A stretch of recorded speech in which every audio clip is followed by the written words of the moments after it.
When he awoke, he found that humanity had been thrown into cable cars hanging 100 meters in the air.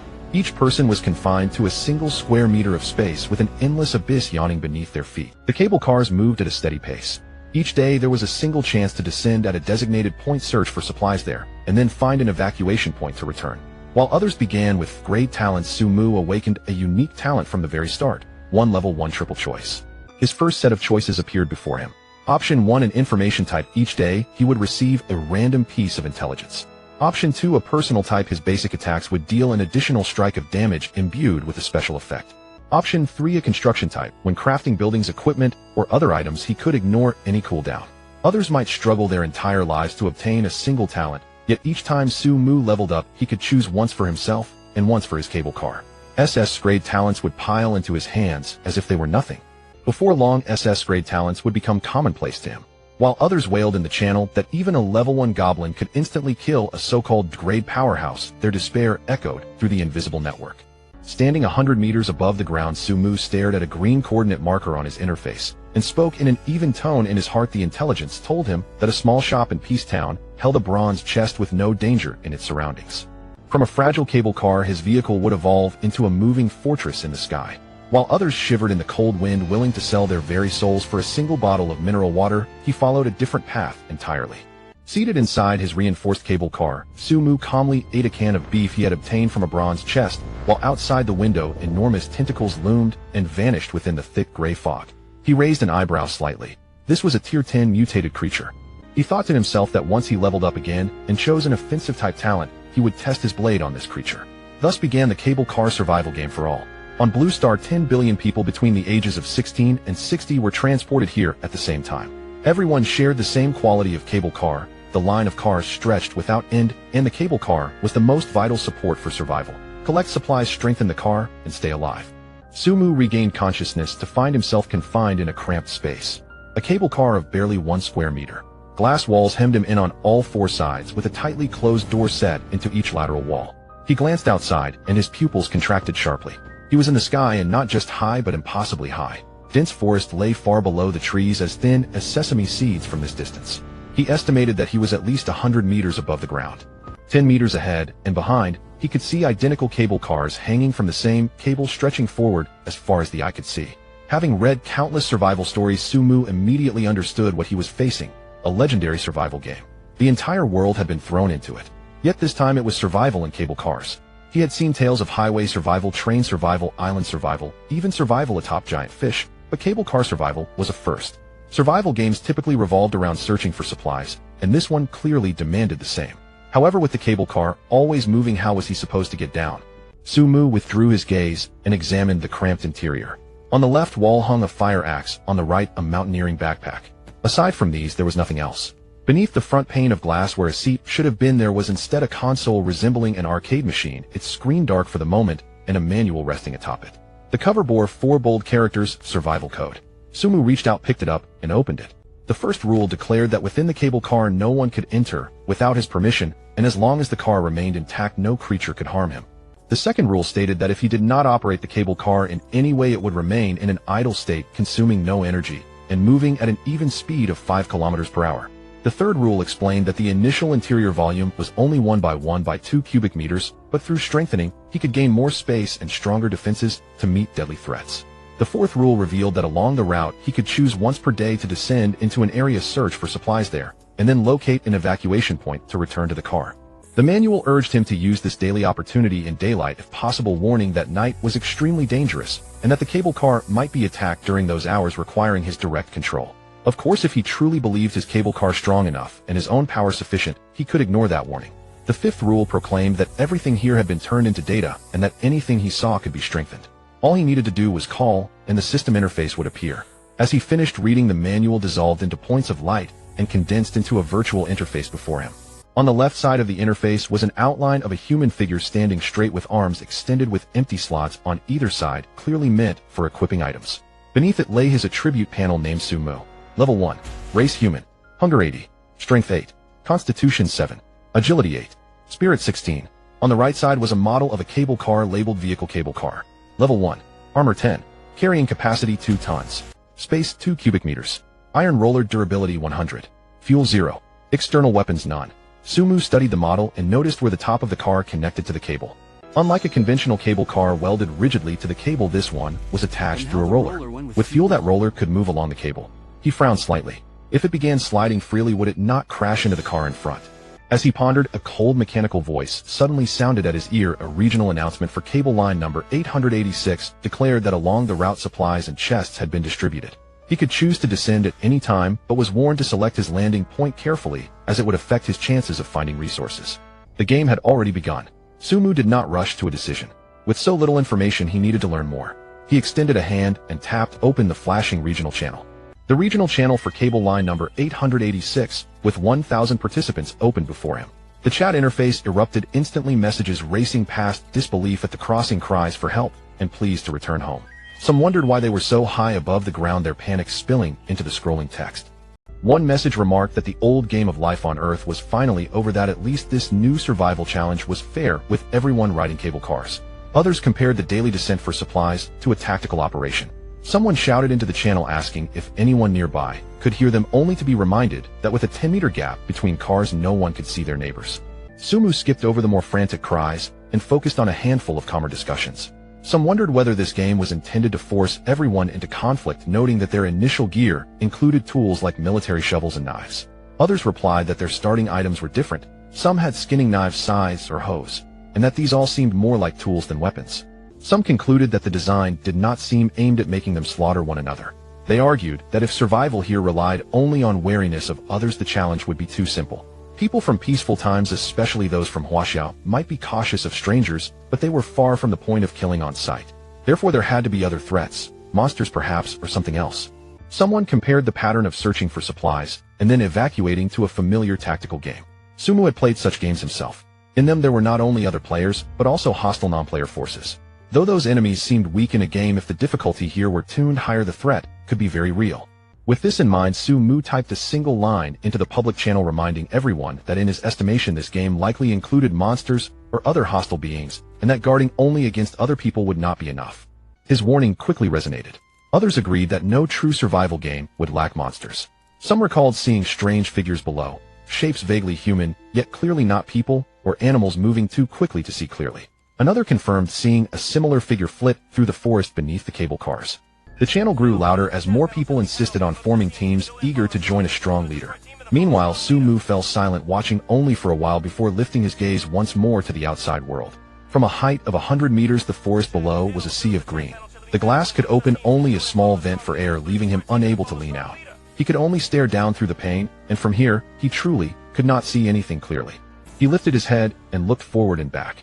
His sight reached roughly a kilometer. Beyond, that thick gray fog swallowed everything, hiding the rest of the world from view. As he watched that mist, a new prompt sounded. Different from the earlier announcements, this one much closer, as if echoing directly inside his mind. His soul had been detected as compatible, and a talent was awakening. The awakening succeeded. He possessed a unique talent, 1 level 1 triple choice. At his current level of 1, he was instructed to draw his first talent. Hearing this, Sumu's eyes lit up. Awakened talent. That had to be his golden sheet. While he was still pondering, 3 cards edged with shimmering gold suddenly appeared before him out of thin air, then slowly flipped over one after another. 3 choices arranged themselves clearly before his eyes.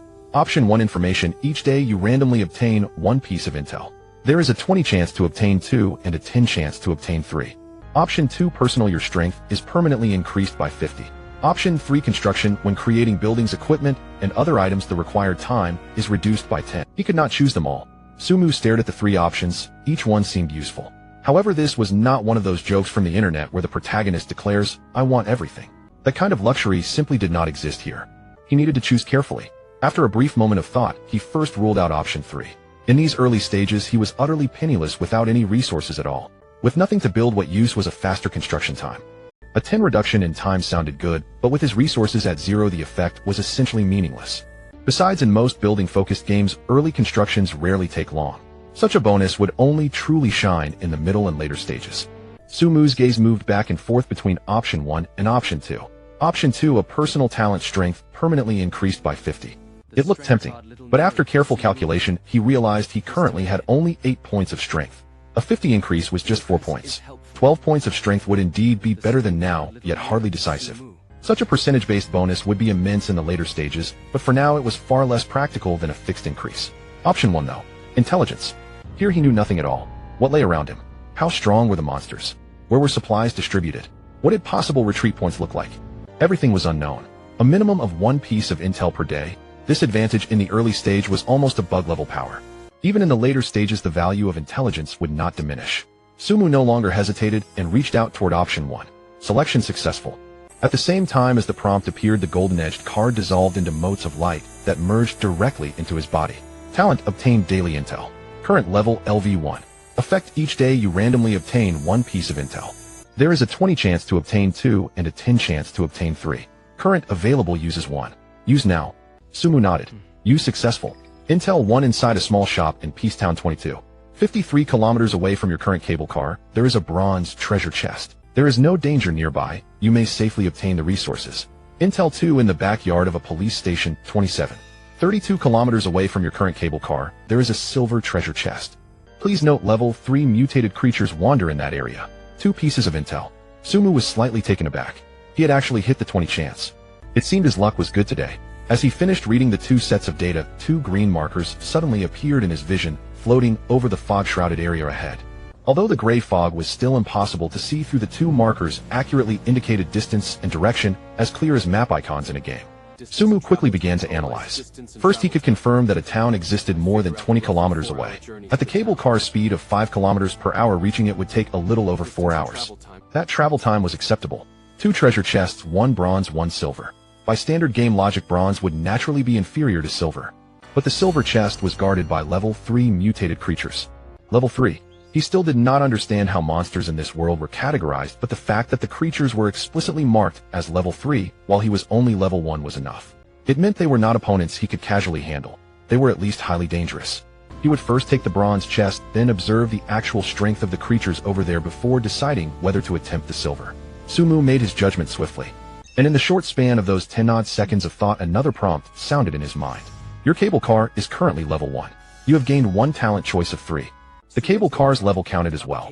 Sumu's eyes brightened. A moment later, 3 golden-edged cards once again materialized before him, but this time, they were somewhat different. On the second card, a fire-shaped icon appeared, and within that icon were the characters. What was this? Sumu was puzzled. The next instant, the cards flipped one after another. Option 1: information gain, a monster bestiary. When you observe mutated creatures with your gaze, you can obtain a more detailed attribute panel and automatically record it. As the bestiary's entries are unlocked, your attributes are slightly increased accordingly. Option 2: personal, any of your attacks will lock onto a monster's weak point. Rule. Option 3: construction, when creating equipment and buildings, resource consumption is reduced. Rule. So this was the difference brought by luck. After reading this description, Sumu examined the other 2 options as well. This time he almost did not hesitate. Option 3: a construction talent, was ruled out at once. A 10 reduction in consumption was useful, but compared to the other 2 choices, it was clearly not enough. Option 1: the monster bestiary. It was a very practical ability. Seeing detailed attributes of monsters meant he could judge early whether they were fightable and how they should be fought. And as the bestiary grew, his attributes would rise as well, a true growth-type ability. However, his gaze drifted to the parentheses following option 2. Rule. He had read many stories and knew well how terrifying rule-type abilities could be. Rules were iron laws. They did not negotiate, they did not care for argument. Any of your attacks will lock onto a monster's weak point. This meant that even if he swung blindly with his eyes closed, every strike would land on a vital spot. He would not need to know where the weak point lay, would not need to judge timing, would not even need to aim. The moment he launched an attack, the weak spot would come to meet it.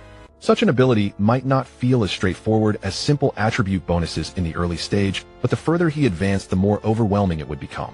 Moreover, option 1's bestiary mentioned that by observing mutated creatures with his gaze, he would obtain more detailed attribute panels. The phrase, more detailed, implied that plain observation already granted some attribute information, only not as complete. And what was the purpose of obtaining attributes? It was to compare and judge a monster's strength. With just simple attributes, he could roughly gauge that. Detailed information, in contrast, mainly served to determine how to fight and what the weak points were. If his attacks automatically locked onto weak points, wasn't that equivalent to knowing them already? Gaze-based observation for information and automatic weak point targeting and attacks were in essence 2 different dimensions. Sumu extended his hand and chose option 2. Selection successful. The golden-edged card once more dissolved into light and merged into his body. As before, Sumu felt no obvious change. Perhaps this ability would only reveal itself when he encountered monsters. Sumu thought to himself that he would find a chance to test it later. The choices made there were still a little more than 4 hours until arrival at Peace Town. Sumu did not sit idle. He turned his attention to the chat channel. He had just awakened a talent, and it was awakening rather than binding a system. This meant other people could also awaken talents. He wanted to see whether anyone was sharing information in that regard. These 4 spare hours were perfect for gathering intel from the chat channel. Although this channel was not an efficient way to gather information, it was his only option for now. Just like in a game, what a single player learns alone will never match what a group can share. Sumu opened the chat channel. It was obvious that the rate of scrolling messages had slowed significantly compared to before. There was no longer even a 99 mark. The whole channel seemed to have sunk into a kind of silence. Just as Sumu was wondering about it, a user named Luo Lijun broke the stillness. Those who haven't joined a team yet, hurry up. In 3 minutes I'll set off to collect supplies. Another thing, I had 13 points of strength just now, and I've awakened a grade strength type talent that boosts strength by 50. The moment the message appeared, the channel erupted. Awaken talent. You can awaken talents. I thought I was the only one who awakened. Turns out you did too. Mine is in a grade talent that increases speed by 20. I gained a grade fireball technique. Why do I have none? Luo, you're heading down so soon. You won't wait a bit longer. Luo Lijun, please take me with you. Luo Lijun replied. I didn't eat breakfast today, and my hunger is already the longer I delay, the worse my stamina will become, so sooner is better. Sumu read these messages and frowned slightly. Luo Lijun's eagerness felt unusually high. Normally, if someone awakened a talent, wouldn't they keep it hidden at first instead of broadcasting it? Either this person was straightforward to a fault or his ambitions were great. He might be trying to use this early window of time to build his own power. Whatever the case, Luo Lijun had at least saved him some effort. From these discussions, Sumu confirmed 3 things. First, awakened talents were indeed not exclusive to him. A certain proportion of people had awakened just like him. Second, based on current channel chatter, the awakening rate seemed to be around 5%. It could be higher, of course, since many people were surely choosing to conceal it just as he was. Third, his talent was different from others. Luo Lijun's talent was grade with a 50 strength bonus. Another user had a grade talent boosting speed by 20. Someone else had a grade fireball technique. All of these had explicit grades. His own talent, however, had no grade indicator. Fourth, while each level's 3-choice selection for himself and his cable car lacked explicit grades, he could still compare them horizontally with others' talents. For instance, his first selection's option 2 offered a 50 strength bonus matching a grade talent. Meanwhile, for construction-related talents, he had seen someone in chat reporting a 5 resource reduction as grade, so 10 likely corresponded to grade. As for his first selection's option 1, Intel, if it were to be graded, it would certainly be grade or above. Taken together, his talent framework was entirely different from theirs. Others could only obtain a single talent, whereas each time he leveled up, both his person and his cable car could gain a separate 3-choice selection. What did this imply? It implied that as his level rose, the number of his talents would grow ever greater, his abilities ever stronger, and the gap between him and ordinary people would widen more and more. Yet Sumu did not grow conceited. First, this regional channel held only 1,000 people, and the highest talent publicly shown so far was merely grade. There was no telling whether others had withheld higher grade talents. Second, Blue Star's population was several times that of the Earth, he remembered, totaling more than 40 billion. Even if high-grade talents had only a 1 in 10,000 chance of appearing, that would still mean 4 million people obtaining them. More importantly, those people were likely not the ones he would have to confront. And the higher their talents, the more terrifying the world's inherent danger must be. Otherwise, this would not be a struggle for survival. Sumu withdrew from his thoughts and continued to watch the chat channel. By this time, Luo Lijun had already gathered a group and was issuing final calls to action in the channel. Once you're ready, meet at the place we discussed in private. What's it like down there, really? Please share your experience. Share it live. Luo, come back alive. Messages in the channel grew more frequent, yet there were no further replies from Luo Lijun. Sumu waited as well. He wanted to see whether Luo Lijun's actions could provide useful intel. Yet just as he was thinking this, announcement in Cable Line Region 886, player Luo Lijun has been killed by a level 1 mutated creature. The cold voice echoed through the channel. The moment the message appeared, the chat interface seemed to freeze. Everyone fell silent. After a long while, everyone finally reacted. What the hell? Luo Lijun is dead. Wasn't he a grade talent? With a strength of 13 points boosted to nearly 20 points. That's almost twice my strength. How long has it been since he went down? Not even a minute. And a level monster is that powerful? The chat exploded. Sumu frowned as well. An 11 monster, a talent with nearly 20 points of strength gone just like that. He glanced at his target area. There were level 3 mutated creatures there. He had to be more cautious. What exactly happened? Where are the people who went down with Luo Lijun? Speak up. Someone started tagging those who had responded to the team invitation earlier. But there was no response. Only then did everyone notice that the number of people in the upper right corner of the chat had changed from 1,000 to 999. Only one person had died. What about the ones who teamed up with Luo Lijun? Luo Lijun called so many people to team up, yet only he jumped. Damn, all of you are cowards. You can't possibly not have gone down right. Exactly. Let others take the lead while you hide. Luo Lijun trusted you all so much. Accusations flew, but those who had teamed up remained silent. Sumu looked at these comments, slightly frowning. He had always believed that human nature was selfish, and this behavior was in the face of the unknown. Some are willing to take the lead as pioneers while others observe. This is the most rational choice. But the problem is so many people had responded to the team invitation. Though most might be observing, there should be a few who followed down. The chat was filled with curses, yet those who had teamed up fell silent collectively, which was abnormal. Unless a spark of insight flashed in Sumu's mind. The cable car was 10 meters apart, and with 1,000 people that formed a long line of 10 kilometers. And the game didn't actually have a team descent feature. What was called a team was merely a verbal agreement. This meant that unless one was extremely lucky and two people happened to be close together, they could not possibly land in the same place at the same time. Sumu didn't believe it was merely because he hadn't eaten breakfast that morning. Even if he had that excuse, it was probably the least. Sumu didn't believe it was merely because he hadn't eaten breakfast that morning. Even if he had that excuse, it was probably the least significant reason. A greater possibility was that he had his sights set on a specific landing point, and after discussing with these people privately decided to gather there. The team members probably hadn't even reached that landing point when they heard the news of Luo Lijun's death. Of course they wouldn't dare jump again, and then everyone began to hesitate, discuss, and became speechless, ultimately choosing silence. After analyzing this layer, Sumu didn't hesitate and directly typed in the chat, "Is it possible that those who teamed up with Luo Lijun haven't reached the spot where he landed?" The cable car has a position every 10 meters, though it's not long. We have 1,000 people, so we should have passed the same position in order. The farthest could be 10 kilometers away, perhaps Luo Lijun. Others might still be a few kilometers from that point, and simply can't jump together. Ask those who teamed up if you haven't reached that position yet. As Sumu sent this message, the atmosphere of suspicion that had hung over the chat slightly eased. Damn, that makes sense. We all overlooked this point. The cable car doesn't run parallel, there's a front and back. The next moment someone responded, "That's true." Luo Lijun privately told us he discovered a village with the tallest water tower in the middle, asking us to land and gather there.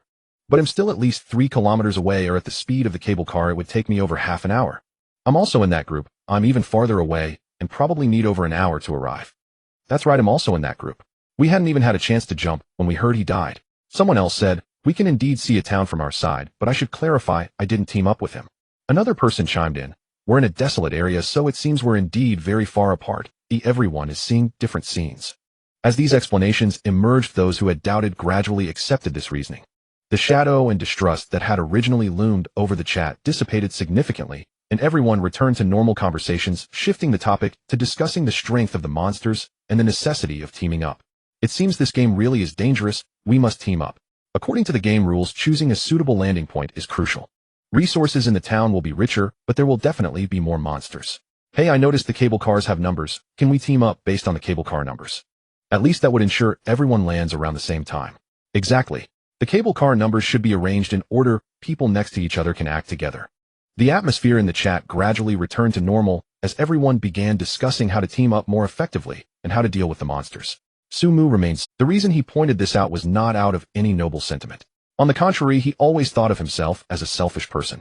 The primary reason for sharing this insight was that he didn't want the entire chat to descend into mutual suspicion. Because in the current situation with monsters present, solidarity against a common enemy was the best approach. If suspicion arose, the entire atmosphere would deteriorate, leading to the necessity of guarding against not only monsters, but also one's own people. While such vigilance is necessary, it shouldn't create an environment of hostility where everyone is ready to fight at a moment's notice and trust is non-existent.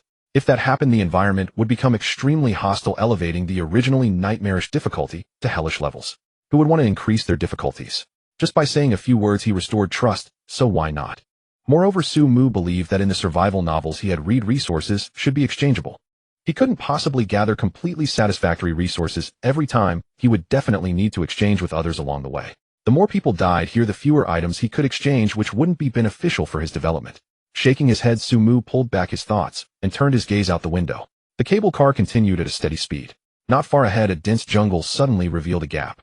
There was a cluster of green-tiled houses, a typical southern village appearance. In the center of the village, a conspicuously tall water tower stood out among the surrounding buildings. Luo Lijun had jumped here. The cable car swiftly glided above the village. Sumu strained to look down, and through the glass, could vaguely see figures moving below. They were green. The creature wasn't hiding in the jungle, but was moving in the village's open area easily recognizable. It moved slightly faster than an average person. One person might encounter danger, but if several people work together, they should be able to handle it. Sumu shook his head. However, it was best to avoid provoking them. The cable car passed over the village and continued onward. For the next 4 hours, Sumu kept his eyes glued to the chat. During this time, many more people died. The number in the upper right corner dropped from 999 to 921, but a wealth of information had accumulated. He finally figured out the identity of that green monster. It was a goblin. Someone shared the attributes panel they saw by sight. Goblin, LV1 strength, 18 constitution, 15 agility, 9 spirit, 5 strength, approached 3 times that of a normal person, while other attributes were also about it. Moreover, this creature was gregarious. Fortunately, there weren't too many goblins around here. Typically one encountered 23 at a time, and more often encountered a lone one.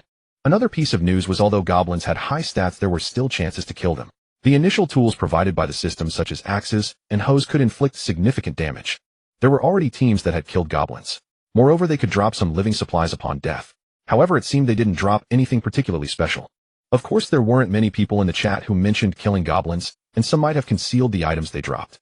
These people also reported that resources acquired in the wild were relatively scarce, mostly wild fruits found in densely wooded areas. Those lucky enough might find a treasure chest, but it was mostly gray chests. Most of what came out were basic supplies like canned food and bottled water. Of course, this data wasn't comprehensive, and some people might have found good items, but didn't mention them. However, gathering this information, Sumu was quite satisfied. At least he understood one thing: he didn't need to think about that silver treasure chest for now. The attributes of a level 1 goblin were already so high that it would take several people to deal with it. He couldn't possibly defeat a level 3. And just as he made this judgment, he was only about 100 meters away from the first green coordinate point, the convenience store in Hepping Town. Sumu picked up the backpack hanging on the cable car, took up the axe, and began to prepare. Mountain backpack can carry 20 kilograms of supplies. Fire axe, armor breaking 10, a durability 100. Note the greater the strength, the higher the damage inflicted. Holding the fire axe in hand, Sumu felt a bit more at ease. Then he opened the system panel. Current available landing attempts 1. Do you want to consume and attempt to land? Sumu didn't rush to confirm. Instead, he stared fixedly out the glass. As the cable car moved slowly, the scene below gradually became clearer. It was a typical small-town layout with several rows of low buildings scattered about. In the center was a narrow street lined with various shops. And his target, the convenience store, was located in an inconspicuous position in the middle of the street, appearing blurry from above. If he didn't know it was the convenience store, he wouldn't have been able to spot it at all. At the same time, he carefully observed the street for any green figures wandering about. None. At least within the range visible to the naked eye, he didn't see anything that moved. The entire town was eerily quiet. But the intel stated, no danger around, feel free to gather resources, so Sumu could only choose to trust the accuracy of this talent. The green coordinate point was getting closer. 50 meters, 30 meters, 10 meters, 0 meters. Now's the time.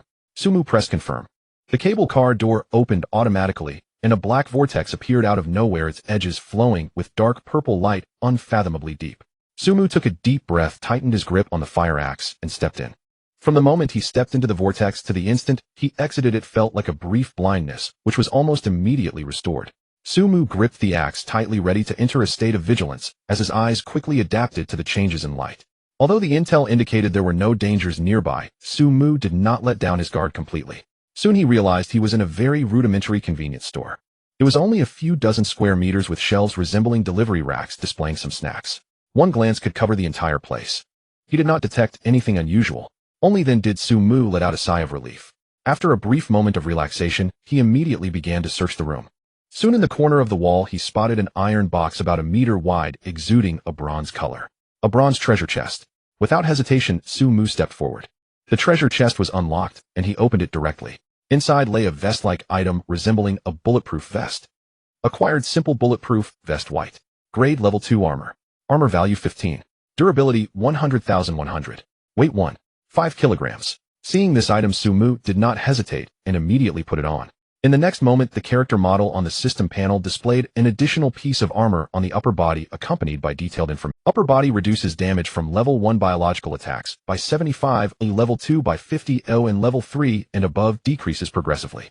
Ineffective against level 5 and above creatures. Note this damage reduction effect is only applicable to ordinary mutated creatures. The higher the quality of the mutated creature, elite boss, etc. The effect decreases by 50 and increases progressively. Upon reading the line about the reduced effect against high-quality mutated creatures, Sumu frowned. This was not good news. Not because this armor was ineffective against high-quality mutated creatures, but because it implied that among creatures of the same level those of higher quality had absolutely formidable combat abilities, and the gap with ordinary creatures would be vast. Otherwise the damage reduction effect would not be reduced so much. However, the thought only lasted an instant. Sumu quickly scanned the shelves here. Clearly this was a convenience store in a small town akin to those in rural areas, selling mostly snacks, spicy strips, and items like milk or gift boxes given during festival. These were obviously not supplies suitable for stocking up on in survival situations. Fortunately, Sumu still found instant noodles and biscuits on the shelves. He quickly stuffed them into his backpack. He also found a box of chocolate. Then he packed a few bottles of water. As for the spicy strips, Sumu shook his head. Such things would make one extremely thirsty afterward, wasting water. At least in the early stages he would not prepare them. Soon Sumu had stuffed his backpack full. As he passed the tobacco and alcohol counter, he stuffed a few packs of cigarettes into his pants pocket. 3 or 4 packs.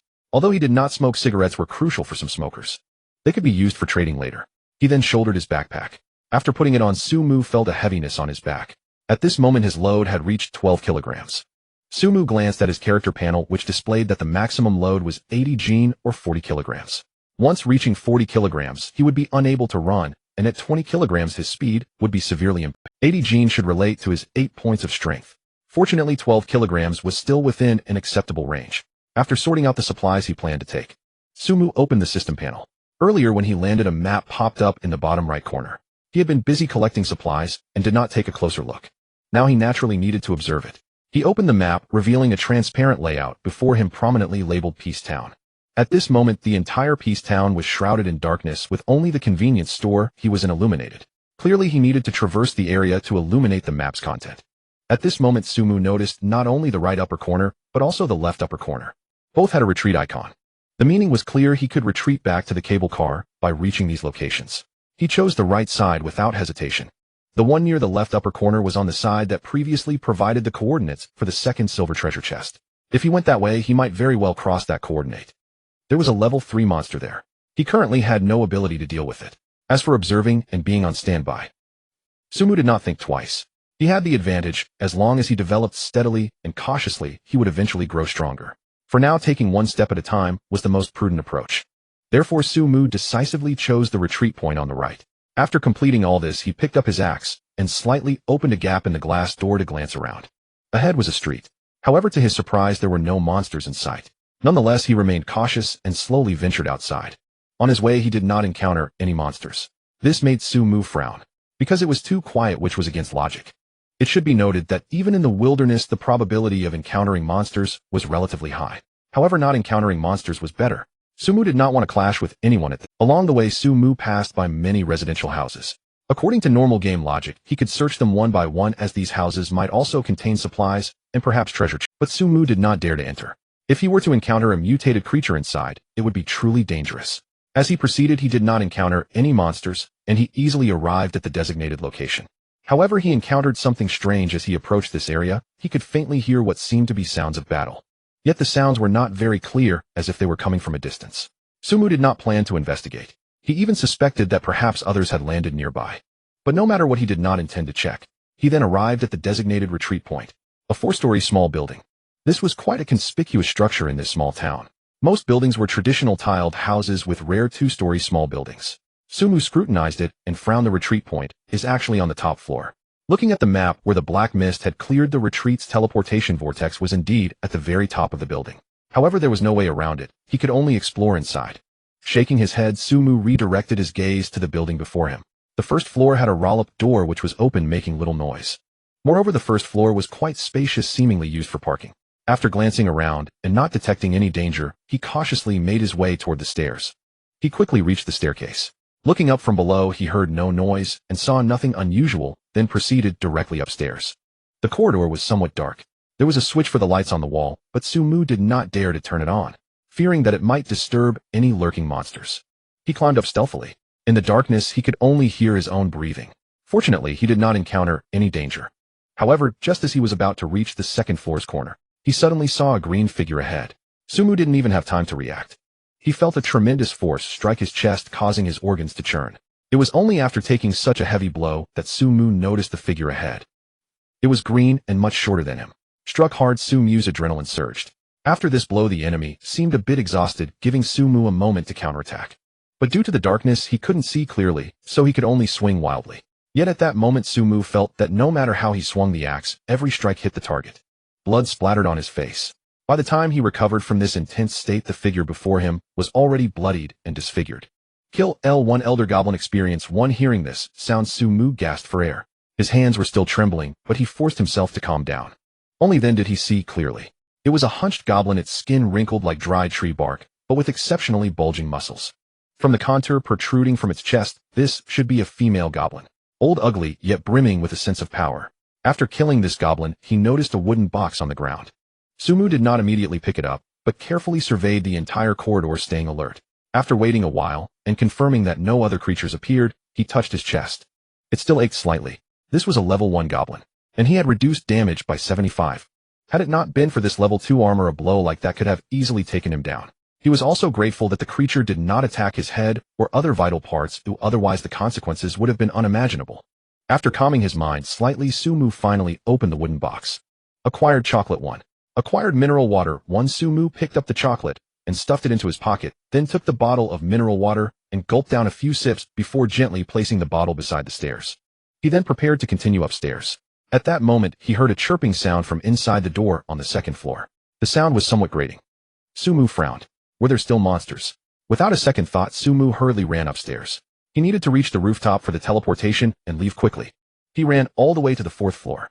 There were no footsteps of pursuit from below. However, Sumu did not relax as he noticed that the door on the 4th floor was open. A strong sense of unease washed over him. Moreover, the same chirping sounds were coming from inside. Now was the time to be on high alert. Sumu could only grip his axe tightly. He had no choice but to charge in. There was no other option. Without hesitation, he rushed upwards, already prepared for battle at any moment. As he reached the 4th floor's doorway, he was not attacked. What shocked him even more was the sight inside. The ones making the noise were indeed goblins. But they were goblin infants, crawling, rolling, and playing on the ground like babies. A few were staggering about while others huddled in corners. The entire room was filled with a strong smell of blood. Some infants were chewing on something. That was an arm, internal organs, dried human hands. Sumu forced back his nausea, carefully examining the small goblins that barely reached his knees. In the next moment, their data appeared before his eyes. Goblin Cub, LV1. Strength 4. Constitution 3. Agility 5. Spirit 1. Note: an underage goblin, its combat power is only 1/5 that of an adult individual. Indeed, there is a difference between levels. At this moment, the little goblins also noticed Sumu at the door. A few larger ones stopped their actions, tilting their heads to look at him with dried blood on the corners of their mouths, drool dripping down their chins. Others, even smaller, just blinked in confusion, making squeaky sounds as if wondering about something. Sumu stared at them, then glanced at the human remains on the ground. There was no pity whatsoever. He gripped his axe tightly and stepped inside. While dealing with these goblins, Sumu took the opportunity to test his talent of any attack will lock onto monster weakness to see how it actually worked. Earlier, when he fought that old goblin, adrenaline surged, and he had swung his axe wildly without any rational thought, plus the dark environment made him unaware of how this effect specifically operated. Now was the perfect time to verify it. Sumu approached the nearest little goblin. The little creature opened its mouth to bite as it noticed someone approaching, seemingly mistaking him for a food source. Sumu swung his axe carelessly, slashing downwards, without even aiming for any specific part. However, just as the axe blade was about to fall, it felt as if it was being guided by some force, perfectly meeting the goblin's head. Splurt. Green blood splattered. A single strike to kill. Sumu frowned and moved to the next one. This time he deliberately aimed for the goblin's leg. But just as the axe was about to make contact, that pulling force came again, and the blade struck the goblin's head directly. Another one down. Sumu's gaze sharpened. The third one. He no longer held back, swinging wildly, each strike accompanied by the dull sound of the blade hitting flesh, and every time it was aimed at the head.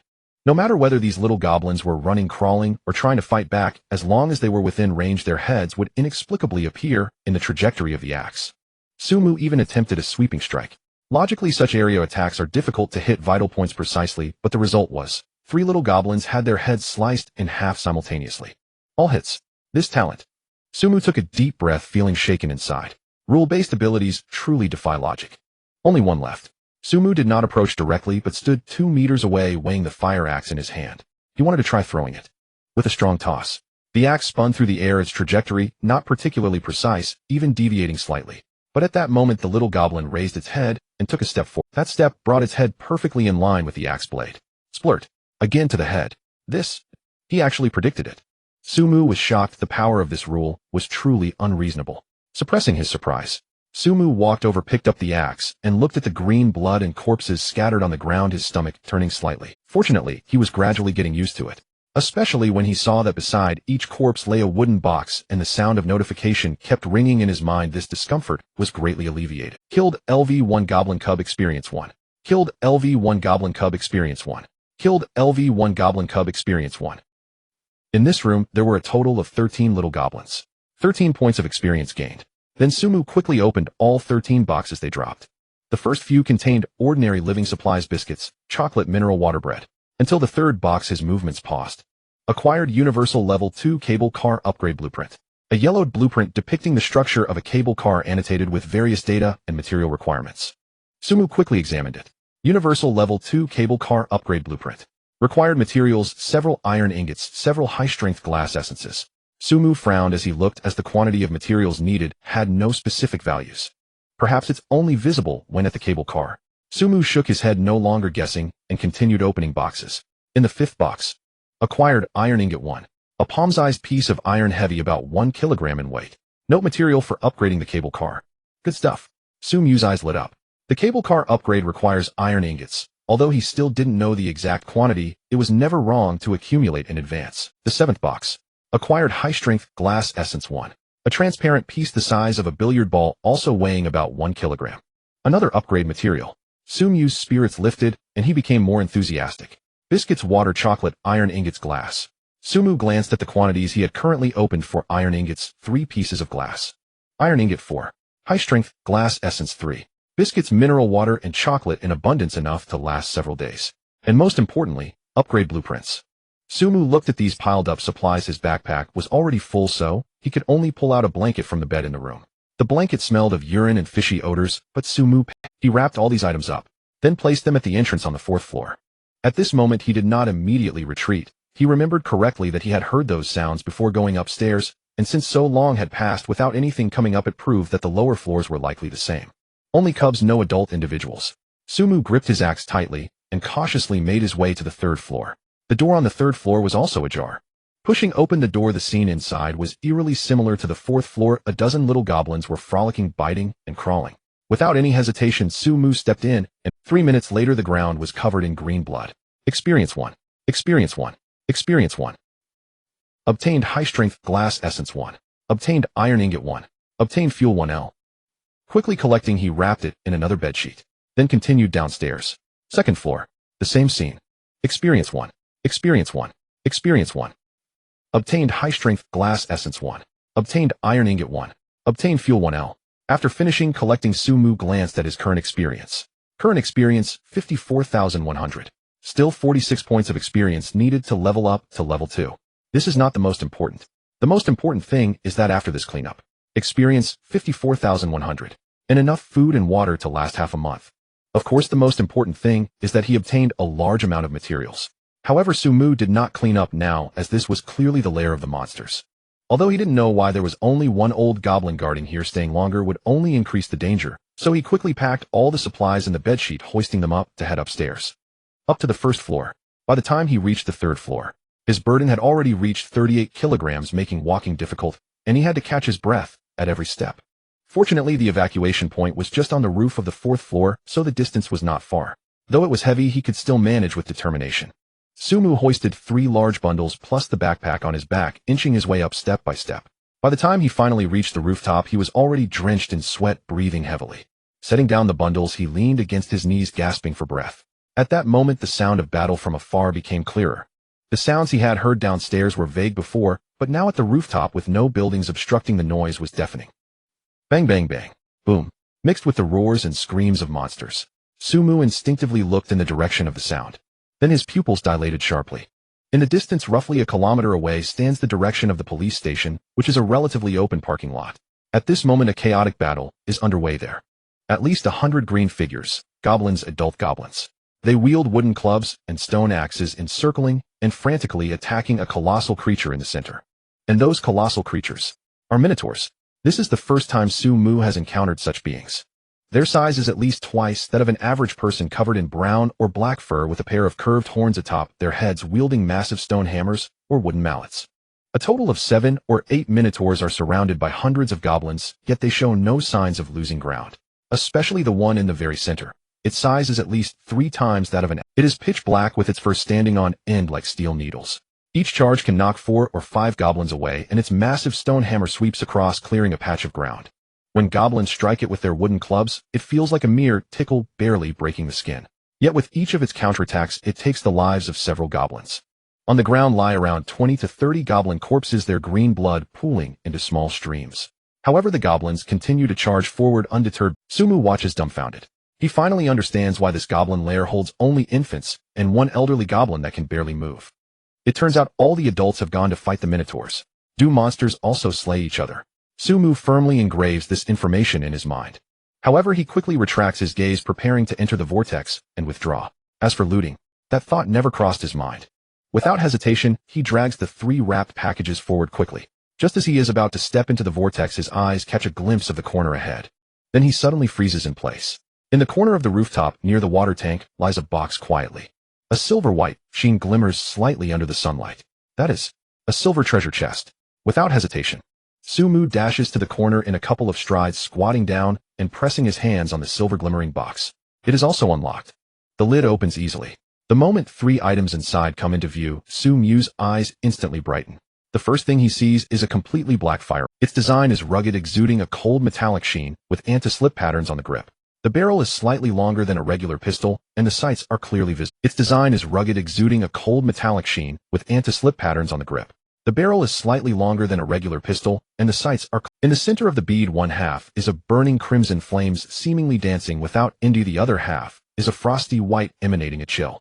The 2 contrasting energies are confined within a transparent sphere, creating a stunning appearance. The last item is a potion. About the thickness of a finger, the test tube is filled with a deep blue liquid glowing faintly in the sunset. Su Mu does not linger to examine them closely, as this is undoubtedly the monster's lair. Staying here longer increases the danger. He quickly collects the 3 items. Prompt sounds ring in his ears. Acquired M500 revolver green, acquired ice and fire twin seed green, acquired minor strength enhancement potion green. With the items in hand, Su Mu shows no hesitation. He immediately turns around, relifting the 3 bedsheet packages from the ground, gritting his teeth to hoist them onto his shoulders, striding towards the evacuation point. The purple-black vortex is quietly spinning in the center of the rooftop. The moment he steps in, a 10-second countdown appears before him. When the countdown ends, the familiar sensation of weightlessness hits him once more. Familiar glass, familiar walls, familiar axe, and backpack hooks. Su Mu lets out a long breath, unloading the 3 large familiar glass, familiar walls, familiar axe, and backpack hooks. Su Mu lets out a long breath, unloading the 3 large packages on his shoulder and the climbing bag from his back. The already cramped cable car is instantly stuffed to the brim. The 3 bedsheet packages pile at his feet, occupying nearly half the space. The climbing bag is squeezed into a corner. Su Mu can only curl up his legs, sitting atop the packages, finding it difficult even to turn around. But at this moment, he cannot afford to care about that. First, he counts his spoils. Su Mu unravels the 3 bedsheet packages, and the supplies tumble out, forming a small mountain. As he organizes, he silently counts in his mind. First are the cable car upgrade items. Universal Level 2 Cable Car Upgrade Blueprint 1 Iron Ingots 11 High-Strength Glass Essence 8, then Daily Necessities. Chocolate 24 bars enough to last several days. Instant Noodles 22 packs various flavors. Mineral Water 34 bottles. 500 milliliters each. Bread 32 portions vacuum packed with a long shelf life. Cigarettes 3 packs. Soft Jonwa unopened. These supplies, if eaten sparingly, will be enough for his life for about 10 days. The only problem is, there is too little space. Su Mu looks at the supplies piled up by his feet and shakes his head helplessly. The original 1 square meter space now has almost no place to stand. He can only sit cross-legged atop the pile of packages, his back nearly touching the glass. He needs to upgrade the cable car as soon as possible. Su Mu sets aside the upgrade-related materials and neatly stacks the daily necessities in the corner. After finishing these, he takes out the 3 items obtained from the silver treasure chest. First is that gun. M500 revolver green, level LV3 type, ranged weapon base, firepower value, 22 magazine capacity, 5 rounds current bullets, 7 rounds including loaded firing rate, single action approximately 0.3 second shot, optimal range 50 meters, best accuracy, effective within 100 meters, significant damage reduction beyond 100 meters, recoil high. Stability of the gun after aiming affects crosshair shaking, breathing-induced shaking including firing jitters, and impact shaking none. Hip fire accuracy effects unaimed bullet stability 65, within 50 meters, firepower value 22. For the firepower value, Su-Mu does not have a clear concept. However, judging by the damage he dealt with the axe earlier, this weapon should be similar to reality. For example, looking at a particularly robust goblin, it could not withstand a single axe strike. Especially at its weak point, it would die instantly. And if the firearm hits the weak point, it would also result in an instant kill. Of course, there should still be some differences from reality, so Su-Mu immediately equips it. He prepares to see if it will display detailed data, like the armor. As Su-Mu equips it, the next moment a firearm appears in the right hand of the character model on the system panel with detailed information displayed alongside. Holding a weapon at level 3 green attack elite mutated creatures of level 4 a damage reduced by 25, attack elite mutated creatures of level 5 a damage reduced by 50, and the subsequent reductions follow accordingly. Attacking elite mutated creatures of level 1 increases damage by 50, attacking elite mutated creatures of level 2 increases damage by 25. This weapon is of green quality and corresponds to elite level equipment. When attacking, there is an additional damage bonus against low-quality creatures, while the effect decreases against higher-level creatures. Su-Mu roughly assessed the effects of this equipment. Equipment is categorized by levels and grades. The higher both are, the greater the damage increase. In simple terms, his current handgun is suitable for dealing with level 3 green grade, which should be elite-level monsters' opponents, while it would deal increased damage against creatures below level 3 or below elite-level monsters. Of course, there might also be creatures above level 3, but below elite level, or below level 3, yet above elite level. There should be a calculation algorithm for this, but he is currently unaware. Nevertheless, the power of this gun is undeniable, at least for now it is definitely sufficient. The only regret is that he currently has only 7 bullets. He also has no way to acquire more bullets. He can only wait and see if there are any related clues in the channel. After some thought, Su-Mu set the handgun aside and picked up the glass bead. Ice and Fire Dual Seed green type special plant seed effect. After planting it can grow into ice and fire dual cotton, and the cotton harvested when mature can be used to make constant temperature clothing. Effect of constant temperature clothing after wearing it can adjust extreme temperatures from -15 degrees to +40 degrees, while also providing slight physical protection. Growth cycle 15 days. Growth conditions must be planted in at least 1 cubic meter of soil watered daily and kept in light. Note, this plant has high environmental requirements. If not properly cared for, it may wither. Su-Mu looked at this introduction and frowned slightly. Clothing that can resist extreme temperatures. The practicality of this item is undeniable. If he encounters extremely cold or hot environments later, the value of this clothing will be immeasurable. But the problem is how to plant it. Daily watering and maintaining light. This is all easy to say. The cable car has glass all around, and there is ample sunlight during the day. Watering could also be done with mineral water. The troublesome part is the soil. He looked at his cable car. Now, let alone a cubic meter of soil, there isn't even a place to put a flower pot. Even if there were enough space, bringing up the soil would require at least 2 trips down, as a cubic meter of soil is not light. Su-Mu shook his head and carefully stored the seeds. They are not needed for now, but he must keep them. He will consider planting when the cable car is upgraded and space and resources are sufficient. Finally, he picked up the bottle of blue potion. Small power amplification potion green type consumable effect permanently increases strength by 10 points. Note, this potion is only effective for the first use for each person. Repeated use is ineffective. Permanently increasing strength by 10 points. Su-Mu's eyes brightened. During this journey, he deeply realized the importance of strength. Carrying capacity, attack power, and even suppression during close combat are all linked to strength. He originally had only 8 points of strength, and this bottle of potion directly adds 10 points. Without any hesitation, Su-Mu twisted the cap off the bottle and drank the potion in one go. The liquid slid down his throat, bringing a slight chill, which quickly spread through his limbs. In the next second, a warm sensation rose from his abdomen and swiftly flowed throughout his body. His muscles tightened slightly, and his bones made faint cracking sounds, as if something was growing and strengthening within him. After about 5 seconds, everything calmed down. Su-Mu clenched his fist. He could clearly feel that his strength had become greater. Before carrying those 3 packages upstairs made him gasp for breath, a load of 38 kilograms was already nearing his limit. But now, Su-Mu reached down and grabbed a bundle of bed sheets at his feet, which contained a dozen bottles of mineral water and some food weighing at least several kilograms. It was easy, effortless. He tried to stack the 3 packages together and pick them all up at once. Although it was still a bit strenuous, it was noticeably much easier than before. 18 points of strength. Su-Mu opened his personal panel, and the data on it had been updated. Name, Su-Mu level 1, erase, human hunger level 65, strength 18, constitution 7, spirit 16. Strength had jumped from 8 to 18 points, increasing his carrying capacity to 90 kilograms. It more than doubled. Sumu nodded in satisfaction. Moreover, 18 points of strength were already on par with those adult goblins. If paired with the talent of any attack will lock onto the monster's weakness, the chances in close combat have significantly increased. However, now is not the time to be proud. He glanced outside. The sky was already starting to darken. According to the survival rules, the night is extremely dangerous, and the cable car could be attacked. He must strengthen the cable car as soon as possible. Sumu took out the Universal Level 2 cable car upgrade blueprint. Now that the blueprint was inside the cable car, the data on it had indeed changed. The values on the blueprint, which were originally unclear, now clearly displayed 4 upgrade directions. Direction 1: defensive type, consumes 10 iron ingots. After upgrading, the cable car's armor increases to 40, the space expands to 4 cubic meters, and it can bear 4 tons. Direction 2: balance type, consumes 7 iron ingots and 3 high-strength glass essences. After upgrading, the cable car's armor increases to 30, the space expands to 4 cubic meters, and it can bear 4 tons.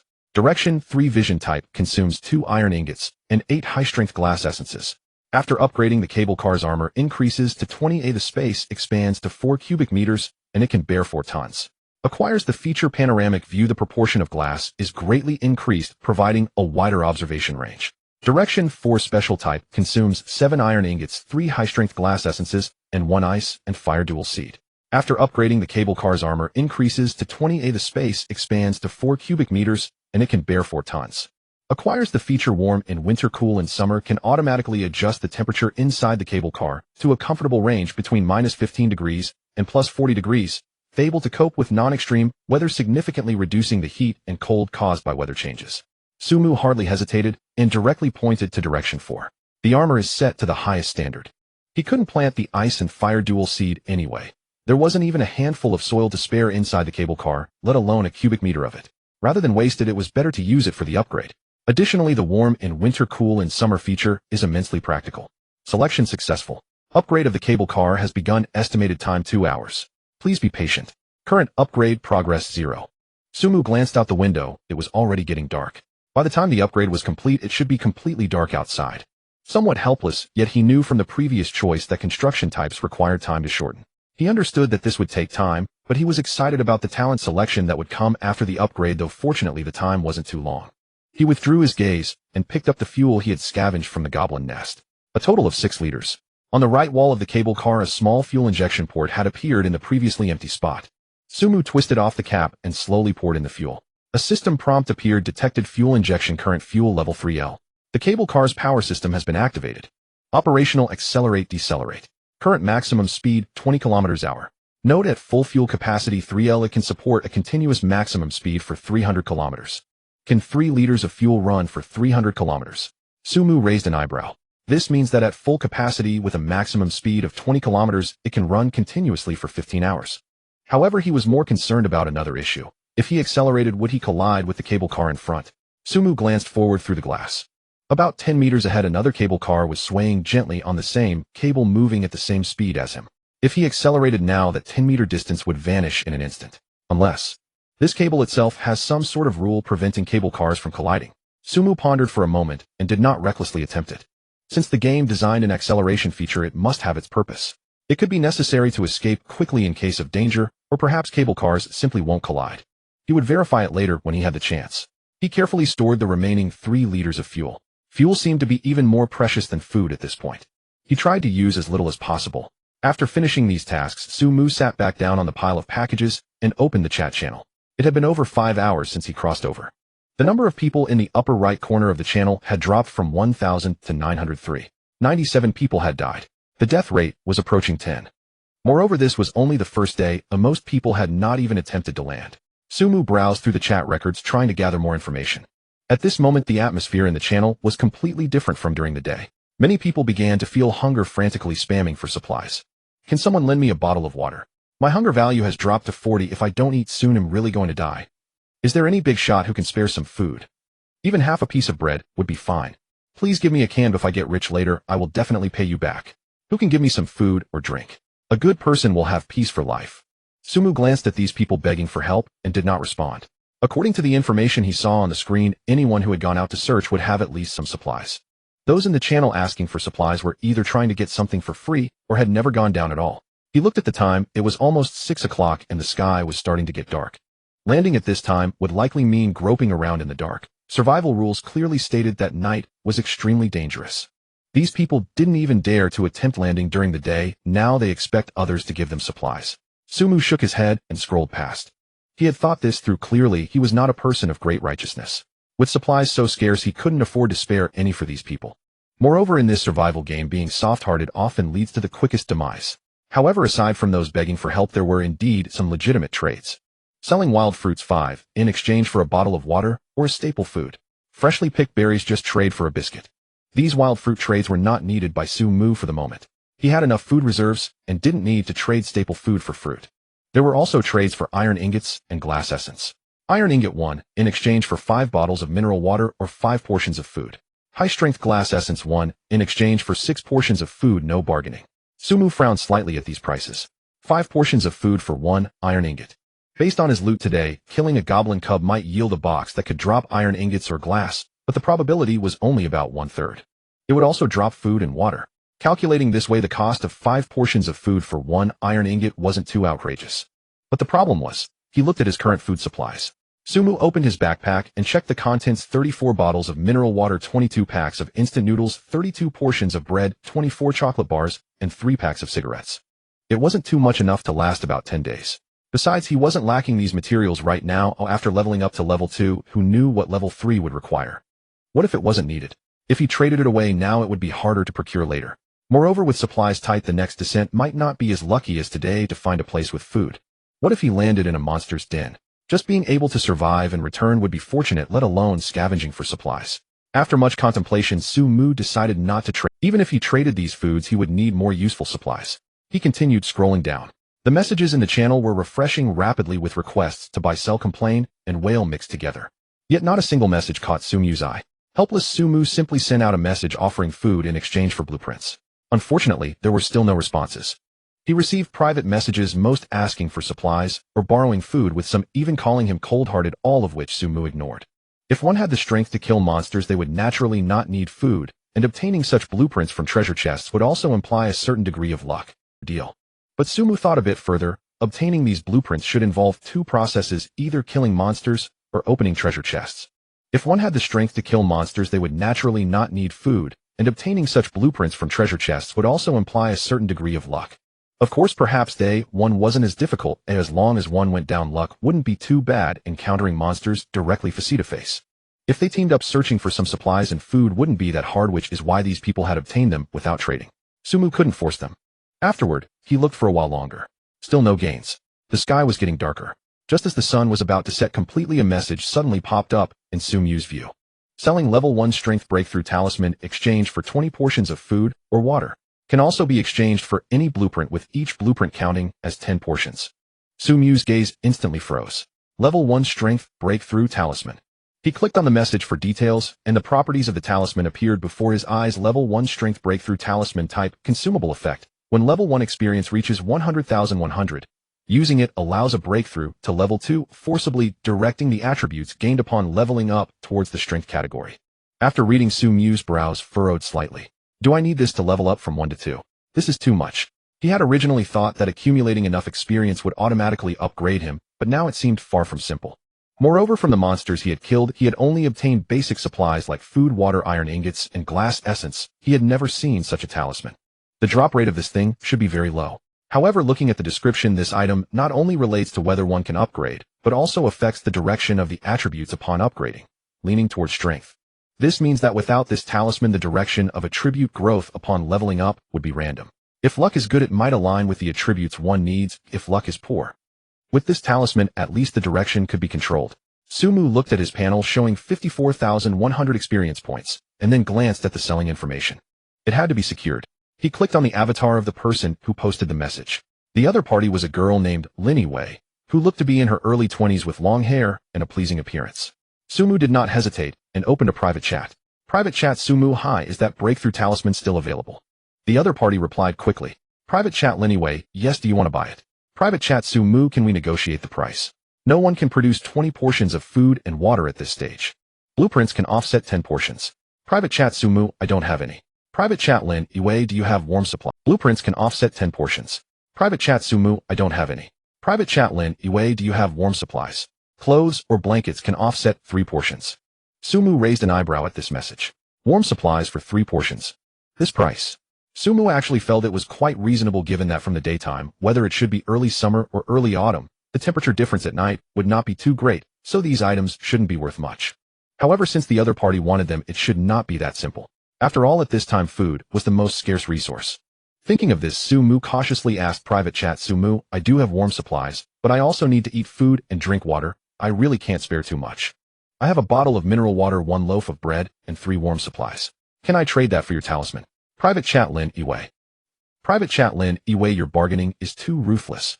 3 warm supplies only offset 9 portions, and with the water and bread that's only 11 portions. I'm asking for 20 portions. Private Chat Sumu, everyone is struggling at the start. Food is just too important at this stage. The other party fell silent for a few seconds. Private Chat Lin Iwei, you know food is important, so why are you still willing to trade? Are you close to leveling up? Private Chat Sumu, how could it be? I'm currently running away from monsters. I just feel that this item will definitely be useful later, so I want to stock up on it to avoid being stuck when it's time to level up. Another few seconds of silence. Private Chat Lin Iwei. Alright, add 1 more portion of food, and we'll have a deal. Sumu looked at this message, not feeling joy at not having taken advantage of the situation, but rather starting to contemplate. This price was clearly unreasonable, yet the other party actually accepted it. Food and other resources were so important at this early stage, yet she was willing to exchange them for warm supplies. Unless she knew it would be very cold tonight, and not just a little cold. That's why she was eager to stock up on warm supplies, even willing to trade a scarce item like the breakthrough talisman. Sumu did not press further. Such information gaps would not be disclosed if he asked. Should he proceed with the trade? He subconsciously glanced at the 3 sheets piled at his feet.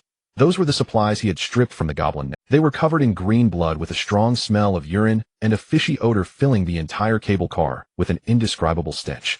He had originally thought about throwing these sheets away, but the glass window of the cable car was too small, making it impossible to discard them. Forget it, these blankets were of no use to him. On the contrary, food was much more valuable, and he couldn't give up that much. Moreover, these items were too smelly. After hesitating for a moment, Sumu typed again, Private Chat Sumu, I really can't spare another portion. How about this? I can add 1.5 portions of bread, but I can't give more. Private Chat Lin Iwei, deal.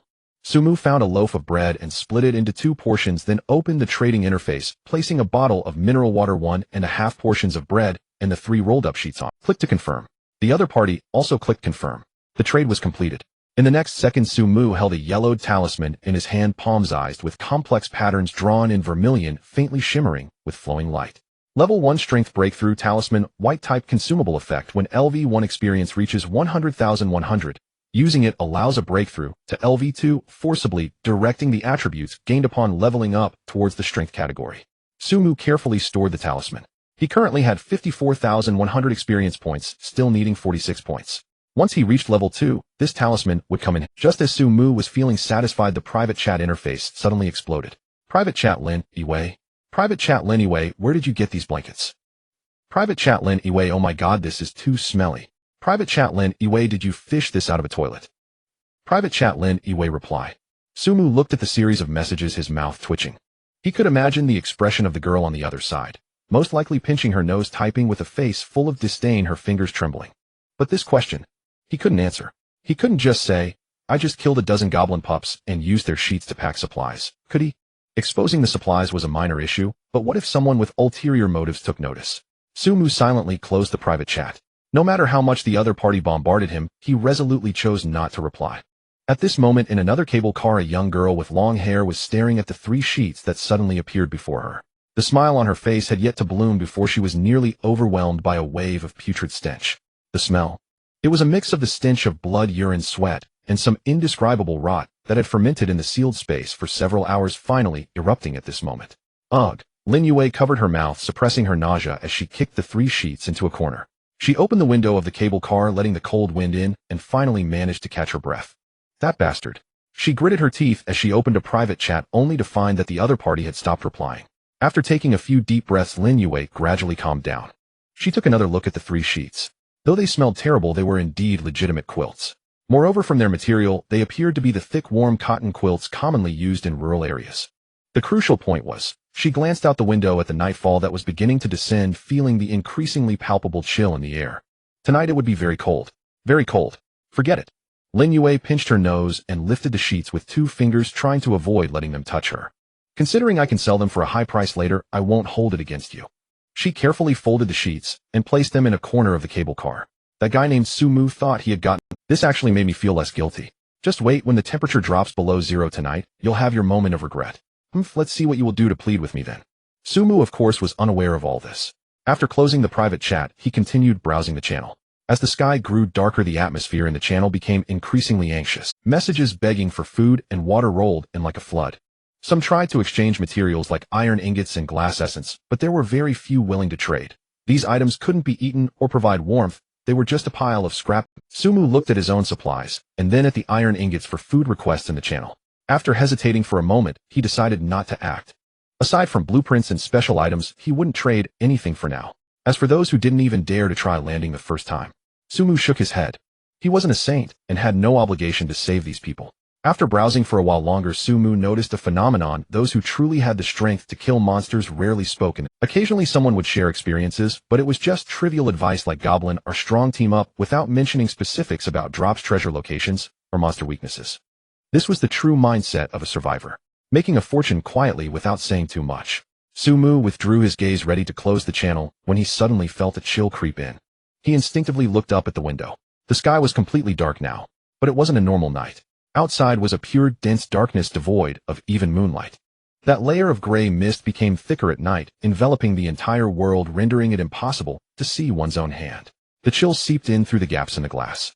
Sumu glanced at the temperature displayed on the system interface. Current cable car exterior temperature 8 degrees. He remembered it was at least over 20 degrees during the day.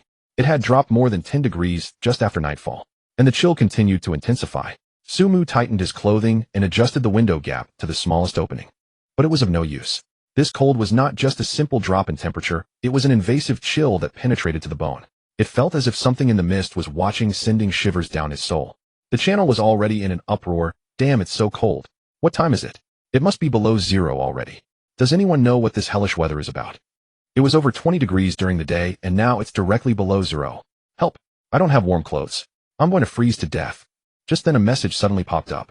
Lin Yue selling warm supplies. 3 quilts. Excellent insulation. 10 units of food supplies, or 1 blueprint, no substitutions, no negotiations. Sumu raised his eyebrows slightly upon seeing this message. 10 units.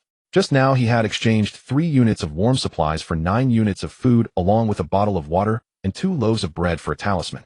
And now Lin Yue was asking for 10 units of food for each of the 3 quilts, or 1 blueprint. This reselling had earned her more than double. Sumu looked at the message and then out at the increasingly cold weather. She must have known it would be very cold tonight. Otherwise, she wouldn't have specifically asked about warm supplies during the trade, nor would she have chosen this moment to sell at a high price. But how did she know? Sumu fell into deep thought. The first thing that came to mind was talent. Perhaps she had awakened the ability to sense the weather. But upon further reflection, that seemed unlikely. If her talent was merely sensing the weather, how did she acquire that level 1 strength breakthrough talisman? After all, he had killed dozens of goblin pups, and hadn't even obtained a single talisman. The drop rate for such items was incredibly low. One either needed to open a better treasure chest or defeat stronger monsters. Could a person who could only sense the weather have that kind of strength? Unless she had other teammates, or was incredibly lucky to open a good treasure chest. Forget it. Sumu shook his head, deciding not to speculate further. There was no way to guess, and others wouldn't tell you, just as he couldn't reveal his own talent to anyone. However, one thing he was certain of: Lin Yue was not simple. She was intelligent, well-informed, and daring to operate. He needed to stay cautious when encountering her in the future. As for holding a grudge, Sumu didn't have any. Trading was a mutually beneficial matter. He got what he needed, and she profited from the information gap. It was just a matter of skill. If anything, he should thank her. If it weren't for her urgent need for warm supplies, she wouldn't have exchanged that talisman for what he had. As for going to get warm supplies now, Sumu glanced at the upgrade progress bar. Cable car upgrade progress 87, almost there. Just a little longer. The temperature outside was dropping steadily. 8C. 6C. 4C. Sumu curled up in a pile of blankets, shaking uncontrollably. His hands and feet had turned purple from the cold, and the breath he exhaled formed a thin frost on the glass.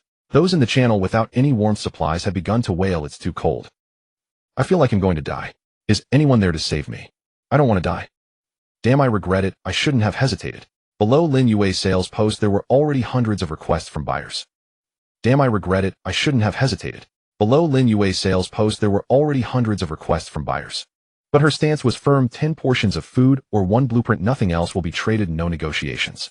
Some tried to trade iron ingots only to be ignored.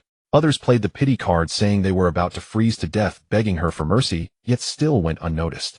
Sumu watched this scene and found himself somewhat admiring this woman. She was ruthless and decisive. In such an environment, soft-hearted people do not survive long. It was getting colder.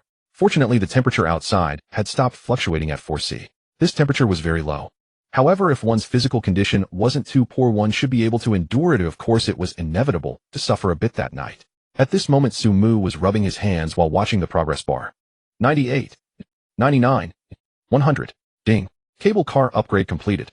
In an instant, the entire cable car underwent a tremendous transformation. The originally thin layer of iron skin became thick and sturdy, gleaming with a cold metallic sheen. The surrounding glass also became more transparent and resilient, clearly twice as thick as before. The overall shape of the cable car became more rectangular, its red and white paint covering the previously rusted iron. Most notably, it seemed as if a layer of transparent film enveloped the interior and exterior of the car, subtle, yet undeniably present. In the next moment, the chill dissipated. A wave of warmth surged from all directions, instantly driving away the cold from Sumu's body. He looked down at the system prompt: cable car upgraded to LV2, current armor 40, current space 4 cubic meters, current weight capacity 4 tons, acquired feature winter warm, summer cool. The cable car's internal temperature automatically adjusts to a comfortable range for the human body, 20°C to 5°C, capable of withstanding external temperatures from 15°C to 40°C. Comfortable. Unprecedented comfort. Sumu let out a long breath, moving his stiff hands and feet. Just then, the familiar prompt sound echoed in his ear: your cable car is currently at LV2, and you have 1 talent selection among 3. It's here. Sumu felt a surge of energy. In the next second, 3 golden cards appeared before him. What surprised him was, on the second card, that flame icon appeared again with the word luck inscribed within. Another luck option. Sumu was thrilled looking at the 3 options revealed after flipping the card. Option 1, information type. When investigating others' information, you can detect their talents. If the other party has a shielding talent, it cannot be detected. When used on monsters, more detailed attribute information can be obtained. Limited to 3 uses per day with a maximum accumulation of 10 times. Option 2, personal type. Any attack you make will trigger an additional attack upon hitting. Rule. Option 3, construction type. When building or crafting equipment, there is a 1 chance of random qualitative change. Is my luck this good? Another rule type option popped up. Sumu immediately focused on option 2. The previous option of any attack will lock onto the monster's weakness had already allowed him to experience the terrifying power of rule type abilities. With eyes closed, he could strike critical hits with every blow, and even throws could be predicted in positioning. This unreasonable ability was simply a bug. And this additional attack, if understood literally, striking once would be equivalent to striking twice. Shooting once would be equivalent to shooting twice. Moreover, would this additional trigger attack also enjoy the effect of locking onto weaknesses? If so, Sumu took a deep breath. Then his output capability would directly double, or even more. As for options 1 and 3, the information type ability is indeed useful, though being able to see others' talents would be a significant trump card when encountering those with ulterior motives in the future. But the problem is limited to 3 uses per day is too restrictive. Moreover, using it on monsters only provides more detailed attribute information, which is far less cost-effective compared to locking onto weaknesses. The 1 qualitative change probability of option 3 is purely a gamble. Although it would be exhilarating if triggered, a 1 chance is simply too low and entirely uncontrollable. Without hesitation, Sumu reached out and selected option 2. Selection successful. The golden card transformed into specks of light, merging into his body. As before, he felt nothing. But Sumu knew that his strength had risen to another level. He tried swinging his fist in the air. There was no reaction. It seemed that a real attack on a target was necessary to trigger it. Sumu withdrew his hand and looked outside. The thick fog remained and darkness still enveloped everything.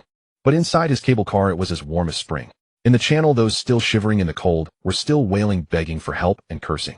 Under Lin Yue's sales post, someone had already gritted their teeth and exchanged a blanket for a blueprint. Sumu glanced at it before looking away.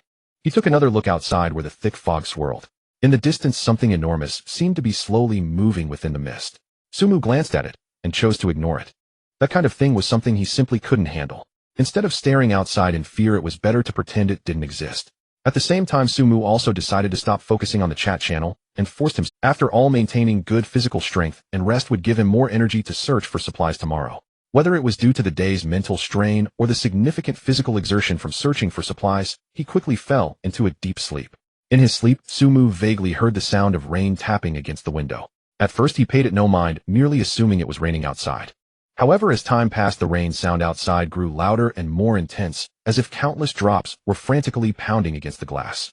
Sumu slightly opened his eyes and took a glance. Yet that one look instantly awakened him as he suddenly flipped over and sat up. That was no rain sound. Outside, something was violently colliding with his cable car.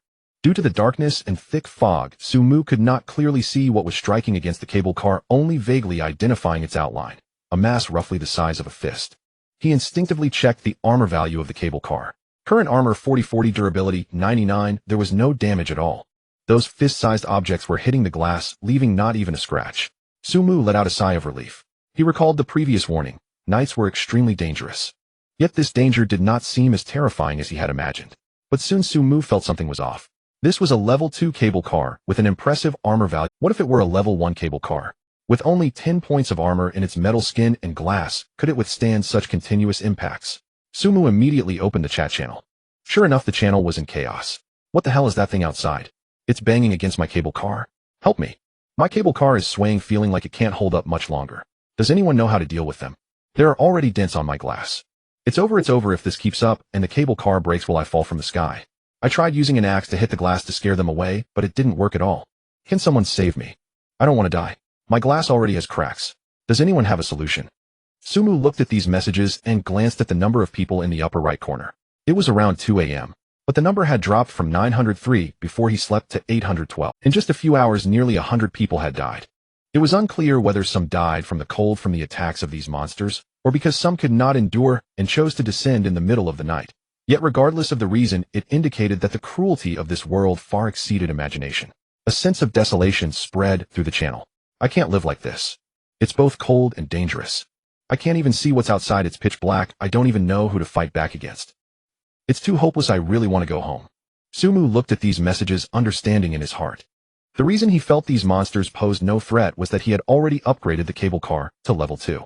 Those still on a level 1 cable car were currently struggling on the brink of life and death. The reason he felt these monsters posed no threat was that he had already upgraded the cable car to level 2. Those still on a level 1 cable car were There were several unread messages. Sumu thought he had read all the messages before sleeping, so it was clear that even if she was angry, she wouldn't come back to scold him, right? He clicked open. Private chat Lin Yue 0113, are you there? Private chat Lin Yue 0115, I need to talk to you. Private chat Lin Yue 0124, hey, are you asleep? Private chat Lin Yue 0137, wake up and reply to me, I have a trade. Sumu looked at the time. The monsters had begun their assault on the cable car around 1 o'clock. He typed a reply, private chat Sumu, what is it? The other party almost replied immediately. Private chat Lin Yue finally responding. I thought you froze to death or got killed by the monsters. Sumu frowned. Private chat Sumu, let's get to the point. Private chat Lin Yue, do you have any fuel? If so, I'm willing to trade with you. Sumu raised an eyebrow. How did she know he had fuel? But then he thought she must be testing him. After all, many were seeking to buy fuel in the channel, but very few were actually selling it. After a moment of thought, Sumu replied, private chat Sumu, what will you trade for it? Private chat Lin Yue, so you do have it. They'll trade you food. Sumu glanced at the supplies piled at his feet. Instant noodles, bread, mineral water, chocolate. Enough to last him for over 10 days. Private chat Sumu, I don't lack food, no trade. The other side fell silent for a few seconds, clearly frustrated that someone had just said there wasn't enough food. Private chat Lin Yue, then what do you want? Private chat Sumu, blueprints. If I remember correctly, you should have traded quite a few blueprints. He had noticed before sleeping that after Lin Yue sold those 3 blankets, she seemed to have taken out several warming supplies for trade. Given her shrewdness, she must have earned a lot of blueprints from it. Private chat Lin Yue, are you trying to take advantage of me? Sumu did not reply. After a few seconds, the other side sent another message, private chat Lin Yue, what kind of blueprints do you want? Sumu did not rush to answer, but instead asked private chat Sumu, before we trade, I want to ask, what do you need fuel for right now? Due to the previous matter of warming supplies, Sumu realized that the other party likely had some kind of information channel. Now that she was urgently collecting fuel, The other party replied quickly this time, private chat Lin Yue, what else could it be? Right now monsters are attacking the cable cars outside. Fuel can increase the speed of the cable car, which naturally means escaping this location faster. Sumu was taken aback. So that's how cable car fuel is used. Thinking carefully, it indeed made sense. Using fuel to accelerate and escape this densely populated monster area would naturally help avoid attacks. It's just that since he hadn't suffered any harm, he hadn't thought in that direction. Private chat Lin Yue, wait, you actually didn't know this use. That means you have a better way to deal with these monsters. Private chat Lin Yue, could it be that the person who upgraded to a level 2 cable car, as mentioned in the channel, is you? Sumu frowned. Had this been discussed in the channel? He searched through the chat records, and using the term level 2, he indeed saw someone discussing. I think I saw the cable car in front suddenly get bigger. Was I seeing things? I saw it too. It suddenly changed, looking twice the size it was before. Damn, did it upgrade that fast? Has someone really upgraded already? Big shot, please take me along. I want to cling to you. Sumu remained silent. His cable car had transformed into level 2, doubling in space and changing its appearance, which indeed could not. Even though it was dark when the change occurred, the two cable cars were so close that surely someone must have seen it. However, he was not obligated to answer that question. Fortunately, Lin Yue did not press further and directly sent over a few blueprints. Lin Yue, here are all the blueprints I have. Take a look and see which one you want. Rolling wheel blueprint white. Create a standard cable car rolling wheel. Required materials: iron ingot 1. Can be placed in the cable car's external weapon slot to trap small mutated creatures. Can also be placed on the ground for trapping. It possesses strong gripping strength, and the probability of escape depends on the level and quality of the capture target. Planting platform blueprint white. Create a planting platform, LV1. Required materials: iron ingot 2, wood 5. Can be suspended below the cable car or placed on top of it, covering an area of 1 square meter. Used for planting plants. Collection skill book. Learn to gain the skill collection. Can collect regular flowers and plants, increasing the probability of obtaining white quality or higher material. The success rate of collection depends on the quality of the target and one's skill level. Decomposition skill book. Learn to gain the skill decomposition. Can decompose regular items, increasing the probability of obtaining white quality or higher materials and acquiring corresponding materials. 5 blueprints. Sumu secretly gasped. Can decompose regular items, increasing the probability of obtaining white quality or higher materials. A barrel of fuel for 5 blueprints. At most 1. Sumu 4 blueprints. At most 1, but if you have 2 barrels of oil, I can give you 3 blueprints. Lin Yue, this is my bottom line. If not, I can wait and see if anyone else has fuel. Lin Yue, if it really doesn't work, will you trade? Sumu looked at these messages, quickly calculating in his mind. From the information from the other party, she definitely has other means to deal with this attack. Otherwise, she wouldn't be so confident. This person is indeed not simple. The things obtained on the first day seem to be more than his. As for what he said about trading 4 blueprints, it was actually just to drive a hard bargain. Exchanging 2 barrels of oil for 3 blueprints is probably the limit. Sumu did not hesitate and began to choose. First was the Beast Trap blueprint. This item is a trap type and can be placed on the cable car. He wanted to see if he could gain experience by using the Beast Trap to catch the monsters crashing into the cable car. If it works, he might be able to level up to level 2 tonight. This is definitely worth trading. Next is collection and decomposition. The collection skill is essential. If he encounters white quality materials and doesn't have the skill to collect them, it would be too wasteful.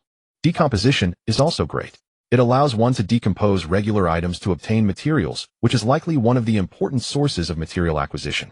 According to the monster drop rate, the probability of obtaining materials like iron ingots is too low, and with the strength of these monsters, how could an ordinary person kill them like he does? But decomposition is different. If he finds a regular house's window, decomposing it can yield glass essence. Finding cars or iron doors can yield iron ingots. This is a major way to acquire materials. As for the rolling wheel blueprint, there's no rush. His cable car's rolling wheel durability is still full, so there's no need to panic. The planting platform is also not needed. He has no seeds, and acquiring soil is troublesome, so even if he got this, it would likely take some time before he could use it. Sumu Beast Trap collection decomposition. These 3 blueprints. 2 barrels of fuel. Lin Yue, you really know how to pick. Sumu tentatively replied, since you brought them out, they shouldn't be all your belongings. You must have better items, or perhaps these items aren't very useful to you now. Lin Yue, don't try to probe me. I'm not probing you either. Peaceful trade. Sumu agreed with this statement. Sumu deal. The two opened the trading interface. Sumu placed 2 barrels of fuel, and Lin Yue placed 3 blueprints. Click to confirm. Trade completed. Sumu now had 3 yellowed blueprints in his hands. He first opened the collection skill book and the decomposition skill book. Would you like to learn collection? Would you like to learn decomposition? Confirmed consecutively. 2 glimmers flashed, and the skill icons appeared on his system panel. Collection LV10100. Decomposition LV10100. Looking at the experience points behind, Sumu's eyes lit up. These 2 skills can be upgraded. It should be like in other games. As long as you collect enough, you can level up once your experience reaches a certain point. However, what Sumu is most worried about is, when it comes to upgrading later, will it also require breakthrough scrolls or something like that? But now is not the time to think about these things. He opened the 3rd blueprint. Beast Trap blueprint white. Create a Beast Trap. LV1 requires iron ingot 1. Can be placed in the external weapon slot of the cable car to trap mutated creatures. Can also be placed on the ground to trap other mutated creatures. It possesses strong gripping strength, and the escape probability depends on the level and quality of the capture target. Note this blueprint can only create 1. But once you have a crafting table, you can automatically master this crafting scheme. Only one can be made. However, thinking about it, this is just a blueprint, so it makes sense. Moreover, once he has a crafting table, he can directly master the crafting scheme without having to learn it again. That's except, of course, Sumu is more focused on the fact that there's another item, crafting table. It seems that making equipment in the future will require this item. Not sure if this item will drop, or does Lin Yue have it? Sumu hesitated but decided not to ask. Even if the other party has it, he has nothing to trade right now. He looked at the last blueprint in his hand, the rolling wheel blueprint. This is the preview image Lin Yue sent him. Although he didn't trade it, he remembered the attributes. Confirmation. In the next second, the iron ingot in his hand transformed into flowing light, merging with the blueprint. Approximately 3 seconds later, a metal trap about half a meter in size appeared in his hand. Beast Trap, LV1 White Type Trap, Capture Range, Small Creatures, Escape Rate, Ordinary Creatures cannot escape. 1 for LV1 Mutated Creatures, 50 for LV2 Mutated Creatures, 99 for LV3. The escape probability for elite quality increases by an additional 50 for each quality level. Durability 30-30. Current state, not deployed. Sumu held the Beast Trap and opened the cable car's operation interface. Originally, there was only one weapon outside the cable car on the roof, but after upgrading to level 2, there was another one added above. Do you want to place the Beast Trap? Confirmation. In the next moment, a slot appeared above the cable car, and the Beast Trap was securely embedded within. Through the operation interface, Sumu could vaguely see the metal trap hanging above the cable car, emitting a faint cold light in the darkness. Meanwhile, those flying creatures were still frantically colliding with the cable car. Outside the cable car, those fist-sized flying creatures continued to crash against the glass. Tap, tap, tap, tap, tap, tap, as dense as rain. However, for a cable car that had already been upgraded to level 2, this level of impact was hardly worth mentioning. With 40 points of armor, the durability only decreased by 1. Sumu could even leisurely sit on a pile of packages, observing the blurry silhouettes through the glass. But he couldn't see clearly. It was too dark. Coupled with the thick fog, those flying creatures appeared to him only as clusters of moving shadows, occasionally diving and circling, crashing madly into the cable car. Sumu withdrew his gaze, shifting his attention to the recently placed Beast Trap. Whether this thing could catch prey purely depended on luck. He waited for nearly 10 minutes, but nothing happened. Outside the window, those monsters were still flying chaotically, but not a single one approached the location of the Beast Trap. Sumu was not in a hurry. He opened the chat channel, browsing information while waiting. The channel was still filled with wails. My glass is cracked. It's cracked. Help. Is there anyone who can help? I can't hold on any longer. Those damn things are still crashing. Aren't they tired? Who can lend me some fuel? I will definitely pay it back later. Sumu watched for a while and quietly closed it. There was nothing he could do. He couldn't help. Just then a prompt sound suddenly rang in his ears. Ding. The Beast Trap has captured prey. Sumu's spirit lifted, and he immediately opened the cable car's browsing interface. The screen switched to the roof. The metal trap that had just been placed was now closed, trapping a fist-sized creature in the gap. That thing was struggling desperately, its wings flapping frantically, but the steel teeth of the Beast Trap clamped tightly onto its body, unmoving. Beast Trap status: prey captured. Looking at the capture prompt, Sumu did not rush to retrieve the prey. He had no idea what that creature was. Even if it was captured, it wouldn't come inside. What if it escaped later? Moreover, who could say for sure if this thing had any special abilities? He decided to wait until it died. So Sumu continued to wait. The sound of crashing outside remained intense, but the struggling frequency of the captured creature gradually slowed. About 3 minutes later, ding. Killed LV1 Strange Creature Experience 1. Indeed, it was level 1. Only then did Sumu click retrieve prey.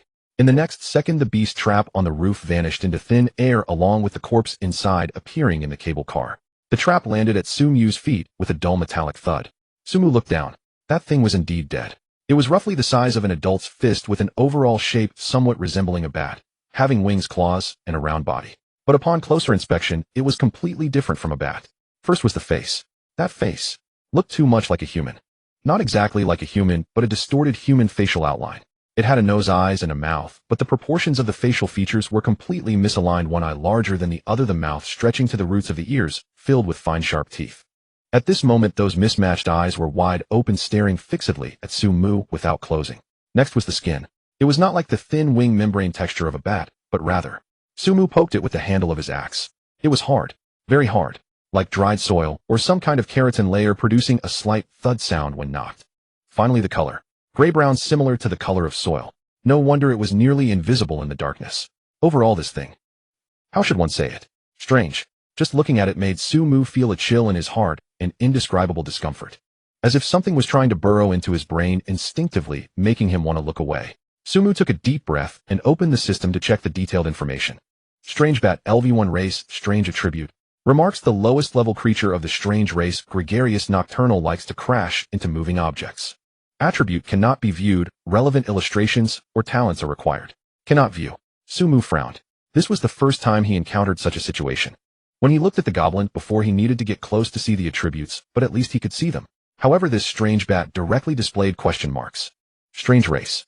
This world not only has mutated creatures, but also a race called strange. Sumu noted this name in his mind. Then he tried to use the decompose skill. Do you want to decompose strange bat? Confirmation. A faint light flashed. Decomposition failed. Gain nutrient 1. Decomposition experience 1. Decomposition failed. Sumu was taken aback. He carefully looked at the system prompt.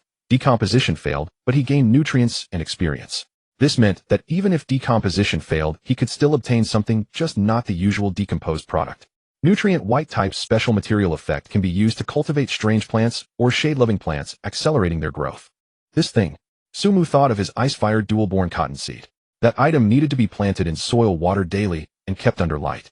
And the effect of the nutrient is to accelerate growth, and it is specifically noted as shade-loving plants. Is ice-fired dual-born cotton considered shade-loving? Uncertain. However, even if it can be used, there is currently no place to plant it. In the early stages, he did not plan to deal with the soil. Sumu stored the nutrient and looked at the box on the cable car's attributes. The wooden box dropped after killing the strange bat. He wondered if it could be kept until daylight. Just as he was looking at it. Prompt: this item is located outside the cable car, and the cable car is currently under attack, unable to pick up. Clicking to pick up belongs to the privileges of cable car LV2. Sumu. No wonder. He glanced outside the window where those strange bats were still crashing madly. Although the frequency was somewhat lower than before, it still persisted. They would have to wait until they calmed down. Sumu withdrew his gaze, continuing to focus on the beast trap. With the first success, his expectations for this thing were high. Sure enough, after a few minutes, ding! The beast trap has captured prey. Killed. LV1 strange bat experience 1. Another one. Sumu clicked retrieve prey again, repeating the previous process, checking the corpse, attempting to decompose, obtaining nutrients, then looking at the box that couldn't be picked up. However, this time, he noticed a detail: the durability of the beast trap had decreased. Opening the status bar revealed beast trap LV1 white, durability 2830. Capturing once reduced the durability by 1 point. Sumu frowned slightly. At this consumption rate, a beast trap could capture at most 30 times before, but on second thought, that was reasonable. After all, it was an ordinary trap of white quality, that being able to catch was already good enough, and how long did he expect it to last? In the following time, Sumu entered a kind of mechanical repetition rhythm. Every few minutes, the beast trap would trigger once. Ding. The beast trap has captured prey. Killed. LV1 strange bat experience 1. Ding. The beast trap has captured prey. Killed. LV1 strange bat experience 1. Experience points rose steadily, though slowly: 54, 57, 61, 65, 70. The durability of the first animal trap declined incrementally: 29, 28, 27, 26. A steady erosion that continued until around 3 a.m. It appeared the cable car was gradually drifting away from the region densely infested with spectral bats. Sumu glanced at the trap's remaining durability: 14 points left. Total kills: 16 spectral bats. 16 experience points secured. Regrettably, not every bat dropped a chest. Of the 16 slain, only 4 chests appeared. Sumu checked the cable car's durability once more: 99%, down by 1%. Though modest, this decrement signaled a sobering truth. If such impacts persisted, these creatures could indeed wear the cable car's durability to nothing. Complacency was unacceptable. He must upgrade the cable car without delay. Seizing the lull, now mere impacts occurred every 10 seconds or so. Sumu tapped the wooden chest icon displayed on the cable car's screen. The chests were now collectible, but required individual selection, an irksome process. With 3 swift taps, all 4 wooden chests teleported directly into the cabin. Sumu opened them one by one. And obtained Spectral Crystal 1 and obtained Spectral Crystal 1 and obtained Spectral Crystal 1 and Spectral Crystal. He picked up a crystal and examined it closely. In Spectral Crystal White and type, basic material and effect, a foundational component used in crafting, modifying equipment, and enhancing items. This bore no resemblance to the loot acquired earlier in the day from goblin hatchlings. Food, water, iron ingots, and refined glass essence, practical life-sustaining resources. By contrast, slaying spectral bats at night yielded spectral crystals. Materials intrinsically tied to the spectral clan. No sustenance, no water, no fuel. Inside lay not a crystal, but a yellowed schematic. And obtained crafting bench schematic white and a spark. Inside lay not a crystal, but a yellowed schematic. And obtained crafting bench schematic white and a spark ignited in Sumu's eyes. A crafting bench. Earlier upon viewing the animal trap schematic, the system had noted, once you possess a crafting bench, you will automatically master this crafting recipe. He had been pondering where to acquire such a bench, only for it to drop unexpectedly. Hastily, Su-Mu inspected the schematic's attributes. Crafting bench schematic: white and craft crafting bench LV. 1 in required materials: iron ingot 3, high strength glass essence 1, spectral crystal 2, timber 5 in occupied area, approximately 1 square meter, roughly table sized. In function, enables crafting of known low tier items. Certain schematics require completion upon this bench. Spectral crystal. That must be it. Timber. Su-Mu frowned. He possessed 3 iron ingots. 7 had been consumed upgrading the cable car, 1 used forging the trap. He still held 5 portions of refined glass essence, 3 spent on upgrades, 2 remaining. 3 spectral crystals had just been acquired, sufficient.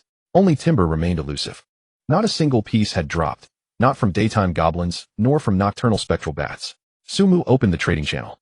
He swiftly posted a request. Fortunately, someone carried it 5 portions of food for 5 timber units. He also exchanged 3 food portions for 1 additional iron ingot, completing his material requisition. The price could have been negotiated lower, yet Su-Mu chose expediency. He needed the crafting bench built swiftly. Residual monsters still lingered. Though impact intervals had lengthened, sporadic collisions persisted. He would craft another animal trap to maximize experience gain. Such opportunities rarely presented themselves. He doubted fortune would again grant him a swarm of goblin hatchlings. Timber, gray and type, basic material and source: trees, wooden objects via decomposition, and without hesitation Su-Mu activated the crafting bench schematic. Confirm crafting bench LV. 1. Consumes iron ingot 3, high strength glass essence 1, spectral crystal 2, timber 5. Confirmed. Instantly, all materials vanished from his inventory. A soft luminescence coalesced within the cabin, gradually solidifying into form. 10 minutes later, a metallic workbench roughly 1 meter square and half a meter tall stood before Su-Mu. Its deep gray surface gleamed smooth and polished. Fixed grooves at each corner suggested precise anchoring capability. Crafting bench LV. 1 white in function, craft known items and available recipes, animal trap LV. 1 white in upgrade requirements: spectral crystal 20, steel 5, bulletproof glass block 2, spectral wood 1. Su-Mu studied the description, brow slightly furrowed. The bench upgraded solely via materials, not experience, a welcome relief. Yet steel, bulletproof glass blocks, and spectral wood. He surmised steel and bulletproof glass might drop from daytime enemies, or be extracted via decomposition from specific items. But spectral wood, its name alone evoked the spectral clan, likely obtainable only from nocturnal foes, or through some arcane method. Still, such concerns were premature. Merely possessing a crafting bench was achievement enough. Su-Mu slid it into a corner, transforming the already crammed cabin into an even tighter space. For cubic meters sounded ample, yet translated to merely 2 meters in length and width, 1 meter in height, a cramped 3-dimensional enclosure, now further constricted by gear, bench, and occupant, barely room to pivot. Su-Mu ignored the discomfort. He opened the crafting bench interface, and found as expected only one option available: animal trap. Confirm crafting animal trap LV. 1 white. Consumes iron ingot 1. And confirmed. 2 minutes later, a pristine trap rested in his palm. He mounted it onto the cable car's external weapon slot. Then he retrieved the spectral bat corpses, 1 by 1, and attempted decomposition. In decomposition failed, yielded fertilizer 1, a decomposition experience 1. Decomposition failed, yielded fertilizer 1, a decomposition experience 1. In decomposition failed, yielded fertilizer 1, a decomposition experience 1. 16 bodies. All decomposition attempts failed. Yet Su-Mu exhaled relieved. Failure still granted fertilizer and experience, a substantial boon. Fertilizer held no immediate use, yet future cultivation would inevitably demand it. Moreover, decomposition experience had risen by 16 points. Su-Mu opened his skill panel in decomposition LV. 116100 in harvesting LV. 10100 and 84 more points would elevate it to level 2. What new capabilities might level 2 unlock? As Su-Mu pondered, the impacts against the cabin resumed, suddenly intensified. Tap tap tap, tap tap tap, and denser than any prior assault. Su-Mu raised his head to look out the window. Although it was still unclear, the overwhelming sense of pressure could be felt even through the glass. He opened the cable car status. Trap triggering. Trap triggering. 2 alerts sounded almost simultaneously. Su-Mu's spirit lifted. This is the final sprint. The impacts outside grew increasingly frenzied, as if those strange bats were launching a last charge. Su-Mu fixed his gaze on the states of the 2 traps. Trap capturing LV1, strange bat escape probability 1. Escape failed, killing in progress. Trap capturing LV1, strange bat escape probability 1. Escape failed, killing in progress. Ding. Killed LV1, strange bat experience 1. Ding. Killed LV1 Strange Bat. Experience 1. An hour had passed again. Experience 91,100. Then, it fell silent. There were no more impacts outside. Those shadows gradually disappeared into the thick fog, as if they had never appeared. Sumu stared blankly at the experience bar. 91,100. Just 9 points left. He took a deep breath and slowly exhaled. Forget it. One cannot force what is unattainable. He glanced at the time. It was 4:20 in the morning. A few hours remained until dawn. Sumu retracted the second trap still had 18 durability left while the first had only 8. He then clicked to collect the dropped boxes. This time luck was on his side with 7 boxes. Sumu opened them one by one. Gain Strange Crystal 1, Gain Strange Crystal 1, Gain Strange Crystal 1, Gain Strange Crystal 1, Gain Strange Crystal 1 7. No blueprints. Sumu was not disappointed. The drop rate for blueprints was inherently low. Just getting a crafting table blueprint was already good luck. He stored all the strange crystals and glanced at the quantity of nutrients, 37 portions. Adding the harvest from the first day of killing goblin pups, his current resource situation was as follows: food 33 bottles of mineral water, 22 packets of instant noodles, 25 loaves of bread, 5 portions, 24 chocolate bars, materials, glass essence 4, strange crystal 8, nutrients 37, fuel 1, L special items, level 1 strength type breakthrough talisman 1, M500 revolver 1, 7 bullets, skills gathering LV1, disassembly LV1, 37,100 experience level 1, 91,100. Sumu looked at the 91, feeling an itch in his heart. Just 9 points short. If another wave came, he could level up to level 2. Unfortunately, Sumu shook his head, forcing himself not to think about it. Though he felt restless, he could only accept this outcome. After all, gaining 37 experience points overnight was already a pleasant surprise. To know that during the day he had fought hard to kill so many goblin pups and had only gained 54 points. He was about to close his eyes for a short nap when suddenly, thud, a dull impact sound. It was not the previous rapid-fire pat-pat sound, but more like someone had slapped a large clump of wet mud against the glass. Sumu's eyes shot open. What the hell? Outside the window was still pitch black, the thick fog rolling, and nothing was visible. But he could clearly feel that this impact was completely different from those strange bats before. The previous impacts were light, fragmented, and dense. This time the impact was heavy, muffled, and forceful. Sumu instinctively looked at the cable car status panel. Current armor 40/40, durability 98, thank goodness. The previous wave of dense impacts had only worn down 1 of durability in an hour. These 2 heavy hits had not caused any additional damage. Sumu sighed in relief. However, he had not yet finished exhaling. Thud, thud, thud, 3 consecutive hits. The frequency was much higher than before. Sumu frowned, deeply staring intently outside. But there was nothing but darkness. He could see nothing. He could only listen to the sounds. The thud sound continued occurring every 10 seconds or so. Sumu counted while keeping an eye on the durability. 5th hit, 8th hit, 12th hit. When the thud sounds accumulated to over 20, the durability dropped from 98 to 97. Sumu's brows tightened even more. About 5 minutes wore down 1. At this pace, with 2 or 3 hours until dawn, it was impossible to deplete the durability. But the problem was he had not yet found a repair method for this durability loss. It couldn't keep consuming like this. Sumu reached for the pistol at his waist, but slowly set it down. In this darkness, he really couldn't hit anything, even with a weak point attack as per the rules. He had tested this before in the goblin nest.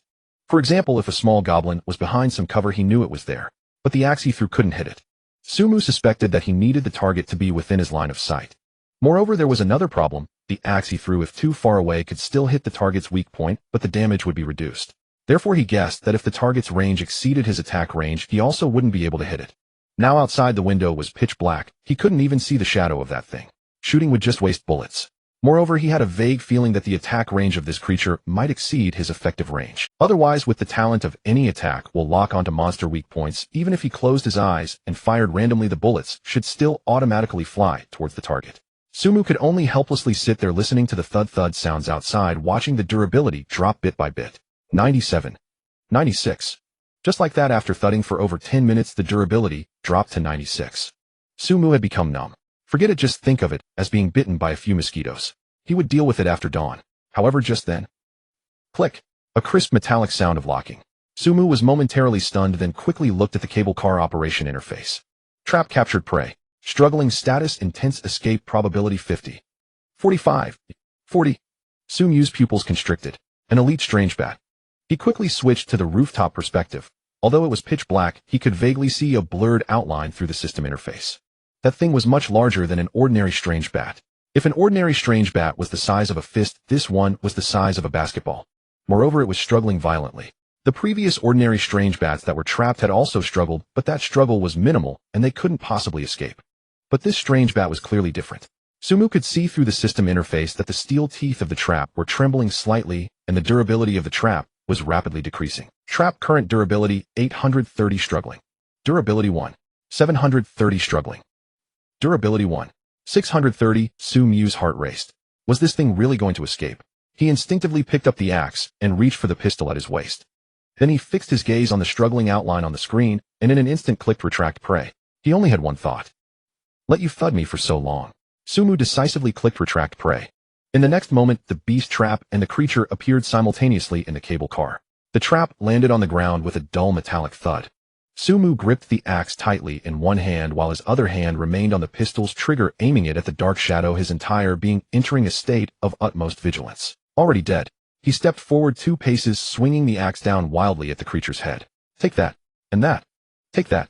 Let me wear down your endurance. The sound of the axe blade striking flesh echoed repeatedly, green blood splattering everywhere. He didn't use the gun. For him, every bullet was extremely precious at this moment.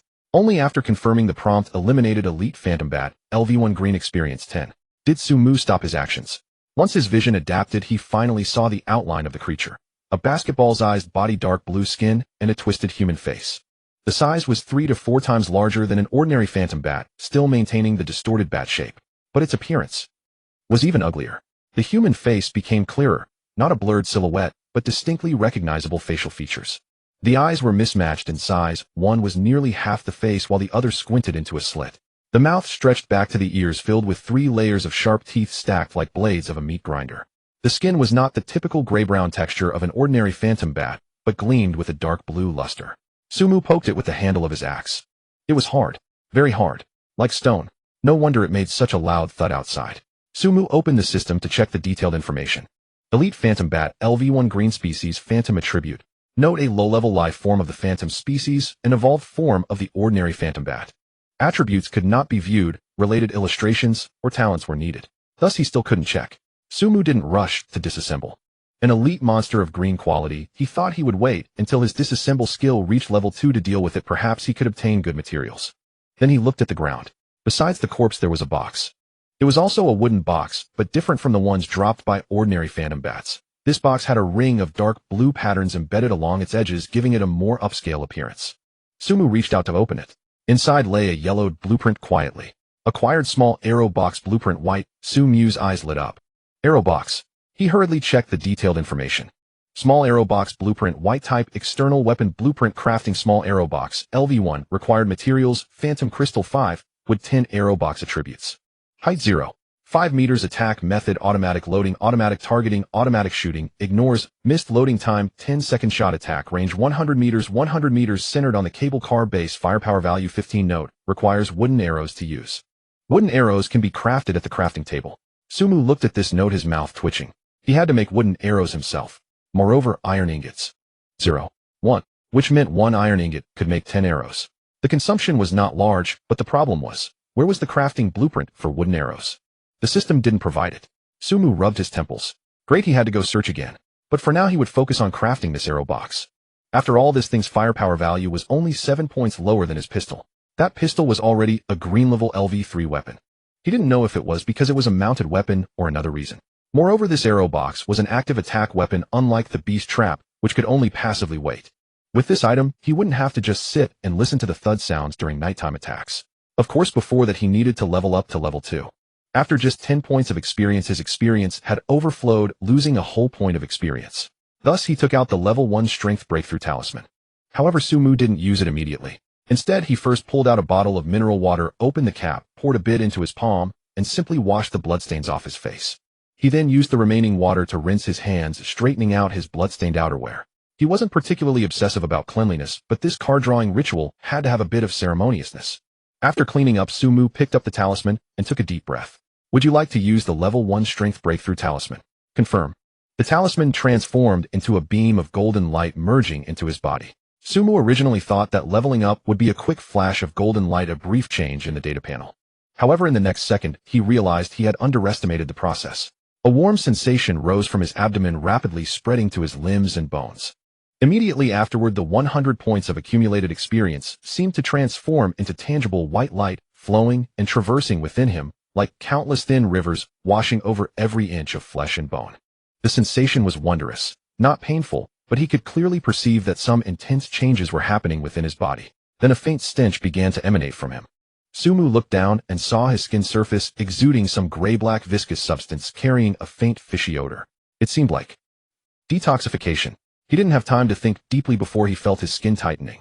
The muscles that had loosened from long hours of sitting at the computer were now being gripped, stretched, and reshaped by an invisible hand. He could feel his pectorals, abs, and arms becoming more defined, his skin taut, even making his slightly snug shirt feel tight. In just a few seconds, everything calmed down. Sumu clenched his fist. It felt different. Completely different. Previously, after drinking the strength potion, it was a feeling of more strength, but now it was a refreshing sensation from within, far beyond a mere increase in numbers. He moved his shoulders. His previously slender figure was now much more balanced. While he hadn't turned into a muscle-bound giant, he at least looked fit and strong. Sumu opened his personal panel. Name: Sumu, level 200 race, human, hunger level 75, strength 26, constitution 8, agility 8, spirit 17. Overall, he had gained 10 attribute points, with 8 points added to strength and 1 point each to constitution and spirit. Sumu pondered. The effect of the breakthrough talisman was to force the attribute points gained from leveling up to lean towards strength, but it didn't specify how to allocate them. It seemed that these 10 attribute points were randomly distributed, just weighted towards strength. The ratio of 8:1:1, he wondered if it was fixed or random. He couldn't determine it for now, and would need more samples for comparison later. However, an increase of 10 attribute points was equivalent to more than a quarter of his original total attributes. Moreover, the 8 points added to strength directly raised his strength value by 1/3. This increase in actual combat power was far more than just a numerical change, especially combined with the talent that any attack will lock onto the monster's weak point. Sumu's mouth curled slightly. Now, if he were to encounter that old goblin again, he could probably solve it with a single axe strike, not needing to be as tense as during the day. At that moment, a familiar prompt sounded in his ear. Your current level is LV2, and you receive a choice of 1 personal talent from 3 options. Here it comes. Sumu closed his eyes, slowly exhaling, then opened them again. 3 golden cards floated before his eyes. On the first card, the flame icon appeared once more, inscribed with the word luck. Another luck option. Sumu felt a surge of joy. If it weren't for the absence of this icon during his first card draw, he would have thought it was a guaranteed outcome in every round. Now it seems either he was lucky, or the probability of this luck appearing was inherently high. He did not dwell on it, and looked at the 3 options after the card flipped. Option 1, rule type. When faced with an unknown blind box event with mixed outcomes, you can always observe and obtain the best part of it. Option 2, personal type. Carrying capacity, permanently increased by 100. Option 3, construction type. When crafting items, there is a 10 chance of not consuming any materials. Sumu's gaze immediately fixated on option 1. Rule type. Another rule type. He quickly grasped the meaning of this talent. Similar to blind box openings or lottery draws, he would always obtain the best item. For example, when opening a treasure chest, if there are multiple random items, he would receive the best one. When participating in a lottery, if there are different rewards, he would draw the highest tier. This ability. Although he hadn't encountered any luck-based events yet, since such a talent existed in the game, there would surely be corresponding scenarios later on. Moreover, he had experienced the immense value of rule-type abilities through locking weakness. It was indisputable and beyond refute. Looking at the other 2 options. Option 2, a 100 increase in carrying capacity. This was also quite practical. He currently had 26 strength with a carrying limit of 130 kilograms estimated at 5 times strength. It was previously stated that 8 strength equated to a carrying limit of 80 pounds, which is approximately 40 kilograms. About 1 strength corresponds to 5 kilograms of carrying capacity. A 100 increase means doubling the carrying capacity, allowing him to gather more items in the future. Option 3, a 10 chance of not consuming materials. When crafting equipment, there is a 1 in 10 chance of getting a freebie. If he ends up crafting consumables in large quantities like wooden arrows, this talent could save him a considerable amount of materials. All are quite good. But, rule type, the eternal god. Without any hesitation, Sumu reached out and pointed to option 1. Selection successful. The golden card transformed into motes of light, merging into his body. Everything returned to tranquility. After handling all this, Sumu opened the trading channel. This time he was naturally purchasing the wood needed to craft the quiver. However, he wasn't in a hurry this time. After the elite phantom bat was killed, the flapping sounds from outside completely. Those ordinary phantom bats seemed to have retreated, as well, no longer appearing. Dawn was approaching. He could take his time negotiating. Sumu posted a purchase message in the channel, looking to buy wood, 5 portions of food for 10 portions of wood. Some private messages came in immediately. As soon as the message was sent, someone replied. However, most were asking, can I trade something else? Or can I raise the price? Sumu ignored them all, until a familiar ID popped up. Private message, Chunjun boss, are you buying wood again? Sumu looked and smiled. Wasn't this the person who sold him wood earlier? Private message, Sumu, yes, 10 portions of wood for 5 portions of food, are you in? Private message, Chunjun, I'm in. Boss, wait a moment, I have some. Private message, Sumu, where did you get so much wood? There was silence on the other end for a few seconds, then a lengthy message arrived. Private message, Chunjun, hi, don't mention it. The place where I landed yesterday was terrible. I searched for a long time and found nothing, just a patch of forest. At that moment, I thought, in such a game, isn't it said if you want to get rich, first chop down trees? So I tried chopping down a tree. Private message, Chunjun, I chopped down 2 trees yesterday, got 20 portions of wood, sold you 5 portions earlier, and still have 15 left. I was worried I wouldn't be able to sell them considering everyone is short on food now. Who would trade food for my worthless wood? I didn't expect the boss to still want it. Sumu looked at this message deep in thought. Chopping trees can yield wood. This is indeed an idea. Although it is risky, if one is cautious and finds a relatively safe spot, it can indeed provide a stable supply of wood. However, Sumu didn't plan to do this himself for the time being. He had a more efficient way to gain experience and didn't need to risk being surrounded by monsters to chop trees. However, it must be said that Chunjun was quite lucky this situation didn't provoke monster attacks. One must know Sumu had chopped trees before, and it made a lot of noise and was not easy to do. Private message, Sumu, are you going to chop trees again in the future? Private message, Chunjun, if you buy then I will chop. After all, I'm not good at much else, and there are plenty of trees. Rather than risking it to find supplies in town, it's better to chop trees honestly. At least it's stable. Private message, Sumu, alright then, I'll buy all your wood in the future. 10 portions of wood for 5 portions of food, but don't chop more than 10 portions in a day. Also be careful not to attract monster attention. Private message, Chunjun, thank you boss. Thank you boss. I will definitely be careful. The transaction was quickly completed. Sumu exchanged 5 portions of food for 10 portions of wood. He had 8 pieces of phantom crystal, and the materials were sufficient. Sumu opened the crafting table and selected small quiver. Do you want to craft small quiver, LV1 white? Consumption phantom crystal 5, wood 10. Confirm. In the next moment, a soft light glimmered on the crafting table, and various materials floated into the air, beginning to combine automatically. About 15 minutes later, a small quiver approximately 0.5 meters tall appeared inside the cable car. It was deep gray overall with a metal base and mechanical structure on top, featuring a rotating launch device at the peak resembling a simplified crossbow. Sumu stowed away one animal trap and moved the small quiver to the external weapon slot on the top of the cable car through the interface. Do you want to place the small quiver? Confirm. In the next moment, the quiver securely fitted into the slot on the roof. Sumu glanced through the operation interface. The quiver stood quietly, and the launch device automatically rotated once, seemingly scanning the surrounding environment. Unfortunately, there were no arrows. Sumu opened the crafting table again to check the crafting options for wooden arrows. Empty. No blueprint. He opened the trading channel and posted a new purchase request. Looking to buy crafting blueprint for wooden arrows, can exchange food, price is negotiable. After sending that, Sumu began to think again. As for wooden arrows, it was obvious that they were composed of only 2 parts wood and iron. Rubbing his head. Later he would definitely need a large amount of wood, and he obviously couldn't chop it himself, as the wood takes up too much carrying capacity, and acquiring wood is also very dangerous. Hence he could consider purchasing from Chunjun, the main thing being the blueprint for crafting wooden arrows. However, he decided to put this matter aside for now. Having worked hard for most of the night, he needed to replenish his sleep for a bit, otherwise during the day he would be lacking in spirit, which could be very dangerous. Therefore he closed his eyes. As the sunlight pierced through his eyelids, Sumu instinctively tilted his head. It was too bright. He furrowed his brows and opened his eyes only to be greeted by a blinding golden light. The sunlight streamed through the glass of the cable car, illuminating the entire compartment. Sumu raised his hand to shield his eyes and slowly sat up. Having curled up amidst a pile of packages to sleep last night, his position was not particularly comfortable and his neck felt a bit sore. However, his body felt great and his spirit was high. After leveling up to level 2, it seemed as though his whole being had stepped up a notch. He glanced at the system time. 0934. He had slept for over 4 hours. Sumu rubbed his temples, habitually casting a glance at the number of people in the upper right corner of the channel. 809. This number caused him to pause slightly. He remembered that before he fell asleep for the first time, there were 903 people. After the wave of ghastly bats attacked in the latter half of the night, combined with the low temperature, he thought at least 100 or 200 people would have perished. After all, a level 1 cable car only had 10 points of armor. Although the individual damage from those ghastly bats was low, it could accumulate. Over a night of attacks, it was enough to shatter the cable car. Not to mention there was that elite ghastly bat. How could only 11 people have died? He frowned, wondering if those ghastly bats in the latter half of the night had solely targeted him. He had merely upgraded the cable car. He hadn't done anything that would provoke ire. Why would he attract hostility? But upon reconsideration, the appearance of the elite ghastly bat was indeed rather suspicious. Ordinary ghastly bats were everywhere, but an elite level 1 should have had some reason to appear. Perhaps the upgrade of the cable car had attracted them due to some specific traits. Sumu shook his head, unable to fathom it for the time being, and was too lazy to delve deeper.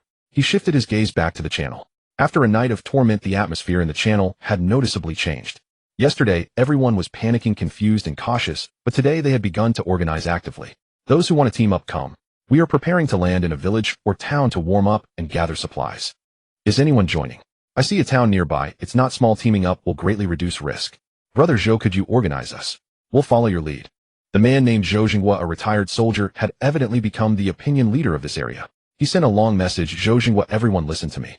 We must go down to gather supplies today, or it will be even more difficult at night. But before going down, there are several principles we must follow. First, try to team up with those who are adjacent to you.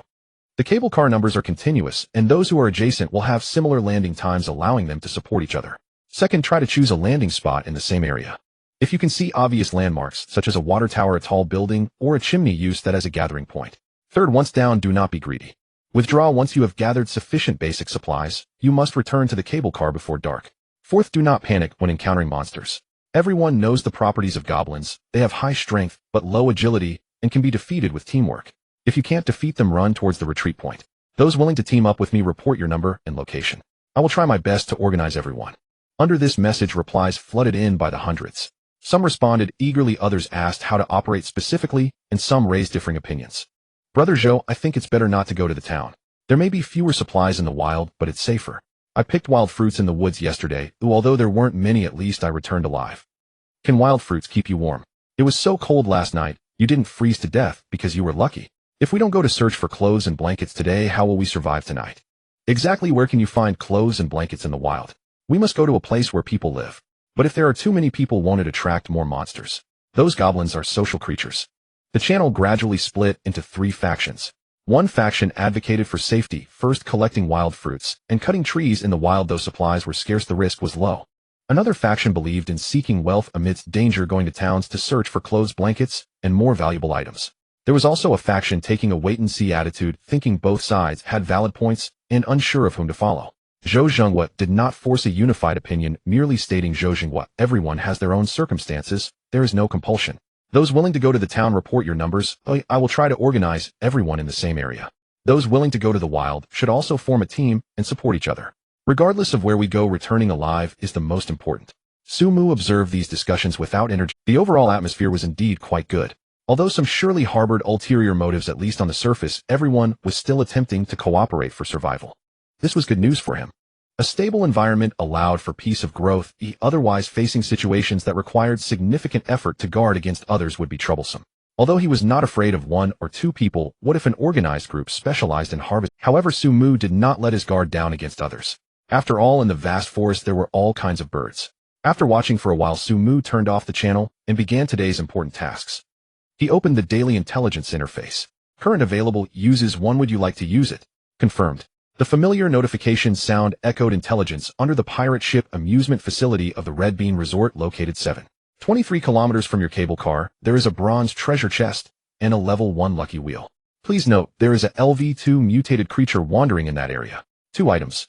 Sumu paused slightly. No, upon closer inspection this time, it was not 2 pieces of information, but 1 piece of information containing 2 items. A bronze treasure chest and a level 1 lucky wheel. Sumu's eyes lit up. A lucky wheel. He had just selected the talent of always obtaining the best part of events with unknown blind box elements yesterday, and today, he encountered the wheel. It was perfect for testing the power of this new talent. However, his attention was quickly drawn to the latter part. There was a LV2 mutated creature wandering. A level 2 monster. If it were an ordinary level 2 goblin with his current strength of 26 points combined with lock weakness and extra attack, he should be able to handle it in close combat. But if the opponent were a green quality elite? Sumu touched the handgun at his waist.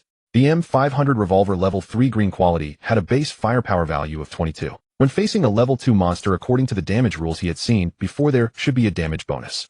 But the issue was there were only 7 bullets. Moreover, he did not know what type of this level 2 monster was. Was it a goblin? Or something else? More importantly, the intelligence only mentioned there is 1, but it didn't mean that there was truly only 1.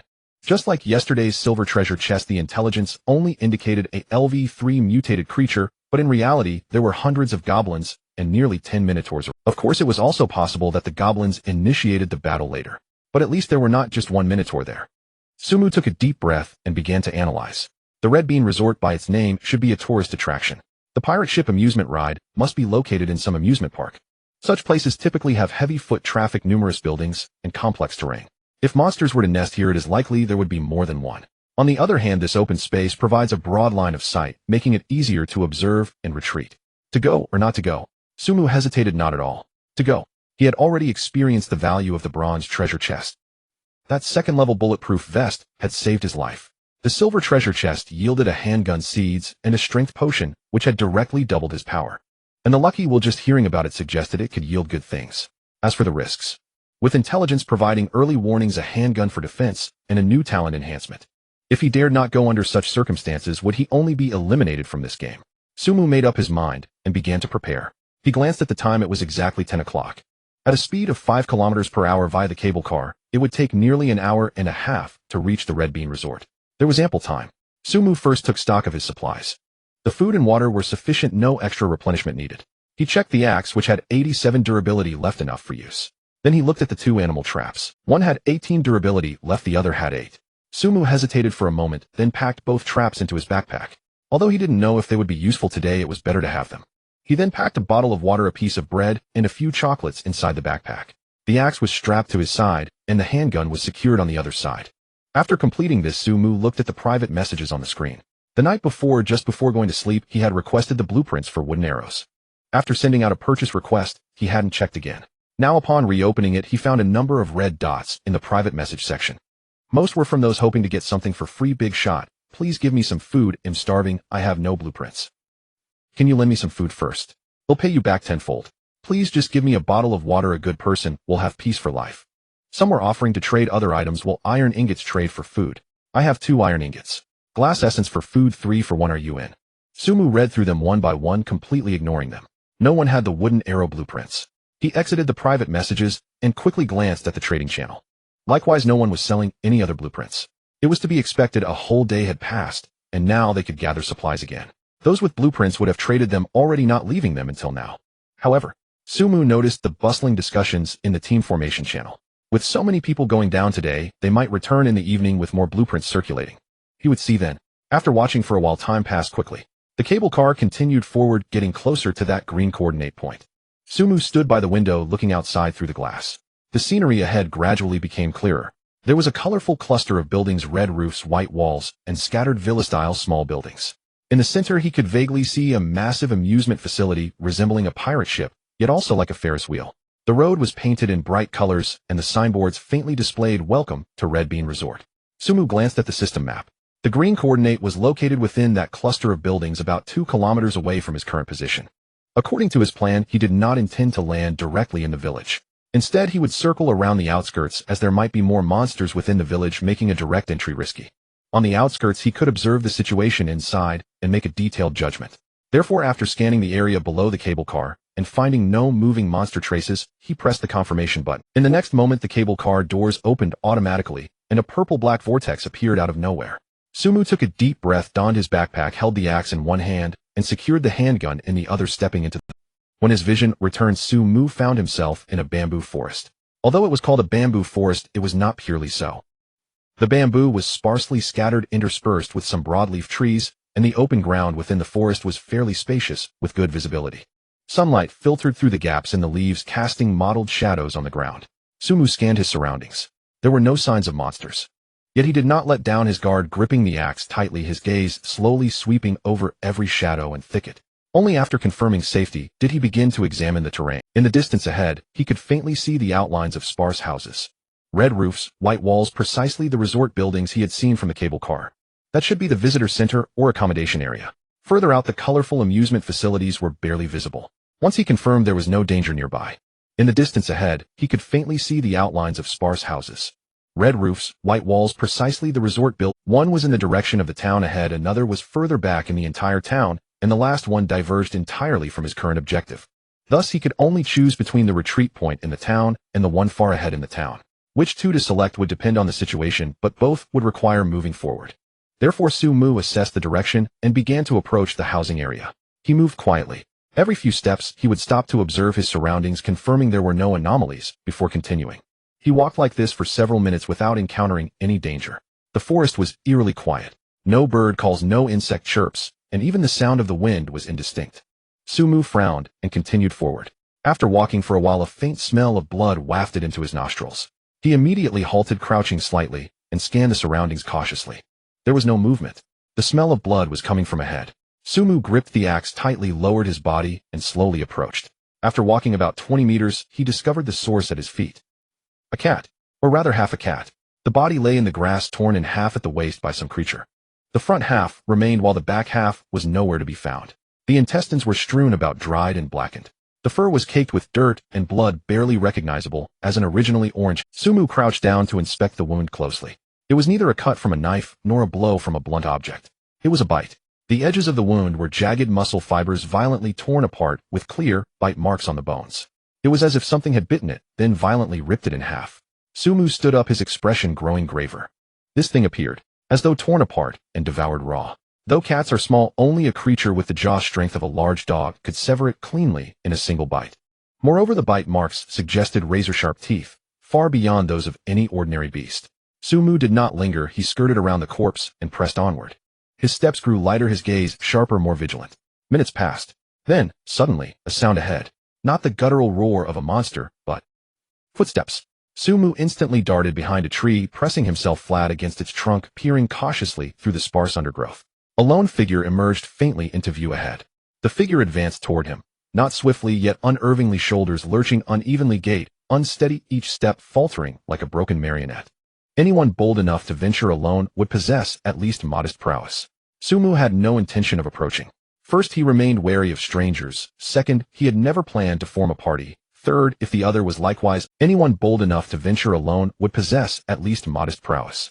Sumu had no intention of approaching. First, he remained wary of strangers. Second, he had never planned to form a party. Third, if the other was likewise, unaccompanied suspicion would run mutual. An encounter between two such individuals would likely yield little more than tense, silent passage. No purpose served. Yet in the next breath, his brow furrowed deeper. The figure had spotted him, and instead of veering aside or ignoring him entirely, it charged straight toward him, swiftly. Far faster than any human runner. Sumu's pupils contracted sharply. Something was wrong. That gait, grotesquely distorted. Shoulders heaved violently up and down, one leg dragged limply, while the other snapped forward like a sprung coil. Arms flailed with unnatural amplitude, as if every joint had dislocated. Not human. Sumu's judgment crystallized in an instant. He did not flee. Instead, he tightened his grip on the axe and locked his eyes onto the rapidly closing figure. They had begun hundreds of meters apart. Dim forest light had obscured details earlier. Now, as the figure closed to within 100 meters, its true form resolved with chilling clarity. It was a male corpse. Or rather, what had once been a man. Its tattered garments barely retained the shape of a resort staff uniform. Blue shirt, dark trousers, now caked thick with dried blood and grime, robbed of all original color. Its face was ashen gray, tinged with necrotic black, skin shriveled tight over bone like cured jerky. Hollow eye sockets held clouded, unfocused orbs. Pupils dissolved into formless smudge. Half its lower lip was gone, revealing a blackened gum line and scattered rotting teeth. Most horrifying, however, was its torso, its abdomen hollowed out.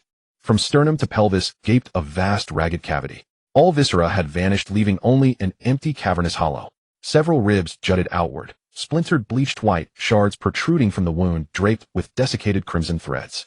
One calf bore a massive chunk of flesh torn away, exposing blackened bone, hence the dragging gait. The other leg remained intact, but its knee bent backward, each stride propelling it like a grotesque spring. Its arms were no less warped. The left forearm ended abruptly at the elbow, jagged, irregular, as though gnawed off. The right hand remained whole, yet every finger curled backward at impossible angles, claw-like and rigid. It hurtled towards Sumu, and upon that twisted visage a smile lingered. Not born of expression, but sheer physiology, the missing half-lip stretched, taut, bearing gums in a macabre rictus. Not a smile of emotion, but the involuntary grimace of decay, a lipless mouth pulled wide, exposing blackened gums, an illusion of mirth carved by rot. Sumu felt his blood surge, not with fear, but with taut electric tension. He had slain goblins before, yes, but mostly juveniles posing negligible threat. Even the elder goblin had ambushed him unexpectedly in a narrow stairwell, adrenaline surging as he hacked wildly in blind panic. This time, however, he watched, clear-eyed, as the abomination charged headlong toward him, monstrous, contorted, drenched in gore. The visceral impact struck far deeper than any goblin ever had. Sumu drew a slow, deliberate breath, forcing calm into his veins. At that moment, its data flickered into view in zombie LV. 1 in strength, 17 in constitution, 12 in agility, 8 in spirit. 0 nit stats mirrored those of goblins, slightly weaker in strength and constitution, agility comparable. Still, it was beatable. Sumu tightened his grip on the axe, no firearm drawn. From years of zombie-themed games, he knew firearms were last resort tools. Gunfire attracted more of them, and even if none seemed nearby, now hidden ones might answer the call. Worse, a gunshot would broadcast his location to every living soul within earshot. More crucially, and he wouldn't need one. And the creature closed in, 100 meters, 80 meters, 50 meters, 30 meters, Sumu remained motionless. And he waited. And for the perfect distance. 20 meters, 15 meters, 10 meters. Just as it lunged within arm's reach, Sumu whirled his arm and hurled the axe with brutal, decisive force. He did not aim, nor did he need to.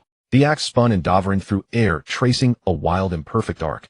Yet precisely then the creature surged forward, head thrusting forward instinctively, and thwack, thwack. The blade didn't glance off, it cleaved deep. It sank fully into the skull, splitting the warped cranium clean in two.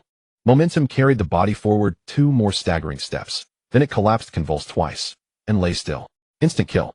Sumu hadn't expected otherwise. His current strength stood at 26. Combined with perfect placement and a critical strike, the outcome was inevitable. Yet he stood frozen, not by shock, but by something else. For a fleeting instant as he released the axe, he'd seen a phantom afterimage, doubling its motion. He was certain it wasn't a trick of the eye. And he heard it. The impact resounded not once but twice. Even blurred vision couldn't deceive the ears. Thus, only one explanation remained: his innate talent had activated, granting an additional strike upon landing the first. An additional attack was triggered. It turns out this is how it works. Originally, Sumu thought that after the attack it would trigger an extra damage equivalent to his normal attack, which is simply the damage on his regular stats. However, before his eyes there were indeed 2 axe shadows appearing, accompanied by 2 distinct sounds. The damage was consistent, seemingly aligning with Sumu's earlier thoughts. But in reality, it was far from what he expected. Imagine if in the future he were to smear gasoline on the axe, ignite it, and turn it into a flaming axe. Throwing it would cause continuous. Normally, an additional attack would only account for his basic attack damage, without any continuous damage. In simple terms, the attack's effects would also be inherited.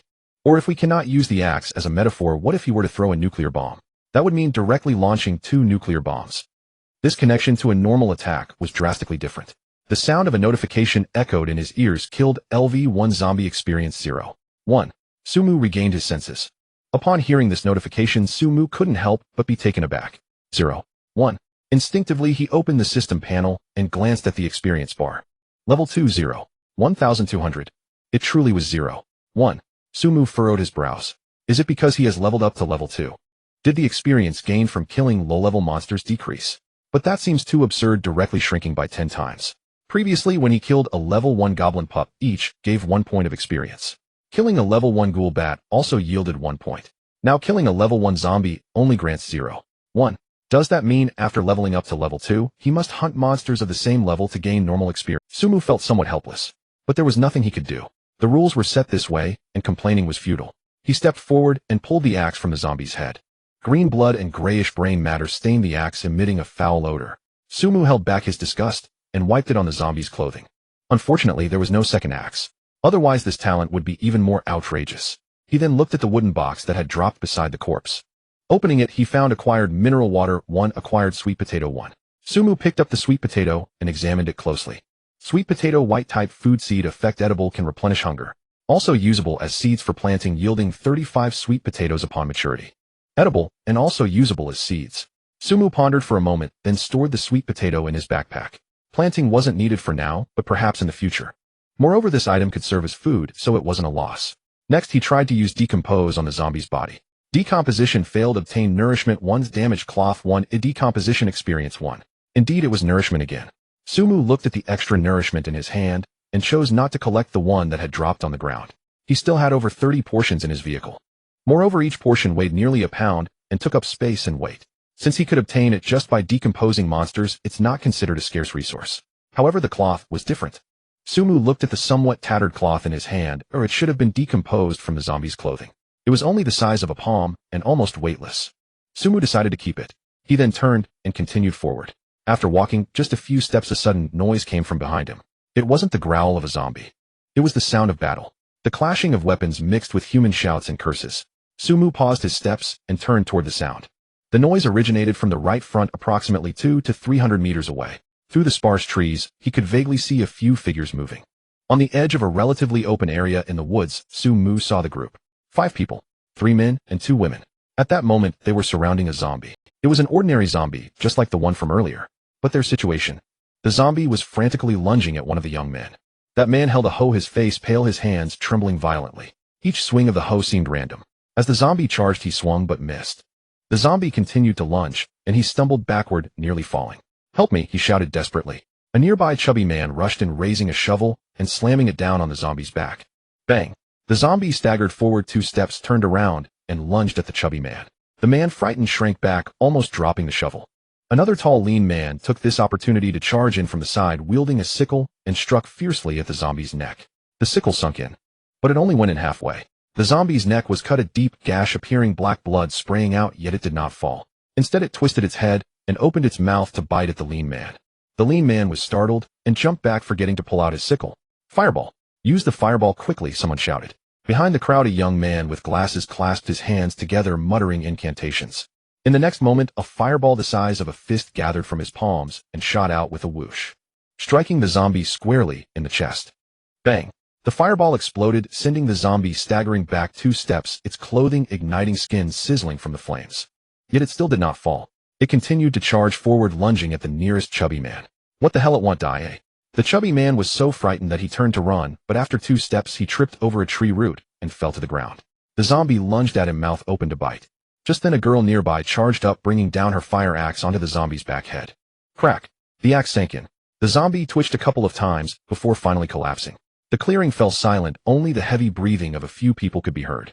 "Is it dead?" The fallen chubby man lay on the ground, his voice trembling. "It's dead," the girl with the axe gasped, sitting down heavily on the ground. The others also slumped down, some kneeling on the ground, dry heaving. Sumu hid behind a tree, quietly observing this scene. That zombie was exactly the same as the one he had killed earlier. 5 people, armed, coordinated, and there was even someone who could cast fireball. Yet they struggled so much. Someone nearly got bitten. And he himself took down a zombie with just 1 strike. Sumu looked down at his hands. In that moment, he truly realized how vast the gap had grown between him and ordinary people. Killing a zombie for him was like killing a chicken. For these people, it was a fight for their lives. Sumu chose not to watch any further. He quietly retreated and turned to leave. Killing a zombie for him was like killing a chicken. For these people, it was a fight for their lives. Sumu chose not to watch any further. He quietly retreated, and he didn't know how many more zombies were nearby, but it was better to be cautious. Leaving this area as soon as possible was the priority. At this moment, after Sumu left, the 5 people in the open space were still catching their breath. "That was close," said a girl sitting on the ground, patting her chest. "Fortunately, your fireball technique helped a lot, otherwise the fat guy would have been done for." Thanks to Xiaoyu. The boy with glasses who had used the fireball technique seemed to be the core of the team. He wiped the sweat from his forehead. "She warned us in advance that there were monsters nearby, allowing us to prepare in time." Everyone turned their gaze to another girl in the team. She was a girl with a ponytail and a delicate face, looking to be in her early 20s. At this moment, she stood at the edge of the open space, her gaze lost in the distant woods. "Xiaoyu, what are you looking at?" someone asked. "Nothing, it should be someone else." Lin Xiaoyu retracted her gaze. "Let's search for supplies first. This zombie should drop something." Everyone nodded and began to check the boxes dropped by the zombies. Lin Xiaoyu also walked over, pretending to help, but her mind lingered on that fleeting moment. Her talent was danger perception beginner, which allowed her to sense hostile creatures within approximately a 300-meter radius. During the battle just now, she faintly sensed a presence over there. Very dangerous. More dangerous than any monster she had encountered. But strangely, that presence bore no hostility. It was simply there, quietly observing. And then it left. Lin Xiaoyu glanced in that direction again. Nothing was there. Was it a person? If it was a person, it could evoke a feeling of very dangerous. She glanced at the boy with glasses who was picking up boxes. His name was Zhang Mingyuan, the strongest fighter in the team, with a fireball talent and a power level of 7 points at level 1. Yet Zhang Mingyuan felt far less intense to her than that presence from earlier. That person must be at least level 2, right? Has someone really advanced to level 2 so quickly? Moreover, they were acting alone. "Xiaoyu." Zhang Mingyuan walked over. "Did you just say there was someone over there?" Lin Xiaoyu came back to her senses and nodded. "Yeah, it should be someone like me who chose to descend into this area from Cable Car Mountain, and they mean no harm." "That's good to hear." Zhang Mingyuan sighed in relief. This area is a town, so there should be quite a few people that landed nearby. But at this stage, there probably aren't many who can take out monsters alone. Let's take advantage of these zombies being relatively mindless and spread out, and try to farm more experience and supplies. Lin Xiaoyu nodded and glanced in that direction again. Nothing was there, but for some reason she made a mental note of that direction. Sumu continued on his way. After about 10 minutes the trees in front of him became sparser, and the view gradually opened up. Dense buildings appeared.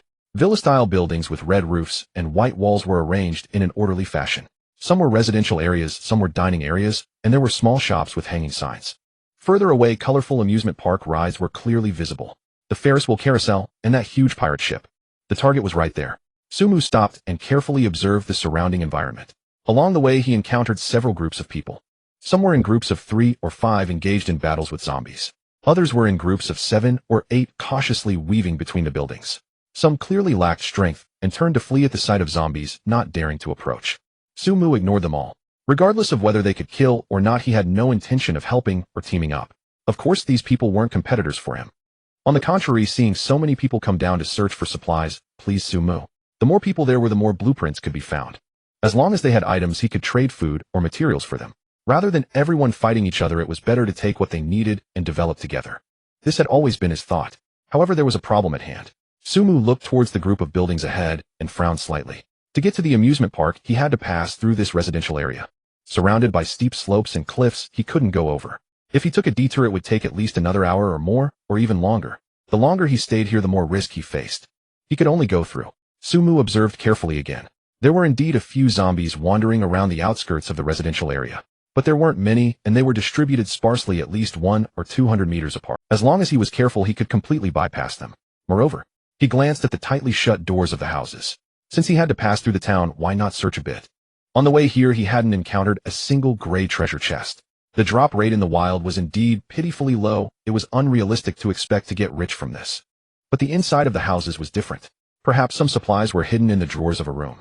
Moreover, these zombie creatures had little intelligence, making them perfect for practice. With this thought in mind, Sumu made up his mind, gripped his axe tightly, and headed towards the nearest house. Sumu stood at the edge of the residential area, carefully observing the street ahead. Scattered zombies were wandering the closest, about 150 meters away, aimlessly meandering around the street corner. Further away, there were a few, sparsely distributed. He could bypass them. He gripped his axe tightly, lowered his body, and crept forward against the wall. The target was the nearest row of houses. A 2-story small building with red brick walls, the roll-up door tightly closed and windows secured with anti-theft nets. Nearby, several buildings had a similar structure, some with roll-up doors and others with wooden doors. Sumu did not rush towards the area with monsters. Although he came to practice level 1 zombies, only granted 0. 1 experience, which was too low of a cost-performance ratio. Moreover, fighting would create noise, and if more zombies were attracted, it would be counterproductive. What he needed was to adapt to this environment. In a town filled with danger, maintaining calm and making correct judgments was enough. Sumu bypassed the first zombie and pressed against the wall to arrive at the door of that small building. The roll-up door was made of silver-white aluminum alloy, locked shut on the ground. Sumu frowned. If he were to break this door violently, it would certainly make a loud noise. Moreover, he looked around, and this row of houses was basically all tightly shut with roll-up doors with only a few wooden doors ajar. Should he go to those open doors? Sumu shook his head. The open doors had likely already been searched by someone. Moreover, an open door indicated that the person who entered had either died or left. In either case, it wasn't worth going. What he needed were houses that hadn't been touched. That meant he had to pick the lock. Sumu stared at the roll-up door and suddenly had a flash of inspiration. Decompose. His decomposition skill could not only decompose corpses, but also regular items. Could this door be decomposed? Sumu placed his hand on the roll-up door and concentrated. Would you like to decompose aluminum alloy roll-up door? The decomposition will take 3 minutes, during which you cannot move. It really could. Sumu's eyes lit up, and he unhesitatingly chose to confirm.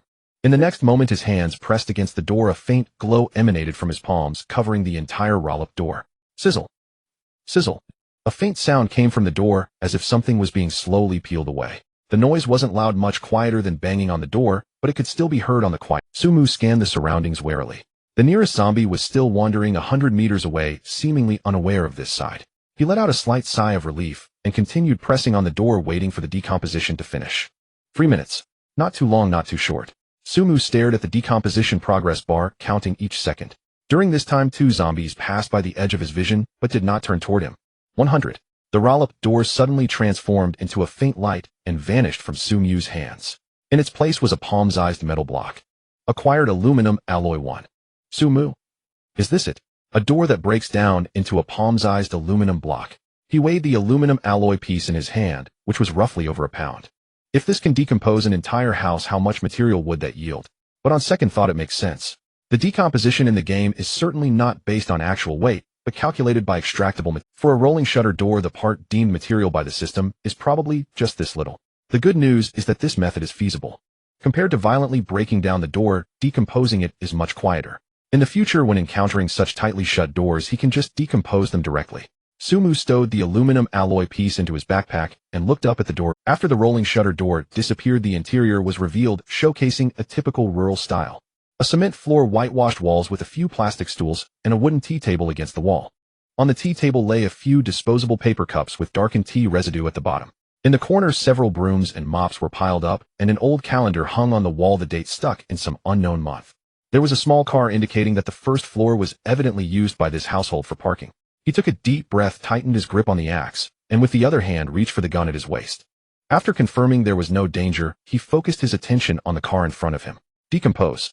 Without hesitation. However, seeing that it would take 6 hours to decompose, he lost all interest. This is too much of a waste of time. Moreover, the things obtained from decomposition would likely be quite heavy, and he currently has no place to store them. He shook his head. Sumu arrived at the staircase of this house and quickly scanned the area. No monsters. But he did not let his guard down. His previous experience in the goblin den told him that in such residences monsters were often found upstairs. He treaded lightly, passing through the hall, and approached the staircase. He glanced upward. The door on the second floor was slightly ajar, and a faint light seeped through the gap. It was eerily quiet. Sumu gripped the axe tightly and ascended step by step. His footsteps were very light, very slow. After climbing a few steps, he paused to listen for any sounds. There was none, but just as he was about to step onto the second floor landing, a faint sound came from within the door. Very soft. If it weren't for the enhanced physical abilities he gained after reaching level 2 and his now sharper hearing, he wouldn't have heard it at all. Sumu instantly halted, pressing his body against the wall. The sound from inside continued. Rustling. As if something was moving slowly or dragging something. Something was there. Sumu did not act immediately. He listened quietly for a moment, confirming that there was only that one sound.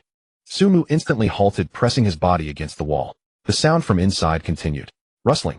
As if something was moving slowly or dragging. Not locked. He slowly turned the knob extremely cautiously and gently, ensuring no sound was made. The door opened a crack. Inside was a bedroom. Light filtered in through the gaps in the curtains, casting the room in a dim light. The bed was in disarray, and a few pieces of clothing were thrown on the floor. The wardrobe door was half open with a few coats hanging inside. In the center of the room, a zombie was pacing in circles. No, not pacing. It was walking in place, taking a few steps, stopping, tilting its head, as if listening to something or thinking about something. It resembled a middle-aged man dressed in pajamas and barefoot. There were no visible wounds on its body, and its complexion was grayish and bluish with dry skin and deep-set eyes. Like the previous zombie he encountered, this one was a naturally occurring zombie. No external injuries, no bite marks, just a direct mutation. Sumu quietly observed for 2 seconds. The zombie seemed to sense something, suddenly stopping, turning its head towards the door. Its murky eyes locked onto Sumu's. Time seemed to freeze for a moment. In the next second, the zombie opened its mouth and let out a hoarse roar, lunging towards the door. Sumu did not hesitate. He forcefully pushed the door open, swinging the axe in his right hand towards the lunging zombie with all his might. The axe spun through the air, carving an arc. Thud, thud, 2 nearly overlapping thuds. The axe blade precisely cleaved into the zombie's skull, splitting its head in 2. Black blood and grayish-white brain matter splattered everywhere. The zombie's momentum from lunging forward still carried it, causing its body to stagger 2 steps before crashing to the ground. Killed. LV1 zombie experience 0. 1 again with the 0. 1. Sumu stepped forward, pulling the axe out of the zombie's head and wiping it on its pajamas. Then he looked at the wooden box that had fallen beside the corpse. Opened. Acquired mineral water 1, acquired iron ingot 1, not bad. Sumu collected the items without rushing to leave. He first checked the entire room. Under the bed, in the wardrobe, behind the curtains, even lifting the bedding to take a look. Confirming that there were no other monsters hidden, he began to scavenge for supplies. First was the bed. Bedding. 2 thick quilts. 2 pillows. 2 sets of bed sheets. Sumu felt them. They were quite warm. But he hesitated and did not take them. The extreme cold weather last night made warm supplies truly valuable. But what about today? Many people already knew that it would be cold tonight, and surely someone would go collect clothes and quilts. And those who were too afraid to go down yesterday would be forced into a corner today and have to take their chances. When everyone knows how important warm supplies are, their value will plummet. Just like Lin Yue, who capitalized on the information gap to profit because she knew earlier than others. But now the information gap no longer exists. Instead of wasting backpack space carrying these, it would be better to gather more food and special supplies. Sumu made his judgment, turned around, and exited the bedroom, starting to search elsewhere. The second floor had 2 more rooms besides this bedroom. One was a children's room empty with only a small bed and a few toys, the other was a bathroom featuring a toilet sink and shower head with nothing of value. Sumu quickly scanned through, confirming there were no supplies, then turned to head downstairs. The first floor had a hall, a kitchen, and a storage room. He first entered the kitchen. He opened the refrigerator. In the cold storage, a few eggs, already rotten, half a cabbage wilted, a bottle of half-eaten fermented bean. He opened the refrigerator. In the cold storage, a few eggs, already rotten, half a cabbage wilted, a bottle of half-eaten fermented bean curd, and 2 cans of beer. In the freezer, a bag of frozen chicken legs, 2 bags of frozen ribs, and a box of frozen dumplings. Sumu examined closely. The frozen meat was still intact. Well, for now, there was no direction. Sumu could only give up and look for something ready to eat. Unfortunately, there were only a few, although it wasn't as convenient as instant noodles or bread. As long as there was a way to heat it, this would be a good source of protein. As for how to heat it, well, for now, there was no direction. Sumu could only give up and look for something ready to eat. Unfortunately, there were only a few packs of unexpired milk. Shaking his head, Sumu was about to leave. Then he looked at the refrigerator itself. Can this refrigerator be decomposed? He reached out and pressed on the refrigerator. Sumu's eyes brightened. The refrigeration component. This item should be somewhat useful. Perhaps it could be applied to the cable car in the future, like making a simple cooler or something similar. Sumu's eyes brightened. The refrigeration component. This item should be somewhat useful. Perhaps it could be applied to the cable car in the obtained iron ingot 1. Obtained refrigeration component 1. Obtained copper wire 3. Sumu looked at the 3 new items in his hands. The iron ingot was a palm-sized piece. The refrigeration component was a palm-sized metal block with several interfaces on its surface resembling some kind of mechanical part. The iron ingot was a palm-sized piece. The refrigeration component was a palm-sized metal block with several interfaces on its surface resembling some kind of mechanical. Inside there were piles of miscellaneous items. Old newspapers, empty boxes, a few plastic basins, and a broken broom. Sumu rummaged through, but found nothing of value. Finally, he turned his gaze to the zombie. He had only been focused on searching the house, and had not yet checked the body. Sumu crouched down and searched the zombie. In the pocket of its pajamas, he pulled out an item. A smartphone. A Huawei phone with a cracked screen, but the body was intact. The back was stained with black blood, and there were dried fingerprints on the buttons. Sumu pressed the power button. No response. Was it dead? No, this phone looked like it had fallen after mutation, so it should still have power. He pressed and held the power button. The screen lit up for a moment, displaying the Huawei logo. Then, please enter the password. Sumu frowned. The password. He didn't know the password. Besides, the owner of this zombie before mutation was definitely dead. Even if he knew the password, he couldn't ask. Sumu thought for a moment and clicked on decompose. Do you want to decompose Huawei phone damaged? Decomposition will take 30 seconds. After decomposition, you will obtain materials: Snapdragon chip, 1 battery pack, 1 camera module, 1 speaker, 1 aluminum alloy, several. Sumu. Snapdragon chip. This item can be decomposed too. He was momentarily speechless, but after hesitating for a moment, he chose to confirm. 30 seconds later. Obtain Snapdragon chip 1. Obtain battery pack 1. Obtain camera module 1. Obtain speaker 1. Obtained aluminum alloy 1. Sumu looked at the pile of small parts in his hands. The chip was the size of a fingernail with Snapdragon 8 Gen 3 printed on it. The battery pack was thin, labeled with a capacity of 5,000 mAh. The camera module was a small piece of glass and metal. The speaker was a metal disc the size of a yellow bean. What use do these items have? Sumu couldn't figure it out, but his intuition told him that since they could be decomposed, they would definitely be useful in the future. Perhaps they were related to synthesizing the cable car, or some special equipment required these precision parts. He decided to keep them. Sumu carefully stored the parts in his backpack.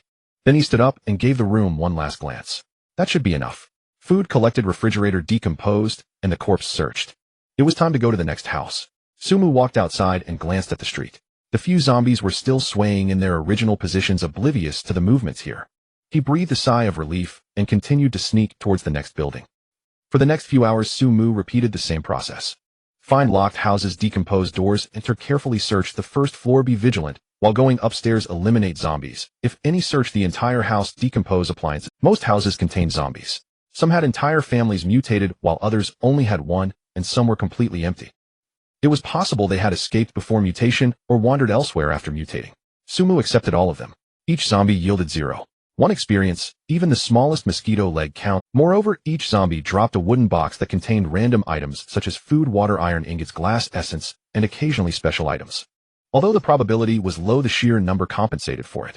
After searching over a dozen houses, Sumu finally saw the long-awaited item in a drawer of a bedside table. A gray treasure chest, palm's eyes gray and inconspicuous, lying under a few old magazines and a pile of clutter. Sumu's eyes lit up, and he quickly approached to open it. Obtained mineral water 1.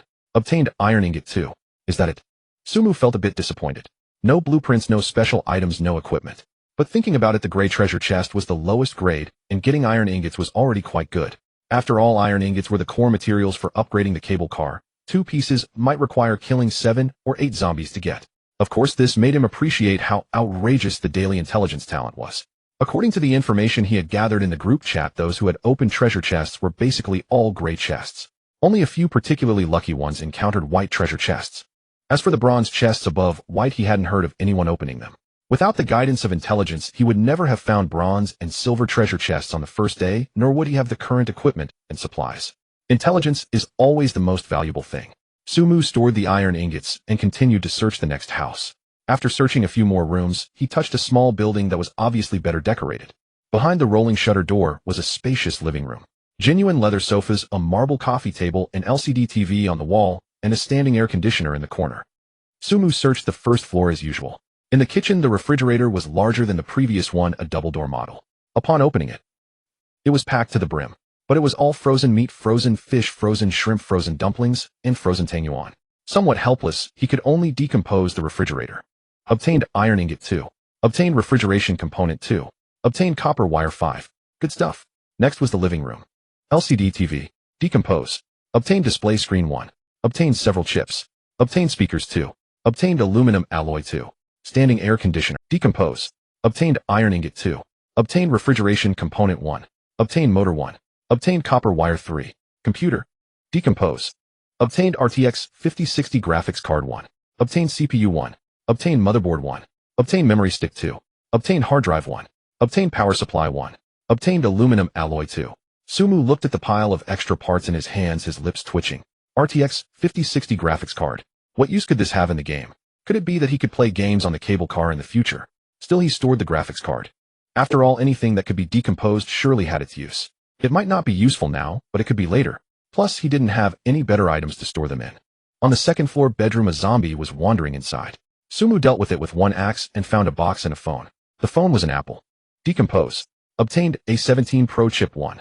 Obtained battery pack 1. Obtained camera module 1. Obtained speaker 1. Obtained titanium alloy 1.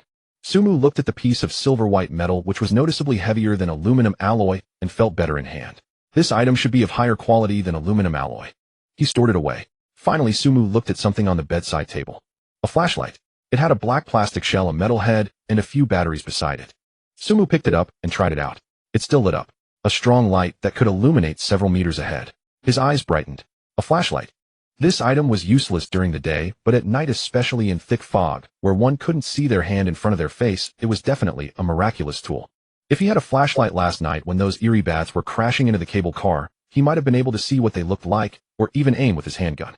Sumu unhesitatingly stored the flashlight and the batteries into his backpack. Then he searched other rooms and found 2 more flashlights and several packs of batteries. He took them all. Thus, Sumu searched and walked along the way burdened with 20 kilograms. Most of it consisted of disassembled electronic components, such as graphics cards and cooling elements, and he even found several old mobile phones that didn't require unlock. At this moment, he arrived in front of a hotel. Sumu stood in front of the 4-story building looking up and assessing it. The exterior walls were covered in beige tiles which, despite their age, were well maintained. A red sign hung above the entrance. The sign read Hongdo Hotel in large characters styled in the popular gold-embossed script of the 1990s, with several letters already peeling off, revealing rust underneath. This was the most eye-catching building on the entire street. Sumu retracted his gaze and quickly contemplated in his mind. Throughout his search, he had opened only one gray treasure chest among over a dozen rooms. He wondered whether it was his bad luck or if the treasure chest drop rate was inherently low. However, based on his experiences over the past 2 days, it seemed that the more dangerous the location, the higher the probability of finding loot. Yesterday, he encountered 2 silver treasure chests. One was in a goblin den surrounded by offspring, and the other was in a location where over 100 adult goblins were engaged in a fierce battle with minotaurs. In front of him, this hotel had 4 floors and was relatively crowded within the resort. The number of zombies inside would certainly not be small. High risk, high reward. This logic should hold true. Moreover, such places typically stockpile supplies. Logically, hotels should have a cafeteria or at least a convenience store. The previous residential searches yielded 2 scattered supplies. Items like rice and flour were impossible for him to take. Without pots or stoves, he couldn't cook anything. But hotels were different. Such places would definitely have instant foods like instant noodles, biscuits, and bottled water. At the very least, he could find a couple of fire extinguishers to handle some emergencies in the future. Additionally, standing here, he noticed the amusement park nearby. Although he could only see a few scenes, he observed that the number of zombies there was high. Yes, extremely high. From a glance, there were at least 40 to 50 zombies. He had reason to suspect that when the transformation occurred, it coincided with a time when many people were visiting during the day. Thus, even if there was only one secondary mutated beast nearby, he felt that it would be very difficult to gain anything from going over there. This way he could avoid coming back empty-handed. Sumu made up his mind. Moreover, this time, he could practice his combat skills in the Hongdo Hotel, familiarizing himself with the rhythm of fighting in such dense buildings. He also thought about whether he could find some good items. With this thought, he gripped his axe tightly and approached the hotel entrance. The glass door was a push-pull type and was unlocked. Sumu gently pushed it open, and a musty smell mixed with a faint hint of blood rushed toward him. The lobby was not large, approximately 100 square meters. Directly opposite was the service counter with a marble surface behind, which was a wall of key cabinets. To the left was a resting area furnished with several sets of leather sofas and glass coffee tables on which lay a few yellowed magazines. To the right was the staircase. There was no elevator. Sumu scanned the area. There were no zombies. At least not in the lobby. Of course, after a quick scan, he didn't see any treasure chests either. He lightened his steps and walked inside. It seemed he could only methodically search all the rooms inside. However, when he had searched residential homes before, he would directly use his disassembly skill to break down doors, which made little noise. But there was still sound. Now these were room doors, and once broken down they would be gone. If there were zombies inside, they would rush out directly. Moreover, dismantling a door took 3 minutes, which was a waste of time. This hotel had 4 floors with at least 30 rooms. It was too time-consuming. But soon Sumu couldn't help but pat his head. Other houses did not have keys, but this was a hotel. Surely the front desk would have some. Sumu circled around to the back of the service counter. He opened the drawer. Inside were a few pens, several notebooks, a box of paper clips, and a calculator. No room cards. Sumu frowned, his gaze sweeping over the cabinet, quickly noticing a bunch of keys in the corner.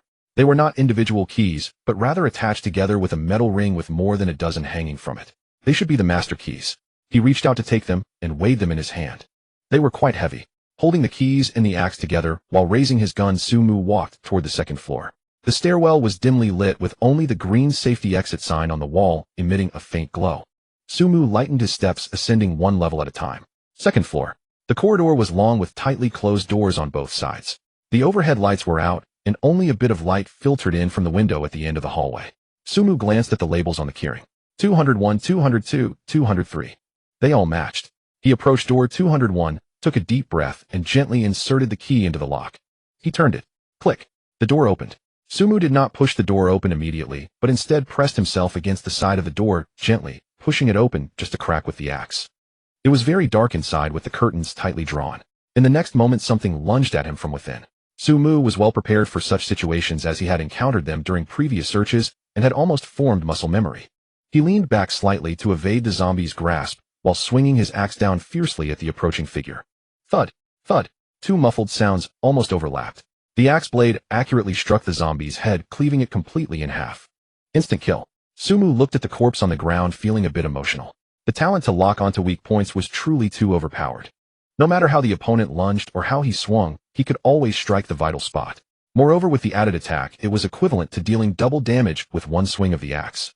Let alone a level 1 zombie, even a secondary ordinary monster probably couldn't withstand many hits. Killed. LV1 zombie experience 0. 1 mosquito leg. After waiting a moment, seeing no other movement, he opened the entire room. His gaze quickly swept across the room. There was a double bed, a nightstand, a wardrobe, a TV cabinet, and a private bathroom. The bedding on the bed was in disarray, and a few pieces of clothing lay strewn across the floor. As his gaze swept over this place, it suddenly froze at the nightstand. There, leaning against the wall, was a shimmering silver chest. A bronze treasure chest. Sumu's eyes glimmered. He hurried forward, crouched down, and placed both hands on the silver-blue bronze chest. Indeed, it was a bronze treasure chest identical to the one he opened yesterday. He hurried forward, crouched down, and placed both hands on the silver-blue bronze chest. Indeed, it was a bronze treasure chest identical to the one he obtained. Mist dispelling lantern, white mist dispelling lantern, LV1 type built-in pendant. For cable car's effect after construction, it can dispel darkness inside the cable car and illuminate a 10-meter radius at night.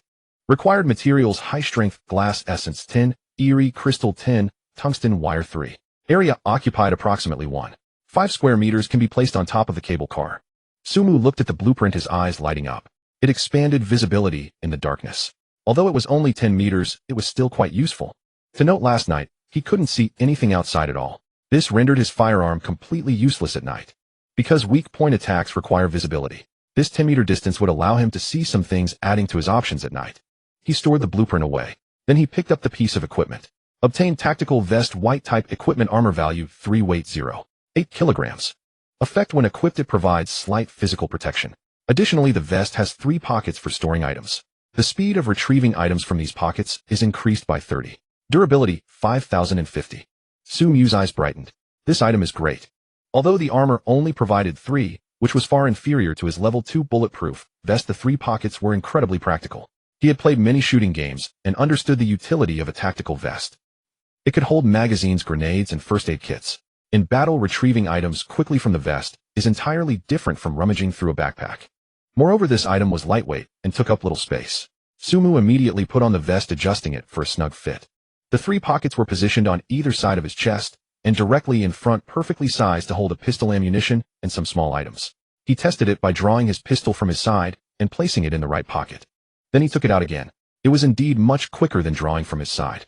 Furthermore, wearing this vest over his bulletproof vest provided an extra layer of protection, which was always. Sumu nodded in satisfaction. With a good start, his confidence surged even more. However, he still decided to search the room again. He opened the nightstand drawer, finding a few travel guides, a pen, and a charger.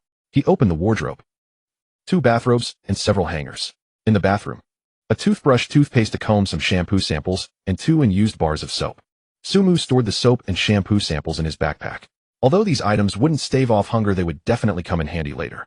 Especially the soap. In this environment, maintaining cleanliness could be a matter of life. On the TV cabinet, there were 2 bottles of mineral water, 2 bags of biscuits, 2 cups of instant noodles, and a box of condoms. Sumu's eyes lit up. Sure enough, such places are where supplies are concentrated. He gathered the items and turned his gaze to the light bulb above him. Then he began dismantling it. Dismantling for 30 seconds. After a brief wait, the dismantling was successful. Obtained tungsten wire 1. Just as expected, he stored the tungsten wire. Then he exited the room and walked toward room 202. The same procedure. Opened the door, sidestep, rush, and scan the surroundings. Next, he opened the doors one by one. 203, 204, 205. Most rooms had zombies, some with 1, some with 2. Sumu took them all down, each yielding 0.1 experience. Though small, every room also had supplies. Mineral water, biscuits, instant noodles, and occasionally chocolate and bread. Wooden boxes dropped by every zombie contained random items like iron ingots, glass essence, and occasionally fuel. Sumu's backpack was becoming increasingly full. Until he reached room 208, he gently inserted the key into the lock. Turning it, the door opened a crack. Sumu didn't push the door immediately. Instead, he pressed against the door frame and slowly pushed the door open. With the sight inside made him pause for a moment. The room was similar to those he had searched before, featuring a double bed, a nightstand, a wardrobe, and a TV cabinet. The difference was originating from the bathroom. The bathroom had a semi-transparent glass partition, frosted glass that obscured the view inside, but he could vaguely see a body. Not quite, perhaps a figure, a silhouette that resembled a woman. The figure was standing under the shower head, tilting her head back, letting the water flow over her face and hair. The steam blurred the glass. She didn't look like a zombie, but Sumu still aimed his gun in that direction. He didn't let his guard down. In this world, anything was possible. Do zombies take showers? No. But what if they did? He remained silent and didn't lower his gun. After doing this, he glanced toward the bedside in the room, because in the instant he opened the door, he had caught sight of a silver shadow there.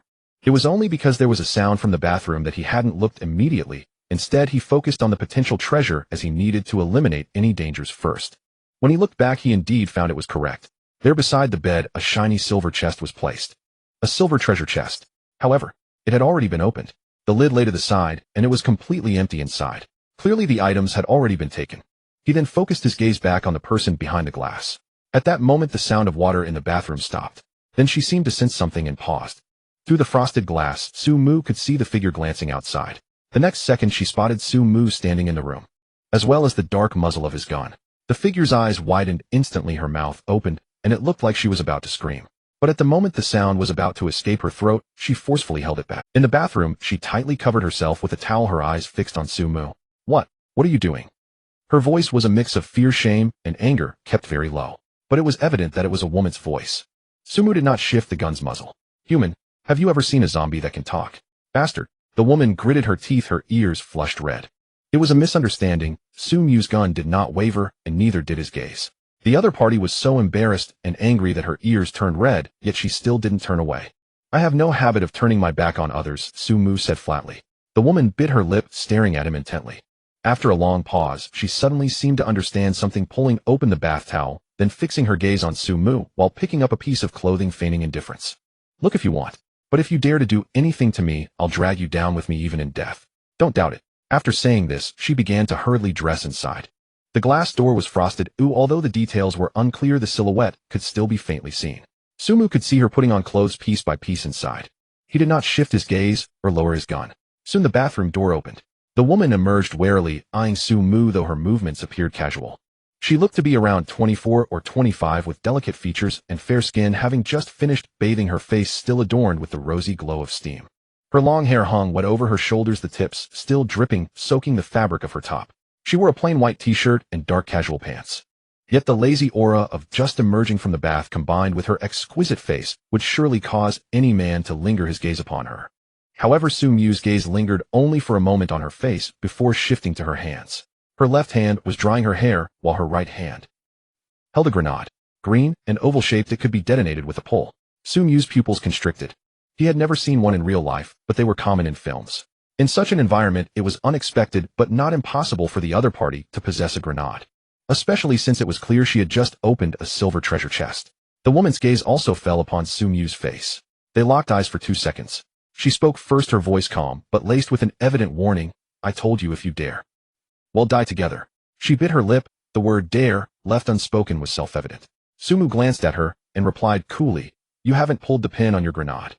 The woman was momentarily stunned, instinctively looking down at her hand. The safety ring was still securely in place. She knew that to use this thing one had to pull the safety.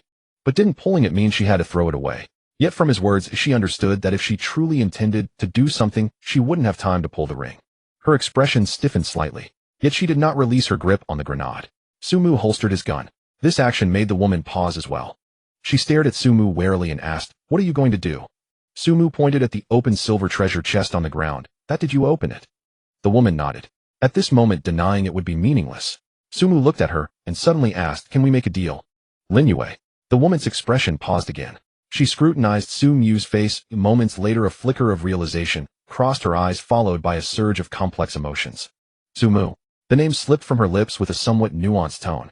They were not old acquaintances, they only met last night.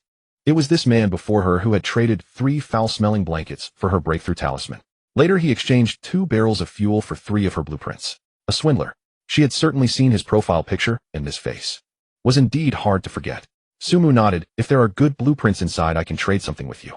Lin Yue raised an eyebrow. Is this a threatening deal? Su Mu shook his head. No. If you have such thoughts, you can wait until we return to the cable car before trading with me. I won't force you. He spoke very calmly without any hint of threat. For Su Mu, although he knew the other party must have some treasure, he still had his principles. Lin Yue looked at him, a flicker of surprise in her eyes. After a few seconds she nodded. I can trade with you, but not here. Su Mu did not press further. All right. As long as I have priority in the trade. Su Mu paused, and then asked, by the way, how did you know there was a silver treasure chest here? This was the question he cared about most. He had searched through every room. If Lin Yue had started searching from the first floor, she would have certainly encountered him earlier. However, in reality, he only met her after searching room 208, and there were no signs of previous searches in the rooms before. He didn't believe in luck. It was impossible that she just randomly opened a door and found a room with a silver treasure chest, and there were no zombies inside. Lin Yue's expression tightened slightly, but she quickly regained her composure. That's classified information. Su Mu glanced at her. Since she wouldn't speak, he couldn't pry it out. But from her expression, he could roughly guess. Her talent should relate to information.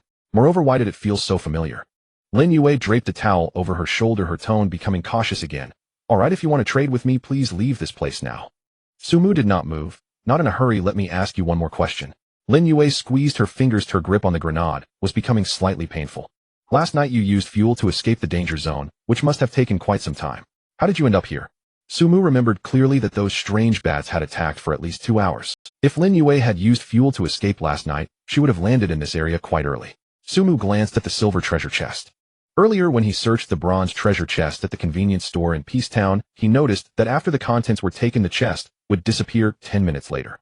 Although he wasn't sure, he suspected that all treasure chests had similar rules. If she might know there was a silver treasure chest, she must have landed nearby, quite early. They could not have possibly crossed paths. Lin Yue was momentarily stunned. 2 hours. Then, as if she thought of something, her lips curled into a slight smile. Who said fuel has to be used for fleeing? Didn't you know that those things that attacked us last night, are they afraid of light? It should have been discussed on the forum. Afraid of light? Sumu frowned. He had been focused on how to capture the strange bats last night, then fell asleep, and completely missed the discussions in the channel. Lin Yue looked at him with a more pronounced smile in her eyes. So you managed to hold out for an hour while those things attacked? No, wait, you said 2 hours. Under those circumstances, the defense of the second-level cable car is that high. Sumu furrowed his brows even tighter. This woman was actually flipping his words back at him. However, at least he gained a piece of information. The strange bats are afraid of light.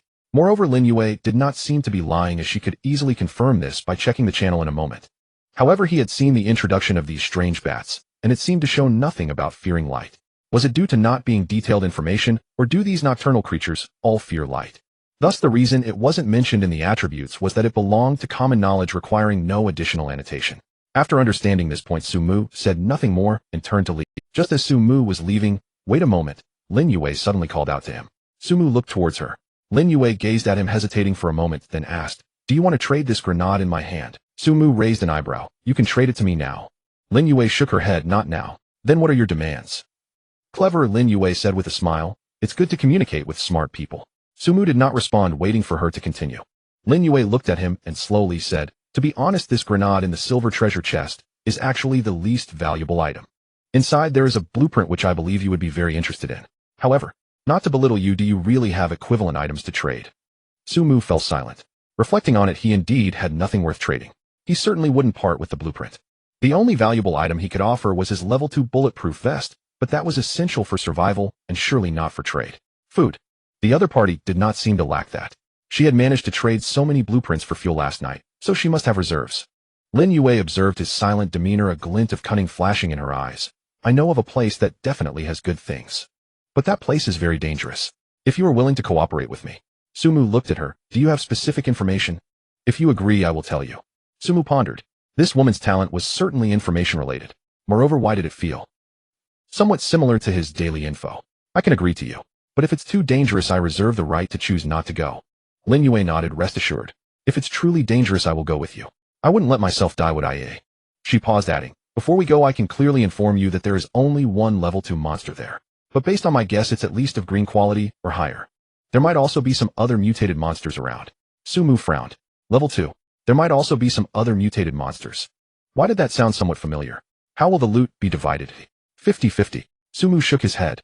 Lin Yue raised an eyebrow. "I provide the information, don't overdo it." Sumu looked at her, stating seriously, "Divided by contribution.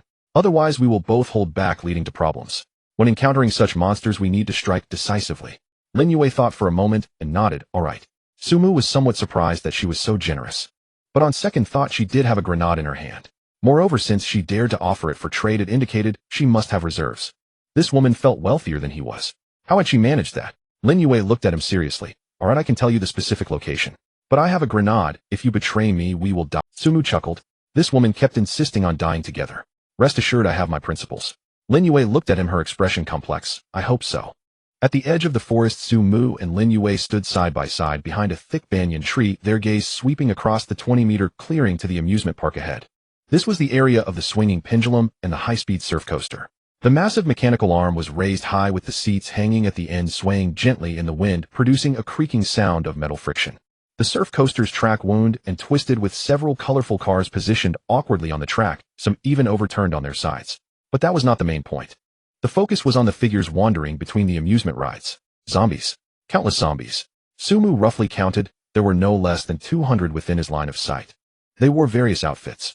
Some were tourists in short sleeves and shorts, others were staff in uniforms, and there were some young people dressed in cosplay costumes. At this moment, they all transformed into a uniform grayish-white tone, with shriveled skin and stiff movements. They weren't gathered in one place, but scattered throughout the area, wandering in small groups. At this moment, they all transformed into a uniform grayish-white tone, with shriveled skin and stiff movements. They weren't gathered in one place, but scattered throughout the area, wandering in small groups. That didn't exist. Each one was in a bizarre standby state. Their bodies swayed slightly, their heads occasionally turning, and their hollow eye sockets scanned the surroundings without any clear target. Sumu was all too familiar with this state. Previously, when searching through residential areas, those zombies wandering the streets were just like this. When they didn't find a target, they resembled a group of soulless puppets mechanically repeating simple movements. But once there was any disturbance, that would lead to a frenzied onslaught.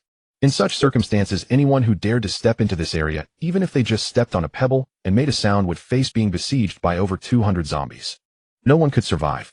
Sumu retracted his gaze and looked at Lin Yue beside him. Do you think we can get past this and find the place you mentioned? Lin Yue furrowed her brows, staring at the area for a while, before slowly responding, it's more troublesome than I imagined here. She pulled out a folded map from her backpack and unfolded it. It was a guide map of the Red Bean Resort printed in color, marking the locations of various areas. However, Lin Yue shifted her tone. It shouldn't be too complicated to distract these zombies. She looked up at Sumu, her eyes containing a hint of certainty. After analysis, I have studied the behavior patterns of these zombies.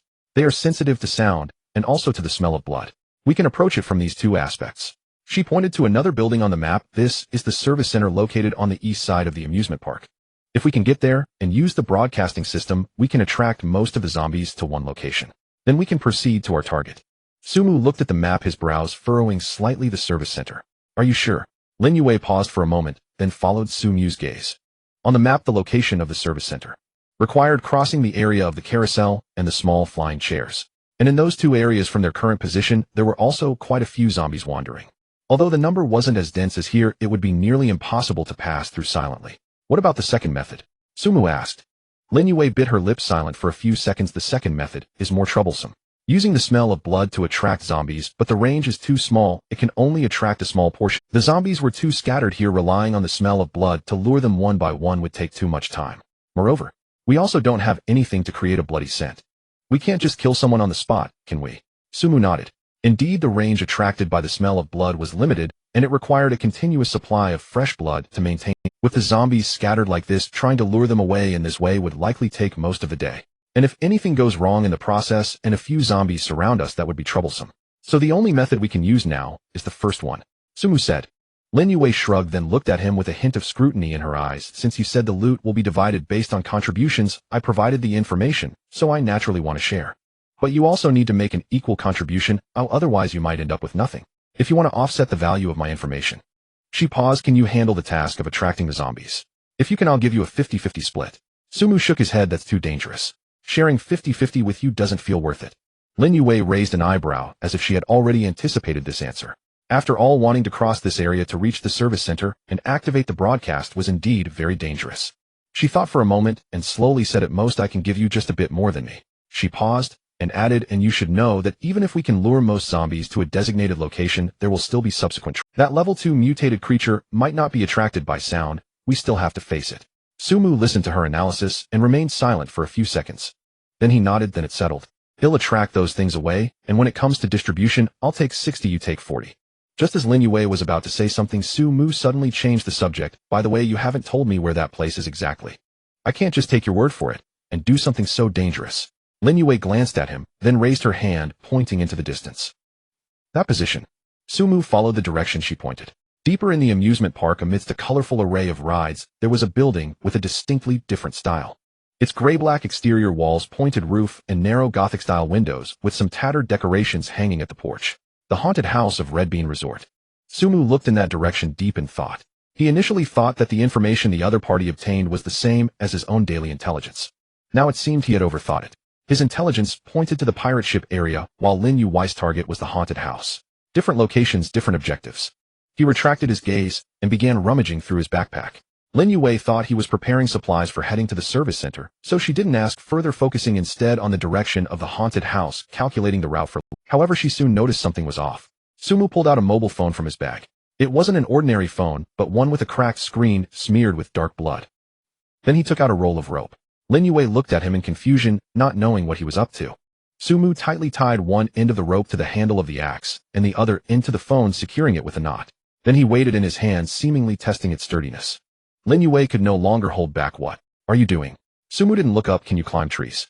Lin Yue was taken aback. No, but never mind, it doesn't matter. Before Lin Yue could process it, Sumu stood up, gripping the axe tied to the phone tightly, and swung it forcefully. The axe whistled through the air, spinning as it flew towards the amusement park ahead. Lin Yue's pupils constricted. You. She almost instinctively let out a scream, but the sound was forcefully suppressed as she feared attracting the zombies. However, it was too late. The axe drew an arc precisely crossing over 20 meters of open ground and landed in the area where the zombies were most densely packed. Sumu did not even look at the outcome. He turned and ran dashing to the nearest large tree, climbing up effortlessly using both his hands and feet. Then he grasped a thick branch and turned back, extending his hand towards Lin Yue. Hurry up! Lin Yue was utterly stunned. Before she could recover from the thought that Sumu has gone mad, she heard a piercing sound coming from afar. Ding ding ding ding ding. The alarm of an Apple phone. In the open amusement park, the sound was excruciatingly piercing. Lin Yue's face turned pale. It was over. This thought flashed through her mind. Bastard. Lin Yue had no time to think further and could only reach out to grasp the hands. In the next moment, a tremendous force came lifting her up effortlessly as she was pulled onto the trunk. The two were squeezed onto the same thick branch, their bodies pressed tightly together. Lin Yue didn't care about the ambiguous position. All her attention was drawn to the scene in the distance, leaving her utterly stunned. She saw the zombies ahead starting to move. At first it was just a few of the nearest ones. They stopped in their tracks, their hollow eye sockets turning towards the source of the sound. Then more and more like a tide, they surged from every corner towards the location of that phone. Under the spinning pendulum and on the surfing car tracks, even from the distant carousel area. All were moving towards that direction. Not at a slow pace, but running swiftly. In just a few seconds, the densely packed horde of zombies like a tide rushed towards the direction over 80 meters away, even behind them. In the sparse woods there were originally a few scattered zombies wandering. At this moment they were also attracted by the sound and stumbled towards that direction. At this moment, she noticed the axe that Sumu had thrown earlier.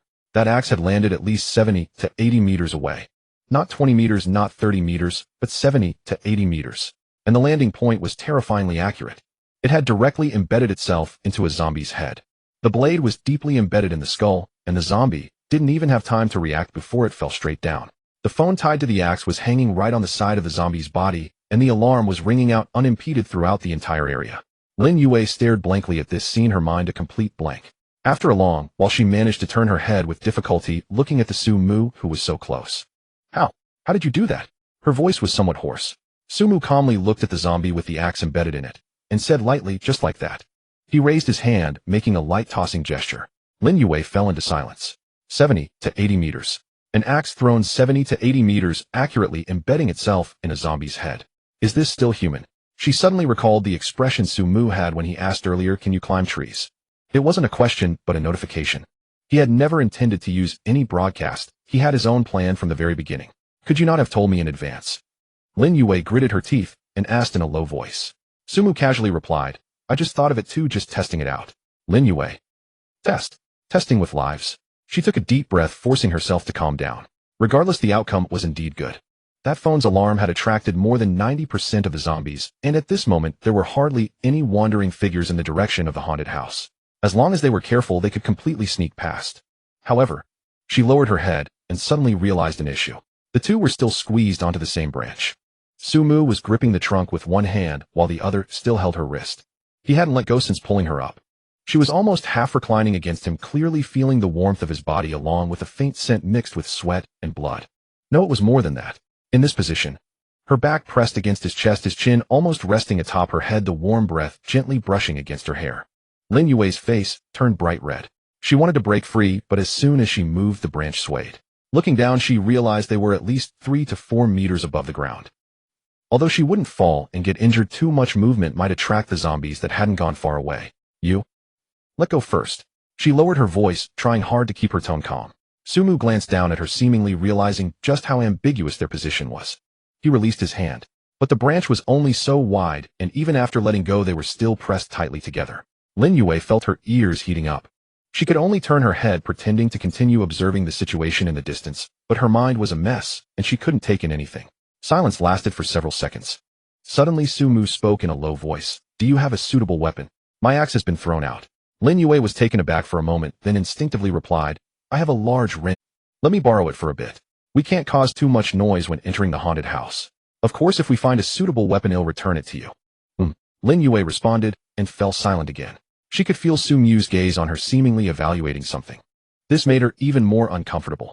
After a while, the zombies in the distance had completely gathered around the phone, packed tightly together, creating a bizarre and horrifying scene. And around them it had completely quieted down. We can get down now, Sumu said.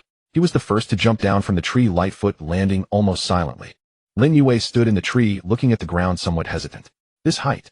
was neither too high nor too low. Jumping down wouldn't cause any injury, but the landing would definitely look bad. Need help? Sumu looked up at her, add 0. 5 times more. Lin Yue's momentary gratitude vanished. No need.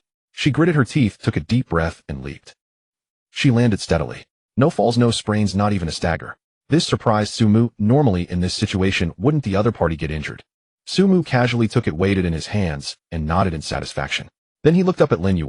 By the way, with so many zombies here, do you still have confidence in going in? You must have some trump card, right? Sumu casually took it, weighted in his hands, and nodded in satisfaction. Then he looked up at Lin Yue. By the way, with so many zombies here, do you still have confidence in going in? You must have some trump card, right? You know I have a gun, but it probably won't work. However, I have some experience dealing with first-level zombies. Sumu's words were simple. Now you either show him your trump card, or you'll just be a burden. Lin Yue rolled her eyes at Sumu and pulled out a grenade from her pocket. I have this, is that enough? Sumu frowned. Are you crazy? That's a haunted house. If you blow it up, let alone whether we will be blown up, just the noise from the explosion will definitely attract all the zombies over here, and at that time we will really be in deep trouble. Of course I know that. Lin Yue pulled out a talisman from her bag. It was aquamarine, about the size of a palm, with intricate patterns outlined in silver, subtly shimmering with flowing light. The effect of this talisman is to isolate sound within a radius of 20 meters for 20 minutes. Sumu's eyes lit up. He took the talisman and examined its attributes carefully. Silence barrier talisman, white type, consumable, effect after use in a circular area with a radius of 20 meters centered on the user. All sounds cannot escape the barrier. At the same time, sounds from outside the barrier cannot enter, but it is ineffective within the barrier. Lasts for 20 minutes. Good stuff. Sumu was stirred. Silence barrier talisman, white type, consumable, effect after use in a circular area with a radius of 20 meters. Of course, unless absolutely necessary, he wouldn't use it. He looked up and asked Lin Yue, was this also obtained from a silver treasure chest? Sumu was somewhat surprised, wondering how this guy was getting such good items. Lin Yue rolled her eyes at Sumu again and shook her head, saying, no need to test here, it wasn't. This was bought from someone else. I don't know if he opened it from the chest, or if it was due to some talent. Who is that person? Sumu asked directly. In his mind, if he could find that person, and they had talent, buying more of such talismans would make it much easier to deal with large groups of monsters. After all, his talent could locate treasure chests which were often guarded by monsters. As long as he used the silence barrier to isolate sound, he could confidently clear out monsters and open chests without worrying about attracting more enemies. After all, his talent could locate treasure chests which were often guarded by monsters. As long as he used the silence barrier to isolate sound, he could No. Lin Yue shook her head, her lips curling up slightly. What I mean is it'll take 1/10 more of the final resources than you. You wish. Sumu sneered. Since the other party is selling this, as long as I pay attention to the channels, I can naturally buy it. Lin Yue looked at him, smiling without a word. The smile carried a meaning of give it a try. Sumu furrowed his brow. Sumu's brow furrowed at her words. This item would be essential for his upcoming use on the pirate ship. And he glanced at Lin Yue, quickly calculating in his mind. It wouldn't hurt to agree to her once inside the haunted house if they really encountered that level 2 mutated creature who would exert more effort was yet to be determined. After dealing with the monsters, they could renegotiate the distribution ratio. With that thought, Sumu looked at her and said firmly, Oi. Upon hearing Sumu's response, Lin Yue displayed a triumphant smile and said, that person is named Zhou Zhenghua. Hearing this name, Sumu felt it was somewhat familiar and thought for a moment before recalling. Zhou Zhenghua, the retired soldier who was quite active in the channel, organizing everyone to land in the same location and possessing a certain ability to unite people. Judging by his intended route, it seemed he aimed to lead others. It's uncertain whether a trade could be made. Sumu attempted to send him a message to trade for the talisman. However, the other party seemed to have something going on or simply didn't notice, as he completely ignored it. Sumu looked up at Lin Yue. She wore a look of as expected and said with a smile, what's wrong? No reply. Sumu remained silent. Lin Yue pulled out another identical talisman from her bag and waved it in front of Sumu. If you want it, I have another one here. For the materials we obtain later, I want 80%. Shrewd merchant. Sumu squeezed out 2 words through gritted teeth. He certainly wouldn't agree. Lin Yue raised an eyebrow, her smile instantly turning dangerous. You know very well who the merchant is here. Just think about it. Previously you used 3 stinky sheets to exchange for my breakthrough talisman, claiming food was. Later you traded 2 barrels of fuel for 3 of my blueprints. Ahem. Alright. Upon hearing her mention this, Sumu cleared his throat to interrupt her. Let's head into the haunted house first. Lin Yue huffed and fell silent. The two cautiously peered around the edge of the tree. In the distance, the zombies were still gathered around the phone, packed tightly together with occasional distant growls echoing. However, they were far enough away to pose no threat. Nearby, the path to the haunted house was indeed deserted. Let's go, Sumu whispered, taking the lead. Lin Yue huffed and fell silent. The two cautiously peered around the edge of the tree. In the distance, the zombies were still gathered around the phone, packed tightly together with occasional. Soon the gray-black haunted house appeared before them. A typical horror-themed building, its exterior painted deep gray windows boarded up and the porch adorned with tattered spiderweb decorations. The door was a heavy wooden one, currently ajar, with a cold, eerie breath seeping through the crack. Above the door, a crooked sign bore blood-red letters. Haunted House of Horrors. Sumu stopped, taking a deep breath. One hand gripped his wrench while the other reached for his gun at his waist. Ultimately, he decided to rely on the handgun. After all, Lin Yu's intel indicated that there was a level 2 mutated creature here, likely of green quality or higher. Using a wrench as a melee weapon in a confined space against such a creature would be too dangerous. Stay close to me, he said softly. Don't stray too far, but don't get too close. I'm not used to turning my back to others. Lin Yue nodded. She had also pulled out her equipment at some point. A circular shield about half a meter in diameter with a silvery metallic surface glimmering softly, reinforced with patterned edges. Sumu glanced at it. Unable to check attributes of equipped items, it seemed it was already equipped, making it impossible to check. He didn't ask further, withdrawing his gaze. Lin Yue offered no explanation, merely holding the shield in front of her while the other hand gripped a grenade.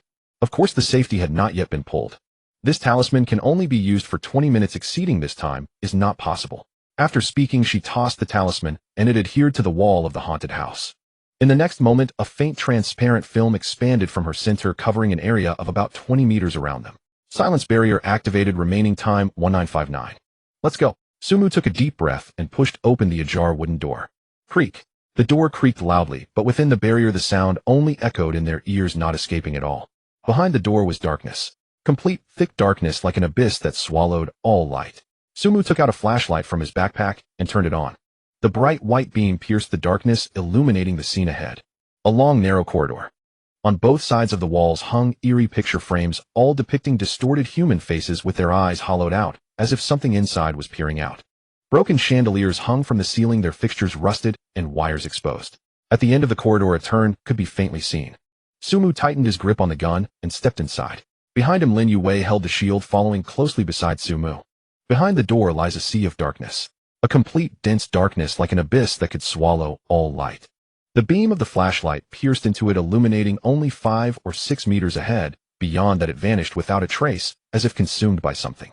Sumu gripped his handgun tightly and stepped inside. Beside him, Lin Yue held up a shield, staying about half a meter behind him. His feet made a faint rustling sound against the ground. Sumu glanced down.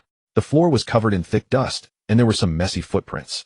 Uncertain whether they were left by previous visitors or something else. On the walls hung eerie picture frames. As the flashlight swept across, distorted human faces came into view. Some were screaming, some were crying, and some had their features completely misaligned, with eyes where mouths should be and mouths crooked. The most bizarre aspect was that the eyes of these faces had been hollowed out, revealing dark voids, as if something were peering out from within. Sumu turned off the flashlight and continued forward. Several broken chandeliers hung from the ceiling, their fixtures rusted, with exposed wires swaying slightly as they passed, emitting a faint creaking sound. The corridor was long, much longer than it appeared from the outside. Sumu counted his steps, having walked about 20 meters when he encountered another turn with those eerie picture frames still lining the sides. This haunted house is deeper than I imagined, he murmured. His voice echoed in the empty corridor, carrying a strange buzzing sound. Lin Yue did not respond. Sumu glanced at her. She was fixated on a painting on the left, holding her shield high, nearly obscuring half her face. What's wrong? That painting. Lin Yu's voice was tense. I just saw its eyes move. Sumu shined the flashlight over. A man's face screamed, with 2 hollow black sockets for eyes. There was no movement. It's just a trick of the light, Sumu said. These haunted houses love to pull such stunts, using light and shadow to create illusions. Lin Yue took a deep breath and nodded. They continued walking forward. After another 10 meters, a turn finally appeared ahead. Sumu slowed his pace, pressed himself against the wall, and extended the flashlight, revealing a narrower corridor. On either side were not picture frames, but tightly closed doors. Yellowed paper notes were taped to the doors with some blurry writing that vaguely resembled terms like morgue, dissection room, and at the end of the corridor a larger space could be vaguely seen. This haunted house is quite professionally done, Sumu remarked. Lin Yue caught up, glancing at the door signs, her lips twitching. Have you been to a haunted house before? Once. I went to a haunted house at Happy Valley with my roommates during college. It was set up like this, with corridors, rooms, and props that suddenly jump out at you. At first it was a bit scary, but then it got boring once you got used to it.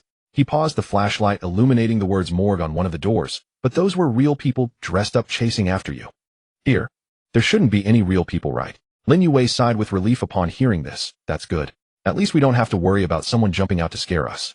We shouldn't worry about people, Sumu said. He stopped, turned to Lin Yue, the flashlight's beam, casting an eerie shadow on his face. But what if? Lin Yue's pupils constricted slightly. Don't say that. Her voice trembled noticeably. Don't say that. Sumu raised an eyebrow. This isn't our original world. There are zombies, goblins, and ghost bats. Wouldn't it be normal for a ghost to appear? Lin Yue tightened her grip on the shield. Sumu continued, think about it, that level 2 mutated creature, what if it's not a zombie, but a real ghost? Would your grenade be effective against it? Would my firearms be useful? Lin Yue fell silent. After a few seconds, she gritted her teeth and said, you've said both good and bad things. What do you want? Sumu shrugged, nothing, just a reminder. But since it's level 2, don't worry too much. No matter how strong it is, we can handle it. Lin Yue. Just as she was about to say something, suddenly, crash. An object fell straight down from the ceiling, landing right in front of them. It was a skeleton. Pale bones, hollow eye sockets draped in tattered, decaying fabric. It hung there, swaying slightly in front of them, less than half a meter from Lin Yue's face. Lin Yue's pupils dilated in an instant. She bit her lip hard, forcibly swallowing the scream that had risen to her throat. But her whole body trembled, nearly dropping the shield. Sumu glanced at her. This woman was quite resilient. Just as he was about to say something, his peripheral vision caught sight of something in the darkness ahead. A massive silhouette. The flashlight's beam illuminated it, revealing a figure at least 2 meters tall, with a gigantic stature, standing there silently motionless. Sumu's pupils contracted slightly. He gripped his handgun, tightly locking the flashlight's beam firmly on that direction. It was a monster. No, it looked more like a humanoid figure pieced together from various fragments. Its massive body was at least twice as wide as a normal person. Its skin exhibited an abnormal grayish-white hue, densely stitched with thick black threads, as if sewn together from countless pieces of corpses. Its head was wrapped in layer upon layer of burlap, completely obscuring its features. The burlap was soaked in dark red stains resembling dried blood. Only at the eyes could 2 sunken spots be vaguely seen, inside of which something appeared to glow faintly. To its left lay a massive axe. The axe was nearly as tall as it was, with a broad blade gleaming with a cold, sharp light. The handle was a thick iron chain, one end attached to the axe, the other end was connected to the wall. A chain. Sumu saw that chain. A wrist-thick iron chain extending from the monster's waist, fixed to a metal ring on the wall. The chain was taut, clearly pulled tight. And just as he took all of this and that silhouette moved, it suddenly raised its head, the burlap-wrapped head turning toward Sumu's direction. Fast. Too fast. Despite its massive body, its movements were astonishingly quick. In the blink of an eye, it lunged forward at least 3 meters. The chain rattled loudly, and the metal ring on the wall creaked under the strain. Sumu hesitated not at all. He pulled the trigger. Bang. Bang. The 2 gunshots erupted in the narrow corridor, deafening. But under the cover of the silencing barrier, the sound echoed solely within the haunted house, not escaping a single bit. The bullets struck the monster's head with precision. Yet that silhouette merely hesitated slightly, and continued to charge forward. Another 2 meters. The chain tightened further. Sumu's expression remained neutral as his finger kept pulling the trigger. Bang. Bang. Bang. Bang. Then 12 gunshots nearly melded into one stream. His arm lifted slightly with the recoil, but his gaze remained locked on the charge. Every bullet accurately hit the same spot. That head wrapped in burlap. The monster's movements finally ground to a halt. Its massive body swayed slightly, the momentum of its charge abruptly ceasing. Then, like a small mountain, it collapsed to the ground with a thunderous crash. The ground shook. The chain rattled back, landing on the floor with a dull metallic clang. Kill LV2 Elite, Great Axeman Blue Experience 30. The system's notification echoed in his ears. Sumu slowly exhaled, gripping the gun tightly. Everything happened too quickly. From the moment he fired until the monster collapsed, it was only a second or two. It was only at this moment that he felt his heartbeat, quickening, adrenaline surging through his veins. Beside him, Lin Yue was completely dumbfounded. She held up her shield, maintaining a defensive stance, but her eyes were wide open, mouth agape, staring at Sumu in disbelief. You. She opened her mouth, but couldn't utter a word. Sumu ignored her and shined the flashlight on the fallen corpse. The light pierced through the darkness, clearly illuminating the outline of the monster. It was indeed a monster. No, rather than calling it a monster, it was more like a patchwork creation. Its enormous body stood at least 2 meters tall, stitched together from various fragments. Some fragments were grayish-white skin, others dark brown muscle, and some even had exposed bone. Thick black threads were sewn across it like patches on a broken doll. Its head was wrapped in layers of burlap, completely obscuring its features. At this moment, the burlap had been shredded by bullets, revealing the vague blood and flesh within.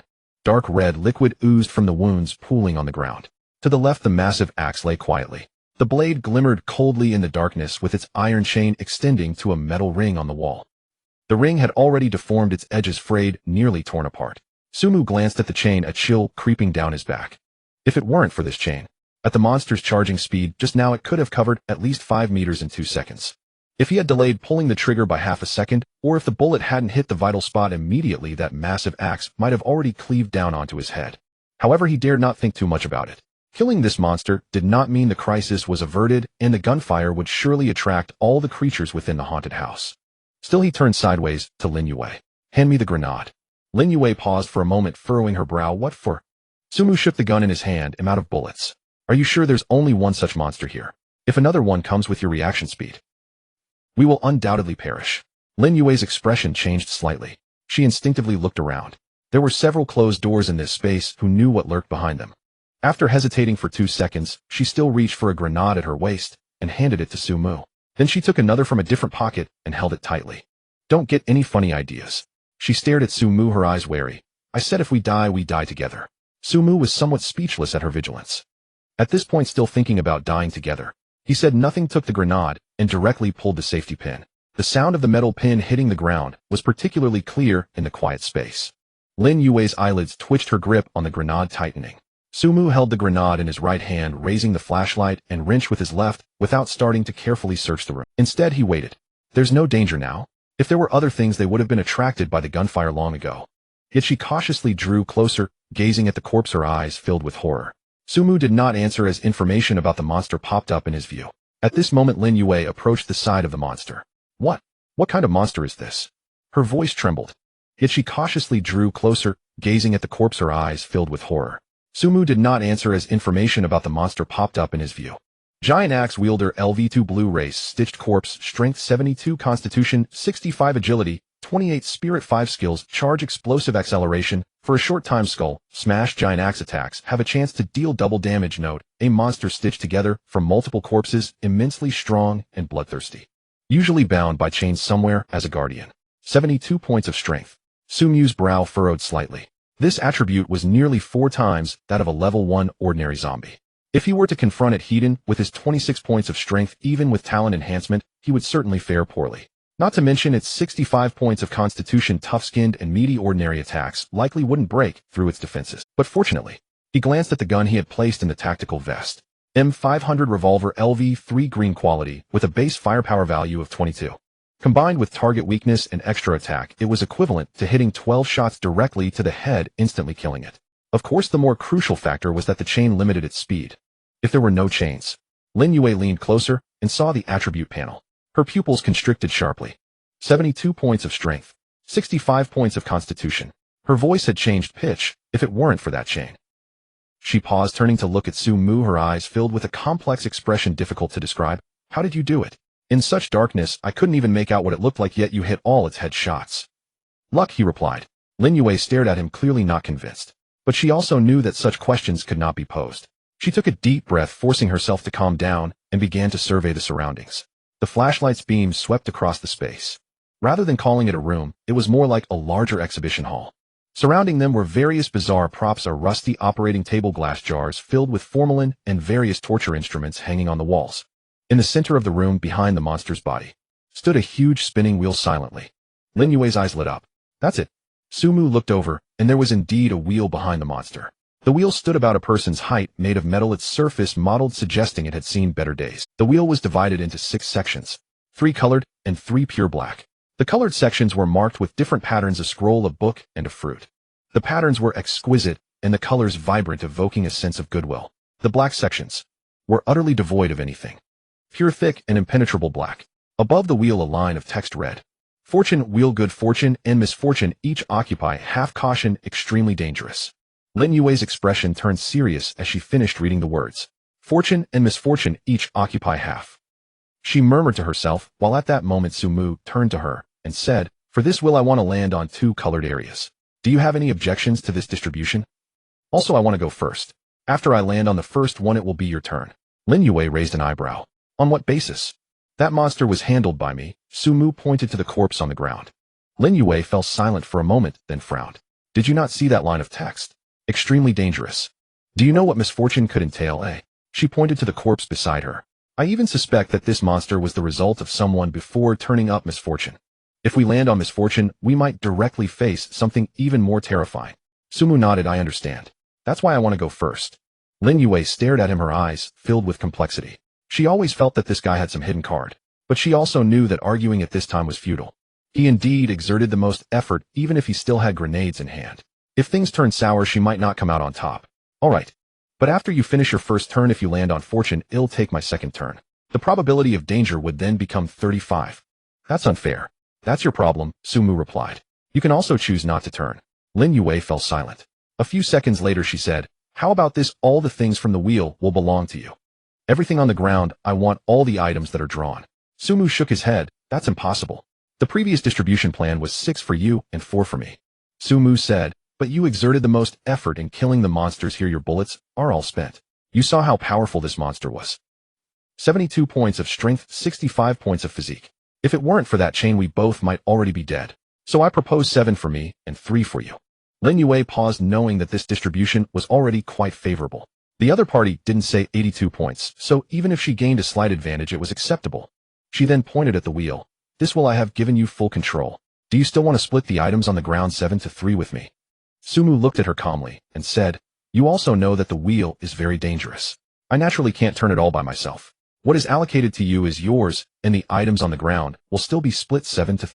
This is non-negotiable. Lin Yue bit her lip. She knew this distribution was the best result she could negotiate. After all, the other party truly held absolute dominance. If things turned sour, her few grenades might not intimidate him. All right. She finally nodded. Then let's divide the items on the ground first. Who knows what you might turn up with on the wheel? What if it is extremely dangerous? Sumu had no objections. The two walked over to the corpse of the giant axe wielder. Beside the corpse lay a box. Not an ordinary wooden box, but a metallic box glowing with a faint blue light. Lin Yue's eyes brightened. Sumu squatted down and opened the box. 3 beams of light simultaneously entered their view. The first item was a deep blue with a metallic texture. Its surface featured complex patterns, looking far more advanced than his white bulletproof vest. Acquired collision level bulletproof vest, LV2 blue type armor value 50, weight 3. 5 kilograms. Effect when equipped, 20 of force is absorbed when hit by heavy weapon attacks. Durability 200,200. The second item was a yellowed blueprint. Acquired crafting table blueprint, white type building blueprint. Effect can create a crafting table, LV1. The crafting table can be used to create equipment type items and to repair damaged equipment. The third item was a blue plant. About the size of a palm, it presented a deep blue hue with long slender leaves and subtle serrations at the edges. The entire plant was enveloped in a faint glow, looking extraordinarily remarkable. Acquired blue silver grass green type cultivable plant. Effect once planted successfully, it can assist in battle. Once matured, it releases the skill blue silver bind, ensnaring the target with its roots, preventing movement for 3 seconds. Cooldown time is 1 minute. Growth cycle 10 days. Growth conditions must be planted in at least 0.5 cubic meters of soil, watered once daily, and kept in light. Prefers shade, avoids direct sunlight. Note: cannot use skills during seedling stage and requires careful nurturing. All 3 items were quite good. Sumu looked at these items and knew that even without the wheel, this was a considerable gain. The blue armor provided 50 armor value with a passive of absorbing 20 of force. His white bulletproof vest only provided 15, so this was over 3 times better. Moreover, the blue quality offered greater damage reduction against low-quality creatures. Wearing this, even a typical level 1 zombie wouldn't be able to break through his defenses. The crafting table blueprint. He already had a crafting station capable of making basic items like traps. This crafting table was clearly meant for creating and repairing. With this, he could craft weapons and armor himself in the future rather than relying solely on luck to open treasure chests. The blue silver grass. Lin Yue was momentarily stunned, then instinctively reached out to press on the wheel. A prompt appeared. All good luck rewards on this will have been drawn. Would you like to continue spinning? In battle, 3 seconds of control is enough to determine life and death. To put it simply, Sumu also wanted it. Sumu turned to glance at Lin Yue beside him. She was also staring at these 3 items, her eyes filled with desire. Their gazes met in the air. The atmosphere seemed to freeze for a moment. Sumu clearly saw Lin Yue tighten her grip on the shield, while her other hand subtly moved towards her waist, where a grenade was tucked. She was also on guard, also calculating. A thought flashed through Sumu's mind. If things turned sour, now could he resolve her in a few seconds? The answer quickly emerged: not even a second. With 56 points of strength combined with target weakness and extra attack, a single axe could take her life. Even if she pulled the pin on the grenade, it would be too late. But he soon dismissed that thought. Boundaries. One must have boundaries as a person. He had to uphold his own limits, otherwise in such a world, he would completely devolve into an emotionless killing machine. Moreover, this woman was more useful to keep alive than to kill. She possessed informational talents, courage, and intelligence, and there would be many opportunities for cooperation in the future. For these 3 items to kill someone over one item was not worth it. He averted his gaze and calmly said, based on contributions, I'll pick one item first. Is that all right? Lin Yue was taken aback. She clearly hadn't expected Su Mu to remain calm in such a situation. If it were anyone else seeing these 3 precious items with only her as a competitor nearby, they would have likely already harbored murderous intent. She secretly breathed a sigh of relief, her grip on the grenade loosening slightly. You choose, she said. Su Mu's gaze swept over the 3 items. The blue armor. A necessity. With this, his survival ability would be greatly enhanced. Moreover, he was about to head toward the pirate ship, facing a second-level mutated creature and surrounding monsters. The thicker the armor, the better. The crafting table blueprint. Important. But with his experience in crafting, he knew that as long as he was alive, he would eventually get such things. Additionally, the materials needed for the crafting table were quite a lot. Even if he obtained them now, they wouldn't be of immediate use. Blue silvergrass. Highly valuable, but requires time to cultivate. He currently had no place to plant anything, so even if he got it, it would just be stored away. He reached out and picked up the blue armor. He'll choose this. A hint of disappointment flashed in Lin Yue's eyes. She actually wanted this armor the most as well. But she said nothing and reached for the crafting table blueprint. In the end, both of them looked at the blue silvergrass. How do we divide this? Lin Yue asked. Su Mu thought for a moment. This grass is still a seedling and cannot use skills. Once cultivated, its value will be even higher. If you want it, you can exchange something. He'll take 70 of its value. I don't have anything. If you have something. Su Mu rummaged through his backpack and pulled out the white bulletproof vest he had replaced this. LV2 white armor, 15 armor value. Though not as good as the blue armor, it was still something that could save his life.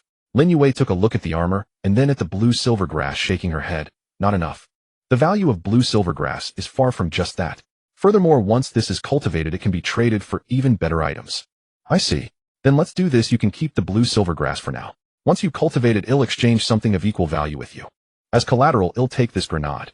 He took out the grenade he had previously acquired from Lin Yue, reset the safety, and weighed it in his hand. Lin Yue stared at him, biting her teeth. She knew this collateral was quite fair. Although the grenade was not worth as much as the blue silvergrass, it was sufficient for temporary collateral. Moreover, if the other party truly intended to rob her, they could act right now without needing to engage in these convoluted dealings. All right, she nodded. Su Mu put the grenade into the pocket of his tactical vest. Then he said, now that the distribution is complete, I'll start spinning the wheel. Do you want to leave? Lin Yue carefully stored the blue silvergrass in her backpack, glanced at the giant axe next to the corpse, and then looked at Su Mu. You definitely plan to disassemble them once I leave, right? Don't forget that the disassembly blueprint was sold to you by me. Su Mu smiled. Do you have disassembly skills? His meaning was simple. He wanted to count the disassembly as part of the split. Lin Yue raised an eyebrow. Who says I don't?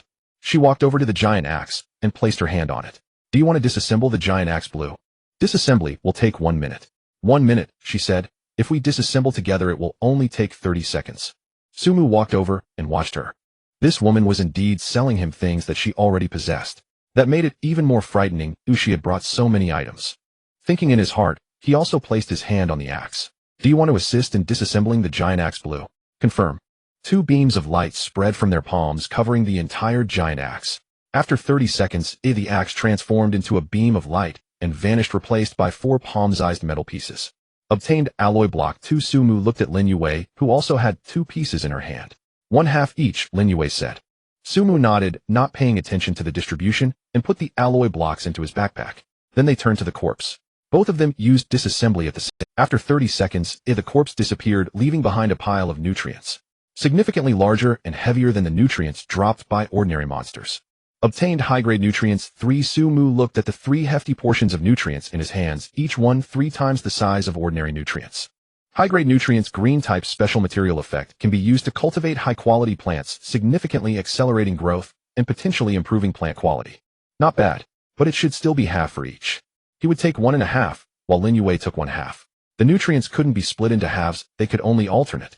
Su Mu took 2 portions while Lin Yue took 1, with the understanding that they would balance it out next time. Finally, Su Mu picked up something from beside the corpse. It was a notebook with a leather cover that had already turned yellow and brittle. Both of them looked at the notebook simultaneously, but Su Mu was faster and held it in his hand. Lin Yue bit her teeth and said, let's see what it is. Obtained yellowed notebook. Su Mu opened it. and saw that it was filled with crooked handwriting resembling a person's diary. Lin Yue leaned over to take a look, frowning. What is this? A diary, Su Mu said. It should belong to this monster when it was alive. Does this also need to be divided, Oi? Su Mu inquired. Lin Yue replied. I don't have a habit of reading others' diaries. You can keep it, but... No, wait. After you read it, give it to me. Su Mu heard her contradicting words and smiled, saying nothing further, placing the notebook in his bag. At this point, everything around the corpse had been distributed. Lin Yue glanced at the luck wheel, and then looked at Su Mu. Are you really going to spin it? With a 50-50 chance, are you sure? Su Mu did not respond, but waved his hand at her. You can leave if you want to. Lin Yue was taken aback for a moment, then understood. He didn't want her to see the outcome of the wheel spin. She pouted, said nothing more, and turned to walk outside. After taking a few steps, she turned back. Don't die. After saying that, she quickened her pace and disappeared at the end of the corridor. Su Mu watched her leave, then turned his gaze to the wheel. The luck wheel. Good fortune and misfortune each accounted for half. Extremely dangerous. He smiled, took a few steps closer, and carefully observed the wheel. 6 sections, 3 colored, 3 pure black. On the colored sections, the patterns were clearly visible. On the black sections, nothing could be seen. Pure darkness, as if it could swallow all light. Su Mu stared at those black sections for a few seconds, then shifted his gaze to the... There was a slight indentation. Extremely subtle. It was nearly imperceptible to the naked eye. It was at the boundary between the colored area and the black area, almost blending in with the wheel's patterns. It was a skeleton. Pale bones, hollow eye sockets draped in tattered, decaying fabric. It hung there, swaying slightly in front of them, less than half a meter from Lin Yue's face. Is this the ability to always obtain the best part when facing uncertain blind box events with mixed results? It's not based on luck, but on observation. He could see those details that others could not. The subtle flaws of the wheel, the slight deviation of the pointer, and even some indescribable guidance. He reached out and pressed on the subtle indentation on the wheel. A prompt appeared before him. Notice the wheel must be spun 3 times and cannot be manually stopped, or the pointer will directly point to misfortune. Su Mu did not hesitate. He spun the wheel. The wheel began to rotate, the pointer swiftly crossing each section. Colored black, colored black. Su Mu watched silently. 3 seconds later, the wheel gradually came to a stop. The pointer firmly halted at the first colored section, exactly where his finger had pointed, on that colored section depicting blueprints. And as the pointer stopped, congratulations, you have obtained Tactical Missile Blueprint Blue. A yellowed blueprint appeared in his hand. Su Mu looked down. Tactical Missile Blueprint Blue type, External Weapon Blueprint, can craft Tactical Missile Launcher, LV1 Blue. Required materials, iron ingots 50, high strength glass essence 20, mysterious crystal 30, alloy block 10, it chip 5, motor 2, TNT 1, black, aluminum powder 1. Missile attributes, attack range 5,000 meters, base firepower value 2,000, explosion radius 10 meters, note great power, use with caution. Su Mu. Tactical missiles. If they can be built, what monsters would we have to fear? With one shot, anything from level 2 or 3 would be reduced to ashes. However, upon seeing the lengthy list of materials, he calmed down. 50 iron ingots. He currently only has a little over 10. 30 mystic crystals. He only has 3. Alloy blocks, chips, motors. These are even more scarce. Having the blueprints without the materials is equivalent to having nothing. Nevertheless, there is still hope. Su Mu carefully stored the blueprints and cast his gaze back to the roulette. Since the first item was so good, the others shouldn't be lacking either. He naturally wanted to see what else could be produced. Besides, with Lin Weiner being so cautious, she probably wouldn't come to spin. As the first spin concluded, the sections on the roulette changed. The originally colorful 3 sections now only left 2. And the black sections. Still 3. This means there are now 2 colorful and 3 black sections on the roulette. A 25 chance of hitting good luck. It didn't matter to him. He observed the roulette carefully once more. Soon he noticed subtle indentations in the remaining 2 colorful sections. More subtle than before, almost invisible to the naked eye. Yet he could see them. He reached out and tapped on the second indentation. Spin. The roulette began to rotate again. 3 seconds later, it came to a halt. The pointer steadily stopped on the second colorful section. Congratulations, you have obtained Strength Fruit Blue. A fruit the size of a fist appeared in his hand. It presented a deep purple color with a faint halo flowing across its surface, emitting an enticing aroma. Strength Fruit Blue type, consumable effect, permanently increases strength by 30 points upon consumption with no side effects. Note this fruit is effective for the first consumption only. Our repeated use is ineffective. 30 points of strength. Su Mu's pupils constricted. His current strength is 26 points. Eating this fruit would directly raise it to 56 points. Without any hesitation, he took a bite. The flesh melted in his mouth, transforming into a warm current that surged through his limbs. Immediately after, a strong heat rose from his abdomen, quickly spreading to every cell in his body. Su Mu could distinctly feel his muscles swelling, tearing, and restructuring. He looked down at his arm. The muscles there were crazily undulating as if they had come to life, and beneath the skin it seemed like countless small snakes were writhing. After a few seconds, everything returned to calmness, reverting to its original state. Sumu clenched his fist. At the moment of clenching his fist, the veins on his forearm bulged dramatically, the muscles swelled at a visible speed, and the previously normal lines became clear and distinct, every fiber seemingly rewoven by an invisible force tautly intertwined. Not just the forearm. He felt the entire arm changing. The biceps bulged high, stretching the short sleeves to the limit. The deltoids expanded outward, making the shoulders outline broader. Even the forearm's extensor and flexor muscles became pronounced, each muscle resembling meticulously sculpted marble statues. The sensation of strength was not the balanced lines formed in a gym. It was an explosive primal sense of power. As if with just a thought this punch could break through a cow. Sumu stared at his arm, clearly seeing the muscles twitch, slightly a sign of overwhelming strength. He slowly released his grip. As he relaxed his fist, the bulging muscles gradually eased, the veins receding beneath the skin, and his arm returned. He slowly released his grip. As he relaxed his fist, the bulging muscles gradually eased, the veins receding beneath the skin, and his arm returned to its normal thickness. Yet the texture after that change remained. No longer in the previous loose state, but even relaxed it retained a firm line. Sumu clenched his fist again. Bang! The muscles rose once more, and the veins stood out again. Between clenching and relaxing, he seemed like two completely different individuals. Interesting, he muttered to himself. Saying this, he opened the panel. He looked at the roulette. Now there was only one colorful section left, and 3 black sections. A 14 chance. Sumu carefully observed. He looked at the roulette. Now there was only one colorful section left, and 3 black sections. A 14 chance. Sumu carefully observed the only remaining colorful section. He looked at the roulette. Now there was only one colorful section left, and 3 black sections. A 14 chance. Sumu carefully observed the only remaining colorful section. The roulette spun. This time it rotated exceptionally slowly. The pointer passed black, then slowly approached that final colorful section. The roulette spun. This time it rotated exceptionally slowly. The pointer passed black, then slowly approached that final colorful section. Sumu stared at the pointer, unmoving. Finally, the pointer steadily stopped on that colorful section. Congratulations, you have obtained Professional Skill Book Battlefield Dr. Blue. A light blue skill book appeared in his hand. Professional Skill Book Battlefield Dr. Blue. Type: Professional Skill Book. Effect: can be used to change class to Battlefield Dr. Blue. Class transfer requirement: level must reach LV3. Professional Skills. Note: after class change, the character will gain exclusive attribute growth direction. Battlefield Doctor, a healer class. Sumu looked at this skill book, feeling somewhat conflicted. With his current attributes, changing to a Battlefield Doctor would clearly be, with 56 points of strength combined with lock weakness and extra attack, he would definitely be stronger on a violent output route than as a healer. But class change books are hard to come by. It's fine that it requires level 3 to use. By the time he reaches level 3, he might be able to get something better. He stored it in his backpack. 3 spins of the roulette, all good luck. Sumu took one last look at the roulette. At this moment, there were only 3 sections left, all black, a deathly silence. He turned around and walked outside. Stepping out of the haunted house, the sunlight outside was blinding. Sumu squinted to adapt to the light, scanning the surrounding. He did not see Lin Wainer. This woman was indeed quite alert. Clearly they had agreed to wait for him to come out, yet she still hid away. Sumu didn't mind quickly walking to the wall and reaching out to pull down the silence barrier talisman. The talisman still displayed the remaining time. 9 minutes and 32 seconds. Sure enough, as long as this thing isn't completely consumed, it can be reclaimed and reused. The only pity is that the time is still counting down. He hadn't mentioned it before, but he was waiting for this moment. Carefully storing the talisman, Sumu looked towards the rear. The pirate ship. The location indicated by his daily intelligence.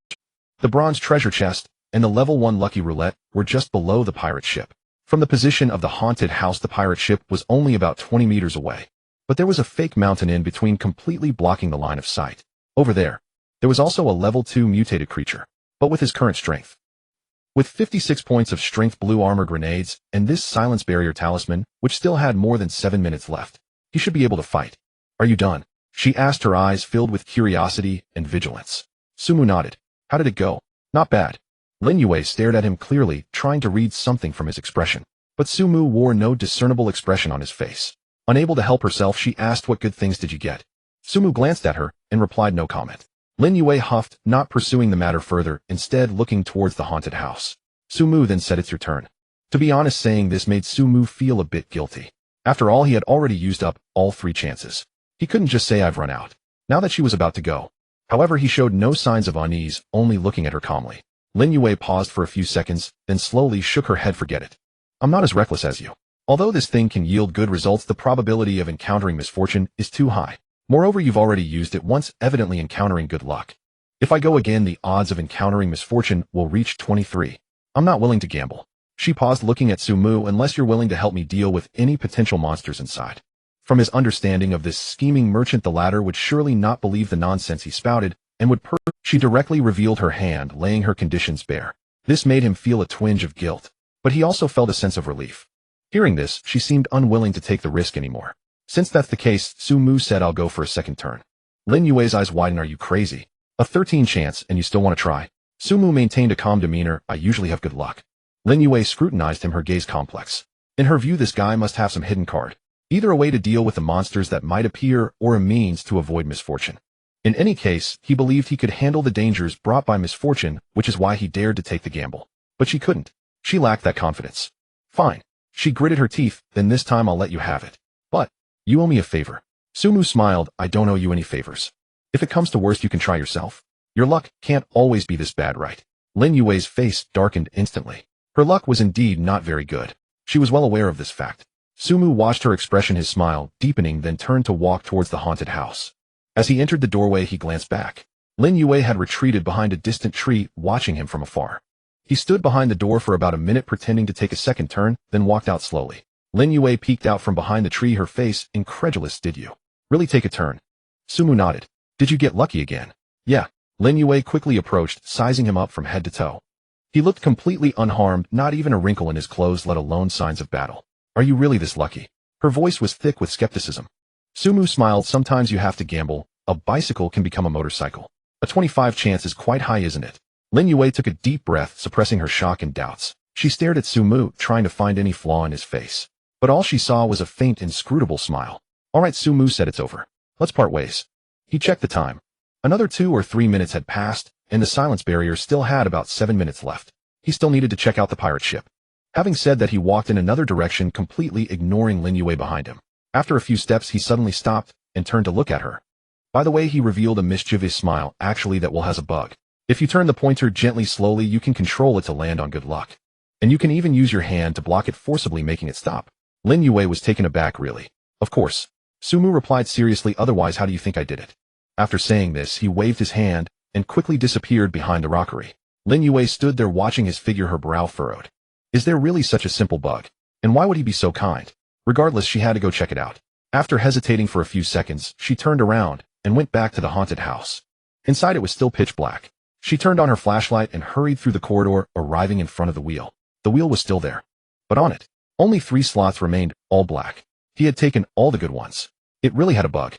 Lin Yue was momentarily stunned, then instinctively reached out to press on the wheel. A prompt appeared. All good luck rewards on this will have been drawn.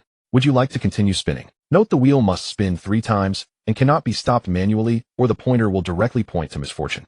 Note the remaining slots are all misfortune. Spinning may randomly trigger misfortune events, including, but not limited to, summoning monsters, casting curses, deducting attributes, etc. Lin Yue. She gritted her teeth. Sumu. But soon she forced herself to calm down. That guy was playing her. But if it wasn't a bug, how did he manage to hit good luck 3 times in a row? 3 times in a row with a probability of 1/2, then 1/3, then 1/6. Hitting good luck consecutively would be 1 in 36. What kind of luck was that? Lin Yue stood in the darkness, staring at the wheel that only had misfortune left, her mood complicated to the extreme. In the end, she could only stomp her foot in frustration and turn to leave. Stepping out of the haunted house, the sunlight was blinding. She glanced back at the eerie building, murmuring to herself, how can a person be this lucky? Regarding Lin Yue's subsequent complaints, Sumu was completely unaware. However, he could guess. With that woman's personality, she would definitely return to the haunted house to check immediately after he left. So before he left, he deliberately said those words, not truly expecting to deceive her, but rather fearing she would guess towards her own talents. From his understanding of this scheming merchant, the latter would surely not believe the nonsense he spouted and would personally go verify it. And when she saw the rules on the wheel, she would undoubtedly breathe a sigh of relief. After all, if there was a bug that she hadn't exploited and the other party relied on luck, it was clearly the latter that was more acceptable. Thus, upon accepting this, her first thought would naturally be that the other party was just too lucky, and she wouldn't speculate further. Of course, there was another reason, which was that he simply wanted to tease this scheming merchant. However, these little episodes were soon cast aside from his mind. At this moment, he had already left the haunted house area, taking a long detour towards the direction of the pirate ship. Along the way, Sumu remained highly vigilant.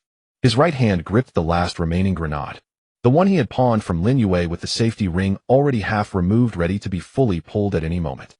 In his left hand, he held the soundproof barrier talisman that had 5 minutes left and a large wrench. He had already thought it through. If there were second-level monsters near the pirate ship, or if the terrain was complex and hard to observe, he would directly stick the talisman and throw the grenade without a second thought. As for whether the grenade would destroy the treasure chest and the wheel, he couldn't care less. The blue-quality giant axe wielder in the haunted house had left too deep an impression on him. 72 points of strength, 65 points of constitution. If it weren't for that chain restriction, if he hadn't had a pistol, if he hadn't reacted quickly enough, he would have already been finished. He did not wish to face such a monster a second time. Moreover, now that his pistol was out of bullets, he only had one grenade left. If he encountered something similar again, he wasn't sure he could be so. Thus the strategy was simple: if it could explode, then let it explode, and after that run. Even if the treasure chest and will were damaged, it was a small price to pay for safety. With this thought in mind, Sumu circled around the artificial hill and finally saw the pirate ship area. Then he looked at the scene before him and was stunned. It wasn't that there were too many monsters here, but rather that there weren't any at all. The pirate ship stood quietly under the sunlight, its red and blue hull somewhat faded, the massive ship suspended on a frame. The ticket booth's barred gate was tightly shut, and beside it stood a sign that read "Equipment under maintenance temporarily closed." The sign was already askew and covered in dust. Sumu stood at the edge of the artificial hill, carefully scanning the area. There were no zombies. Not a single one. Those gray-white shadows that should have been wandering here had completely... He recalled the zombies he had previously lured away with his phone alarm. That direction seemed indeed to have had some run past here. But even so, by common sense, there should be a few solitary ones left behind. Yet here there were none. It was clearly because when the zombie tide erupted here it was under maintenance, and since there were no other gaming facilities nearby, not many came, so naturally there weren't many zombies. Sumu observed for a while longer, confirming there were no anomalies before shifting his gaze to beneath the pirate ship. There a bronze treasure chest lay quietly in the shadows directly. Beside the treasure chest was a half-percent hate wheel. Similar in size to that in the haunted house, but its color was dark gold, looking far less eerie. Sumu furrowed his brow slightly. According to the intel, a second-level mutated creature roamed here. But looking at the situation now, where was it? He observed a bit more. Suddenly he recalled a possibility. The pirate ship was right behind the haunted house. Although he had walked over 200 meters, it had mostly been a detour around the artificial hill. And the straight-line distance from here to the haunted house was estimated to be only about 40 to 50 meters. It was just that the hill completely obstructed the line of sight. And the giant axe wielder he had killed in the haunted house, a LV2 blue-quality monster, was exactly second level. So could the LV2 mutated creature roaming mentioned in the intel refer to that one? The more Sumu thought about it, the more reasonable it seemed. In other words, if Lin Yue hadn't taken him to the haunted house, he could have easily bypassed the hill and gone directly to this side to get the treasure chest and wheel, and would never have encountered that terrifying stitched corpse. Thinking of this, Sumu couldn't help but laugh and cry. He recalled today's experiences. First he encountered Lin Yue, then she dragged him to the haunted house, where they fought desperately, nearly losing their lives, only to discover that the place she was heading to and the place he wanted to go were guarded by the same monster. What was this? Misfortune turned to fortune. No, that wasn't right. He thought carefully. If he hadn't met Lin Yue today and had come directly to the pirate ship, what would the result have been? Most likely, seeing that there wasn't a single zombie here, he would happily go for the treasure chest, then turn to the resource wheel and draw a prize. And then there would be no more, and then, because that giant axe wielder was still locked in the haunted house and would have no impact on him. So strictly speaking, it was Lin Yue who brought him to the side with monsters, forcing him to fight a hard battle. But then he thought, if it weren't for Lin Yue, he wouldn't have obtained that blue armor, wouldn't have acquired the crafting table blueprint, wouldn't have gotten the blue silver grass, and certainly wouldn't have obtained that power fruit. Adding it all up, he actually came out ahead. And what about Lin Yue? She risked her life to lead the way and ended up with only a crafting table blueprint, half a portion of feed, half a portion of alloy, and a blue silver grass that needed time to cultivate. The biggest gain, that luck wheel which he spun 3 times in succession, taking all the luck for himself. If it were Lin Yue alone going, given her reaction, she would have likely been finished. With the same intel about second-level monsters, one was extremely dangerous, while the other didn't even have any monsters in sight. How could someone be so unlucky? Sumu shook his head. Putting aside these chaotic thoughts, he began to carefully observe the environment around the pirate ship. Although it seemed there were no zombies in sight, he did not dare to be careless. What if there are invisible monsters? What if there are those that lie still on the ground? He waited a few more minutes, confirming that there were no abnormalities before cautiously stepping out from behind the face. He walked lightly, hugging the shadows of the buildings, approaching the pirate ship step by step. The gate at the ticket check was not high, and he vaulted over it with one hand.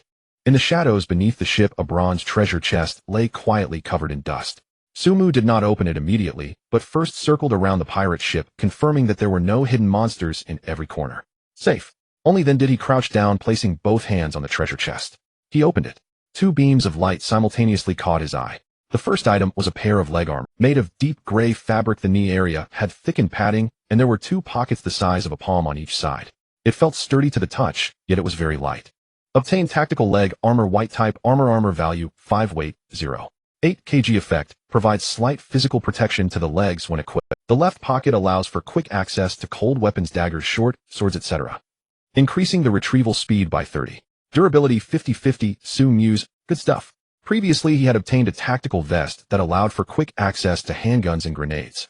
Now he had tactical leg armor for quick access to cold weapons. Without hesitation, he put on the leg armor. After adjusting the fit, it was just right. The left pocket was conveniently positioned on the outer thigh, easily accessible. He tried to insert a large wrench, but it was too big. However, a dagger or short sword should fit perfectly. He would need to get a dagger later. Sumu thought to himself, looking at the second item. It was a yellowed blueprint. Obtained level 3 protective cable car blueprint type, cable car upgrade blueprint effect, can upgrade a LV2 cable car to LV3 with an upgrade focus on protective. Required materials: steel ingots 9, tempered glass 1. This was not the universal blueprint from before, but one with a fixed direction. Sumu frowned slightly as he looked at the material requirements on the blueprint. Steel ingots 9, tempered glass 1. He had neither of these items. Steel ingots should be an advanced material derived from iron ingots obtained from higher level monsters. Tempered glass likewise should be an advanced version of glass essence. He needed to find a way to obtain them. Sumu carefully stored the blueprint and looked at the last item in the treasure chest. It was a box of self-heating hot pot. The red packaging was emblazoned with the words spicy tender beef, accompanied by a cartoon cow giving a thumbs up. Sumu's eyes lit up. Self-heating hot pot. This item was not worth much in the previous world, but in this world, it was simply a supreme delicacy. He had eaten nothing but bread, biscuits, and chocolate throughout the day. While they filled his stomach, they left his palate wanting. Now seeing this box of self-heating hot pot, his salivary glands kicked into overdrive. He would eat it as soon as he got back tonight. Sumu stuffed the self-heating hot pot into his backpack in high spirits. Then he stood up and walked towards the nearby prize wheel. Unlike the ominous prize wheel in the haunted house, this one lacked any eerie aura of misfortune. It was just an ordinary lottery machine. It was made of dark golden metal, half a person tall, with complex patterns on the surface. The wheel was divided into 6 sections, each adorned with different designs. Steel ingots 10, tempered glass essence 3, compressed biscuits 10, steel ingots 3, a small book and 1 blank area. 6 sections, and apart from the book, there was only a finger's-sized gap. Sumu saw the text above the wheel. Resource wheel 1 turn consumes a crystal of misfortune, randomly obtaining resources from the sections.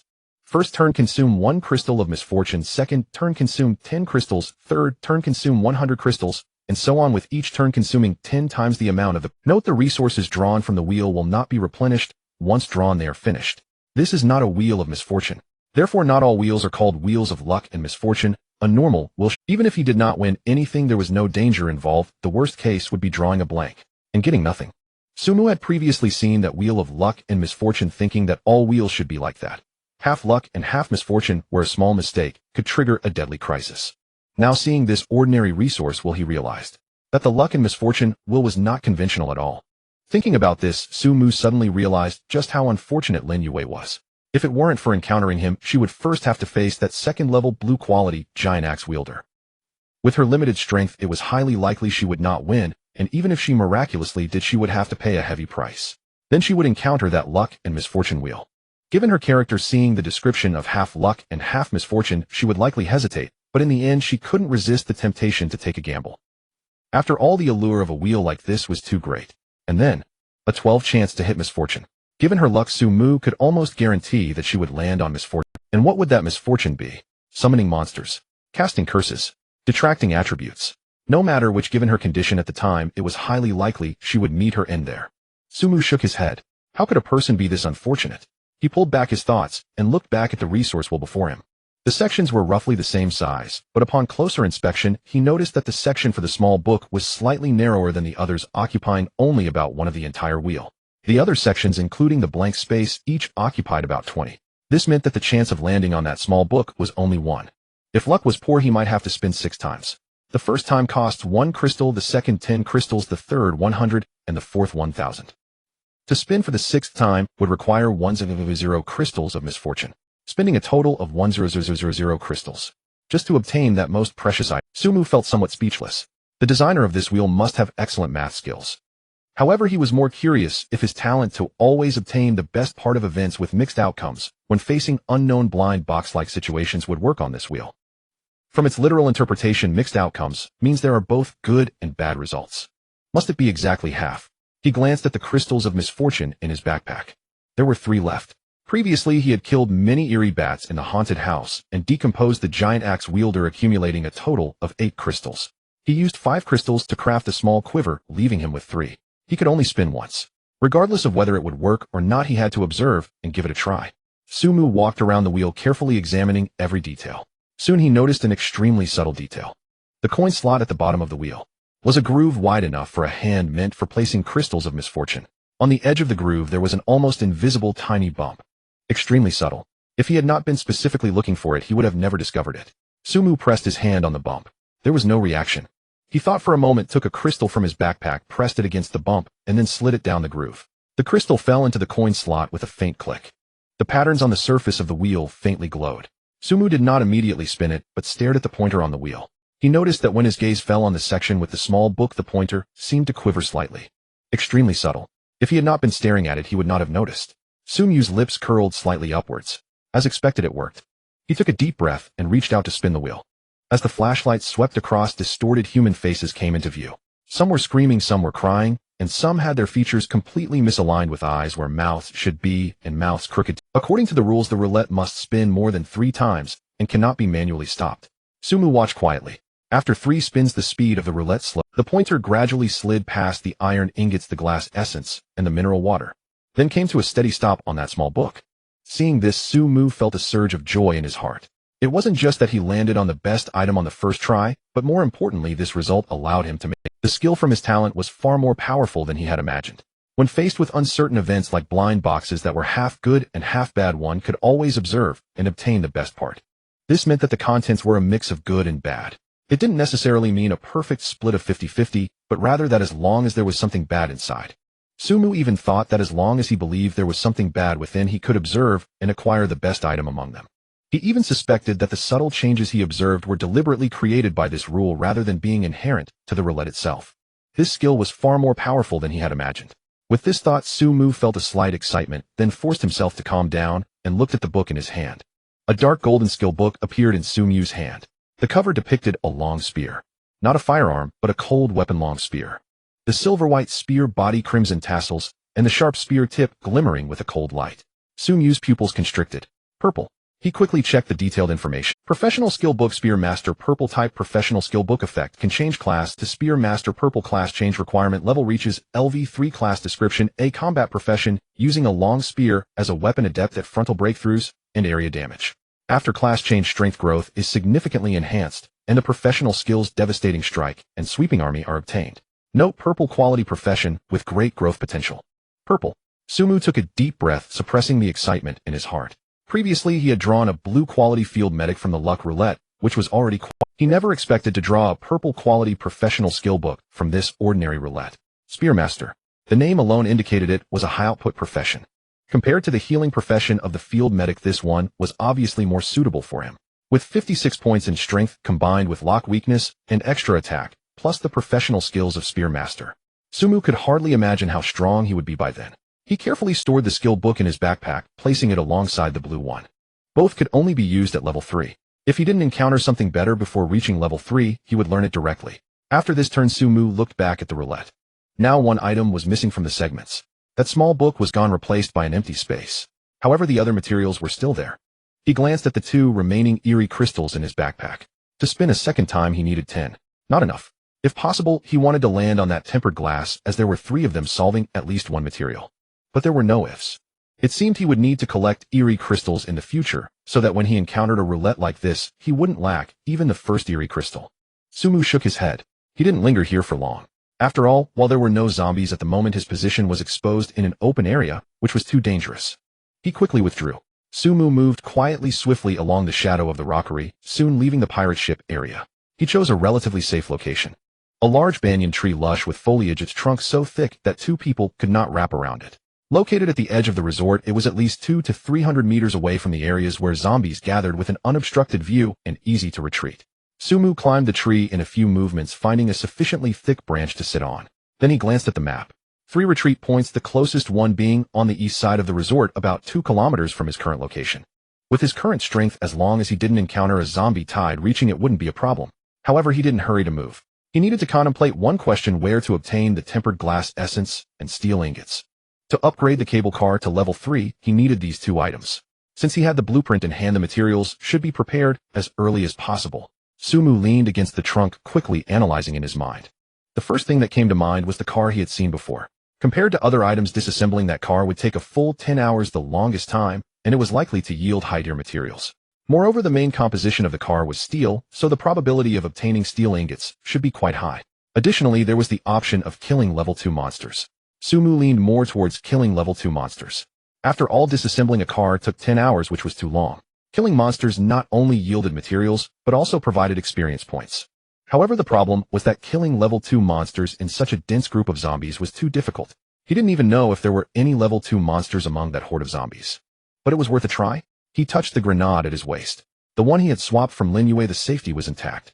If he tossed a grenade into that horde of zombies, he could determine from the experience points gained whether there were any level 2 monsters inside. If there were, a single explosion would take out a large area, and the experience would certainly be substantial. But grenades were life-saving items. Although they had a delay in real danger, using one against the monsters at the treasure chest location would be incredibly effective. Moreover, there was a crucial issue: throwing a grenade here would attract more zombies. Even if he killed those monsters, he wouldn't have a chance to loot their dropped chests. Surrounded by a dense mass of zombies, approaching was tantamount to seeking death. If he could obtain a few more grenades, he could easily use them to level up. He envisioned a densely populated zombie area, tossing a grenade to create a blast, and then quickly fleeing. With this thought, he began to consider the grenades in Lin Yue's possession. That woman must have at least one more. No, given her business acumen, she probably had more than 2. Though he didn't know exactly where she obtained them, it was indeed unusual for someone to have so many grenades at this early stage. But that didn't matter. What mattered was that she still had some now. However, getting her to trade them was another matter. Sumu glanced at the book titled Field Medic Blue in his backpack. This professional book was no longer of any use to him. The purple gunner was already available. Who would still use a blue healer? It should be an irresistible bargaining chip for the other party. With this thought, Sumu opened a private chat and sent a message to Lin Yue. Are you there? There's a business deal. He initially thought the other party would take some time to respond, but to his surprise, as soon as he sent the message, he received a reply: how dare you contact me? Sumu naturally knew what she was referring to. The spinning wheel of misfortune that had only brought him bad luck, along with the bug nonsense she had said before he left. Given Lin Yue's temperament, she must have checked immediately and realized she had been played. He chose not to reply to that. At such times, explanations would only put him in a passive position. He got straight to the point. There's a business deal. Are you in? Not interested, Lin Yue replied quickly. I don't do business with shady merchants. Unless you return my spins. Upon reading this, Sumu understood that the other party was actually interested in trading, merely using this incident to negotiate. The implication was clear: if they were to cooperate again, there had to be an explanation for that trap. Sumu certainly wouldn't accept such a loss. I asked you before, and you said it was too dangerous to spin. The other party sent a heh. Sumu frowned. This guy was taking advantage of his current desperate state. Thinking it over, it made sense. He had just parted ways with her not long ago, and proposed a trade, which was clearly urgent for him, giving her the opportunity to raise the price. A shady merchant indeed. He didn't waste more words, and directly sent over the attributes of Field Medic Blue. Now the bargaining chip was in his hands. He did not believe this book wouldn't attract her attention. However, Sumu was disappointed. After sending it, the other party still ignored him. But Sumu wasn't anxious.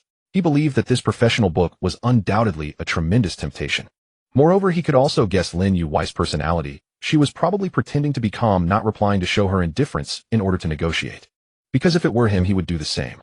But now the bargaining chip was in his hands, and if he didn't make this trade, there would be others willing to do so. Without hesitation, Sumu posted the information about this professional book on the public screen. As soon as the message was sent, the entire channel erupted. What the hell? A professional book? What is this? Can it change jobs? Blue quality. I don't even have a white talent, and they're already offering a blue professional book. Big shot, please take me with you. I want to cling to your thigh.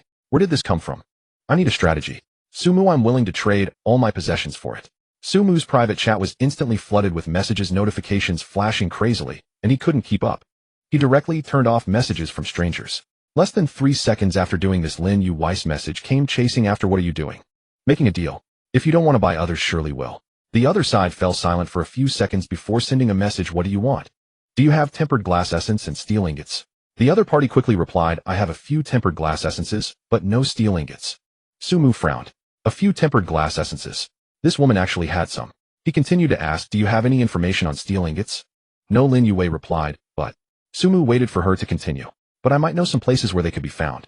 However, that's just a possibility, it might not be accurate. Go ahead. If I tell you this information, I want priority purchasing rights for that professional book. Sumu thought for a moment and readily agreed sure. After all, there probably weren't many people in the channel who could afford this professional book. Moreover, besides Lin Yue, he doubted there would be anyone else who could offer something satisfactory to him. This woman had grenades which were quite useful to him right now. Upon receiving Sumu's affirmation, Lin Yue quickly sent a long message. Based on my analysis, to obtain steel ingots and tempered glass essences, you should target monsters of level 2 or higher. And it might not just be level 2, it should be of green quality or better. Another method is to decompose. But there are specific requirements for what can be decomposed. Have you noticed that when normally using decomposition, some items take an unusually long time, obviously unreasonably long? Sumu's eyes narrowed slightly. He had certainly noticed. That car took 10 hours. Lin Yue continued, for example, when I decomposed this piece of tempered glass essence which I got from a balcony railing. Less than 1 square meter of tempered glass took a whole hour to decompose. Yet I decomposed a refrigerator which was much larger in under 30 seconds. So I estimate that to decompose the steel ingots you have to look for something made of steel that requires a large amount of time to decompose. I haven't encountered one yet. Think about whether you've come across anything. Sumu stared at this message deep in thought. The car. Just as he had suspected. Got it, he replied. So what do you want to trade for that professional book? The other side remained silent for a long time. It took Lin Yue a full 2 minutes to respond. The value of this skill book is too high. It's basically impossible to offer equivalent resources at this stage. Sumu frowned slightly. Was this a request for credit? Just as he was about to refuse, Lin Yue sent another message, but I can trade you a blueprint.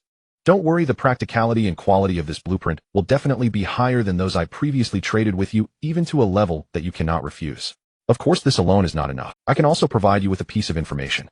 But that information might take some time to fulfill. Of course, that still isn't enough. I assume you came to me because you see something you need from me. Feel free to ask directly. Sumu looked at this message, feeling a slight tremor in his heart. A blueprint that she described as higher quality and more practical was definitely not on the same level as those he had seen yesterday. Moreover, she also claimed that it was something he couldn't refuse, which proved that this blueprint was indeed extraordinary. The question was, where did Lin Yue get so many resources? Sumu remembered her buying warm supplies last night. Trading blankets for blueprints had indeed been profitable. But could she really earn so much just from that? Highly unlikely. Even if she could gather a batch of warm supplies in a short time, the quantity wouldn't be too much. After all, in the early stages, gathering food was already a challenge. Who would think that it could get so cold at night in such hot weather and go out collecting warm supplies? Besides, she had already presented more than 6 blueprints yesterday. Now if she still had, then the number of blueprints she possessed would be terrifying. Not to mention higher level ones. Which implied that she might have learned some of them as well. Sumu also recalled her saying that the information would take some time. The other party's talent couldn't possibly be similar to his, could it? But could a talent focused on information really achieve that? After thinking for a while, Sumu felt that this woman was even more extraordinary than he had imagined. However, now was not the time to explore that. He directly asked, what is that blueprint?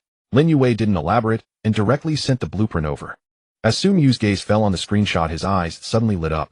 Blueprint for making 9mm bullets, green. Type consumable blueprint. Effect can produce 9mm bullets. Required materials copper X0, gunpowder X1. A few simple words instantly made Sumu understand why the other party was so certain that this was a condition he could not refuse. He currently had a gun, but what he lacked the most were bullets. Moreover, he had just told Lin Yue that he was out of bullets. Without bullets, the M500 in his hand was just a useless piece of scrap metal. And this blueprint directly solved that problem. Although he currently had none of the mentioned materials, copper and gunpowder, at least he now had a direction. This blueprint was indeed something he could not refuse. It could even be said that if the other party only used this to trade for the occupation book, he would consider it seriously. Moreover, the other party proposed additional conditions. Clearly, this merchant was determined to obtain this occupation book. Sumu did not hesitate and directly stated his demand, I want all the grenades. The other party was silent for a few seconds before replying, I can only offer 3 grenades. 1 has already been given to you, and the other 2 are with me. However, to exchange for this occupation book, I can give them all. 3. Fewer than he needed, but more than he expected. He had originally thought the other party had at most 2, but unexpectedly there were 3.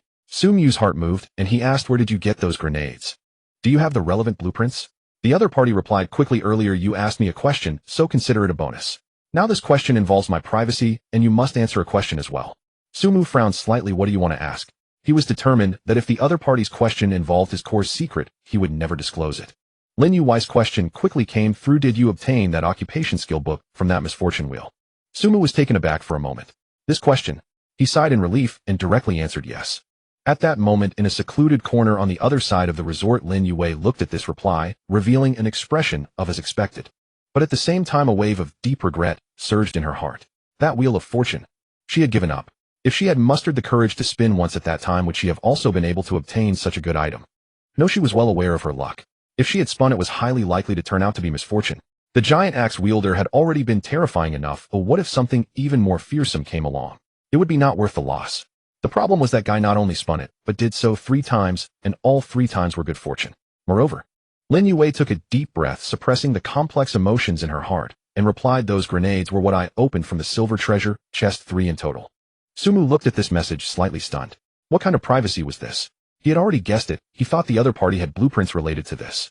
However, he did not retort, but merely replied casually, you're lucky. Yet such a casual statement seemed to have stirred a hornet's nest. The other party sent a gritted teeth emoji. You say you're lucky for opening 3 grenades from a silver treasure chest. Sumu paused for a moment, then sent a question, is 3 grenades not enough? He regretted sending it as soon as it was out because he had just seen that only word. Originally, he thought this item came in a set, meaning there were other items along with it. He didn't expect it to be all grenades. Based on his experience with silver treasure chests, the rewards should be quite comprehensive. In his view, it was normal to open items like armor, weapons, skill books, blueprints, and similar good things. Yet this lady had all 3 slots filled with grenades. While grenades were also good items, they still paled in comparison to these, especially in the early stages, having all 3 be this. How could this person be so unlucky? At the same time, he thought fortunately he had opened the giant axe wielder's box himself. Shaking his head, Sumu decided not to touch on her sore spot. He changed the topic and said, you give me the other 2 grenades and help me complete 1 task, and the transaction will be considered fulfilled. The other party was silent for a few seconds before replying, okay. But if it's a risky matter, resources need to be split 50-50. Don't worry, it's not dangerous. Sumu said. Where will we meet? Sumu glanced at the time. It hadn't been long since they separated, and said, just at that small grove we were at before. All right. Private conversation ended. Sumu jumped down from the tree, stretched his limbs, and then stealthily headed towards the direction of the small grove. About 10 minutes later, the 2 arrived at the grove, one after the other. Sumu stood on a tree and waved at Lin Yuwei, but she did not come up. Let's trade quickly. Lin Yuwei looked up and said briskly. Sumu nodded as Lin Yuwei handed over a blueprint and 2 grenades. Sumu took them and examined them carefully. The blueprint was indeed for making 9mm bullets, green, and the grenades were real. And what about the tempered glass essence? Sumu asked. It's on the cable car. Lin Yuwei said, I can't carry that thing with me. I'll give it to you when we go back. Rest assured, since I've promised, I won't go back on my word. Sumu nodded, not in a hurry. The tempered glass essence could only be used after returning to the cable car, so it wasn't urgent. However, he gained a piece of information from her words. This tempered glass essence had been obtained by Lin Yuwei yesterday. This meant that the other party's disassembly skill had been acquired yesterday, and it wasn't obtained through trade. This woman indeed had many secrets. Sumu did not delve into it, and packed the blueprint and grenades into his backpack. Lin Yuwei looked at him and raised an eyebrow slightly. You took the items, and what about the occupation book? They'll give it to you after the task is completed, Sumu said matter-of-factly. Verification of the badge. Lin Yuwei's voice changed pitch, quickly realizing. Is it possible for this thing to be counterfeit? She cursed inwardly. She had no time to think further and rushed to the tree in a few quick steps, extending her hand towards Sumu. Pull me up. Sumu reached out and pulled her onto the trunk. He remarked, I offered to let you up from the start, but you insisted on standing below. Lin Yuwei shot him a fierce glare, too lazy to argue. Does this person never inform others before acting? Moreover, who uses a grenade to verify goods? There are only 3 in total. If one is verified, wouldn't there only be 2 left? Her thoughts were not yet complete. Boom. A deafening explosion echoed from afar. Flames surged into the sky, mingled with dismembered limbs and clouds of black blood. In that instant, at least 200 to 300 zombies were blown to pieces, and the shockwave overturned everything in the vicinity, while more zombies were knocked down by the blast and struggled. Sumu stared intently at the system notification. Killed LV1 zombie experience 0. 1. Killed LV1 zombie experience 0. 1. Killed LV2 zombie experience 1. Killed LV1 zombie experience 0. 1. Killed LV1 zombie experience 0. 1. The notification scrolled across the screen for over 10 seconds. Sumu quickly calculated in his mind. He had killed approximately 300 zombies, among which only about 15 were LV2 zombies. Total experience 285 LV1 zombies 0. 128. 5 points 15 LV2 zombies 115 points. In total that adds up to 43. 5 points. He glanced at his current experience bar, 77. 2,200. He still needed 122. 8 points to reach level 3. Verification of goods. Lin Yue's voice came from beside him laced with a hint of disbelief. You call this verification? Sumu did not respond, but instead looked toward the distant square. After the explosion, it was a scene of devastation. The ground was littered with dismembered limbs, and black blood flowed like streams. But more zombies. Those that hadn't been blown up were rushing from all directions toward that side. In the direction of the amusement park, countless gray-white figures moved swiftly, all drawn in by the sound of the explosion.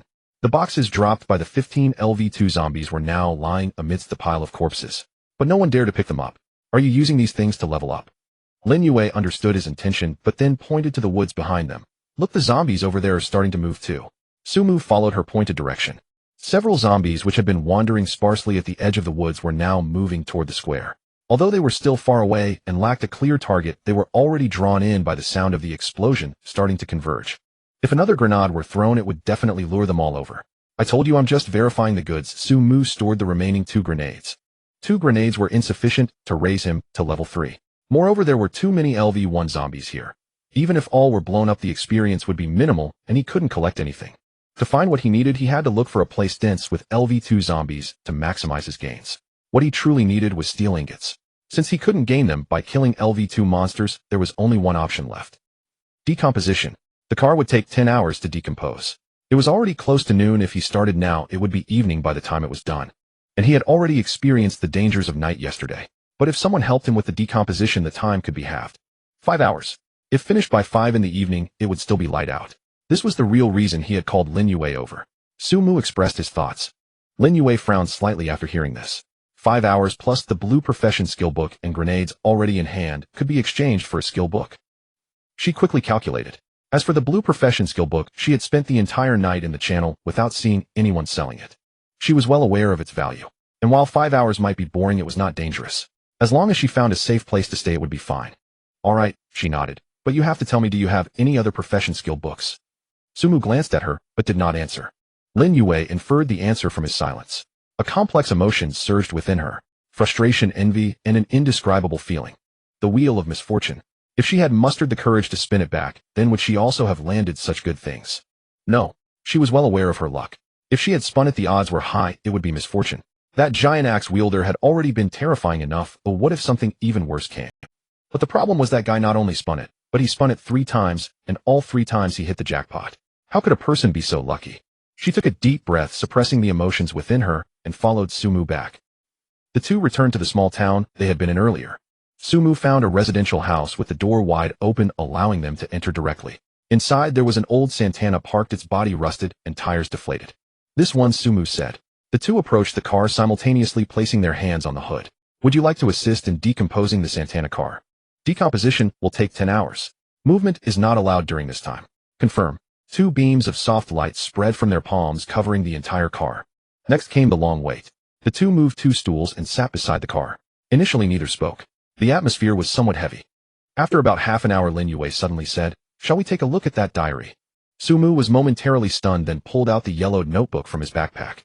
Lin Yue shifted her stool closer. There was a slight distance between them, but Sumu could still smell a faint fragrance.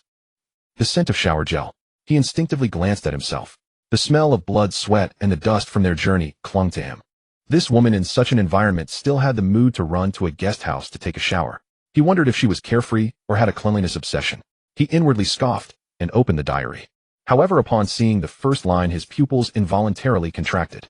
It was the 2nd day since I arrived in this world. Due to hunger, I had to venture out in search of supplies. I had seen those terrifying monsters, but I knew that if I stayed in the house any longer, I would eventually die. Fortunately, I found some wild fruits and did not encounter any of those monsters. A few short lines. But Sumu's pupils suddenly constricted. From the first sentence, the 2nd day since I arrived in this world, it was clear that this person, like them, had been transported here. Previously, he thought that this monster might have been a native of this world in its past life. But now it seemed that was not the case at all. Someone had entered this game before them, and had died here. Beside him, Lin Yue also realized this. She did not speak, but gestured something in her palm. After a few seconds, she suddenly said, "Have you noticed that these characters are not the writing of Earth?" Sumu was taken aback and looked back at the characters.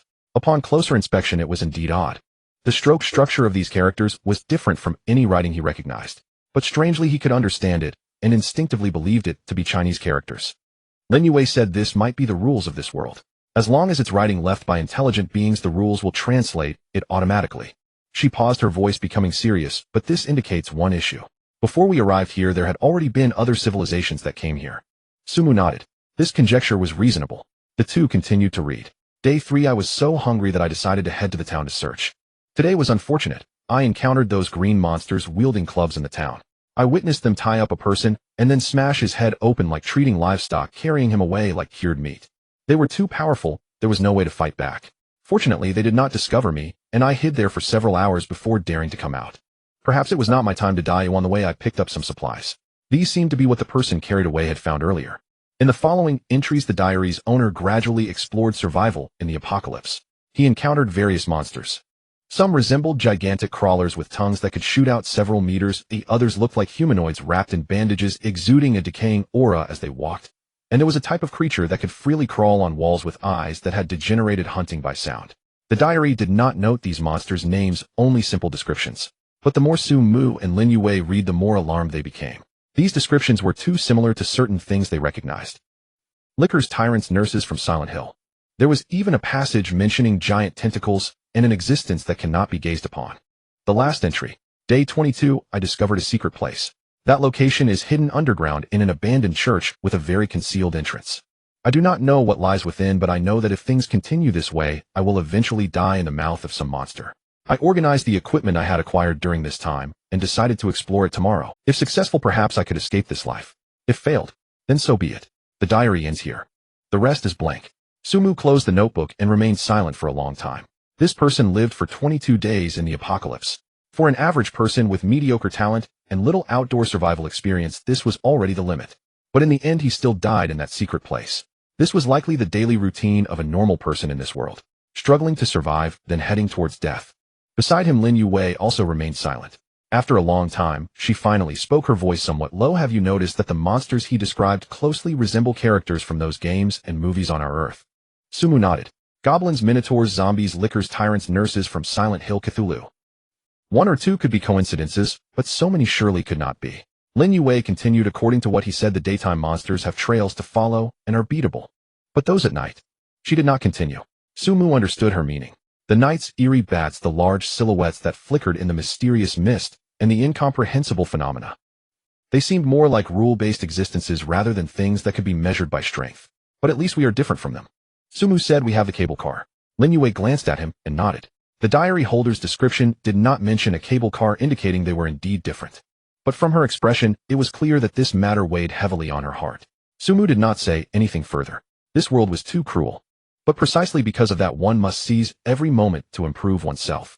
He had advantages, a golden finger, and opportunities that others did not have. If even he had no hope for the future, then it would be better to restart. After reading the diary, Lin Yue said nothing more and quietly moved the stool back to its original position. Sumu also did not disturb her and opened the chat channel on his own. The number of people in the upper right corner of the channel had dropped sharply from 892 this morning to 7. In just half a day, nearly 150 people had died. However, it could be seen that the number had begun to stabilize.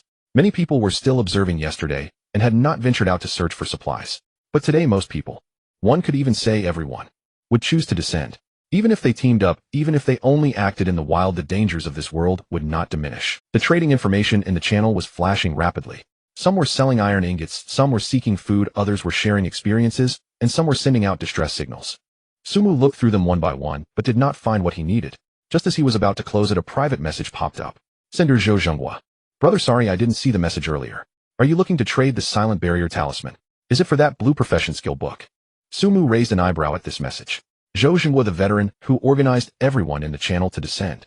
He had indeed asked the other party if they had the Silent Barrier Talisman before, but at that time the other party did not reply, and he did not expect them to approach him now. Only, the other party clearly misunderstood, thinking he wanted to exchange for that blue profession skill book. Sumu thought for a moment and replied, that profession book has already been traded, but I do want the Silent Barrier Talisman. I can exchange it for other supplies. How does that sound? After the message was sent, Sumu waited for a while. Zhou Zhengguo's reply came neither too quickly nor too slowly. It indeed came late. I can trade, but what I want in exchange is food. Food. Sumu pondered. Alright, what's the price? Sumu asked. 15 portions of food for 1 piece. Sumu's brows immediately furrowed. 15 portions of food for a consumable that lasts only 20 minutes. This price was exceedingly steep. It was the second day of the game, and most people were still struggling to meet their daily needs. 15 portions of food were enough for one person to eat for 4 to 5 days. To put it into perspective, in the channel 3 portions of food could be exchanged for 1 iron ingot, and 10 portions could be traded for some blueprints. To ask for 15 portions for a talisman that lasts only 20 minutes was simply extortion. He remained silent for a moment and did not reply immediately. The other party seemed to realize that this price might discourage him and sent another message, don't worry, I'm not overpricing it. You were able to find me probably because of Lin Weiner, right? I traded with her yesterday and she bought it for this price. I won't cheat you. Sumu turned his head to glance at Lin Weiner, who was sitting not far away. Cross her face. You were able to find me probably because of Lin Weiner, right? I traded with her yesterday and she bought it for this price. I won't cheat you. Sumu turned his head to glance at Lin Weiner, who was sitting not far away. Cross her face. Sumu did not ask. Given Lin Weiner's personality, even if he inquired, she would probably just say that's her business. Moreover, since Zhou Zhenghua could produce more than one of such talismans, he certainly wouldn't be like Lin Weiner, who could only obtain 3 identical items from a single treasure chest.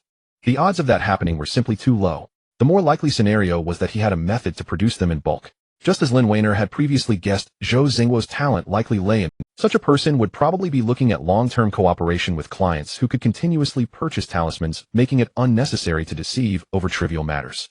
Thinking of this, Sumu glanced again at Lin Weiner. This woman, clearly a schemer, knew very well that this price was unreasonable, yet she still tried to inflate the prices. It was simply despicable. He shook his head, withdrew his gaze, and replied, I don't have that much food in reserve. This price is non-negotiable. I only accept food in exchange. Zhou Zhenghuo's attitude was very firm. You must have procured a class book and should have some resources to trade. I don't want anything else, just food. This should be the easiest thing for you to provide. Sumu felt helpless. This was indeed the truth. A blue class skill book could not possibly have been obtained purely by luck in anyone's eyes. Anyone who could produce such an item must have sufficient resources. Even if it were him, he would think the same. He glanced at the food in his backpack. After searching the small town for half a day along with what the zombies dropped, he only had about 30 portions. This time, almost half of it would be gone. However, the soundproof talisman was indeed practical. If he hadn't had that talisman at the haunted house today, he wouldn't have gone at all. Nor would he have gathered so many resources. Furthermore, in similar situations in the future, this item would be his lifeline. Sumu gritted his teeth and took out 15 portions of food from his backpack. 5 portions, each of bottled water, bread, and biscuits, making a total of 15. The trade was completed. A light blue talisman appeared in his hand. Soundproof talisman, white, remaining usage time 0. Sumu carefully stored the talisman in the left pocket of his tactical vest. That pocket was specifically designed for quick access items, increasing retrieval speed by 30. In critical moments, even half a second could determine life or death. After finishing these, he couldn't help but ask, may I ask where you got this item? After asking, he felt it was unnecessary. Such questions were unlikely to be answered by the other party. However, to his surprise, Zhou Zhenghua replied quickly, I can tell you this, but it requires a trade. In exchange for food or equivalent information. Sumu was somewhat surprised, and then asked, what do you need so much food for? He remembered that Zhou Zhenghua had also gone down with his team to search for supplies. Given his background as a retired soldier and his organizational skills, obtaining food shouldn't be too difficult. Previously, he required food to trade for the soundproof talisman, and now he was asking for food to exchange information. This didn't seem quite right.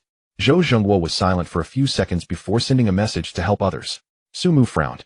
At first, he felt something was off with this statement. In such an environment, who doesn't prioritize their own survival? Who has the spare time to care for others? Moreover, he would have to use his own resources to help. But then he thought about Zhou Zhenghuo's identity and the fact that it was only the second day of entering this world. Some people still retain the kindness of peacetime, so it wasn't impossible. For such people, Sumu would not ridicule. This was kindness, not naivety. Because the other party was using his own ability to aid others rather than being generous with someone else's resources. He just didn't have much faith in it. In this kind of world, how far kindness could go was an unknown factor. Then I won't exchange food. I'll trade information with you instead. What do you want to know? Do you want to know who I traded this item to? No, Zhou Zhenghua said, I don't care who you traded it to, and I can guess. You were able to contact me, which must be due to your relationship with Lin Weiner. In the early stages, she was the only one capable of consuming what you had. Originally, if you were to trade this with me, I would likely need to find Lin Weiner to go through her. After all, these talismans in my possession could only be consumed by her. Upon hearing this, Sumu had merely mentioned a possibility tentatively. Unexpectedly, he received some strange information. Did Lin Weiner really have that many resources? It made Zhou Zhenghua think she was the only one capable of consuming such items. However, Su Mu did not ponder too much on this matter for the time being. He then inquired, since your terms include an information trade, what do you want to know from me? I want to know where you obtained that class skill book. Zhou Zhenghua said, of course the place you got it from is likely already depleted. What I mean is, was this thing obtained from a treasure chest, or was there another way? Su Mu did not hesitate. This information would eventually be discovered by others. Moreover, Lin Weiner also knew, and if he hesitated, this schemer might trade it away. It was obtained from a spinning wheel. Su Mu said, and then briefly explained the information about the misfortune wheel. Of course, he did not mention the ordinary resource wheel. There was a level 2 blue quality monster guarding the spinning wheel, he added. Zhou Zhenghua was silent for a while before replying, I didn't expect there to be such a thing.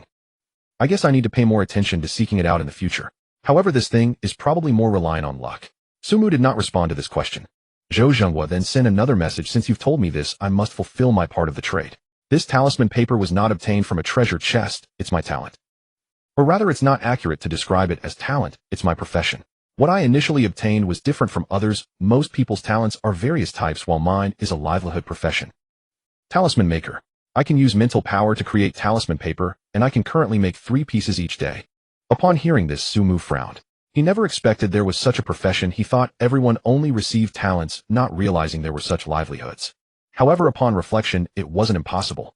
What he knew was only based on limited information, and the channel mostly reported talents, which made him subconsciously think so. Maybe there were indeed a few who could have livelihood professions, or even combat professions. But this was too incredible. Having a profession in the early stages would surely be a significant advantage over others, wouldn't it? Yet upon further thought, he felt relieved, for currently professions could be obtained through job transfer books, while talents were not yet available, which could be both beneficial and detrimental. However, this world is far more complex than it appears. The deal was struck, and the two ended their conversation. Closing the private chat, Su Mu continued to browse the channel. Time passed second by second. Since watching the diary, he and Lin Yue hadn't spoken much. One leaned against the wall pretending to nap, while the other sat on a bench watching the channel, each occupying a corner of the residential house, neither breaking the silence. Messages in the channel scrolled rapidly. Most people chose to descend today, while some teamed up, others went solo, some headed to towns, while others stayed in the wild. Although the death toll was still rising, it had significantly slowed down. Through the exchanges in the channel, he noticed 2 particularly prominent teams. One was a team led by Zhou Zhenghua. They had the largest number of members, steadily advancing at the edge of the town with coordination and discipline. Although their monster-killing efficiency was not high, their casualties were minimal. The other was a small squad of 5 talented individuals. All members possessed combat-related talents, including Fireball, Windblade, and Strength Enhancement, working together seamlessly to independently handle 2 to 3 zombies. Someone boasted about their achievements in the channel, eliciting a wave of envy. Besides that, there were also some scattered teams. Su Mu could only gauge their situations from snippets on the public screen. He glanced at the decomposition progress bar. Decomposition time, remaining 1 hour 12 minutes, there was still over an hour left. He had been busy all day, hardly stopping since morning. The little bit of bread he had eaten in the morning had long been digested, and his stomach began to growl. Su Mu patted his backpack and pulled out a box of self-heating hot pot. The red packaging box bore the words spicy tender beef with a cartoon cow giving a thumbs up. He hesitated for a moment. If he ate it in the cable car, that small space would be filled with the smell of hot pot for days. Moreover, he didn't know what kind of monsters they might encounter tonight. Imagining fighting while smelling hot pot was absurd. It was better to eat it now.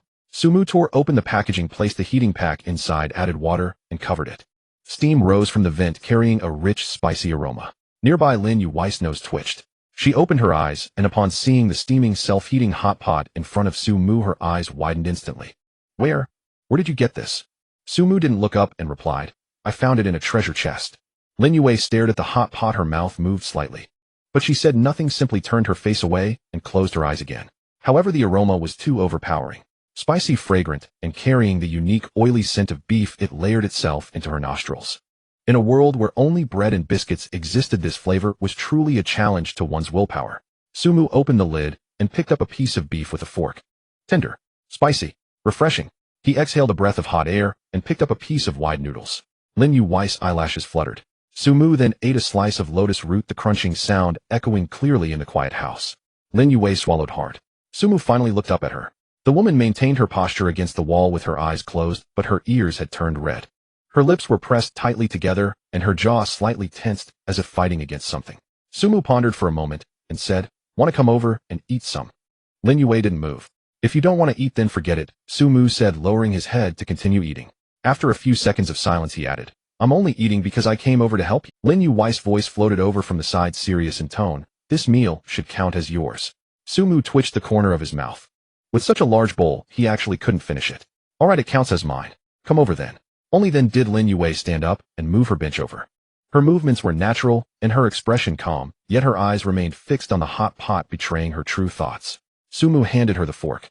Lin Yue took it, picked up a piece of beef, and her expression instantly transformed. First satisfaction, then enjoyment, quickly followed by a retraction returning to her indifferent demeanor. It's not bad, she said. Sumu didn't expose her. The two of them continued to eat, taking turns. A box of self-heating hot pot didn't hold much, and sharing it made it go faster. But perhaps because it had been too long since she had eaten hot food, Lin Yue was particularly serious about eating, chewing each bite for a long time. Halfway through, she suddenly asked, "You have such good marksmanship, what did you do before?" Sumu thought for a moment. He had previously been an ordinary office worker, and his only special skill was probably reading novels more than others. But he couldn't just say, "I've read a lot of novels," could he? "I'm a programmer," he said casually. "I did military training for a while in college." That wasn't entirely a lie. The military training in college was indeed conducted in a military camp, although he learned nothing except standing at attention and marching. Lin Yue glanced at him, her gaze sweeping over his head. "Your hair volume doesn't look like a programmer." "Sumu." He replied irritably, "What about you? What do you do?" "Accountant," Lin Yue said. Sumu was taken aback for a moment, and then blurted out, "No wonder." "No wonder what?" Lin Yue asked. Sumu smiled. "No wonder you're so good at business." Yet what he thought was, "No wonder you're such a shrewd businesswoman." Lin Yue shot him a glare, not responding. The two fell silent for a while. "Actually, I don't do only accounting," Lin Yue suddenly said. "I'm a supervisor at the company, but specifically what I do. You wouldn't understand if I told you." Sumu didn't press for more. "What about you?" Lin Yue countered. "What area do programmers work in?" "Writing bugs," Sumu said. Lin Yue rolled her eyes at him. "Forget it, if you don't want to say it, then don't say it," she said, picking up a piece of luncheon meat. "I don't want to know anyway." Sumu laughed lightly and casually asked, "Did you get to be a supervisor because of family?" As soon as he said it, he felt the question was somewhat presumptuous. Lin Yu's movement paused, and the piece of luncheon meat she was holding fell back into the box. "Nothing much," she said, her tone very flat. "I've been alone since I was a child." Sumu fell silent for a moment. "Same," he said. Lin Yue looked up at him, a hint of surprise flashing in her eyes, but she quickly turned her gaze back down to continue eating. "How did you manage alone before?" she asked, her tone becoming much more casual. "Work, get off work, read novels," Sumu replied. "Occasionally go out for a walk on weekends." "Pretty boring." "Yeah, me too," Lin Yue said. "Work, get off work, work overtime. Sleep at home on weekends." The two exchanged glances, both seeing a shared understanding of mutual sympathy in each other's eyes. After finishing the hot pot, although they were not yet friends, at least they were no longer merely a shrewd businesswoman and a gullible. Sumu glanced at the time. Decomposition time remaining 18 minutes, it was getting close. He opened the map and took a look at the location of the retreat points. The two nearest retreat points were one on the east side of the amusement park and the other north of the town.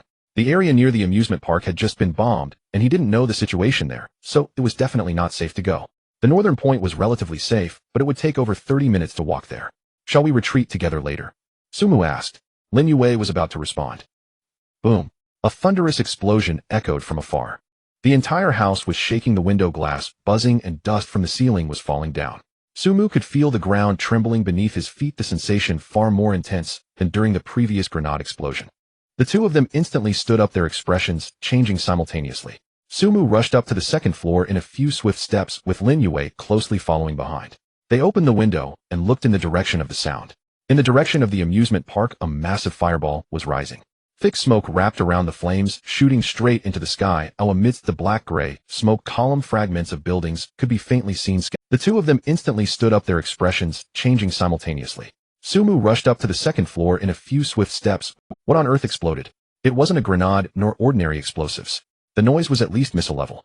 In the distance, the previously scattered zombies seemed to have been switched on, all rushing towards the amusement park. On the streets, in the woods, and amidst the ruins, gray-white figures emerged from every corner, converging into torrents that sprinted towards the center of the explosion. Sumu and Lin Yue exchanged glances, seeing the same thought reflected in each other's eyes. No matter what that was, it was beyond their involvement. "Get down." Lin Yue turned first, quickly finished disassembling, and head north. The two dashed downstairs, rushing to the side of a Santana. The disassembly progress bar had reached 97.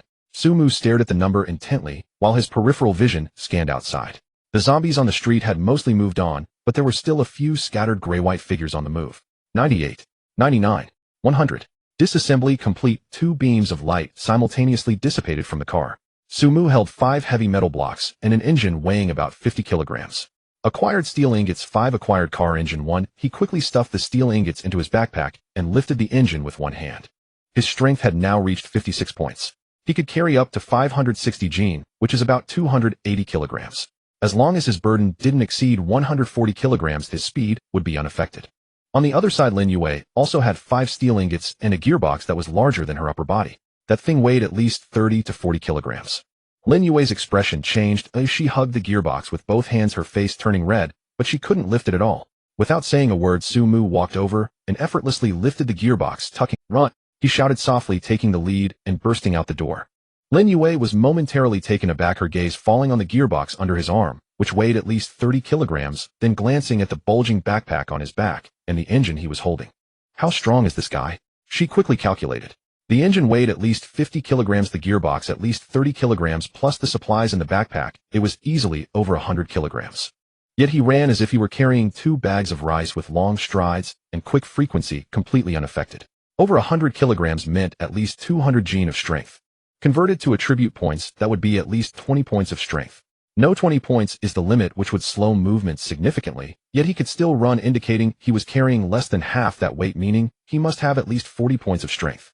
Based on previous performance, this guy was likely at level 2, but could level 2 provide such a significant boost? The thought lasted only a moment.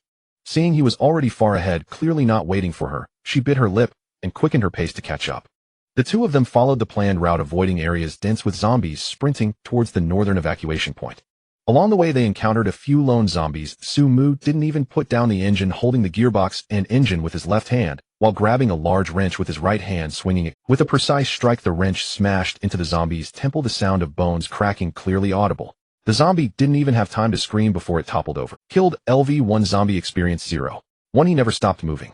Lin Yue followed behind, watching him take down zombies without even looking back, not even needing to aim, stirring up waves of shock in her heart. This person. When he had a gun before, she didn't feel much, but now without bullets he could kill zombies with just a rusty wrench.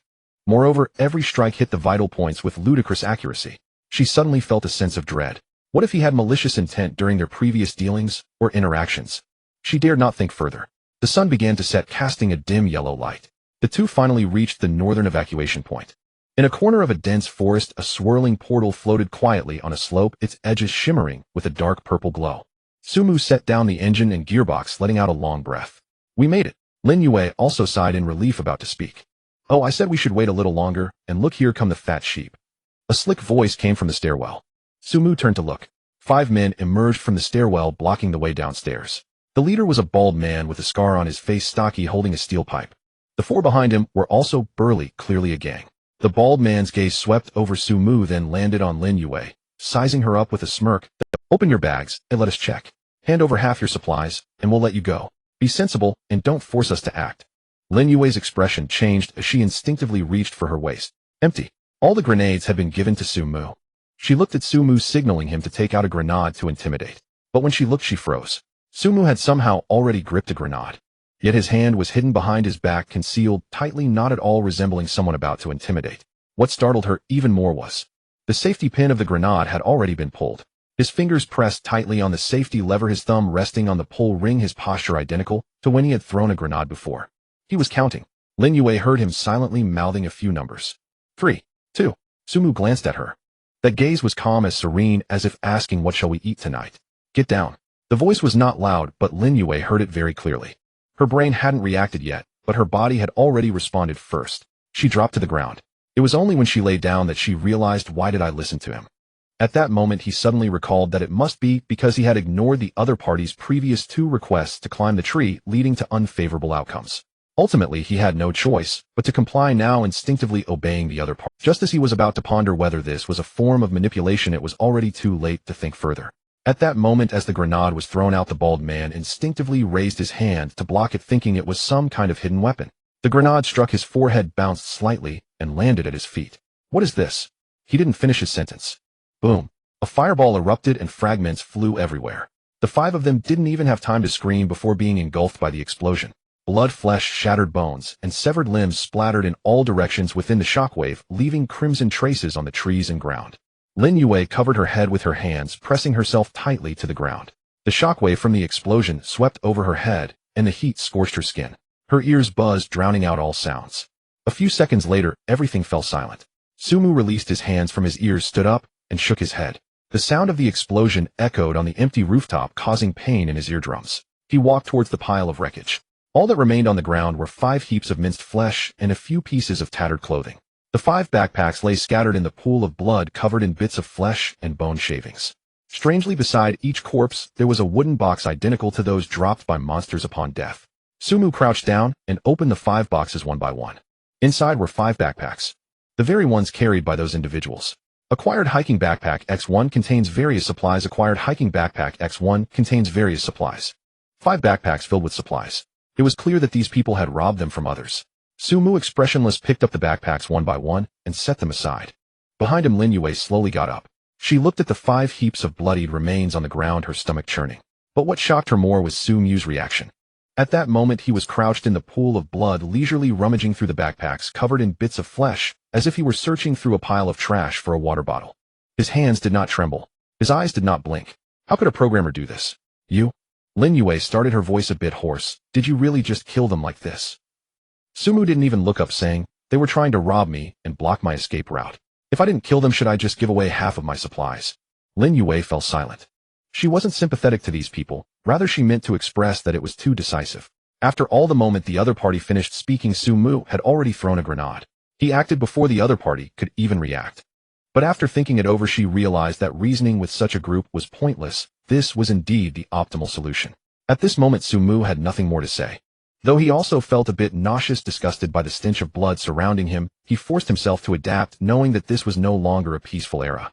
If he didn't act ruthlessly enough, it could very well be him who ended up dead. Moreover, these were clearly thugs who knew if they had found a handgun or something similar. His armor was high, but it was still uncertain whether it could withstand bullets, especially if he were hit in a weak spot. Thus, he was too lazy to waste words. He gave the other party no chance whatsoever. After all, leaving such robbers alive would only deteriorate the overall atmosphere and pose a threat to himself. Since he had encountered them, there was no reason to let them go. He packed all 5 backpacks along with the engine and transmission and walked toward the teleportation vortex.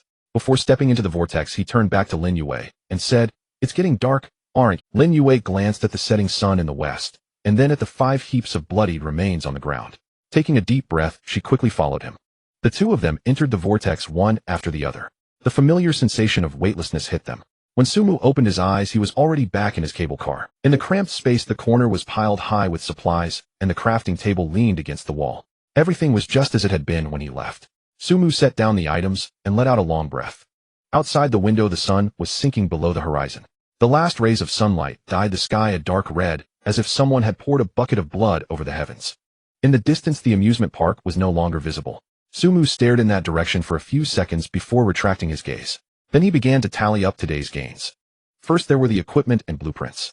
Fog dispelling light, blueprint white. Requires 10 pieces of glass essence, 10 pieces of eerie crystal, and 3 pieces of tungsten wire. It can dispel darkness inside the cable car and illuminate the area within 10 meters at night.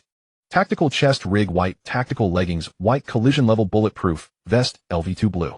Armor 50, force reduction 20. This was one of the most hardcore gains of the day. Tactical missile blueprint blue. Basic firepower value 2000, explosion radius 10 meters, range 5000 meters.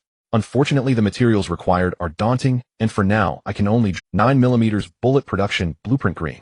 Copper plus gunpowder with a 30 chance of triggering a minor explosion. With this, his M500 would no longer be a piece of scrap metal. Silencing barrier rune white. 1 left, usable for 20 minutes. A life-saving item for critical moments. Professional skill book, gun, expert purple. Can be used at level 3 of purple quality. Oh, just thinking about it is exciting. Next were the materials. Alloy block X2, steel ingot X5. Obtained from dismantling cars. Now he was just missing the 5 pieces Lin Yue had. Also, there was a large pile of scraps accumulated from dismantling phones, refrigerators, and air conditioners, Snapdragon chips, battery packs, camera modules, speakers, aluminum alloy, copper wires, cooling components, motors, and RTX 5060 graphics cards. All piled high in the corner. He had no idea when they would be useful. 3 phones were still operational, though their battery levels were low. At least they could still work. A few boxes of essential medicines. Cold medicine, fever reducers, antibiotics, and band-aids, all dug out from the drawers of those residential homes. 1 engine and 1 transmission weighing nearly 100 kilograms combined. As for food, he had originally found only about 30 portions in the small town. Having exchanged 15 portions, there wasn't much left, but those 5 fat sheep who blocked the door contributed quite a bit.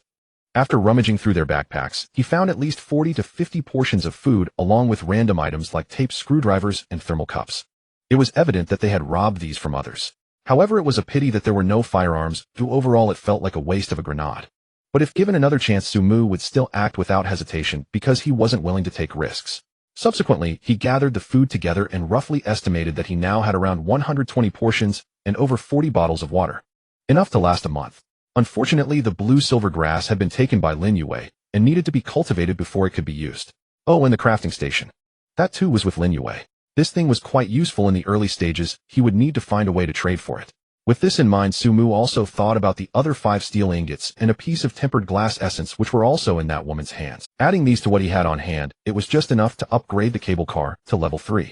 He glanced at the book Battlefield. Dr. Blue hesitated for a moment, but still took it out and sent it to the chat window with Lin Yue. A reply came almost instantly. A transaction request popped up. 5 steel ingots and a piece of tempered glass essence were neatly placed in the trading bar. You must be collecting these materials for a level 3 cable car, right? Lin Yue sent a message. Are you upgrading to level 3 so soon? No, just preparing in advance. What if I need them later? Sumu replied with a twitch of his mouth. Wealth should not be flaunted to avoid attracting unwanted attention. The other party sent a emoji, possibly believing him. The transaction was completed. Sumu looked at the 9 steel ingots and 1 piece of tempered glass essence neatly arranged in his backpack. He took a deep breath and opened the level 3 cable car upgrade blueprint. Detected materials in the cable car: steel ingots 9, tempered glass essence 1, detected additional available components: car engine 1, transmission 1, cooling element 1, mobile phone, disassembled components, Snapdragon chip, battery pack, speaker. Can consume 10 phantom crystals to fuse the engine and transmission into the cable car's power system. Effect slightly increases movement speed and allows for more precise control of the cable car's speed. Can consume 5 phantom crystals to fuse the cooling element. Effect provides slight cooling inside the cable car while consuming fuel. Can consume 2 phantom crystals to fuse the mobile phone touchscreen and electronic components. Effect adds a small control screen to the cable car, allowing for slight adjustments to various parameters. Sumu looked at these 3 options and realized he had no choice. He only had 2 phantom crystals left from killing phantom bats last night, and he hadn't earned any. Moreover, he had no intention of waiting to gather more phantom crystals. Nothing could stop his upgrade now. After all, the features that come with such upgrades were merely embellishments. He wouldn't lose sight of the fundamentals. Besides, upon further reflection, the first option merely offered a slight increase in speed and more precise control seemed trivial. The second option provided slight cooling, but his current cable car already had the property of being warm in winter and cool in summer, able to withstand temperatures from -15 to +40 degrees. The cooling function was purely an embellishment.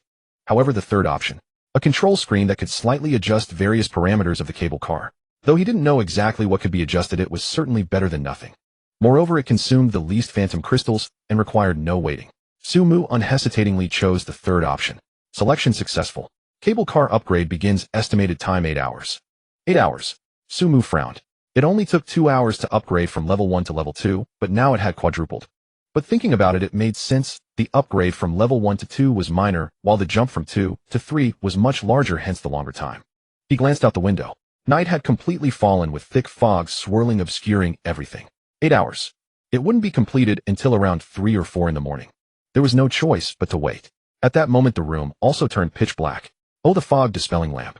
Sumu took out the blueprint from the organized equipment in the cable car. Fog dispelling lamp, LV1 type, built-in accessory for the cable car. Effect: after construction, it can dispel darkness inside the cable car and illuminate a radius of 10 meters at night. Required materials: high-strength glass essence, 10 phantom crystals, 10 tungsten wire 3. Footprint approximately 1.5 square meters, can be placed on the roof of the cable car.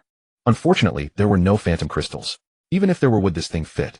If it did, his animal traps would be rendered useless. But speaking of which, do these monsters really fear light? That woman couldn't be making up excuses, right? Sumu recalled Lin Yue's explanation when she encountered him before. Thinking of this, he began searching the chat records for relevant information. To his surprise, there were quite a few discussions on this topic, and he slowly scrolled down. As he flipped through, a message from a few days ago caught his attention. Lin Yue selling oil lamps. Handcrafted, long burning time, effectively dispel darkness and monster attacks, verified. 1 food item per lamp, first come first served. Below were hundreds of replies. I want one. Is there any left? I'll trade 2 food items. Does the big shot have any stock? Please. Sumu was taken aback and scrolled up. Lin Yue had been selling oil lamps since last night. Not 1 or 2, but a flood of them. He roughly estimated. At least 2 or 300 lamps sold. At 1 food item per lamp, that was 2 to 300 food items. And she wasn't the only one. In the message records, Zhou Jinghua was also helping her sell along with some unfamiliar names. These people united and sold at least 7 to 800 oil lamps last night. 7 to 800 food items. Su Mu's eyelids twitched. Looking closely at the time, this was after he sold his fuel in the latter half of the night that they started selling. Damn. She said she was going to run away, and I actually believed her. What happened? They took his fuel to make oil lamps and sold hundreds of food items. Meanwhile, he exchanged those 2 barrels of fuel for 3 blueprints and thought he had made a profit. Damn it. A swindler. This was a swindler among swindlers. Moreover, more importantly, last night, he mentioned how lucky he was to encounter elite phantom bats during the second wave, and it turned out everyone used the oil lamps, attracting all the monsters to him. The more Su Mu thought about it, the angrier he became. He opened the chat window with Lin Yue and sent 2 words, oil lamp. The meaning was simple. I know how much you profited from me. Lin Yue replied quickly, her tone casual. You're already at a level 2 cable car, do you still need an oil lamp? I can't make them here anymore. But it's not hard to make. You can decompose glass essence to get plenty of glass shards. Mix in some water, add a bit of fuel, and a little rice, then use rag to make a wick and light it up. But you might find it difficult to make money with this. Lin Yue added, these lamps burn for a long time, and those sold yesterday probably haven't run out yet. Su Mu gritted his teeth, staring at the screen. Damn, is that what I meant? He intended to question this swindler why she hid her profits from him, but the other party casually suggested, do you want to try making it too, leaving him speechless. But despite his anger, Lin Yue's words did remind him. In this world, not everything needs blueprints to make. Many everyday items can be made by hand, as long as you understand the principles. Just like the oil lamp. Glass shards, water, oil, rice, or rag for the wick, and it can light up. Although it may not be as effective as the system-produced fog-dispelling lamp, it is cheap enough for everyone to afford. This woman really is clever. Su Mu took a deep breath, remembering this matter. While flipping through these, he opened the trading channel and sent a purchase message looking for wood. Arrow blueprints can exchange for food, prices negotiable. Once the message was sent, his private chat exploded. But upon opening it, all he saw were useless messages like big shots seeking to be carried and can I borrow some food. Not a single message was about selling blueprints. As Su Mu scrolled through, just as he was about to close it, a familiar avatar popped up. Chinjun. Once the message was sent, his private chat exploded. But upon opening it, all he saw were useless messages like big shots. The other party sent over 10 pieces of wood, seemingly heeding his suggestion and not cutting too much. Su Mu directly traded 5 pieces of food to him. Just as he was about to close it, the other party added, by the way, brother Su, about that wood arrow blueprint. Su Mu's eyes lit up upon seeing this. Do you have it? No, Chinjun replied quickly, but let me ask. Do you really need the blueprint? Can the wooden arrows I carve work? Su Mu was taken aback. Right, the items made from blueprints have system attribute bonuses, but ordinary physical items should be usable too, right? He pondered and asked, can you make them? I can, but I don't have the tools. Using an axe I can carve them out, but it's slow. If only I had a proper knife. Try making one first, let me see if it works. Alright, wait a moment. After about 7 to 8 minutes, Chinjun sent a trade request. A wooden arrow appeared in the trading window. Su Mu held it in his hand and looked at it. It was just a sharpened wooden stick. It was rough, but one could barely see that it resembled an arrow's shape.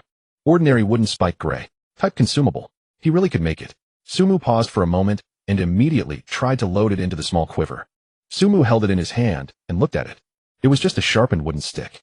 It was rough, but one could barely see that it resembled an arrow's shape. Moreover, the quiver has automatic aiming and shooting capabilities, hitting wherever aimed within 100 meters. Even if the damage of each arrow is low, as long as there are enough of them. And right now he had no better alternatives. If you mass-produce these, how many can you make in an hour? Su Mu asked. Using an axe. It's not easy, mainly due to inconvenient operation. If I had a knife, making about 20 arrows in an hour shouldn't be a problem.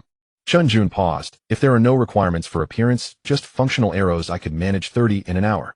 30 arrows in an hour. Su Mu's eyes lit up. He glanced at the craftsmanship of the previous arrow. Although rough, the shaft was fairly straight and the tip was sharpened. Being able to achieve this level with an axe shows that Chinjun's skills are indeed impressive. However, then he asked, how many can you produce from one piece of wood? About 30, I guess. Hearing this number, Su Mu was even more delighted. One piece of wood is roughly equivalent to 0.5 pieces of food, which means he could make 30 arrows. Su Mu thought for a moment and said, try making a batch first. As for the price, 30 arrows for 3 pieces of food, does that sound good? Sounds great. Chinjun's excitement was palpable through the screen. Brother Su, how many do you want? Take as many as you have. Su Mu glanced at his food reserves and added, but I don't have too much food on hand, so I can't keep exchanging for long. Eventually, I might switch to trading other items, and then you can exchange for food yourself. No problem, no problem. Chinjun quickly agreed. Then he'll start making them, and he'll contact Closing the private chat, Sumu leaned against the pile of supplies and let out a long breath. The issue of wooden arrows was resolved. Although handmade items do not have system bonuses, they are plentiful and can fill the stomach. With the quiver's 100-meter range and automatic aiming feature, even if each arrow's damage isn't high, accumulating enough is a formidable firepower. Moreover, the cost of this item is almost zero. Chenjun can obtain wood just by chopping trees, and carving arrows only requires time and labor. Exchanging 30 arrows for 3 pieces of food, this deal is definitely not a loss. Brother Su, I've carved 20 arrows, take a look if they are okay.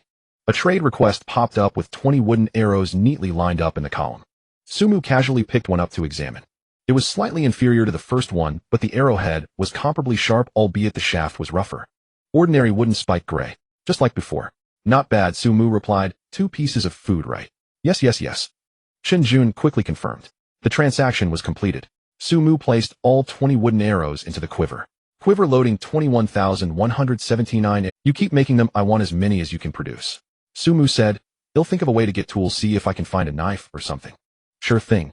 Chenjun was full of energy. Then he'll start working on it. Closing the private chat, Sumu spent 5 pieces of food to exchange for a firewood knife. Then he traded it to Chenjun. To Sumu surprised, Chenjun asked about the price and traded him 5 pieces of food. Sumu did not refuse. After finishing all this, Sumu glanced outside. In the thick fog, there were vaguely strange sounds and shadows. He looked without paying it any mind and leaned against the pile of supplies, closing his eyes to rest. After a long day, he was quite worn out. The cable car upgrade would take more than 6 hours, so it was the perfect time to rest. Moreover, based on last night's assessment, these things typically surge in during the night. He needed to rest quickly. Just as Sumu was about to close his eyes for a while, a message popped up. Sender Zhojingua. Sumu frowned. He opened the message and quickly scanned through it. Brother Su, do you have any pharmaceuticals? Anti-inflammatory drugs, wound medicine, iodine, anything will do. I need a lot, and can exchange them for silent talismans. However, I don't have any stock on hand, and will have to wait until the day after tomorrow to give you some. Sumu's frown deepened. To put it bluntly, this was asking him for credit. Sumu's pupils slightly constricted. The liquor. He had seen similar descriptions in that diary.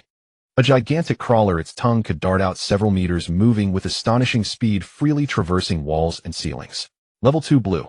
He had just killed a similarly ranked giant axe in the haunted house today, knowing how terrifying such monsters could be. With 72 points in strength and 65 points in constitution, had it not been for the chain that restricted its movement, he might not have walked out alive. Although Zhou Zhenghua and his group were numerous, facing such a level of monster, a human sea tactic was utterly useless. The liquor's speed was too fast. Ordinary people were like lambs to the slaughter before it. What are the casualties? Sumu asked, adding, not meaning anything else, just trying to estimate how many supplies might be needed. 13 have died. A heavy weariness permeated Zhou Zhenghua's message. The injured have not been fully counted yet, but it's estimated to be at least over 30. Sumu fell silent. 13 had died and more than 30 were injured. Did you manage to escape? Sumu asked. I want to know if you used any special means. So many people managed to withdraw in the face of such a monster. It wasn't that Sumu looked down on them, but understanding the terror of such monsters, it was clearly abnormal that only 13 had died. There was silence on the other end for a while. Then Zhou Zhenghua sent a message. Your question is exactly the same as Lin Weiner's. Sumu was taken aback. There was silence on the other end for a while.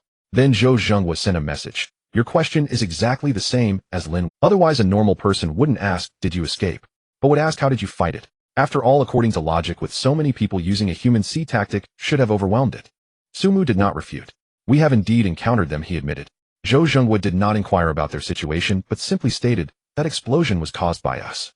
Sumu's pupils suddenly contracted. The deafening sound of the earth-shattering explosion this evening, that fireball shooting into the sky, that shockwave, felt even several kilometers away. He originally thought that was caused by the liquor, or perhaps something even more terrifying. After all, such power was beyond the capability of ordinary explosives. He didn't expect it was Zhou Zhenghua and his group who caused it. Can you tell me what explosives you used, eh? Sumu asked. This information could offset part of the value of the supplies. Of course, if you are unwilling to share, that's fine. He added, I've seen the commotion from that explosion. Oh, it definitely wasn't possible with ordinary bombs. Zhou Zhenghua's reply came quickly, seemingly not intending to conceal anything. There is someone in our team who can make liquefied gas canister bombs. It's modified from those household liquefied gas canisters, and you've seen the power it can unleash. Sumu. A liquefied gas canister bomb. Another handmade product. He had already been shocked once by Lin Weiner's oil lamp today, and didn't expect to be hit again so soon. This world indeed isn't one where only system blueprints can create things. The knowledge and experience accumulated in the real world are also capital for survival here. I don't have many supplies on hand, Sumu replied, then took out the medications he had found today. Cold medicine, fever reducers, anti-inflammatory drugs, antibiotics, iodine, and band-aids. A small pile scattered together. He thought for a moment, keeping a few for emergency use, and packed the rest. About 20 or so. Placed them on the trading table. That's all. There was silence on the other end for quite a while. At this moment, on the other end of the cable, in a cable car, a middle-aged man with a square face and a resolute expression was staring at the medications that suddenly appeared before him, a bandage on his arm, still seeping blood. Behind him, 3 or 4 injured people were cramped in the small cable car, all waiting for medication. Zhou Zhenghua looked at the more than 20 medications in the trading table. His lips moved. He had previously searched through the entire town's pharmacies and homes, only finding a few boxes of expired cold medicine and half a bottle of iodine. Yet this person casually produced so many. This is still considered not much. This person must have scavenged all the medicine in the entire town. No wonder they searched those houses and found nothing. Thank you. He sent a message with only 2 words. Sumu replied quickly, normal trade. You just need to give me 2 talismans later.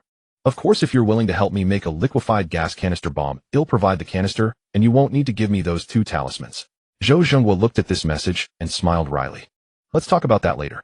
He replied, I need to go deal with the injured first. Fine. Sumu said no more. He knew that at this moment the other party must be extremely busy. Just as he was about to close the chat window, Zhou Zhenghua sent another message. By the way, pay attention tonight. We encountered something strange. Sumu's fingers froze. Strange.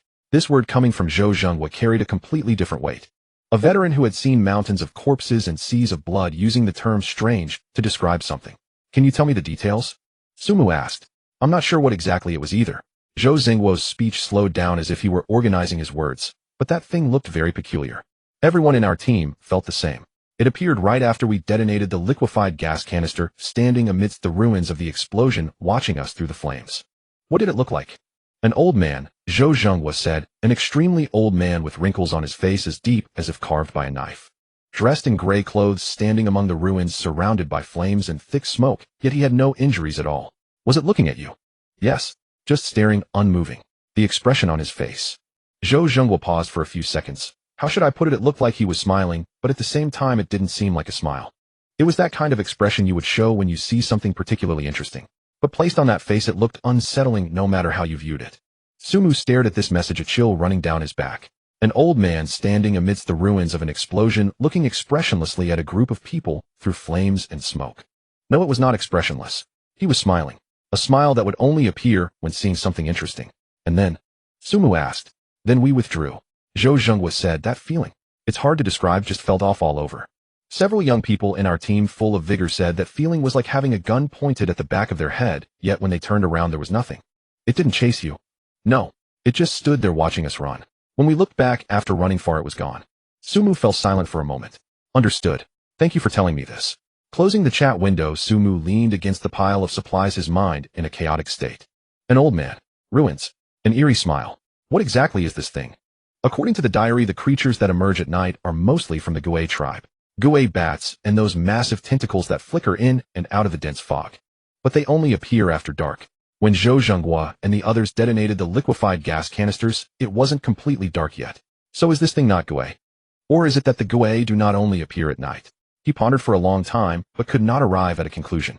Finally, he opened the trading channel and exchanged a portion of food for an oil lamp.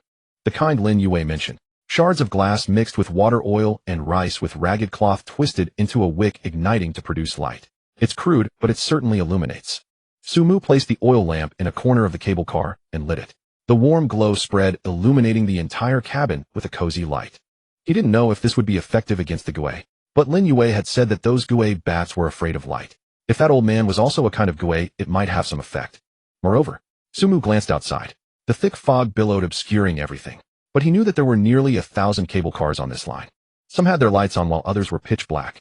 He didn't want to be the brightest one, but he also didn't want to be the only one in darkness. The early bird gets the worm. If that thing really would come along the cable line with so many lit cars, why would it specifically seek him out? After preparing everything, Sumu finally closed his eyes. Tonight was destined to be a sleepless night, but he had to force himself to sleep for a while. Who knew what might happen in the latter half of the night? He adjusted his position, tucking a grenade into the right pocket of his chest with a wrench resting beside his leg. The tap-tap sound continued relentlessly outside. The flame of the oil lamp flickered slightly, casting dim yellow spots on the glass. Sumu closed his eyes and gradually adjusted his breathing. Sleep now. Regardless of what that thing is, it will come when it is meant to. Before then, he needed to conserve his strength. In a daze, Sumu felt the cable car shudder slightly. He suddenly opened his eyes, his hand already reaching for the wrench. Outside, it was still thick fog and darkness.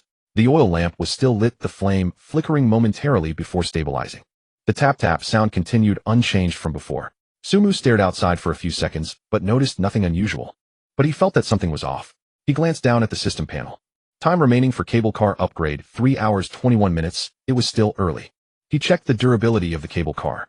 100. There were no changes. There was nothing outside. Sumu furrowed his brow, observing for a while longer, confirming there were no abnormalities before closing his eyes again. But this time he slept lightly. Light enough that every sound outside made him frown slightly. Light enough that he could feel the cable car gently swaying in the wind and hear the faint sizzle of the oil lamp wick burning. Light enough that he could sense something was out there in the fog watching his cable car. In the middle of the night, Sumu was awakened by a series of sounds. It wasn't the previous tap-tap impact, but something more muffled.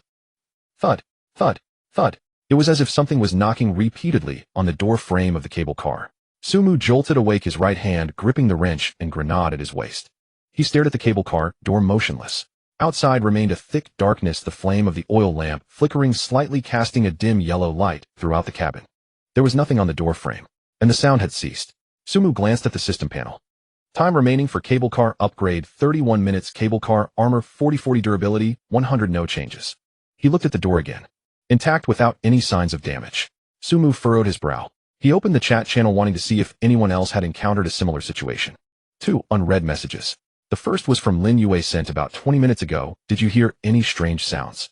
Sumu replied yes. It sounded like something was knocking on the door. He received an almost immediate response. You just replied now, can you still sleep? Aren't you a bit too relaxed? Sumu didn't engage with that remark and instead asked, did you hear anything over there too? Yes. It's not just me.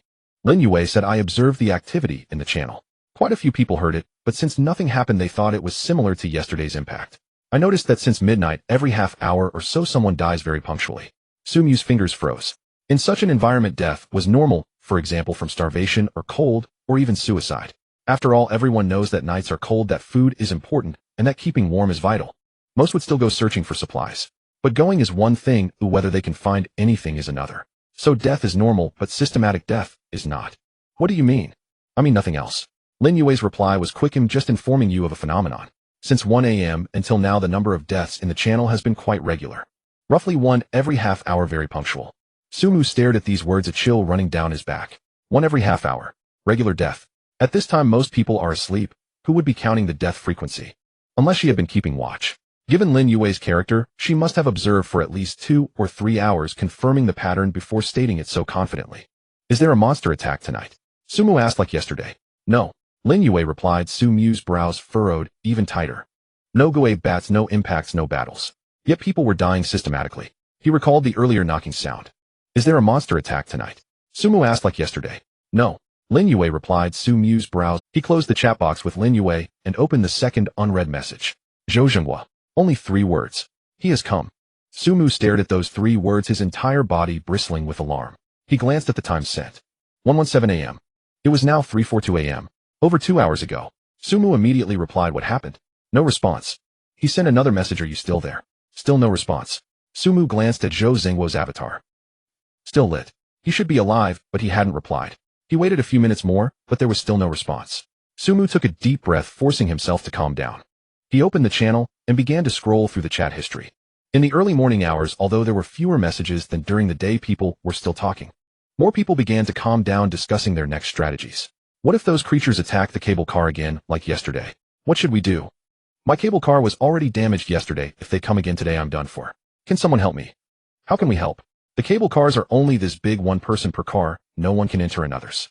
Exactly, I tried. 2 people holding hands while entering, but we still ended up in our respective cars. This broken system doesn't allow for visitors. Someone pulled out the first rule of survival. In the cable car, no one can enter without your permission. Think about this rule carefully. No one can enter without your permission. If we interpret it differently, doesn't that mean if you allow it, others can come in? The channel fell silent for a moment before erupting. Damn, that makes sense. I tried. I had my friend tell me to come in, but there was no reaction. Are you sure your friend allowed it? Of course. He said in private chat come in, but I still couldn't get in. Nothing popped up as a prompt either. Maybe the method was wrong. Just saying it won't work, the system needs an interface right. Has anyone tried to climb over? As soon as this question was raised, the channel became lively. Climb over.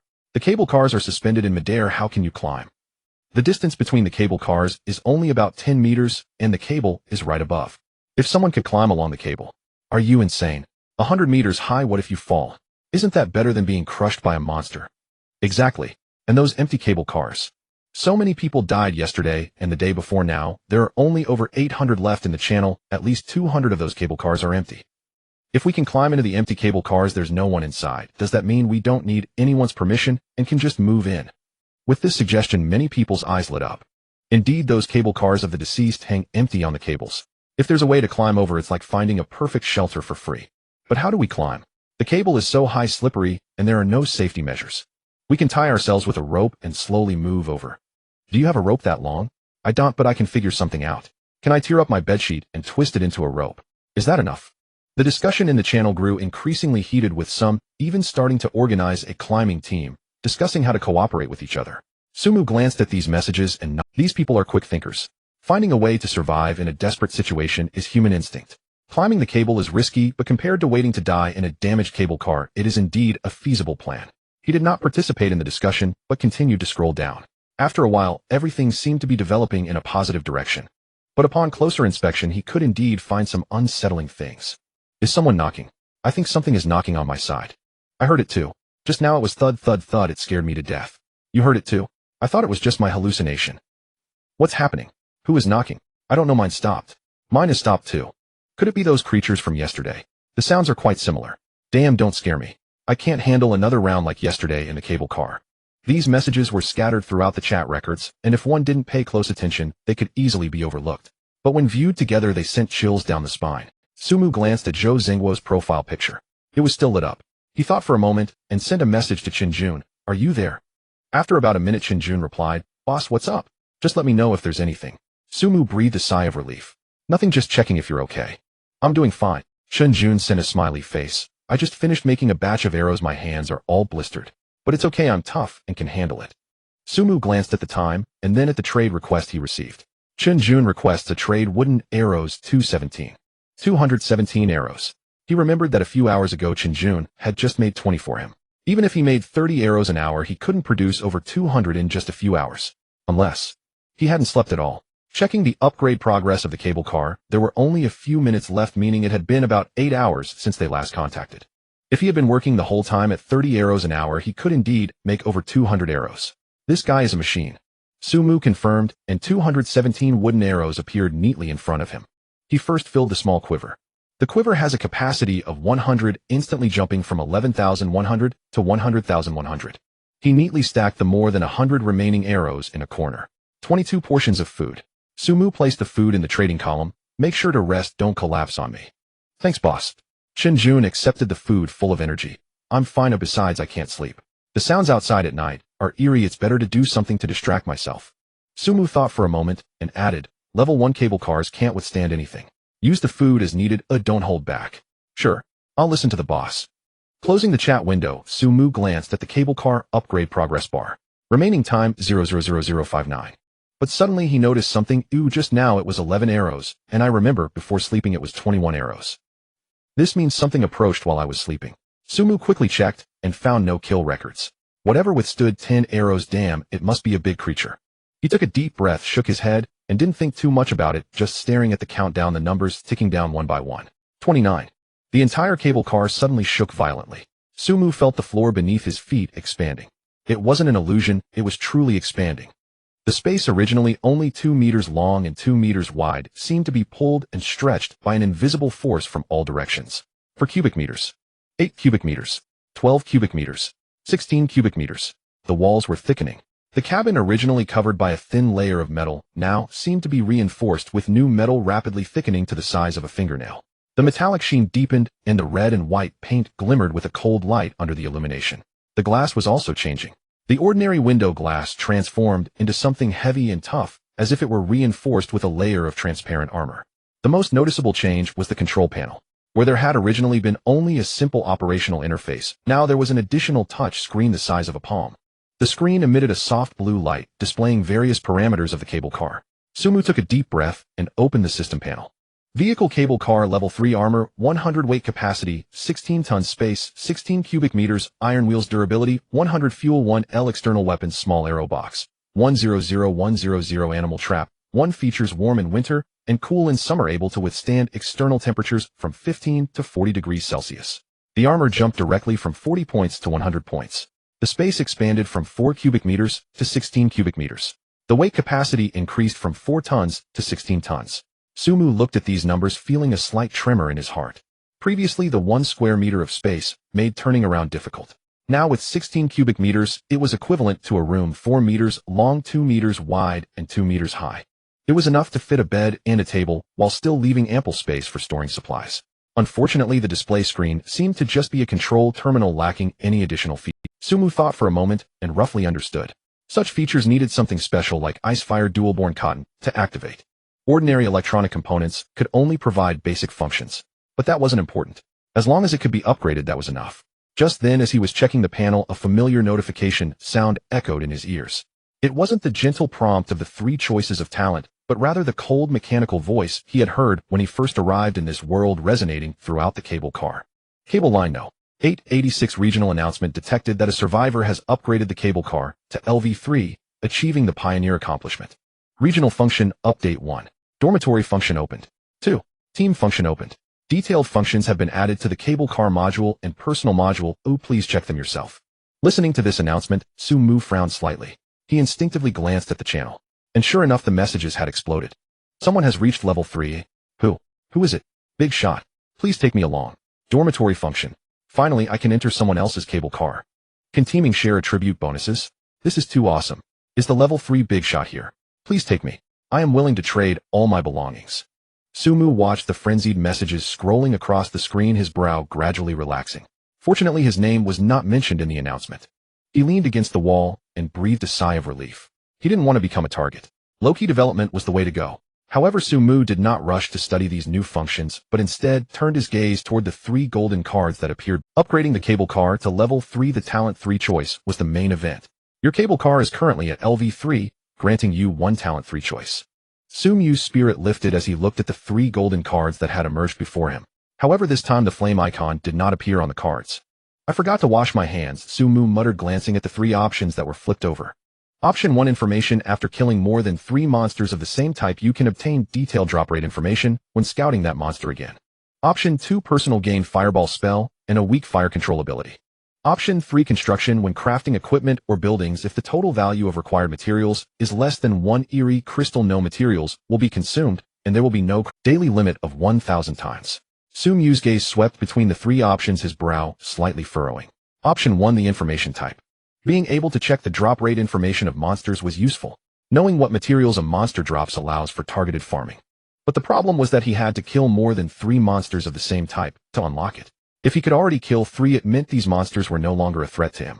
Looking at the drop rates at this point felt a bit like closing the barn door after the horse had bolted. If it were Scout directly, he would have chosen without hesitation. But the prerequisite of killing 3 significantly reduced the value of this ability. Option 2, personal type. Fireball spell plus a weak fire control ability. Ranged attack sounds good, but he could soon change his class to a gunner. That was purely a physical class with strength as the main attribute. Though his spiritual power was not low, it paled in comparison to strength. Even if he learned the fireball spell, the damage would likely not be significant. Moreover, the term weak is quite subtle. Even a talisman master like Zhou Jinghua could only make 3 talismans per day. Such an ability would only impose greater limitations. Option 3, construction type. When crafting equipment or buildings, if the total value of required materials is less than 1 eerie crystal, no materials will be consumed, and there will be no crafting time. Daily limit of 1,000 times. Sumu looked at this option, falling into deep thought. Less than 1 eerie crystal. This range is too small. Just upgrading or crafting a piece of equipment would likely cost more than 1 eerie crystal. This ability would basically be useless in the mid to late game. He was about to give up, his finger already reaching for option 2. Then he paused. Wait a minute. He remembered the blueprint in his backpack. 9mm bullet crafting blueprint, green, required materials, copper 1, gunpowder 1. These items. Do they total more than 1 eerie crystal? Sumu quickly recalled. Eerie crystals drop from killing 1 eerie bat, and sometimes they don't drop at all. As for copper and gunpowder, Although he didn't have them on hand now, logically their value should be far below that of an eerie crystal. After all, the quantity is there. Su Mu's heart began to race. He re-examined the description of option 3. When crafting equipment or buildings, if the total value of required materials is less than 1 eerie crystal. Bullets, do they count as equipment? They should count, right? Consumables are a type of equipment too. And with a daily limit of 1,000 times, that's 1,000 bullets. Su Mu took a deep breath, trying to calm himself down. The value of this ability lay not in what it could do now, but in what it could accomplish in conjunction with blueprints. As long as he had low-value blueprints in hand, bullets, arrows, basic tools, he could produce them in bulk, without consuming materials, without needing time. This was the true qualitative change. Embedding on it. He hesitated no longer. Select 3. Selection successful. The gilded card transformed into light spots merging into his body. Su Mu immediately rummaged through his backpack and pulled out the 9mm bullet manufacturing blueprint, taking a deep breath as his mind focused. Detected 9mm bullet manufacturing blueprint green. Do you wish to manufacture? Confirm. Material requirements: copper 1, gunpowder 1, current materials none, estimated total material value less than 1, mystical crystal talent, mass production activated, no material consumption, no manufacturing. Do you wish to manufacture? Su Mu's pupils narrowed. It really can be done. Manufacture. In the next moment, a golden bullet appeared in his hand. The copper-colored shell and sharp tip glinted coldly under the light. 9mm bullet green 1 effect. After hitting the target, there is a 30% chance to trigger a minor explosion, causing additional requires compatibility with green level and suitable firearms. Su Mu held the bullet with a slight smile. He had won the gamble. He then quickly walked to the manufacturing station, opening the manufacturing interface. However, aside from a trap production option, the entire manufacturing list was empty. Su Mu frowned, staring at the manufacturing interface for a few seconds, and suddenly slapped his forehead. The manufacturing station is for basic items. The crafting station is used to create and repair equipment, and that item is currently in Lin Weiner's possession. The crafting station is used to create and repair equipment, and that item is currently in Lin Weiner's possession. Damn. Su Mu cursed, leaning against the wall with a frustrated expression. It was just this last link missing. Without the crafting station, he could only stare at the blueprint and his talent. The free quota of 1,000 bullets per day was going to waste. He opened the chat window with Lin Weiner, his finger hovering over the input box, but he hesitated to type. The free quota of 1,000 bullets per day was going to waste. He opened the chat window with Lin Weiner, his finger hovering over the input box. At that point, not only would there be no free bullets, but she might also skin him alive. A schemer. Su Mu cursed inwardly again and began to ponder his wording. Should he ask about something else first, casually bringing up the crafting station, or use another item as bait to make her offer it proactively? Just then a notification suddenly popped up on the system interface. Lin Weiner requests a cohabitation. Do you accept? Su Mu was taken aback. What the hell? Before he could react, the notification disappeared. Lin Weiner canceled the cohabitation request. Su Mu stared at the screen, his mind filled with question marks. Before he could send a message, Lin Weiner's message popped up first. So it's you. A scammer.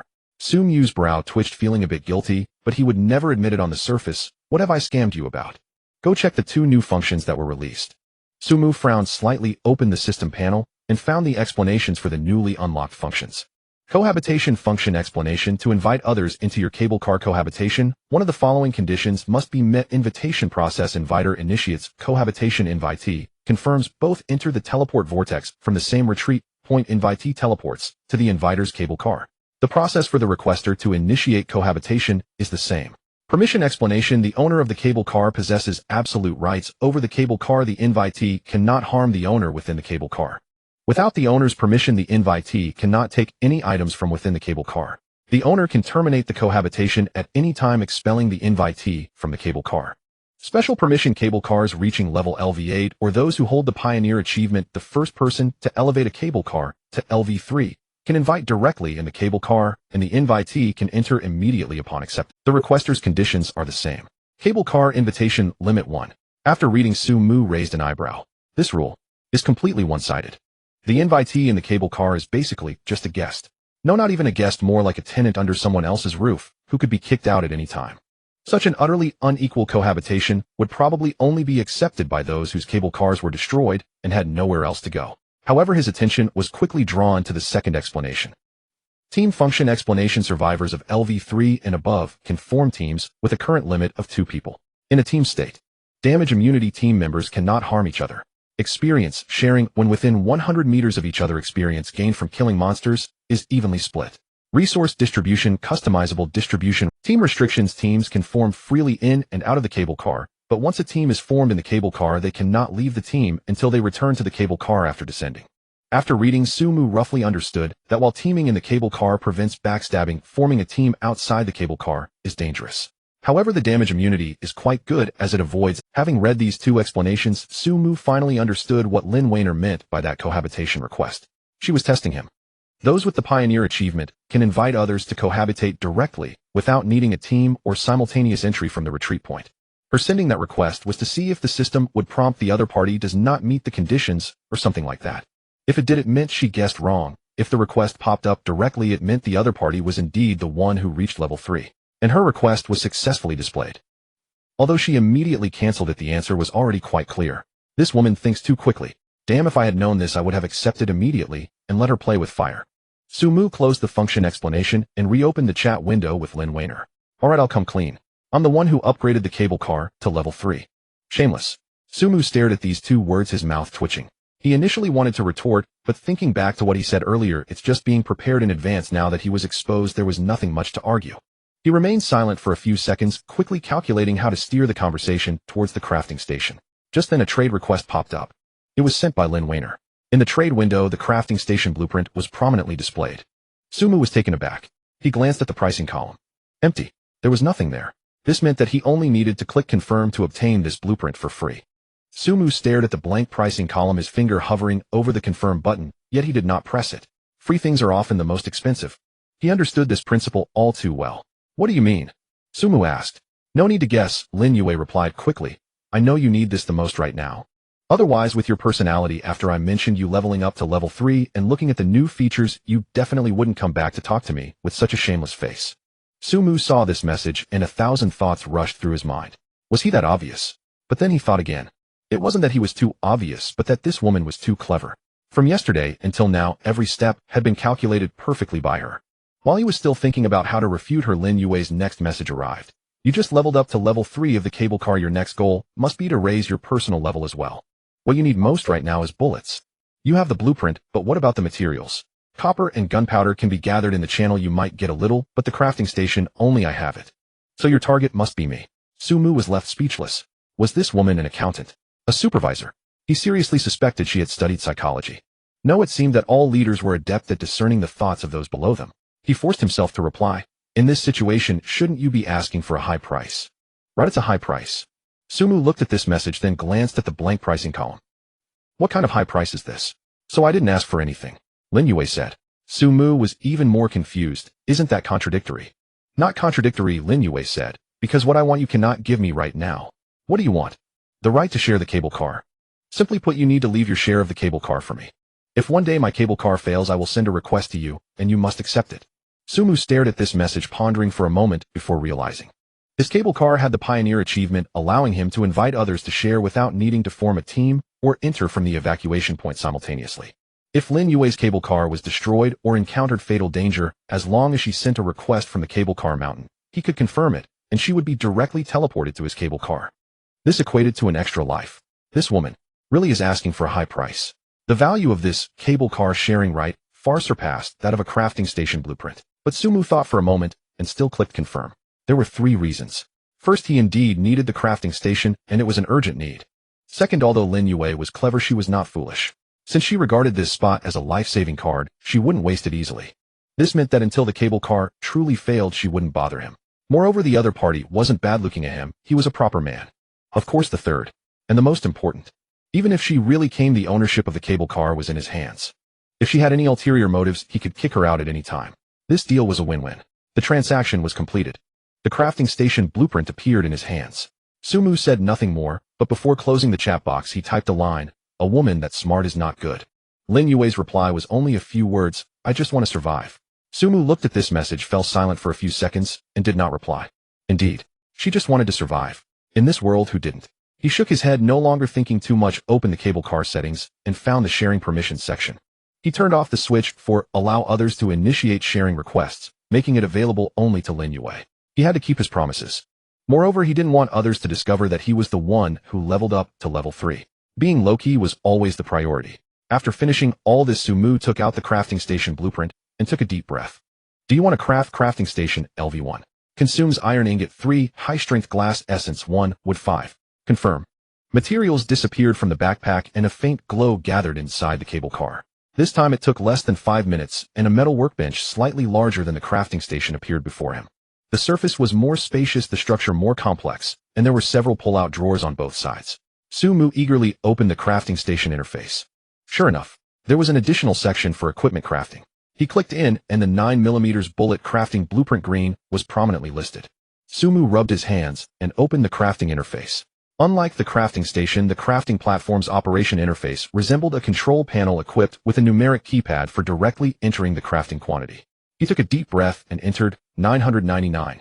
Detected 9mm bullet crafting blueprint green. Do you want to craft 999 units? Each unit requires copper 1, gunpowder 1, current materials none, total material value estimate less than 1, odd crystal unit, talent mass production, triggered no material consumption, no crafting time needed. Do you want to craft? Craft. Crackle. The sound of bullets hitting the ground exploded in the cable car like a heavy rain beating on a tin roof, dense, crisp, and continuous. Golden shells bounced, rolled, and collided on the ground, producing a pleasant metallic sound. 999 bullets poured out from the crafting station, piling up into a small mountain at Sumu's feet. Sumu squatted down, picked up a handful of bullets, and let them slip through his fingers. The coppery sheen flickered under the light, each bullet pristine and hard with a cold gleam on the tips. He picked up one to examine closely. The shell was smooth, the primer intact, and the bullet head sharp, indistinguishable from those produced by the system. 9mm bullet green 1 effect. After hitting a target, there is a 30% chance to trigger a minor explosion, causing additional damage. The arc of Sumu's mouth could not be suppressed. He took the handgun from his chest holster, loading it 1 bullet at a time. Click, click, click. The chamber was filled with 6 rounds, and he snapped the cylinder shut, weighing it in his hand. The remaining bullets he divided and stuffed into the 3 pockets of his tactical chest. There the retrieval speed was increased by 30 and reloading would be half a second faster. The rest were packed into plastic bags he had found earlier and piled in a corner of the cable. After doing all this, Sumu leaned against the wall, resting the M500 on his knee, gazing through the glass at the thick fog outside. It was still pitch black outside, but he could feel something circling in the black fog outside. Sumu looked at those blurred shadows, lightly tapping the gun body with his fingers. Come on. He waited for them to come, waiting for that knocking thing to arrive. He had a gun now. If 1 shot wasn't enough, then 10. If that wasn't enough, 100, or even 1,000. With the talent for mass production in hand, he could have as many bullets as he wanted. Sumu stared out the window, a slight smile curling at the corners of his mouth. Come on. However, a minute passed. 5 minutes passed. 10 minutes passed. Don't even mention that knocking sound. Not even the strange bats from last night came close. They never appeared again. Something was off. Very off. Sumu glanced at the burning oil lamp. Is this thing really that useful? His arrow box had a shooting range of 100 meters, yet it still hadn't triggered. But he couldn't extinguish it, or else he wouldn't see outside at all. He could only fire randomly. Sumu was somewhat speechless. He waited another hour. 2 hours. 3 hours. The sky outside began to lighten, the thick fog gradually dissipating, and the figures of the strange bats disappeared one by one in the dawn. Nothing happened. No knocking sounds, no strange old men, no giant strange bats. Not even a decent attack. Sumu leaned against the wall, holding the fully loaded M500, staring gloomily out at the gradually brightening sky. He had bullets. He had a gun. Yet they didn't come. He looked down at the handgun on his knee, then at the pile of bullets stacked like a mountain by his feet, his mouth twitching slightly. In the end, he could only put the gun back in its holster and rubbed his sore neck. Forget it. If they don't come, they don't come. He gathered the scattered bullets and pulled out that purple skill book from his backpack to take a look. Professional skill book, gun master, purple job change requirement level, must reach LV3. He was only at level 2 right now, still far from it.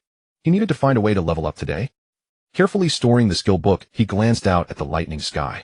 Sumu was just about to check what information would come today when a message popped up. Zhou Zhenghua. He clicked on it. The other party didn't respond to last night's question, but instead asked, is there something going on over there? Sumu paused, brow slightly furrowing. Do you think something should be happening here? Zhou Zhenghua didn't answer directly, but instead began to speak to himself. Last night, many people died. Sumu glanced at the number of people in the top right corner of the channel. From last night until now, about 30 people had decreased. In normal times, that isn't insignificant, but compared to the hundreds of deaths from the previous day and the night before, this number seemed... He didn't interrupt, waiting for the other party to continue. In our team, more than 60 people escaped from that explosion last night. Zhou Zhenghua's messages were sent slowly, as if he was weighing each word. In one night, more than 20 died. Almost half. Sumu's brow furrowed, even tighter. More than 60 people, and over 20 died in one night. This ratio was far higher than the overall death rate of the channel. This was abnormal. It should be him. Have you seen that thing? Sumu asked. The other side was silent for a few seconds before sending a message filled, "It should be him. Have you seen that thing?" Sumu asked. The other side was silent for a few seconds before sending a message filled with a biting intensity. "No. I actually wanted him to come. Unfortunately, he never came." Sumu frowned. "Then how do you know it did this?" This time the silence lasted even longer. After nearly half a minute, Zhou Zhenghua replied, "Because after seeing that thing yesterday, everyone became extremely vigilant. Only a very few people took it lightly. I would ask everyone about their situation every so often and found a pattern. Basically, every half hour one person from our side would die." He paused and sent another message. "I checked the chat records. Before they died, they all heard the knocking sound. But strangely, not everyone who heard the knocking sound died. I compared it again. It seems that those who turned to look after hearing the knocking sound were fine. But if they were facing away from the sound..." He didn't continue. Sumu stared at this message, a slight chill creeping down his back. Facing away. He recalled that in the early morning, he was facing away only to wake up later facing the door. In the moment he heard the knocking sound, he was wide awake staring at that door. So that thing didn't come in. "Is your speculation accurate?" Sumu asked. "Not accurate," Zhou Zhenghua said, "because last night I kept trying. I forced myself to face away from that sound, trying to lure it out. In the end, nothing happened." Sumu was stunned. Knowing that facing away might cause trouble, yet deliberately doing so. "Are you crazy?" He couldn't help but ask. "Only by luring it out can it be killed." Zhou Zhenghua's message was as cold and hard as iron. "Since it's inevitable, then it's better to face it sooner. Otherwise more people will die in the team. And they wouldn't have any chance. But I have this opportunity." Sumu fell silent. He recalled the time when Zhou Zhenghua didn't reply to messages in the middle of the night. It turned out that the other party wasn't asleep, but was keeping his back to the door in the dark waiting for that thing to come in. He didn't know how to evaluate this behavior. Stupid, brave, or paranoid. But at least he wouldn't do that. Wait a minute. Sumu suddenly thought of a question. If it only kills your people, then how do I explain the knocking sound I heard here? He heard it last night too. And not just him. The arrows he shot out, although they didn't hit any targets, the arrow box shot automatically, indicating that something was indeed within the attack range. This is also what I wanted to tell you. Zhou Zhenghua's reply slowed down. "This matter might have been caused by me." "What do you mean?" "I analyzed it. That thing might lock on targets through the behavior of having seen it. Those who have seen it will be targeted by it. Last night, I asked other people in the channel who hadn't seen it. They all didn't hear the knocking sound." "Correct," Zhou Zhenghua said. "By describing it to you, I've effectively allowed you to indirectly perceive it. Fortunately, you've never seen it firsthand, so when it targets you, its rules may not fully apply. You heard the knocking, but suffered no physical assault." Sumu fell silent for a moment. This ability was profoundly unsettling. The mere act of verbal description could transmit its gaze. Its underlying logic proved far more convoluted than he had imagined. And yet he paused and reconsidered. Last night it must have sought him out as well, yet withdrew after enduring only 11 arrows. Though those were ordinary wooden shafts with limited penetration, one fact remained indisputable, and this entity could be harmed by physical force. If so, matters were simpler. As long as it displayed a health bar, it could be slain. And the true peril lay in being forced solely into defense. Unable to strike back, Sumu instinctively touched the revolver holstered at his waist. And if it dared charge, his fully loaded M500 would be perfectly suited for the occasion.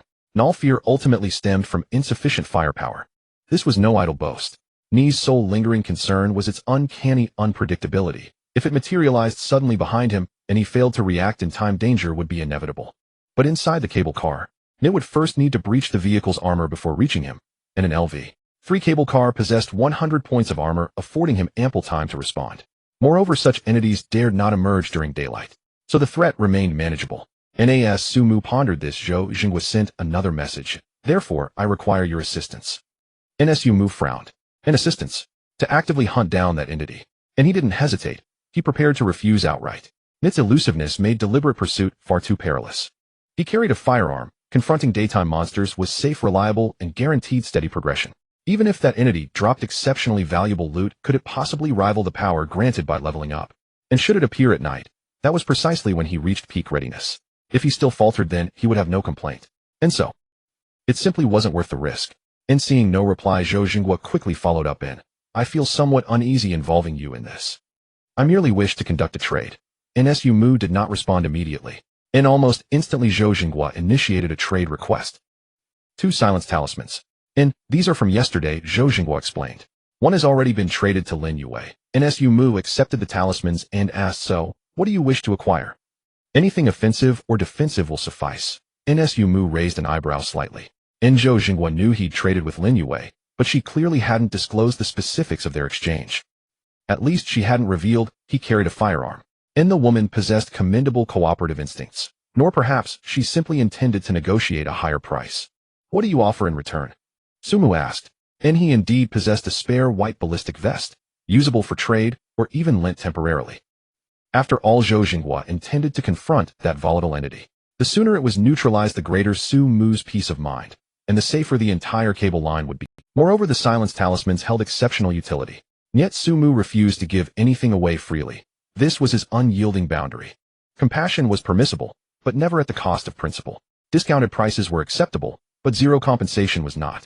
And otherwise, every minor inconvenience would soon draw petitioners to it. Once that threshold was crossed, requests would spiral into endless cycles of just a small favor, inevitably transforming him into a hollow altruist.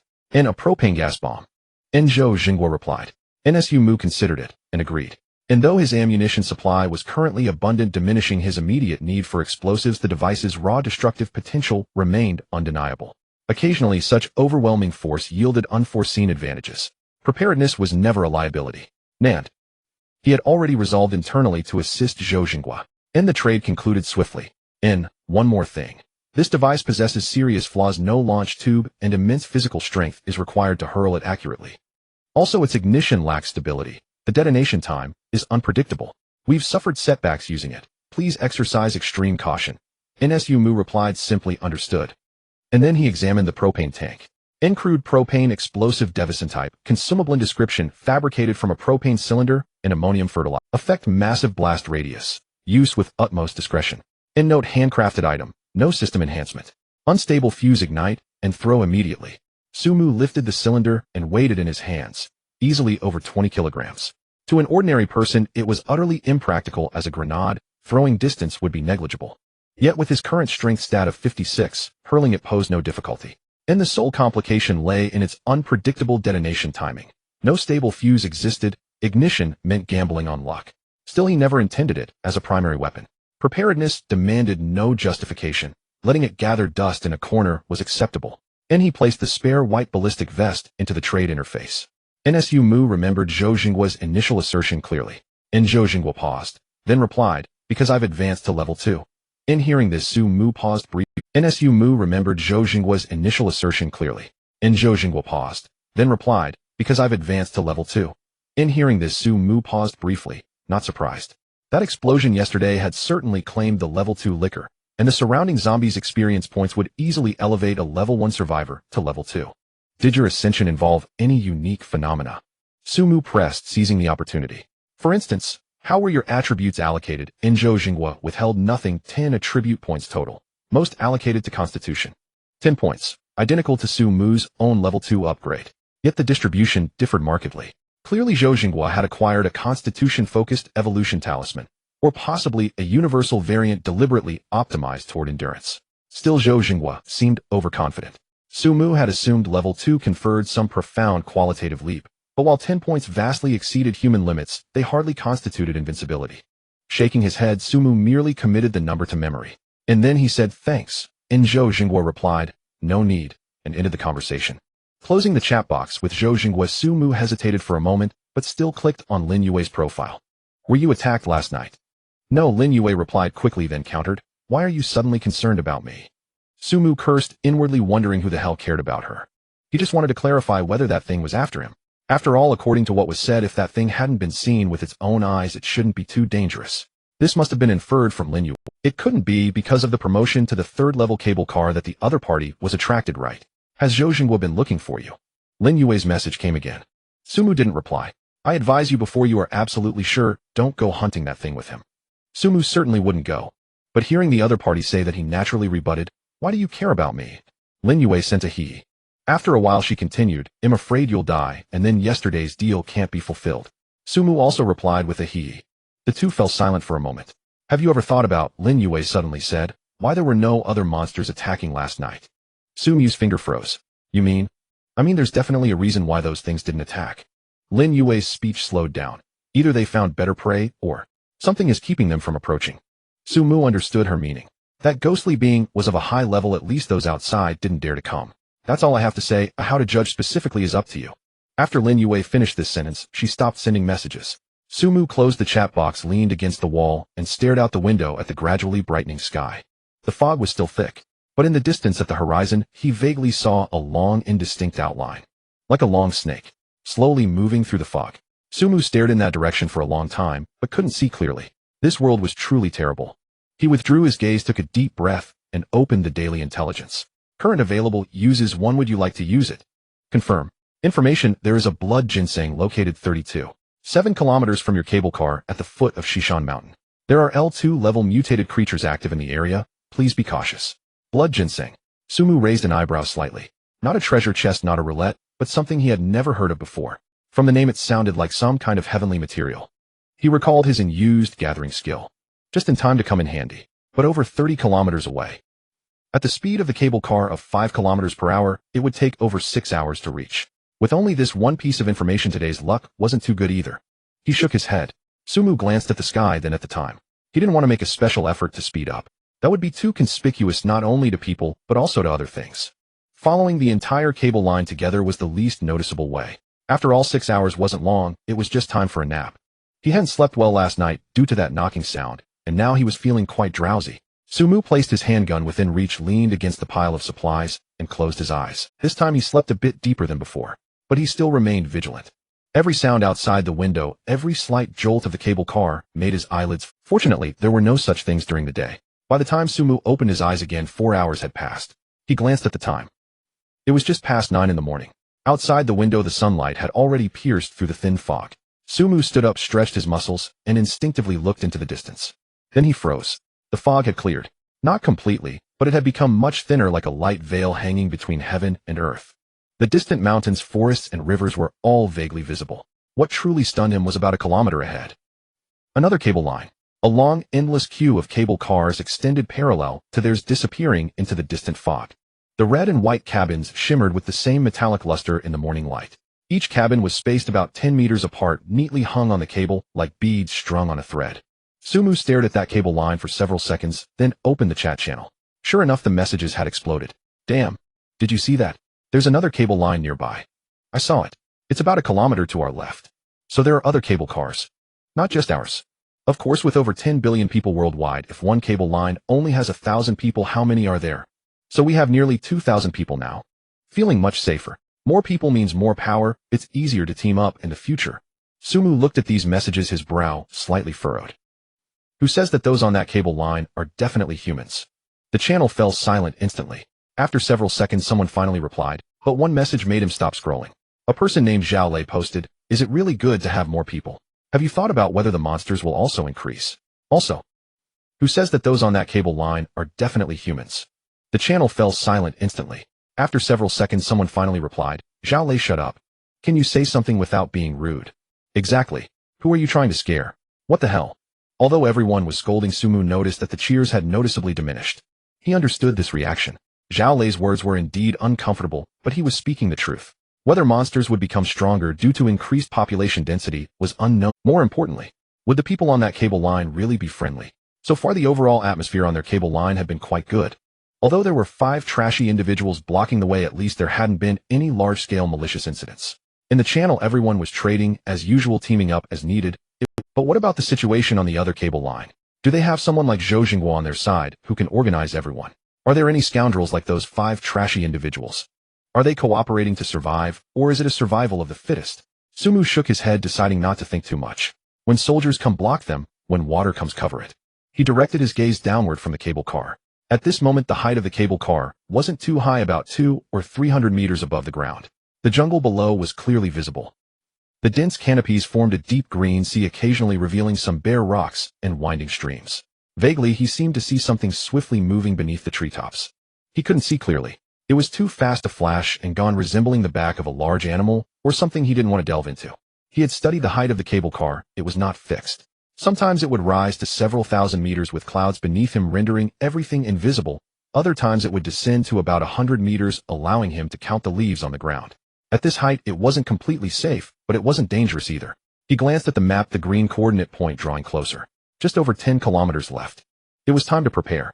Sumu crouched down and began to check what he needed to bring. First were 2 grenades which he had traded from Lin Yue. He secured one in the left slot of his belt and placed the other in the right pocket of his tactical vest. That pocket allowed for quick retrieval, potentially saving half a second in a critical moment.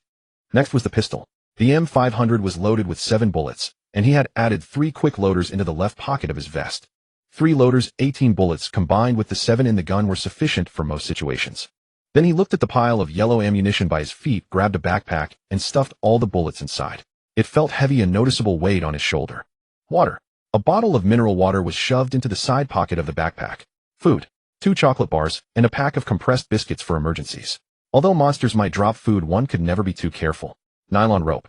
It was a 20-meter length he had found among the supplies, coiled and hung on the backpack. He didn't know if it would be useful, but it was better to have it than not. 2 mobile phones. He had found them earlier, both with only about 10% battery left. He wrapped them in a plastic bag and stuffed them into the backpack. This combination with an axe could serve as a remote alarm to distract monsters. Finally, he glanced at the purple skill book and placed it inside as well. It could only be used at level 3. Today's goal was to reach level 3. Sumu slung the backpack over his shoulder and weighed it. Roughly 40 to 50 kilograms. For his strength of 56, this weight felt trivial, completely unimpeding his movement. Just as he was about to check the map again, he suddenly remembered something. He clicked on Lin Yue's profile. You said you owe me some intel. Oh, it's time to deliver, right? So you really won't say anything unless I mention it. You have no sense of integrity. Lin Yue replied, who are you calling untrustworthy? The reason I didn't tell you is that this information is extremely dangerous. After saying that, as if fearing a misunderstanding, she quickly added, I figured you wouldn't want to take that risk. Don't tell me later that I set you up when I give it to you. That would ruin the mood. Cut the nonsense, Sumu said. If you don't tell me, how will I know whether to go? Fine. Lin Yue's reply carried a tone of I knew you would say that there are LV5 mutated creatures. Sumu fell silent. Level 5. Although he knew that levels didn't determine everything, the differences between levels could be significant. The level 2 giant axe wielder and the level 2 licker were not in the same league. But the mere number 5 was enough to deter anyone. He truly couldn't go. However, having intel on a level 5 monster. Sumu quickly calculated in his mind. What's there? A silver treasure chest, or something more advanced? He asked. No need to guess. There's no treasure chest intel, Lin Yue replied, but I can tell you that it's an arms depot. An arms depot. Sumu's eyes brightened. Although he had plenty of bullets, the limitations of his pistol were too great. It could only hold 6 rounds at a time, with an effective range of only 50 meters. If he could find a submachine gun, or even a sniper rifle inside. His thoughts were quite grand. But he quickly calmed down. At least until he reached level 4 or 5, he wouldn't take that risk. Even at level 5, if the rewards weren't strong enough, he also didn't plan to go. Based on previous experiences, the more abundant the rewards, the more dangerous it was underneath. Even if there were no treasure chests in that arms depot, one could easily guess that there would definitely be good things. But the prerequisite for good things is you had to survive to take them out. Moreover, considering Lin Yue's unfortunate luck, the danger level of the intel she provided would likely increase by another 20%. However, from this conversation, Sumu confirmed one thing. Lin Yue's ability was indeed very likely related to acquiring unknown information. It was even somewhat similar to his own daily intel. Closing the chat window, Sumu glanced at the distant cable line that was barely visible and shifted his gaze back. It was still early, and he wanted to see if he could get lucky and find something useful. Messages scrolled rapidly, but most were fragmented trades. Iron ingots for food, glass essence for water, someone selling clothes stripped from zombies. Sumu flipped through them one by one, finding nothing worth his while. Until a message made him pause his finger. Have you heard? One of the 5-person talented teams has leveled up to 2. Is that true? So soon. They said it themselves. How could it be false? They're recruiting now, but only for those with talent. Only accepting talented individuals. Normal people not allowed. They said that teaming up with talented individuals is more efficient. Normal people can't help much. Sumu looked at these messages, his brows slightly furrowing. He recalled that team. All members had combat-related talents, fireball, wind blade, strength enhancement, and they coordinated well enough to handle 2 or 3 zombies independently yesterday. Now someone had leveled up to 2.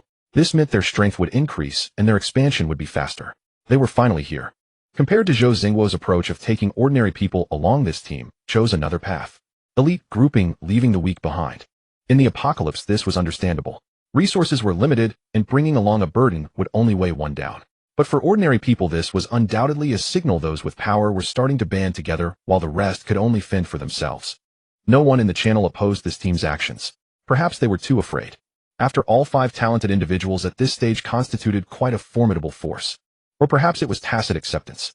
The law of the apocalypse, where the strong prevail, left little room for discussion. Sumu shook his head.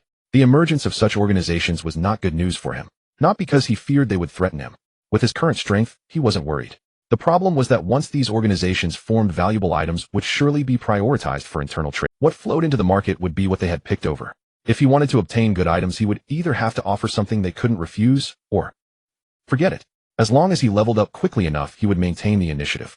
Sumu closed the channel and looked at the map. There were still 2 kilometers to the green coordinate. He could already see the rough outline ahead. The so-called West Mountain was not a deep, dense forest. At the foot of the mountain was a sparse cluster of buildings, not the kind of mud brick houses found in rural areas, but suburban homes with courtyards, red roofs, and white walls. A few buildings still hung signs for farm stays. The mountain itself wasn't very tall, estimated to be about 400 to 500 meters, covered in dense trees. Halfway up the mountain, a winding path and a few pavilions could be faintly seen. It seemed to be a scenic area. Sumu stared at the forest for a long while, seeing no moving figures. The intel indicated LV2 mutated creatures were present. To be safe, he certainly wouldn't wait to descend at the location. He glanced at the area below the cable car. At that moment, it was passing through a dense forest, the treetops thick enough to seem like a layer of green carpet. He couldn't see the ground or anything in the woods.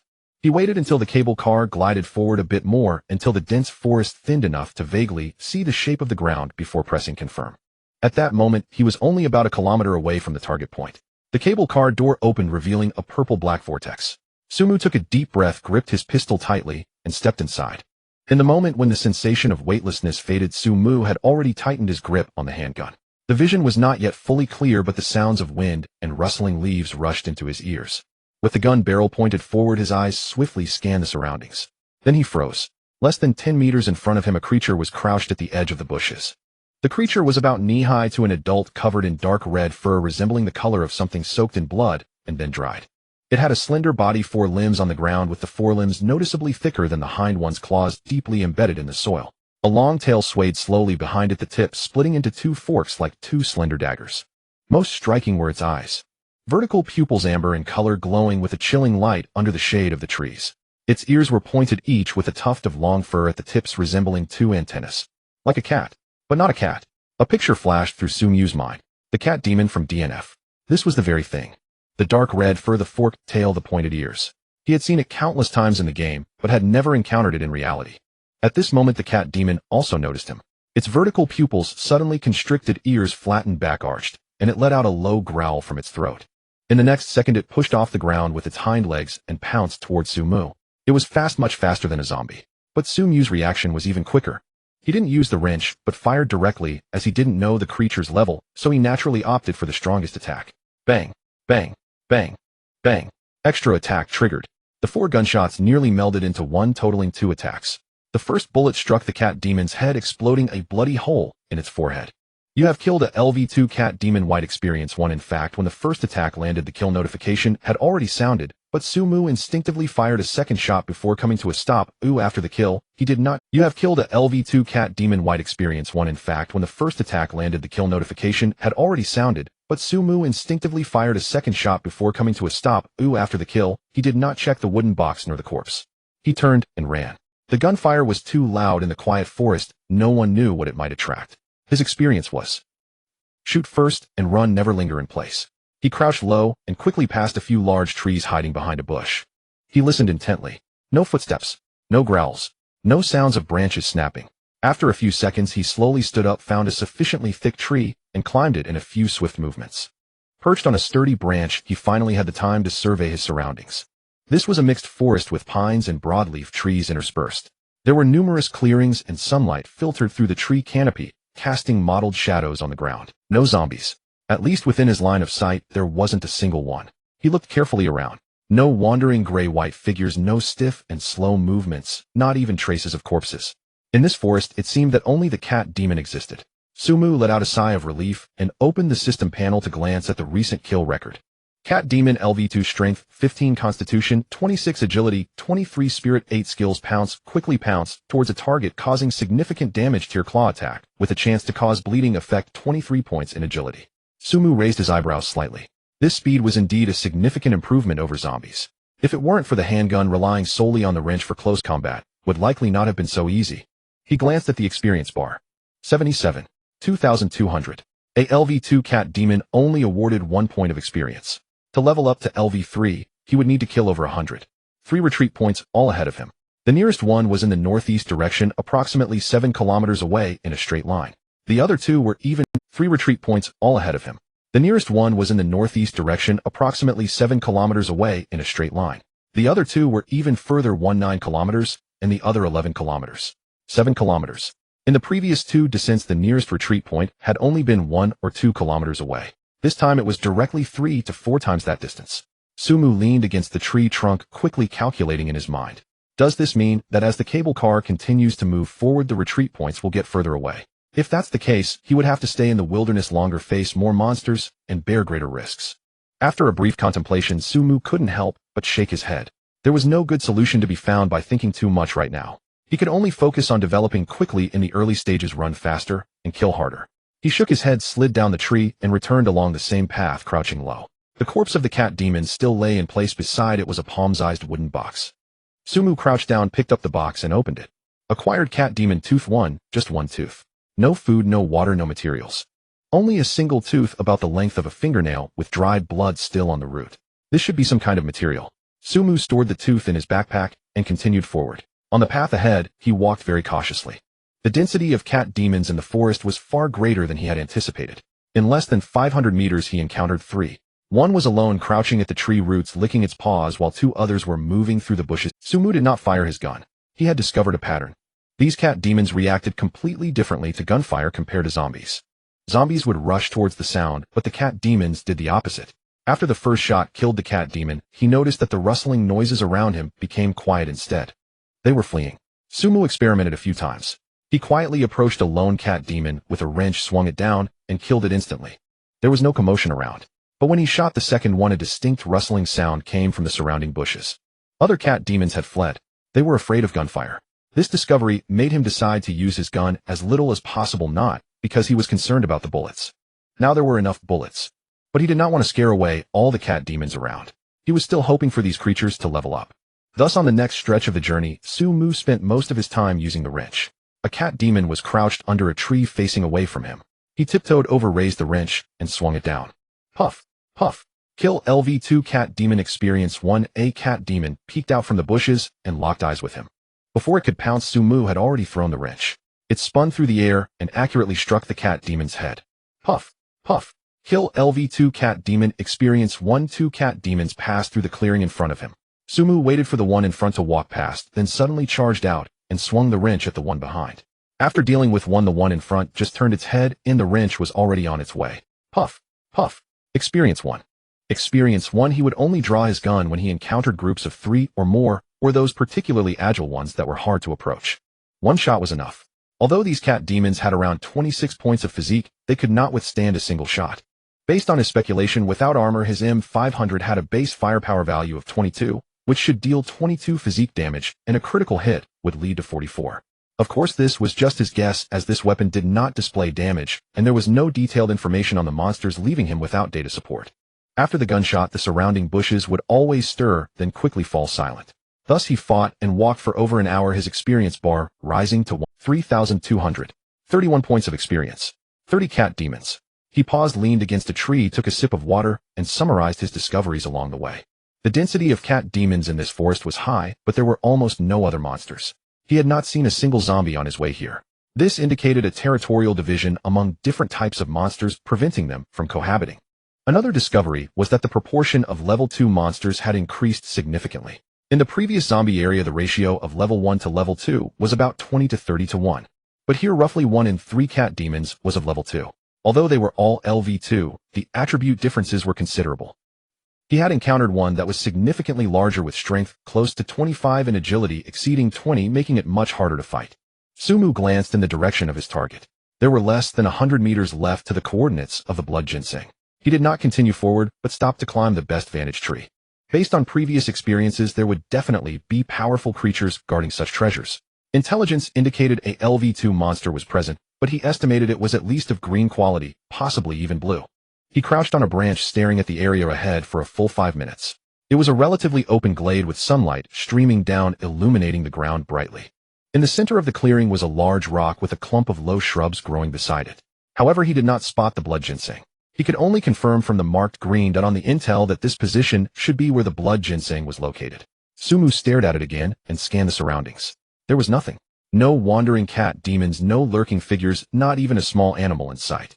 The area around the clearing was eerily quiet with only the sound of the wind rustling through the treetops. Where was the LV2 monster? After waiting a while either it was hidden too deeply for him to find, or it simply wasn't there. The previous encounters might have just been luck coincidentally stumbling upon a monster's guarding. Sumu did not intend to take the risk. He felt the hand grenade at his waist and glanced at the location of the blood ginseng. Walking directly over was too risky. What if the monster was hiding underground or could become invisible? Getting closer would be delivering himself as a meal. He considered using the hand grenade, but he did not plan to throw it directly at the blood ginseng. What if he blew the fruit to pieces? That would make this trip pointless. Sumu slid down from the tree, retreated 20 meters, and found a position where he could see the clearing but would not be directly discovered. Then he pulled the safety pin from one grenade and threw it towards the edge of the clearing, about 5 meters away from the blood ginseng at a plant. The weak point lock activated. Boom. Soil debris and broken branches flew everywhere. The shockwave knocked the surrounding bushes askew and smoke billowed up high. Sumu raised his gun, staring intently through the smoke towards the direction of the blood ginseng. The smoke slowly dissipated. In the center of the clearing, the large rock remained, and the clump of bushes was still there, but a large pit had been blown out with thick smoke rising. There was nothing around. No monsters rushed out, no roars, no sounds at all. Sumu waited a little longer. Still nothing. Either the monster had been killed by the grenade, or it simply wasn't here. He slowly stood up, gripping his handgun tightly, and stepped cautiously towards the clearing. The gun barrel was always pointed towards the blood ginseng, and he walked lightly, stopping every few steps to survey the area. 30 meters, 20 meters, 10 meters. Nothing. However, Sumu remained cautious, holding his weapon, ensuring he could shoot at any target that appeared. The gun barrel remained aimed at the blood ginseng, and he walked lightly, stopping every few steps to scan the area. He continued to move forward. The air still carried the scent of gunpowder, and in the distance birds startled by the explosion flapped their wings and flew into the sky. But here it was eerily quiet. There were no insects buzzing, no wind rustling, and even his own breathing sounded unusually clear. Until Sumu reached the coordinates, he still found no sign of any monster. He frowned, scanning the surroundings. He had originally thought that once he got here he would have to dig around like searching for wild vegetables to find that blood ginseng.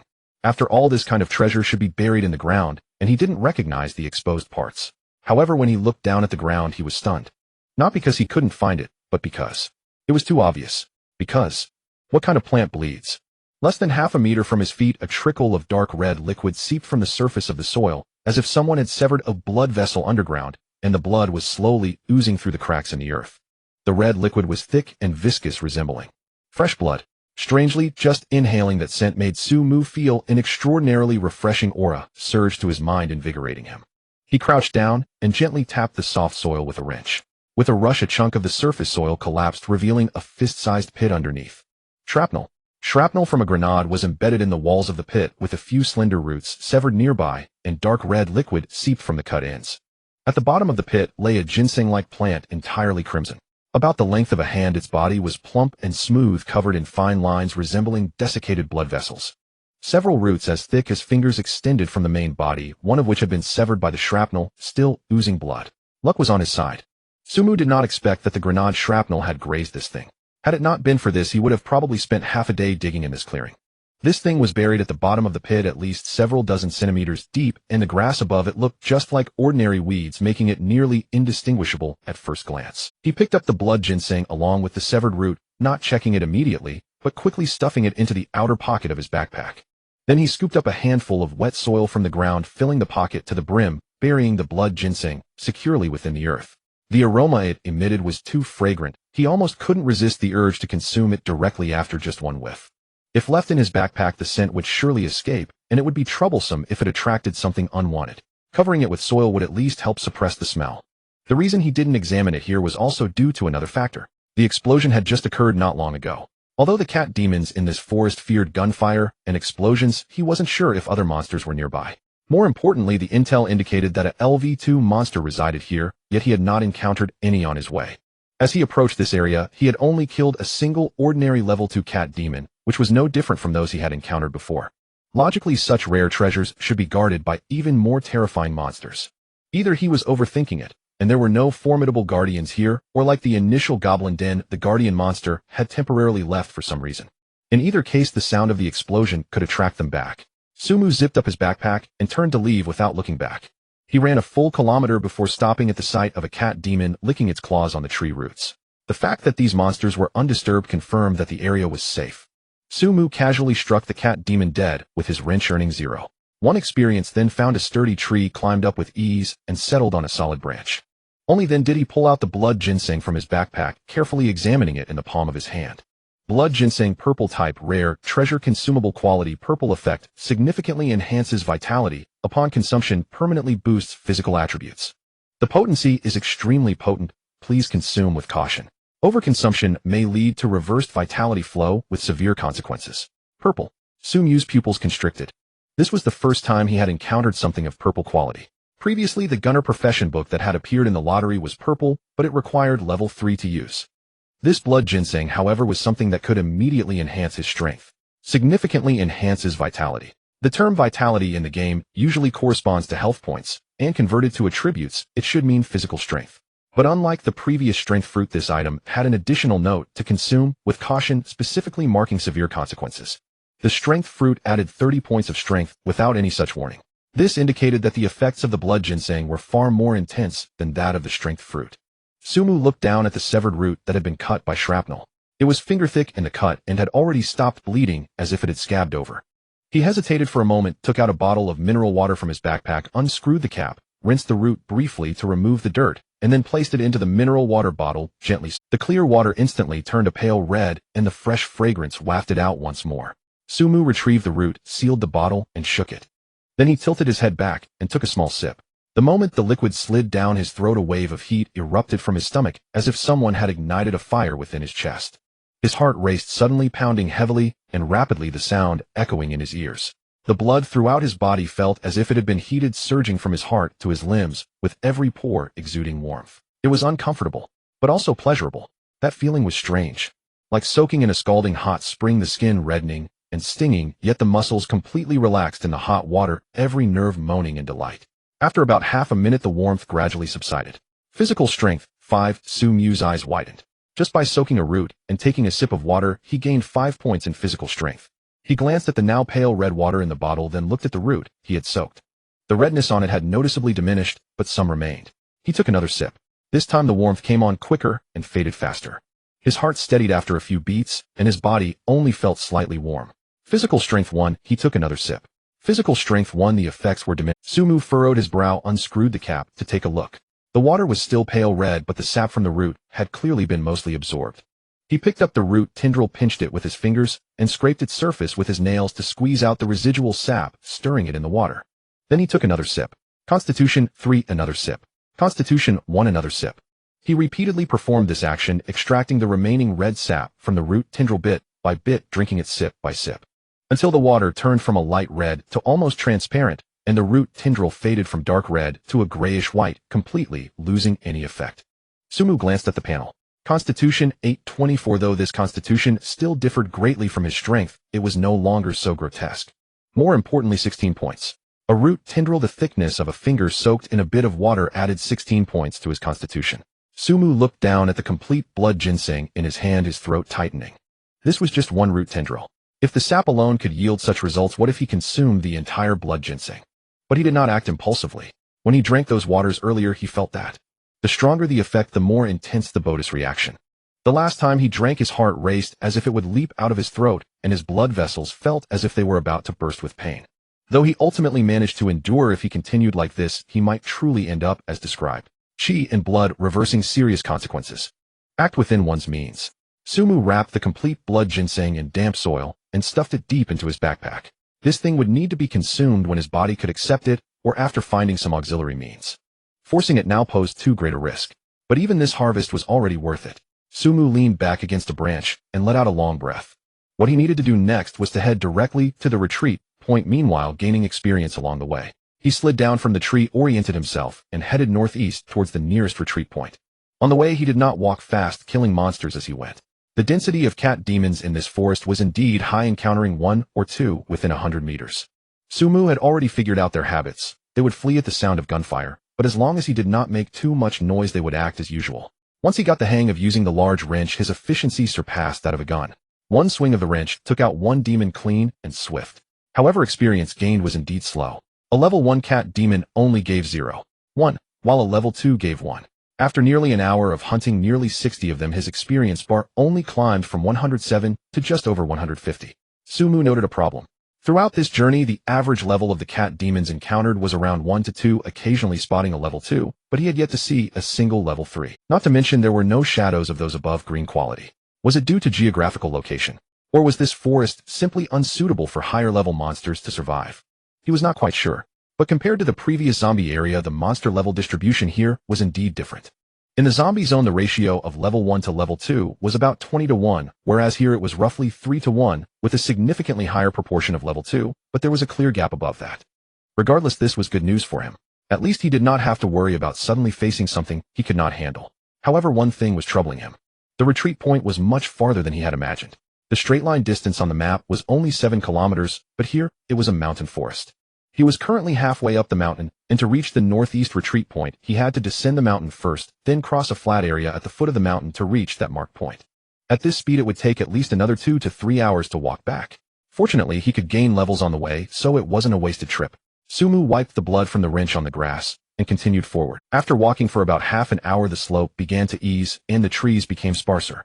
Through the gaps between the trunks, he could already see the outline of the foot of the mountain. That was a village. No, to be precise, it was a ruin. The remnants of houses were scattered across the flat ground at the foot of the mountain, resembling a toppled set of blocks. Some roofs had collapsed, revealing the dark beams inside. Some walls remained, but were covered with cracks and vines. Others were reduced to mere foundations, mostly swallowed by weeds and shrubs. It did not seem like it had just been destroyed. The degree of weathering of those bricks and stones, the thickness of the vines, and the mottled marks on the walls.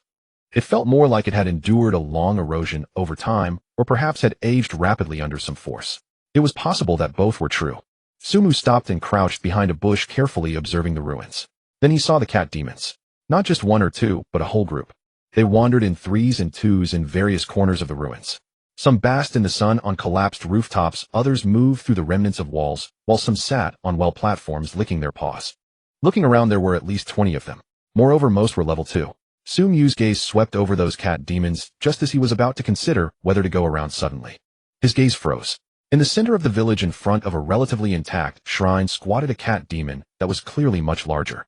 That creature was at least 2 to 3 times larger than an ordinary cat demon, covered in dark green fur, not the green of leaves, but rather moldy and toxic green. The fur on its back stood on end like it was filled with steel needles.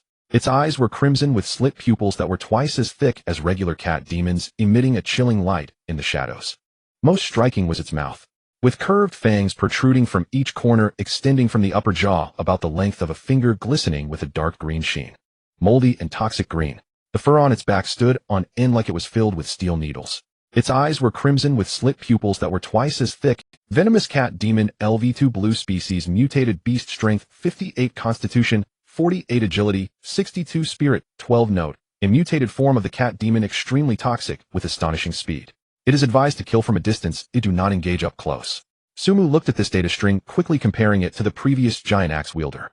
The giant axe wielder had a strength of 72, a constitution of 65, and agility of 28. This venomous cat demon's strength and constitution were about a third lower than the giant axe wielder, but its agility surpassed by over 30 points. With 62 agility, it was more than twice as fast as the ordinary cat demon. Speed type. He glanced again at the venomous cat demon beside. On the steps of the shrine, a silver chest lay quietly. A silver treasure chest. Sumu's gaze darted back and forth between the chest and the cat demon. Should he attack? He quickly analyzed the situation. The venomous cat demon had a constitution of 52, which fell short compared to the giant axe wielder's 65. The giant axe wielder fell after he shot it with a round of bullets. Moreover, the giant axe wielder clearly had tough skin and thick flesh. If this venomous cat demon was like the previous cat demons without much armor, it would probably take just a few shots. Unfortunately, he could not see any armor. That was merely his speculation. Perhaps this was what was meant by detailed attributes. He hesitated to act. The temptation of the silver treasure chest was simply too great. Damn it, if I don't fight level 2 monsters, then what's the point of being cautious? He decided to attack. Sumu quickly made a decision. However, he couldn't act rashly. He needed to find a good position. After circling around the ruins, he finally found an old locust tree in the southeast corner. The trunk was so thick that 2 people could not wrap their arms around it, nearly 10 meters tall, with lush branches offering a wide field of vision. The most crucial factor was that this tree was about 30 meters away from the location of the venomous cat demon, with no significant obstructions in between, and the tree crown was high enough that even if the cat demon jumped, it couldn't reach that height. The ordinary cat demons could only jump 2 to 3 meters, although this one was stronger. 10 meters was still quite a stretch. Sumu unloaded his backpack and other unnecessary items, only taking his pistol bullets and a grenade. He climbed up to a height of 6 or 7 meters, found a sturdy branch to sit on, and hid his body behind the leaves. Peering through the gaps in the leaves, he saw the venomous cat demon still squatting in front of the shrine, its crimson eyes half open, as if dozing off. The surrounding ordinary cat demons showed no signs of abnormality.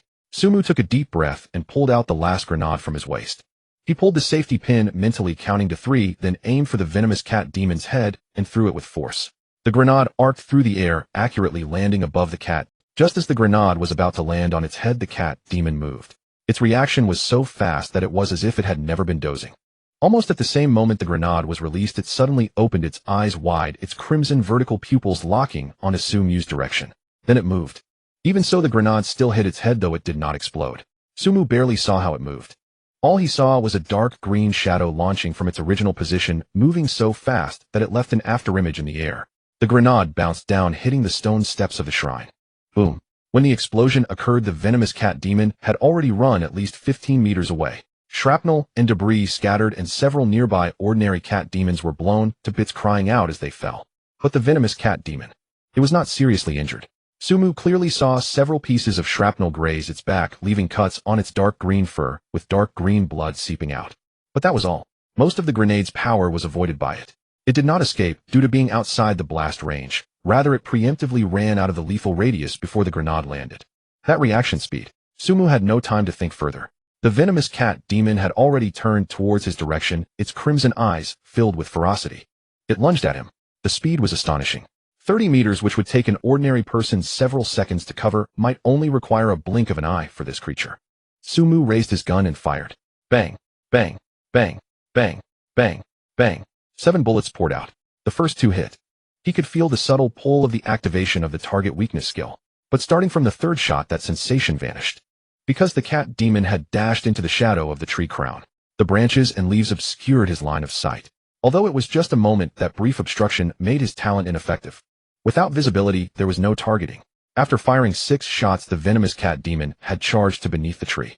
It did not stop. Its hind legs kicked off the ground, and its whole body shot up like a cannonball, pouncing at Sumu. 4 to 5 meters. It jumped 4 to 5 meters high. Its claws almost grazed Sumu's feet, leaving 4 deep claw marks on the tree trunk. At the edges of the claw marks, dark green venom seeped into the bark, producing a hissing, corrosive sound, white smoke rising and a pungent odor wafting towards him. Sumu didn't even have time to feel afraid. He stared fixedly at the cat demon. It missed its first strike, and as its limbs hit the ground, it sprang up again for a second pounce. This time it jumped even higher. Sumu did not retreat. He grabbed the branch above him with one hand, swinging his whole body out, while gripping a large wrench in the other hand. He swung it down with inertia. This time it jumped even higher. Sumu did not retreat. He grabbed the branch above him with one hand, swinging his whole body out, while gripping a large wrench in the other hand. He swung. It did not die. Sumu could hear its painful howl from the ground. The sound of its claws scraping the earth was as harsh as metal grinding. But he couldn't afford to confirm. He swung himself back onto the branch, pulling out a quick loader from his chest with one hand and stuffing it into the revolver. 1 bullet. 2 bullets. He only had time to load 2 bullets. The venomous cat demon had already gotten back up from the ground. A distinct dent on its head, dark green blood trickled down its forehead, obscuring half of its eye. Yet its movements did not slow down, its crimson single eye fixed intently on Sumu, emitting a low growl from its throat. It lunged at him once more. This time Sumu did not dodge. He perched on the branch, gripping the gun with both hands, aiming at the charging cat demon. 2 shots. Bang bang. The 2 gunshots almost merged into one. The first bullet struck the cat demon's forehead, shattering the already dented skull. The second shot followed closely, drilling into the same bullet hole and exploding within its cranial cavity. The venomous cat demon's charge froze in midair. Its body seemed to have been pressed the pause button, suspended less than 2 meters in front of Sumu for a brief moment. Then it fell straight down, crashing to the ground and kicking up a cloud of dust. Kill LV2 Blue Venomous Cat Demon Experience 30. Sumu gasped heavily, his hand still trembling slightly on the gun. He glanced down. The 4 claw marks on the trunk were deep enough to fit a finger. The edges of the bark had been corroded black by the venom, still emitting white smoke. If that claw had scratched him earlier, it would have been unbearable, especially since this thing clearly had poison. He did not dwell on it further. He quickly loaded the cylinder, pointed the muzzle down, and swept his gaze around. The ordinary cat demons had already been startled by the explosion. Several of them were running toward the tree at a brisk pace. But Su Mu was no longer flustered. Compared to the venomous cat demon, these moved as if on a leisurely stroll. He aimed at the first cat demon that dashed beneath the tree and squeezed the trigger. Bang! A headshot, instant kill. The second one, bang, headshot. The third tried to circle from the side, but before it had taken 2 steps, it was felled by his bullet. One shot each, clean and decisive. He disposed of the cat demons with ease. He jumped down from the tree. As his boots hit the ground, the system notification sounded. Current experience 194. 2,200. 5.8 short. Su Mu glanced at the panel, then at the corpses of the cat demons on the ground. 6 more level 2 kills, and head level up. But it was not urgent now. His gaze fell upon the corpse of the venomous cat demon. Beside the corpse lay a metal box emitting a faint blue glow. A blue quality box. Su Mu walked over, crouched, and opened it. 3 beams of light flashed into his eyes at once. The first item was a tooth. It was fully a size larger than an ordinary cat demon's tooth, jet green, throughout etched with fine striations, its tip as sharp as a blade. Heavy in his hand, it gave off a faint metallic tang. Venomous cat demon tooth, blue. Type special material. Effect can be used to enchant weapons or craft equipment, granting the venomous attribute to gear. Attacks have a chance to poison the target, inflicting damage over time. Su Mu pocketed the tooth. This would prove useful when he crafted equipment later. The second item was a talisman. On its pale silver surface, complex sigils were drawn, faintly shimmering with flowing light. A single glance made Su Mu involuntarily excited. Level 3 Agility Breakthrough Talisman. Type consumable. Effect when LV2 experience reaches 200,200. Using this will break through to LV3 and forcibly bias the allocation of newly gained attribute points toward agility. A level 3 Breakthrough Talisman. Su Mu almost laughed out loud. He had been worried about lacking such a talisman to reach level 3, and now one had arrived. Agility. Although what he wanted most was strength, agility was no slouch. He had just experienced how terrifying a venomous cat demon with 62 agility could be. If he could attain comparable attributes, his combat power would leap qualitatively. The third item was a finger-sized red glass vial. The vial was tiny, its liquid shone a vivid red like concentrated blood, giving off a slight glow in the sunlight. There was no label, but the moment Su Mu picked it up, the system notification popped up. Small recovery potion, blue. Type consumable. Effect immediately restores 20 constitution and heals injuries. Effective for levels below 10.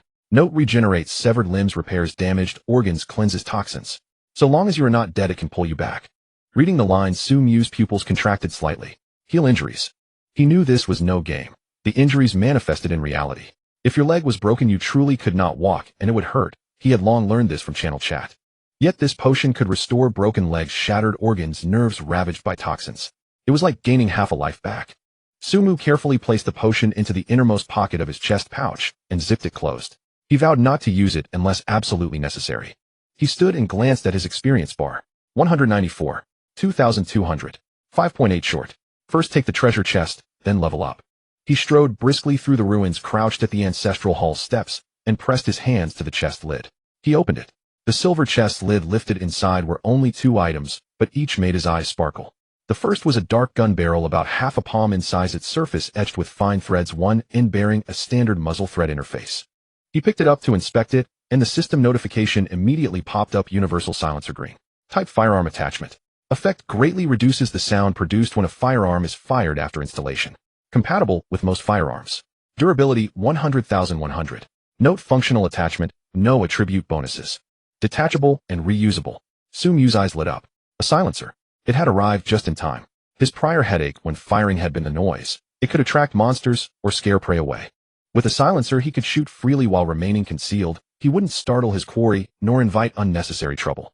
He immediately screwed the silencer onto the muzzle of his M500. The threads fit perfectly. Once tightened, the entire gun took on a sleeker, sterner profile. He hefted it. The balance shifted slightly forward, but not significantly. Let's try it. He raised the muzzle, aimed at the trunk of a dead tree in the distance, and pulled the trigger. Bayo bayo. A very short, muffled thud, like someone lightly pounding a tabletop with a fist.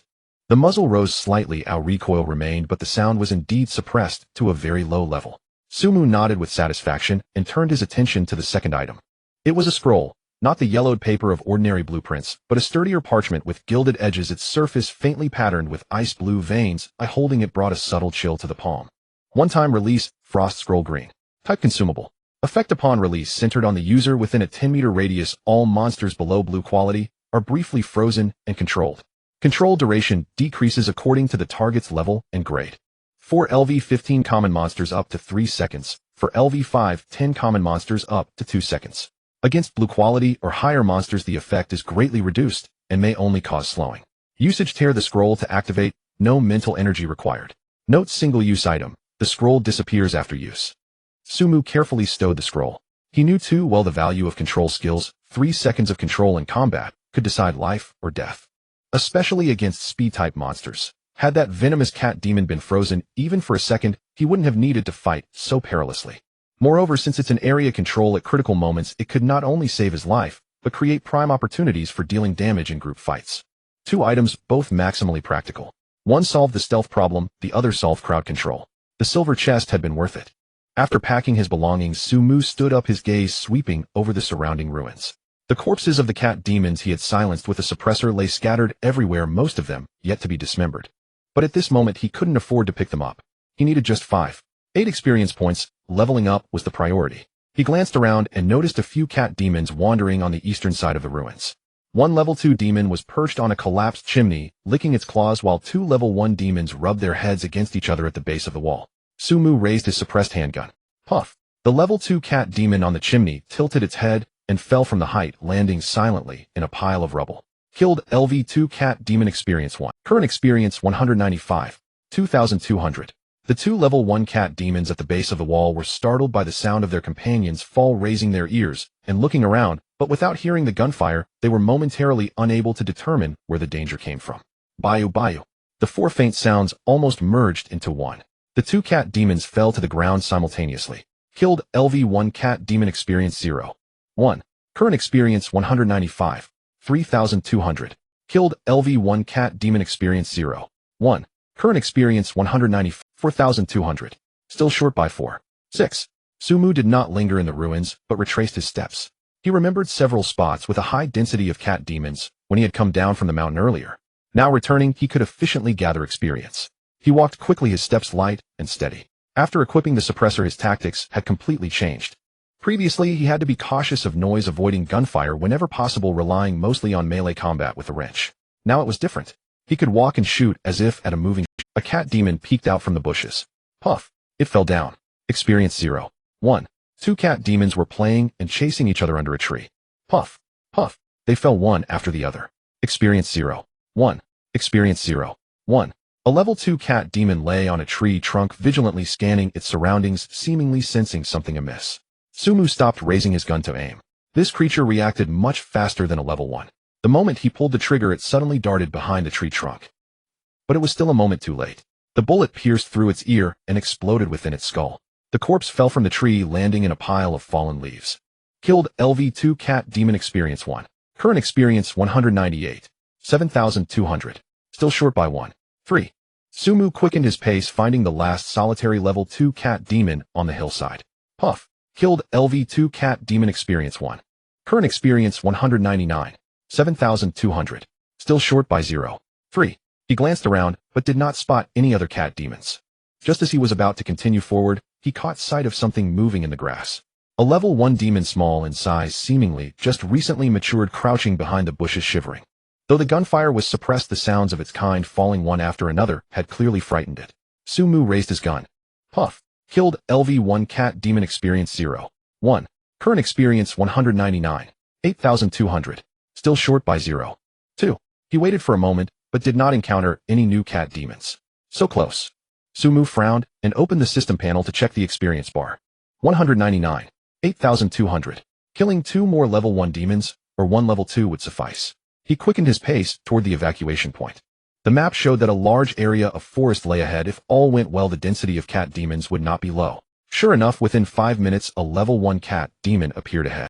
Bayu bayu. Experience 0. 1. Current experience 199. 9200. Final 0. 1. Sumu slowed his pace, scanning the woods. A level 1 cat demon lay on a rock, basking in the sun, completely unaware of the impending danger. He raised his gun, aiming at the furry head. Puff! Killed. LV1 cat demon experience 0. 1. Current experience 200,200. Experience full level breakthrough available. Sumu slowly exhaled, holstering his handgun, and climbed a sturdy tree, settling on a robust branch. He took out the pale silver level 3 Agile Breakthrough Talisman Blue, examining it in his hand for a moment. The surface of the talisman shimmered, the silver patterns appearing alive, slowly flowing across the paper. Holding it in his hand, he could feel a faint warmth as if it were breathing. Level 3 Agile Breakthrough Talisman Blue effect. When LV2 experience reaches 200,200, it can be used to break through to LV3, forcibly directing the attributes gained after leveling up towards agility. Sumu took a deep breath. Use. The talisman transformed into a silver light, merging into his body. As with the last upgrade, a warm sensation rose from his abdomen, swiftly spreading throughout his limbs. But this time the feeling was gentler. Unlike the previous violent tearing and reorganization, it was a slow, continuous infusion. The white light flowed within him like countless tiny streams, washing over every inch of flesh and bone. He could distinctly feel that his body was undergoing some subtle changes. Not a growth in strength, but rather lightness. Yes, lightness. His entire being felt as if several kilograms of weight had been lifted. His limbs felt as if excess weight had been removed, joints became more flexible, and the contraction and relaxation of his muscles quickened. Even his breathing became lighter with less resistance as the air flowed in and out of his lungs. He tried to clench his fist. The power did not increase explosively as before, but the speed of his fist was noticeably faster. From the command issued by his brain to the clenching of his fist, there was almost no delay. This process lasted about 10 seconds, much shorter than last time. The white light dissipated, and everything returned to calm. Sumu opened his eyes and moved his body. That feeling of lightness remained. His entire being felt as though it had shed several kilograms of weight, his movements significantly more agile than before. He opened his personal panel. Name Sumu, level 30, 400 race, human, hunger level 72, strength 58, originally 56-2, constitution 25, originally 24-1, agility 14, originally 8-6, spirit 18, originally 17-1, not bad. Although the panel still looked somewhat deformed, it was significantly improved compared to before. Sumu nodded in satisfaction, then turned his attention to more pressing matters. Draw talent. He has reached level 3. The increase in personal rank signifies a new opportunity for talent selection. Sumu rummaged through his backpack and took out a bottle of mineral water, carefully rinsing his hands. Water droplets fell through his fingers, pooling on the floor of the cable car. A sense of ritual. Last time he upgraded the cable car, he didn't wash his hands, and as a result the lucky icon. This time he learned his lesson. Regardless of whether it is useful, washing is better than not washing. After completing this, he took a deep breath and opened the talent selection interface. 3 gilded cards floated before him. Then he smiled. On the second card, that familiar flame icon reappeared with the words luck inscribed within. Indeed, washing hands is useful. The cards flipped in sequence, clearly displaying 3 options. Option 1, information type, gain the ability trap perception. Within a radius of 50 meters, all hidden traps, ambushes, and disguised danger zones can be automatically detected. It activates passively without needing to be manually turned on. Option 2, personal type, gain the ability dynamic vision. The eyes can track high-speed moving objects, clearly seeing rapidly changing scenes, greatly enhancing the ability to capture agile targets. Option 3, building type, gain the ability basic talisman making. Can produce low-level talismans, including silent barrier talisman, radius of 20 meters, lasts 20 minutes, visual obscuration talisman, single target lasts 30 seconds, olfactory obscuration talisman, single target lasts 1 minute, tactile obscuration talisman, single target lasts 30 seconds, taste obscuration talisman, single target lasts 1 minute. Making requires the consumption of mental energy with a daily limit of 3 talismans. Sumu's gaze scanned between the 3 options, his heartbeat slightly quickening. Option 1, information type, trap perception. Automatically detects traps and ambushes within a 50-meter range. This ability is very useful when exploring unknown areas, especially when entering places that may have. It activates passively, requiring no manual activation, saving effort and worry. Option 2, personal type, dynamic vision. It can track high-speed moving objects and clearly see rapidly changing scenes. He previously spent 15 units of food to buy 1. Visual obscuration, olfactory obscuration, tactile obscuration, taste obscuration. He previously spent 15 units of food to buy 1. Visual obscuration, olfactory obscuration, tactile obscuration, taste obscuration. He previously spent 15 units of food to buy 1. Visual obscuration, olfactory obscuration, tactile obscuration, taste obscuration. Sumu's gaze fell on option 3, his pupils slightly constricting. Dynamic vision. Rule type. No specific parameters are written. How fast can it track objects? How clear can it see rapidly moving images? Nothing is written. But the words rule type indicate everything. It is unreasonable and irrefutable. He recalled the time he dealt with that venomous cat demon. 44 points of agility because his eyes couldn't keep up with the demon's speed. He had missed a few shots because the cat demon twisted in the air too quickly, and he couldn't discern its posture, only shooting based on instinct. Although he still won in the end, it wasn't a pretty victory. If it weren't for the weak point locking ensuring his hit rate, the outcome of that battle could have been completely different. But if he had dynamic vision. If it weren't for the weak point locking ensuring his hit rate, the outcome of that battle could have been completely different. But if he had then his weak point locking talent could unleash its full potential, compensating for its only flaw. If his eyes keep up, his hands will naturally follow. Weak point locking would help him complete the remaining tasks. No monster, no matter how fast, could escape in front of him. Moreover, this ability isn't just for combat. During exploration, he could clearly see distant shadows flitting by, things suddenly darting out of the darkness. He could see them all clearly. Sumu took a deep breath, forcefully suppressing the impulse to choose immediately, and shifted his gaze back to option 3. Making talismans. Isn't this Zhou Xingguo's ability? Silent Barrier Talisman, 5 Senses Obscuration Talisman, exactly the same. Previously he thought Zhou Xingguo was a lifestyle profession talisman maker, but now it seems he likely obtained this ability through the talent selection. He recalled seeing someone flaunting fireball technique in the channel before, and there was something similar among the options he had chosen before. A thought suddenly crossed his mind. Could it be that the options he sees during each talent selection are randomly drawn from the ability pool of others on this cable car? Zhou Xingguo's talisman ability, Lin Yui's potential intelligence ability, the fireball technique from that 5-person talent team. All have appeared among his options. Once or twice might be a coincidence, but so many times. It is highly likely not. Regardless, this discovery is just information for him at the moment. Knowing where these abilities come from has no direct impact on his talent selection, but in the future, when encountering those with special abilities, he might guess what their trump cards are. Sumu shook his head, bringing his thoughts back. Without hesitation, he reached out and pointed to option 3. Selection successful. The gilded card transformed into light spots, merging into his body. Sumu blinked. There was no particular feeling. No warmth, no sting, no physical changes. He tried to quickly rotate his eyes. Just like before, there was no difference. He then tried to focus on a bird flying past outside. The bird wasn't flying quickly, he could see it clearly anyway. No changes.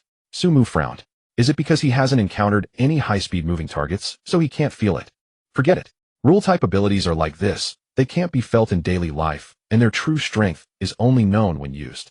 He set this matter aside for now and turned his attention to another equally important thing. Job change. He dug out the skill book from the deepest part of his backpack. The long spear on the cover glinted coldly under the sunlight, its silver-white body, scarlet tassel, and sharp tip. Though it was merely a painted pattern, it exuded a striking and imposing aura. Career Skill Book, Spear Master Purple. Type Career Skill Book. Effect: can change class to Spear Master Purple after use. Class change requirement: level must reach LV3. Sumu held the skill book in his hands, taking a deep breath, pondering slightly. Changing to a Spear Master meant that his main weapon in the future would be the spear belonging to a melee profession. However, according to his weaknesses, he would be better suited for a ranged profession. Yet he thought again, he could fully utilize firearms to compensate for this, making a separate change to a ranged profession unnecessary. Moreover, the most important factor was that he currently did not possess a class change book for a ranged profession. In this world, converting resources into true strength as early as possible was the hard truth. Additionally, the spear was a mid-range weapon offering a greater attack range compared to other melee weapons. This meant he could output damage from a safer position while enjoying the double damage from extra attack. Thus, he resolutely decided to change to Spear Master. Class change, Sumu said in a deep voice. The skill book transformed into a dark golden light surging from his palm into his body. This sensation was more intense than any previous experience. The dark golden light flowed like a living entity, burrowing through his palm into his skin, rapidly spreading along his veins and meridians. It was not warm but scalding, like a red-hot iron bar branding him from within. Every inch of muscle and every bone was being reforged and rearranged by some force. Sumu gritted his teeth, gripping the branch beneath him tightly. He could feel something awakening within him. It was a kind of instinct. Not a skill learned after birth, but a natural instinct engraved into his bones, as effortless as breathing. The grip of the spear, the angle of thrusting, the timing of sweeping, the rhythm of knowledge surged into his mind like a tide, requiring no thought, no practice, as if he was born with it. At the same time, his body was undergoing changes. The muscles that had swelled from the fruit of strength now became even more solid. Not the exaggerated lines formed in a gym, but a more refined and streamlined form. It was as though every bit of strength was compressed to the extreme, with not a shred of excess fat. His bones emitted faint crack sounds. He could feel his spine straightening, his scapula adjusting position, and even the joints of his fingers being rearranged. Everything was changing towards a form more suitable for battle. The most obvious change was his hands. The palms became rough, the knuckles thicker, and there were several hardened calluses at the base of the thumb. Marks left from years of gripping a spear. Although his body had not experienced such years, the power of the class change had directly etched these experiences into his flesh. The entire process lasted about 30 seconds. The dark golden light dissipated. Sumu gasped, heavily, sweat pouring down his forehead. He looked down at his hands. They had indeed changed. The patterns on his palms were deeper, his fingers longer and stronger, and he could feel an explosive power coalescing when he clenched his fist. He opened the panel. Name Sumu, level 30400 race, human, profession spear master, purple, LV1, profession attribute bonus, strength 30, constitution 20, agility 15, hunger 75, strength 88, constitution 45, agility 29, spirit 18, armor 53, stamina 133133, constitution, strength, stamina, recovery 9 minutes 0. 2x constitution. Professional passive spear mastery, using a spear deals 20 additional damage. Professional skill 1. Combo active combo skill, stab the target, unlocking the next stage upon hit, with a total of 7 moves. Each hit increases the damage of the next move by cooldown time 12 seconds. Reduces all skill cooldowns by 1 second upon hit. After the 7th hit, the target will be knocked back 10 meters, consuming 10 stamina points. 2. Lunge active prediction skill, after a brief charge, dash forward 10 meters, launching the first enemy in the path, causing 13 seconds of control, depending on the enemy's level and rank, and dealing 150 strength damage. Cooldown 15 seconds. Consumes 20 stamina points. 3. Sweep active, sweeps all enemies within a 5-meter radius, dealing 120 strength damage, and knocking them back 15 meters, depending on the enemy's size and level. Cooldown 20 seconds. Consumes 30 stamina points. Subsequent skills not unlocked must reach the required level or obtain skill books. Sumu glanced again at the skill. Looking at the skills of this profession, he quietly made calculations in his heart. There was control through the lunge, explosive damage, and area knockback. Although there were only 3 skills, their functionalities were quite comprehensive. The lunge could initiate control, the combo could maximize output, and the sweep could finish or control the field, providing a very clear combo strategy. However, to truly maximize this profession's damage, the key still lay in effectively using the first skill, the combo. According to the description, this skill should be difficult to land on a target. If it wasn't executed, well, he might only hit once, which would render it a wasted skill. But if he could land all 7 hits, the damage would undergo a qualitative change. Nevertheless, wasn't this precisely suited for him? Sumu's lips curled slightly. Stacking up to 7 layers was inevitable, and the 10 damage increase per shot was also a certainty.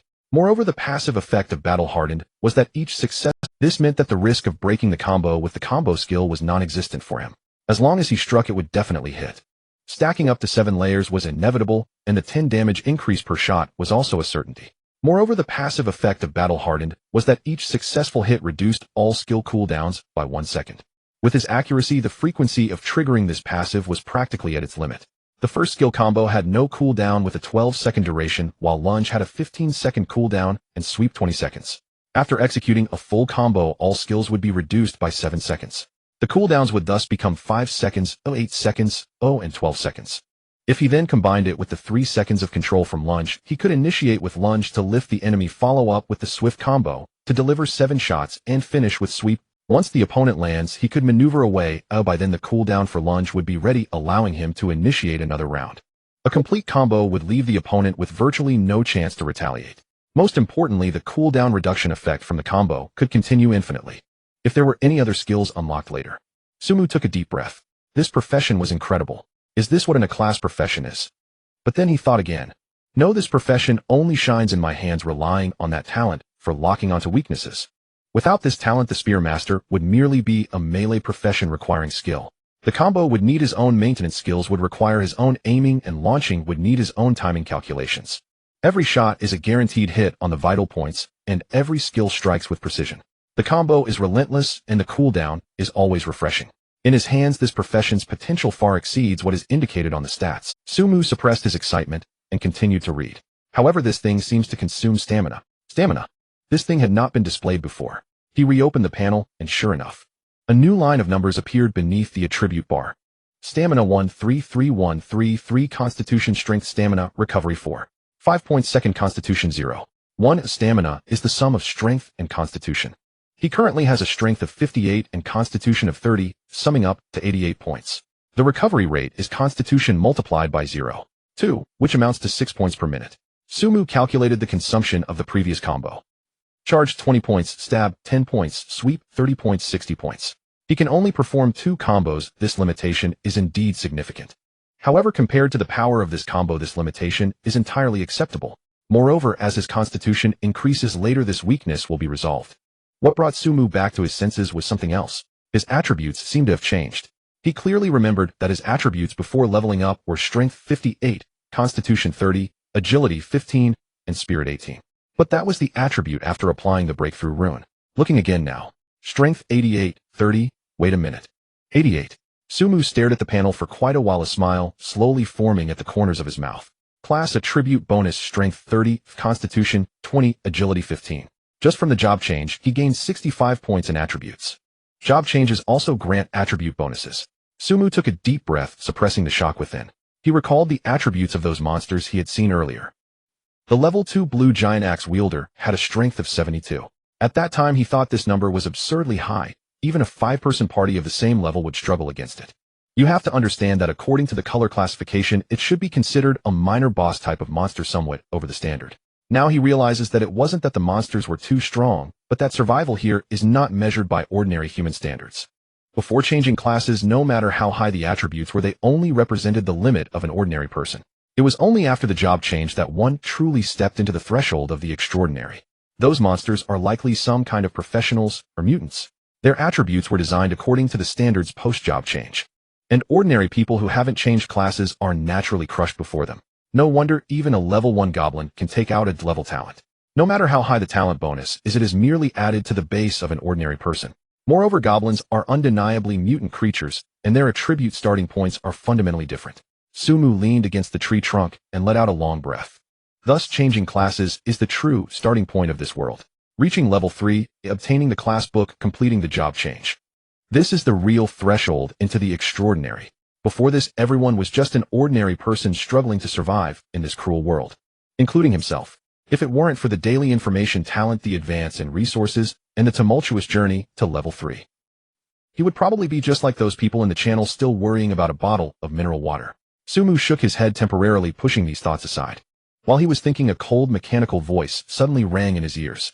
Cable number 886 area announcement detected that a survivor in this area has completed the job change, achieving the Pioneer accomplishment. Area function update 1. Treasure chest drop rate increased. The probability of bronze and above quality treasure chests appearing has slightly increased. For 3 days. 2. Monster drop adjustments. The probability of monsters dropping job change books has slightly increased, lasting for 7 days. The announcement echoed throughout the entire cable. Sumu was momentarily stunned. Is this an announcement already? He glanced at his class section. Gunmaster Purple. So the first person to change classes also receives an achievement reward. However, the announcement stated a survivor in this area has completed the job change without naming anyone. This is a good thing.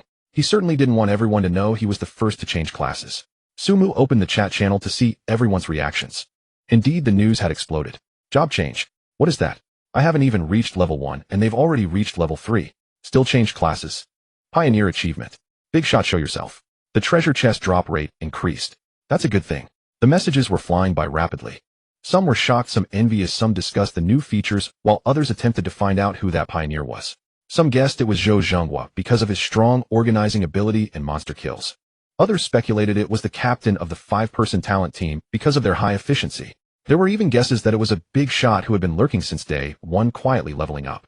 Previously, Sumu sold a blue class skill book in the channel called Battlefield Medic. Could it be that buyer? Possible. After all, that's the only class book seen so far. Can the healer class be the first to change classes? Impossible. Healers have no combat power. What if they are a battle healer? Battle healers are still healers. Can they really be the first to kill a monster and reach level 3? Sumu watched these discussions with a twitch at the corner of his mouth. He had already traded the Battlefield Medic book to Lin Weiner. If Lin Weiner used that book to change classes, then she would be the second person to change classes, not the first. However, he did not explain.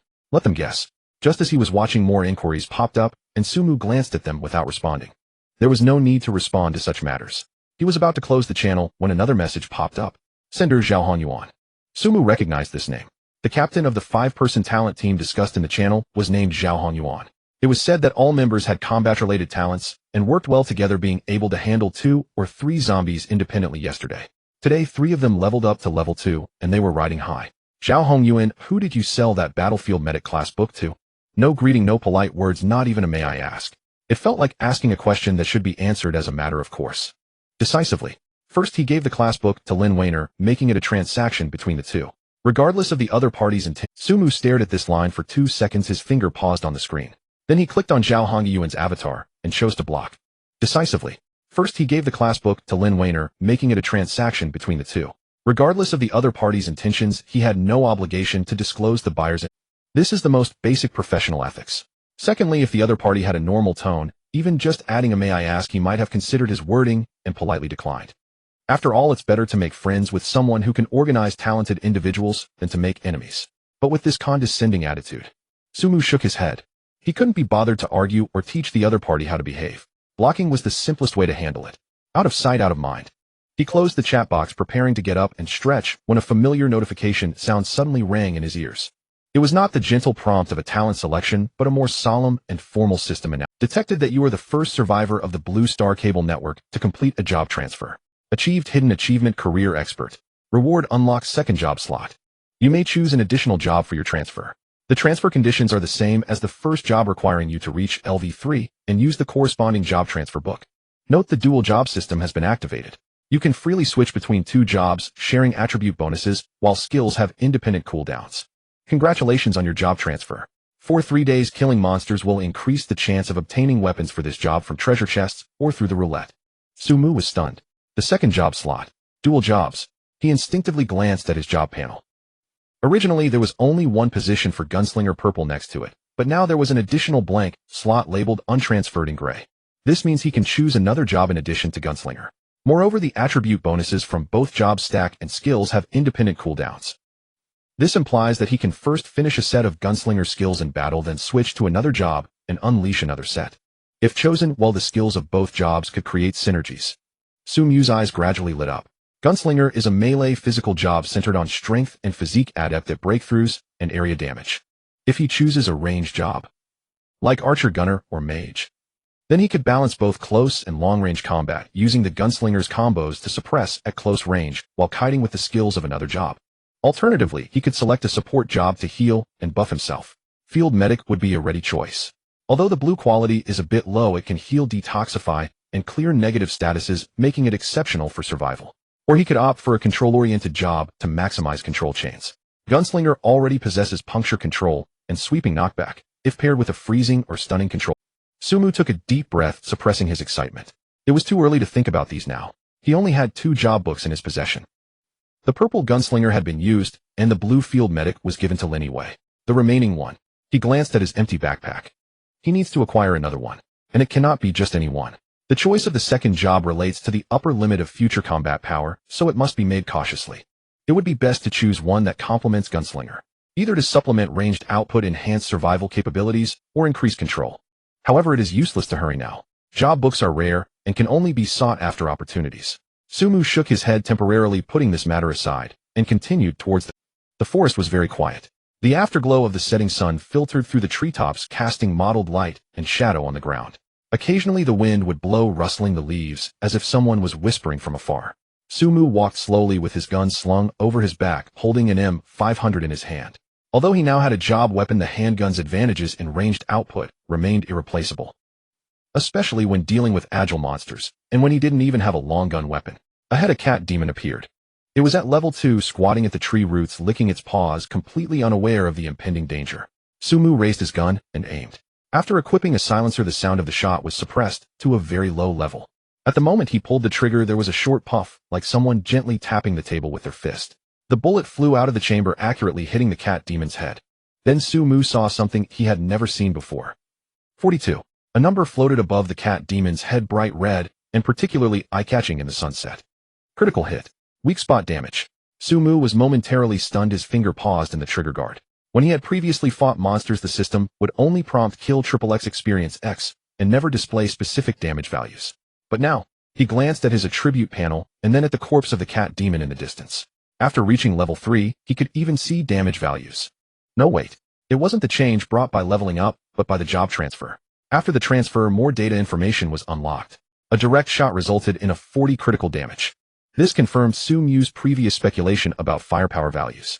Of course, it also validated the idea that the transfer marked the true beginning of his survival. Sumu took a few more steps forward and found another cat demon. It was level 1, small in size, lying on a rock and dozing off. He raised his hand and shot. 38. Another critical hit. 38 points of damage. A level 1 cat demon's health is roughly around 40 points. A normal attack hitting the weak spot could take it down in one shot. As he walked and eliminated the experience bar slowly climbed up. When he killed the 9th cat demon, a gray box dropped on the ground. Sumu opened it. Obtained long gun gray 1. A gray long gun appeared in his hand.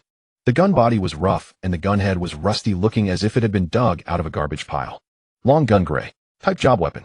Sharpness 6. Durability 3030. Note the lowest quality job weapon. But at least, it was a long gun. Sumu equipped it casually. The gun vanished from his hand as if it had merged into the void. With a thought, the long gun rematerialized from the void, appearing in his palm. Move, it disappears. Move again, it reappears. It was as smooth as breathing. Sumu looked at his hand, then at the gray long gun, deep in thought. Previously, when he equipped the handgun, it did not have such a function.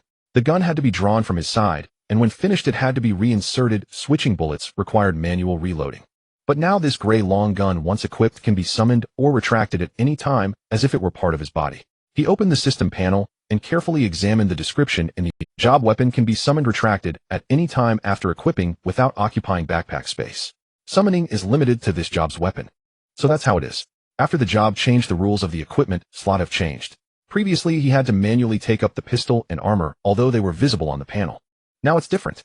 The profession's weapon can be summoned directly from the void, ready to use at will. This sense of man and gun as one is the true meaning of the job change. Sumu stored the gray spear and continued walking forward. With the spear in hand, he decided not to use firearms for now. Skills need real combat to familiarize, and the cat demon before him is the best sparring. A few minutes later, another cat demon appeared ahead. It was a level 2, crouching by the roots of a tree, licking its paws, completely unaware of the impending danger.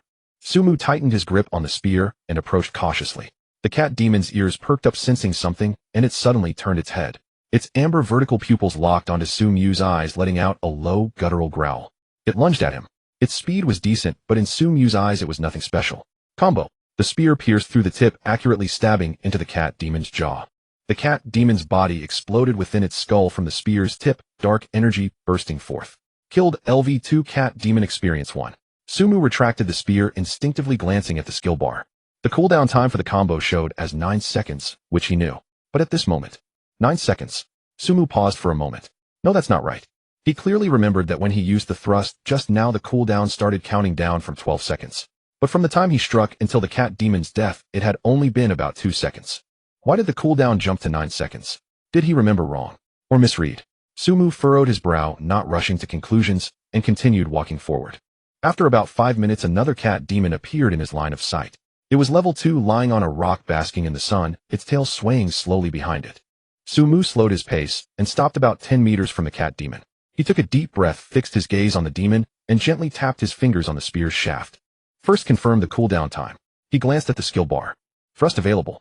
Then he made his move. Combo. The spear lifted its tip, striking the cat demon's jaw. Just like before, it was a one-shot kill. The cat demon's corpse flipped halfway in the air before crashing heavily to the ground. Sumu did not look at the corpse but stared intently at the skill bar. The icon for thrust dimmed, and the cooldown number began to count down. 12, 10. Stop. 10 seconds. Sumu's pupils constricted slightly. From the moment he struck to the kill, it was at most 1 second. But the cooldown had already jumped from 12 seconds to 10 seconds. This means that during that 1 second, the cooldown ran down by 2 seconds of an additional second. Sumu stood still, staring at the skill bar, his mind racing. Extra attack. His talent, any attack hitting will trigger an additional attack. The previous shot on the surface looked like 1 shot, but in reality the system judged it as 2 attacks. The cooldown rule is that every hit reduces all skill cooldowns by 1 second. This means that his shot actually counted as 2 hits. Therefore the cooldown was reduced by 2 seconds. Sumu took a deep breath, his heartbeat beginning to quicken. If that's the case, he continued forward, finding the third cat demon. It was level 1, crouching in the bushes, gnawing on something, directly reducing the cooldown by 2 seconds. Indeed, the corners of Sumu's mouth slowly curled up. Extra attack counts as 2 hits. This means that every time he uses a skill, it is equivalent to using it twice. Every time a skill hits, it will trigger an additional attack, and each additional attack will reduce all skills cooldowns by 1 second. What does this mean? The cooldown for the combo is 12 seconds, and after hitting 7 times it can reduce the cooldown by 14 seconds. Meanwhile, his single target control thrust has a cooldown of 15 seconds. As long as he hits 7 times with a cooldown reduction of 14 seconds, there will only be a 1 second gap. Thus, perfectly linking the thrust with the combo forms a cycle. This is too outrageous. In this situation, even blue-level monsters are not impossible to defeat. After about 30 minutes of walking, Sumu continuously killed monsters, confirming that the skill indeed reduces the cooldown by 2 seconds. At this moment, a dark green figure appeared in the forest ahead. It was not an ordinary cat demon. This creature was about half a person tall, covered in dark green, fur, not the kind of green from leaves. Moldy toxic green. The fur on its back stood up as if filled with steel needles.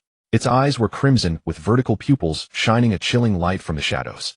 Most striking was its mouth, with a curved tusk on either side extending from its upper jaw, each about the length of a finger, glistening with a dark green sheen. Venomous cat demon. Blue quality level 2. Sumu stopped in his tracks, surveying the surroundings. There were no other cat demons, just this one isolated. He gripped the spear tightly, a slight smile on his lips. Previously, when encountering such a creature, he would have to pull out his pistol, use grenades, climb trees, and plot for a long time. Now, he weighed the spear in his hand and stepped forward slowly. The venomous cat demon also noticed him. Its crimson vertical pupils fixated on Sumu, letting out a low growl. It arched its back, its hind legs coiling with power. Sumu did not wait for it to strike first. Thrust. The spear surged upward from below, its tip precisely stabbing into the venomous cat demon's jaw. The cat demon's body was propelled upward by this force, its limbs flailing in the air, drool dripping from its tusks, and tracing an arc in the air. Thrust hit. Control time 1. 5 seconds. The venomous cat demon reached its peak before beginning to fall. Sumu did not wait for it to land. He took a step forward, stabbing the first shot while the demon was still in the air, not using a skill, but directly attacking. The angle of this shot was very tricky. Not a direct stab, but an upward slant from below, the spear tip slicing from the cat demon's abdomen to its chest, leaving a deep blood groove. Dark green blood sprayed from the wound, shimmering with an eerie fluorescence in the sunset. Then he linked the skill. The first shot hit. Combo first style hit. Subsequent damage 10. The venomous cat demon let out a shriek in the air, attempting to claw at the spear. But its body was completely out of control, flailing its limbs in the air, unable to reach anything. The second shot. Sumu flicked his wrist, the spear tip drawing a half circle in the air before piercing into the demon's ribs. With a tricky angle and precise force, the spear tip passed through the gap between the ribs, accurately stabbing into the lung. Combo second style hit. Subsequent. The cat demon's body stiffened abruptly. It opened its mouth, trying to spit venom, but with nowhere to leverage in the air, venom dripped from the corners of its mouth, burning a charred patch on itself. The third shot. Sumu did not use a thrust, but gently tapped the spear tip against the cat demon's chest. As light as a dragonfly touching water, but at the moment the spear tip entered the flesh, a burst of dark energy erupted from the spear. Combo third style hit. Subsequent damage 30. The cat demon's eyes widened in shock. Its mouth opened and closed repeatedly, producing a series of indistinct gurgling sounds. Dark green blood flowed from its mouth, mixed with shattered internal organs. Sumu noticed that by the time the third shot hit, the cat demon's health bar was already empty. He did not stop. The fourth shot. The tip of the spear grazed the neck of the cat demon. It was not a stab, it was a cut. The sharp blade sliced through skin, muscle, and trachea, dark green blood gushing out. The fifth shot. The spear tip pierced the back of the cat demon's neck and emerged from its throat. The sixth shot. With a twist of his wrist, the spear tip stirred within the cranial cavity of the cat. The seventh shot. He thrust the spear, sending the cat demon's corpse flying against a large tree, where it slumped down. Then he lunged again, sending the corpse of the venomous cat demon soaring into the air. He did not continue to unleash the piercing skill. Sumu withdrew the spear, standing in place, gazing at the disfigured corpse on the ground. These 9 shots, although appearing lengthy, were completed in just 4 seconds, and even then the lunge was seamlessly connected. The venomous cat demon had already perished by the third shot. A blue quality level 2 monster, which he previously could only barely deal with using a pistol, grenades, and terrain advantages, had now been defeated without even completing a full. The gap between transcended and non-transcended individuals was absurdly large. He recalled when he dealt with that blue giant axe wielder. With 72 points of strength and 65 points of constitution, a chain restricting its movement. He fired 7 rounds with his pistol, each hitting its head, barely managing to kill it. At that time he thought he was already quite strong. After all, most people in the channel were still struggling over a bottle of mineral water, while he could solo kill blue quality level 2 monsters. But looking back now, what did that strength even mean? He had no class bonuses, no class skills, and no class weapons back then. He relied solely on a green quality pistol and 2 rule type talents to hold his ground. It required so much effort just to fight a monster that was restricted by chains. And now, a blue quality level 2 monster was defeated without completing a single combo. He hadn't even finished with a sweeping strike, didn't use a second combo, nor switched to a range. This was the essence of class change. The leap from ordinary person to extraordinary being. However, Sumu couldn't help but shake his head. The enhancement after class change was indeed significant. Increased attributes, unlocked skills, and the ability to summon weapons at will, all of which could be described as a complete transformation for anyone. But what truly enabled his qualitative change was not the gunslinger class itself, but his talents. Weakness lock. Additional attack. Without these two talents, the gunslinger would merely be a decent melee class. But with them, Sumu recalled the feeling he had when using the lunge just now. What would the skill be like without weakness lock? He had experimented with it alone before. When activating the lunge without a target, his body would uncontrollably dash forward 10 meters, the entire process taking about 2 seconds. If there was a monster very close within that 10-meter straight line, he could reach it in just over a second, but if there was nothing in a straight line, he would dash out like a fool, unable to stop exposing himself to danger. And what about with weakness lock? Just now, when he faced that cat demon, the moment he activated the lunge, the spear tip teleported, accurately aiming at the vital spot. No need to aim, no need to predict, but hit the target as soon as it was unleashed. A skill that originally required careful timing to avoid missing or putting oneself in danger had become a guaranteed hit. Not to mention the cooldown reduction brought by the additional attack. Sumu thought of the combo. This skill, referred to as combo, was actually more like a complete shooting technique. 7 forms, each with different angles, strengths, and techniques. Slice, stab, point, cut, pierce, twist, and thrust. Each form needed to be adjusted in real time according to the opponent's posture and reactions. Without weakness lock, executing this set of skills would be extremely challenging. First, you had to determine where the opponent's vital points were. Head, neck, heart. Different monsters had different weaknesses, and the same monster could have varying weaknesses based on its posture.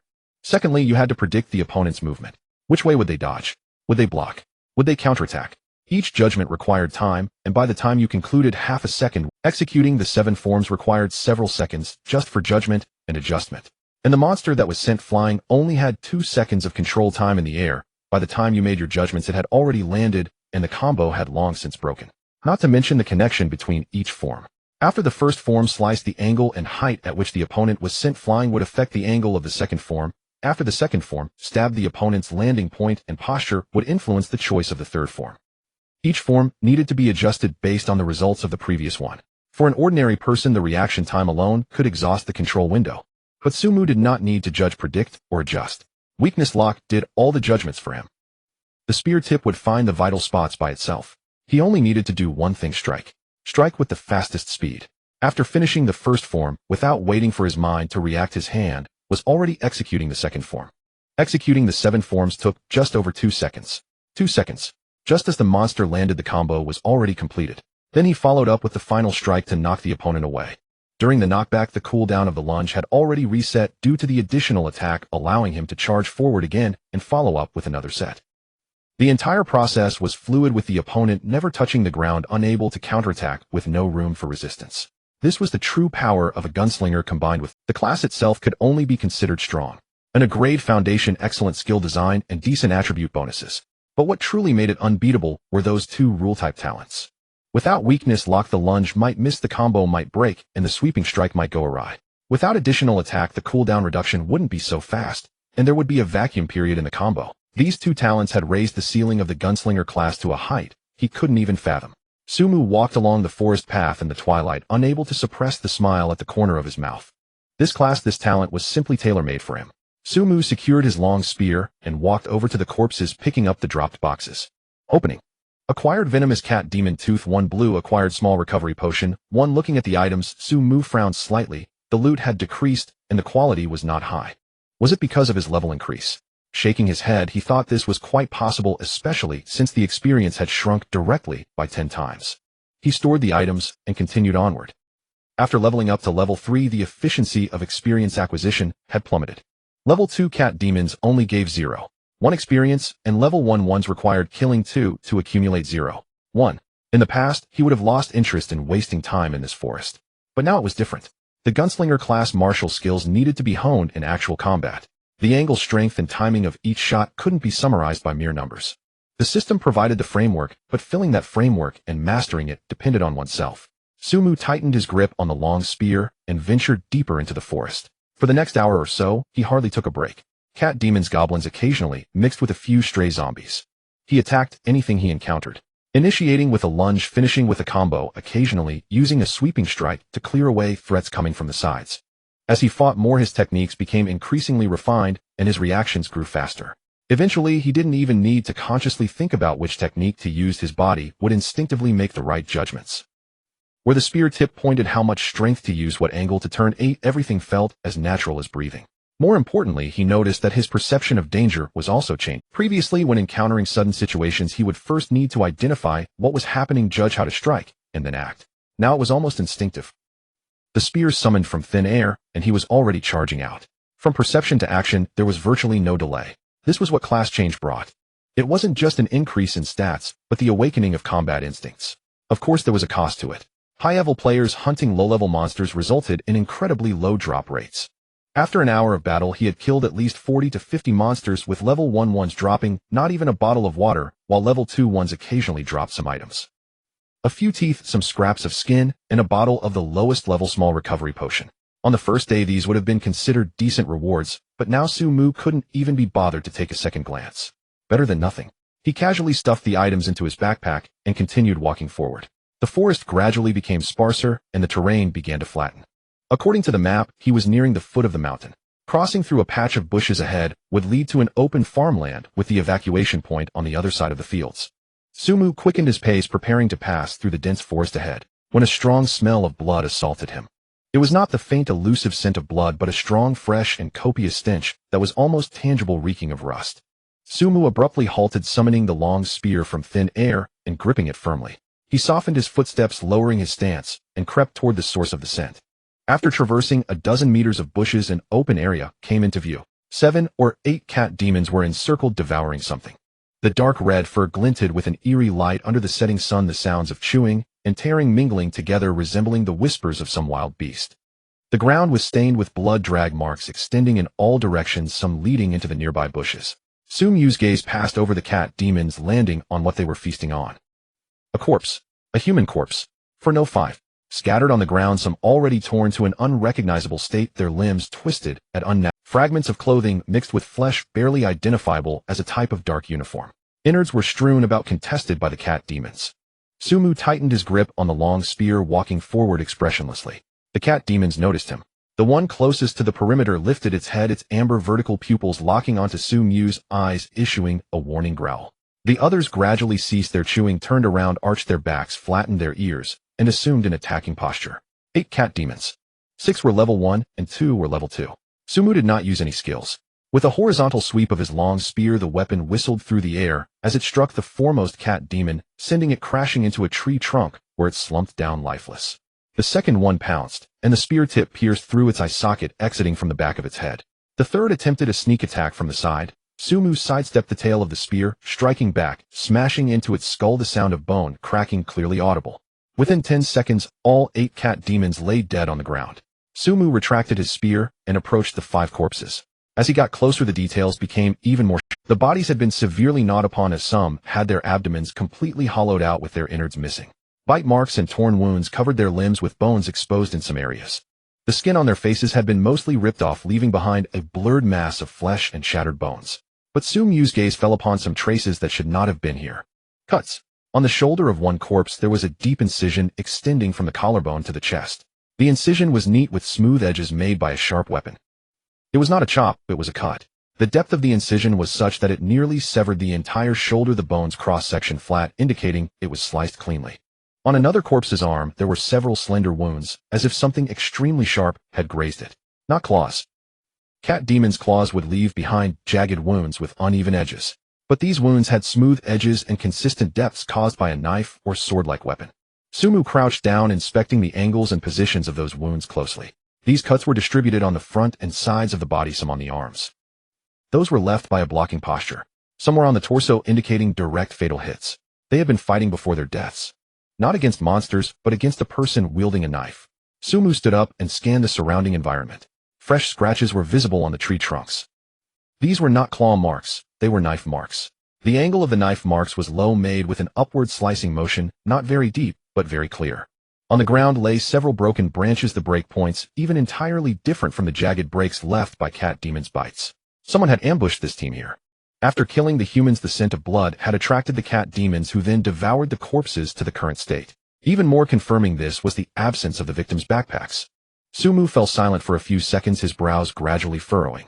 The very thing he feared the most had occurred. From the moment he entered this world, he knew such a thing would eventually happen. Human nature cannot withstand the test, especially in an environment devoid of resources and rules. The law of the jungle prevails where the weak are preyed upon by the strong. This instinct is etched in our genes. He simply did not expect it to happen so soon. It was only the third day. While the majority were still struggling for a morsel to eat, some had already begun to kill. Sumu stood beside the corpse, remaining silent for a long time. He recalled those in the channel who were still discussing forming teams, sharing experiences, and exchanging supplies. They probably still had no idea that in some corner of this twisted reality, someone had already aimed a gun at their own kind. Sumu shook his head. Thinking about these things was futile. The most important thing now was to survive and grow stronger. As long as his strength was sufficient, it did not matter what others thought. Sumu took one last glance at the 5 corpses before turning to leave. He quickened his pace, continuing onward. But his vigilance had increased by another level. His gaze constantly scanning the surroundings, his ears attuned to every unusual sound. The gun remained in his hand, not holstered. He had to guard against more than just monsters now. His kind were also a threat. Compared to monsters, humans were far more dangerous. Monsters have fixed behavioral patterns, weaknesses, and rules that can be understood with enough encounters. But humans are different. You do not know what they are thinking, what cards they hold, or if they will suddenly turn against you in the next moment. Sumu made his footsteps lighter, trying to avoid any unnecessary noise. Each time he passed a dense thicket or a large rock, he would stop and observe for a few seconds, ensuring there were no ambushes before proceeding. Fortunately, he did not encounter anyone else along the way. It seemed that those murderers were not heading in the same direction as him. After more than an hour, Sumu finally reached the foot of the mountain. The terrain opened up and the forest became sparser. Through the gaps in the trees, he could already see the distant expanse of golden farmland. The waves of wheat swayed in the wind, shimmering with a warm glow under the setting sun. The evacuation point's vortex was at the other end of the farmland, its purplish-black halo particularly eye-catching in the dusk. Sumu sighed in relief, preparing to quicken his pace, when a commotion erupted in the distance. The clattering of clashes mixed with human shouts and curses. Someone was fighting, and the noise was significant enough to be heard clearly even from hundreds of meters away. Sumu halted his steps. He listened intently for a few seconds, gauging the direction. The sounds came from the right front, about 200 to 300 meters away, likely from a small grove at the edge of the farmland. He hesitated for a moment, but did not deter. He holstered his gun and switched to the M500. The silencer was already attached, feeling heavy in his grip. Against humans, this weapon's deterrent effect was far stronger than a long gun. The gun's muzzle pointed at you was more effective than anything else. Sumu lowered his stance, lightening his steps as he made his way toward the source of the sound. Passing through a thicket, he reached an open area where 5 people were entangled in a struggle with 2 cat demons. One was of first rank, the other second rank. They were not much different from those he encountered on the mountain. However, the fighting style of the 5 caught Sumu's attention. Their coordination was quite adept. A tall, lean man was in front, holding a small round shield to shield himself at the forefront. When the cat demon lunged, he used the shield to block. Although he was pushed back 2 steps, he managed to hold his ground. A short-haired woman next to him seized the moment when the cat demon's attention was diverted and dashed in from the side, plunging a short knife into the demon's side. The cat demon turned to bite in pain, and a bespectacled boy behind raised his hand, unleashing a fireball that struck the demon squarely in the face. The cat demon was blasted back 2 steps, patches of its fur singed. Another sturdily built man flanked from the other side, wielding a hammer, delivering a powerful blow to the back of the cat demon's head. With a crunch, the cat demon's skull caved in, slightly wobbling, before collapsing lifelessly to the ground. The second-rank demon was proving to be more troublesome, being fast with a wide range of claw attacks. The 5 fought for a while. One received a scratch from the demon's claws, 3 blood trails now marking their arm, but it was not a major issue. Ultimately, it was teamwork that prevailed. With the shield bearing the brunt of the assault, fireballs providing distractions, and short knives and hammers finding opportunities from the sides, it took them several minutes to finally defeat the second-rank demon. Sumu crouched behind a thicket, watching quietly. Each of the 5 possessed talent. Though not the kind of overwhelming strength that could decide a battle in one move, their coordination yielded impressive results. They were far superior to those chaotic teams blindly attacking in the channel. Once the battle ended, several of them panted heavily, starting to gather the spoils. The tall, lean man with the shield slung it onto his back approached the corpse of the second-rank cat demon, crouching down to pick up a box, opening it to take a look, before casually stuffing it into his backpack. "How many kilometers left?" he asked. "About 3 or 4 kilometers, I suppose." The short-haired woman glanced at the map. "Liu Chaos Team requested assistance near that junction ahead. Do we still need to go?" The sturdy man planted his hammer into the ground, wiping the sweat from his forehead. "The monsters we've encountered along the way are increasing in number. By the time we get there, that foreign team will have likely left. Moreover, it's been so long without any news from them. It's very likely they have all encountered trouble. If that's the case, can we really win?" They completely wiped out Liu Chaos team. Not a single one of Liu Chaos 5 managed to escape. We at least need to check it out, the tall lean man replied, his voice somewhat heavy. We've just joined the guild, and this is our first task assigned to us. We have to at least make a show of it. Let's proceed another kilometer, and regardless of whether we can find them, we retreat.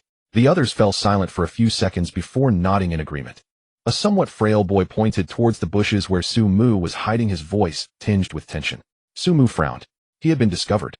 His concealment wasn't too bad, but there were 5 opponents scattered about. It was normal for someone to spot him from the side. However, as Su Mu glanced at the one who noticed him, he leaned towards believing it was some sort of innate ability. He didn't panic, stowed away the M500, brushed off the dirt from his body, and stepped out from behind the bushes. 5 pairs of eyes immediately fell upon him. Su Mu scanned the formation of the 5 individuals. The shield was positioned in the front left, the fireball spell in the rear right, with daggers and hammers on the sides. The coordinated formation was not random. If he turned hostile now, could he eliminate them all in an instant? Yes. With a thrust of his spear, he would knock the shield bearer aside, sweep away the hammer, strike the fireball spell and dagger, and finally deal with the frail one. 3 seconds at most. 4. Su Mu kept the assessment in his heart, his face betraying no emotion. You? One of the 5, a girl who appeared slightly chubby, yet well-proportioned, suddenly spoke, her voice carrying a hint of surprise. It's you. Su Mu turned to look at her. She had a round face, fair skin tied in a ponytail with bright, albeit not large eyes. He was certain he didn't know her. Her appearance, while not stunning, was certainly memorable. Qingwan, do you know her? The tall and thin team leader. Should be the captain of this group. Turned to the girl, his tone somewhat surprised. The girl's face flushed slightly as she shook her head. No, not really. I just saw her speak in the channel before.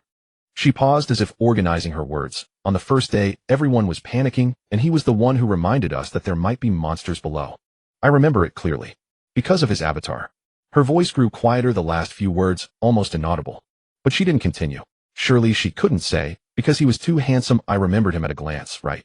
They had only known each other for less than 3 days, and although they were already teammates, saying something like that in front of everyone would be too embarrassing. Fortunately, her mind worked quickly, and suddenly recalling something, she added, moreover, he was the one who traded that Dr. Career Skill book in the channel before. I remember it clearly because everyone was discussing that book and his name appeared many times in the channel. As soon as she said this, the expressions of the others changed. Career Skill book. At this stage, everyone knew the value of such books. Someone who could produce something like that was definitely not an ordinary person. The tall and thin captain glanced at Su Mu, his gaze filled with more scrutiny, but his wariness eased considerably. A person appearing alone in such a place was either a fool or genuinely powerful. And someone who could produce a career skill book clearly wouldn't be the former. However, one person was still a bit too vulnerable. All 5 of them had talents, and after 3 days of cooperation, they had killed at least dozens of monsters. No matter how strong one person was, how strong could they really be? Are you alone? The captain asked. Su Mu nodded yes. Before the captain could respond, the round-faced girl referred to as Qingwan spoke up. She had already opened her mouth. It's very dangerous to be alone here. Her tone carried a hint of concern, not sounding like mere politeness. All 5 of them had talents, and after 3 days of cooperation, they had killed at least dozens of monsters. No matter how strong one person was, that has already had an incident. She said this while glancing at the captain, as if seeking his approval. The captain remained silent for 2 seconds before nodding. Then he turned to Su Mu, his tone becoming formal. Brother, we are part of the Talented Association. I am Han Lei, the captain of Team 3. These are my teammates. He pointed at the others nearby and gave a brief introduction, then shifted the topic. Our association is currently recruiting. The upper limit is 5 to 7 members per team. We currently have 5 people and 1 position available. Would you consider joining? Su Mu raised an eyebrow slightly. The Talented Association. That's the organization led by Zhao Honyuan. You must be talented, right? Han Lei continued, his tone carrying a hint of testing. To obtain a career skill book, you must be extraordinary. Just tell me the type of your talent, and I can help you sign up. With your qualifications, you'll definitely have no problem joining our team. He paused before adding, our team is quite reputable in the association. All 5 members are talented and work well together. If you join, we can look out for each other, which is better than you fighting alone. The others had no objections. Having 1 more person means more strength, and someone who can produce a career skill book must be quite capable. Shin Qingwan even let out a slight sigh of relief. Being in a team with someone like that would at least prevent her from lagging behind. Moreover, she stole a glance at Su Mu before quickly averting her gaze. Such a handsome person, proximity breeds affection, right? Even in the apocalypse, who says one can't think about these things? She even felt that Su Mu had no reason to refuse.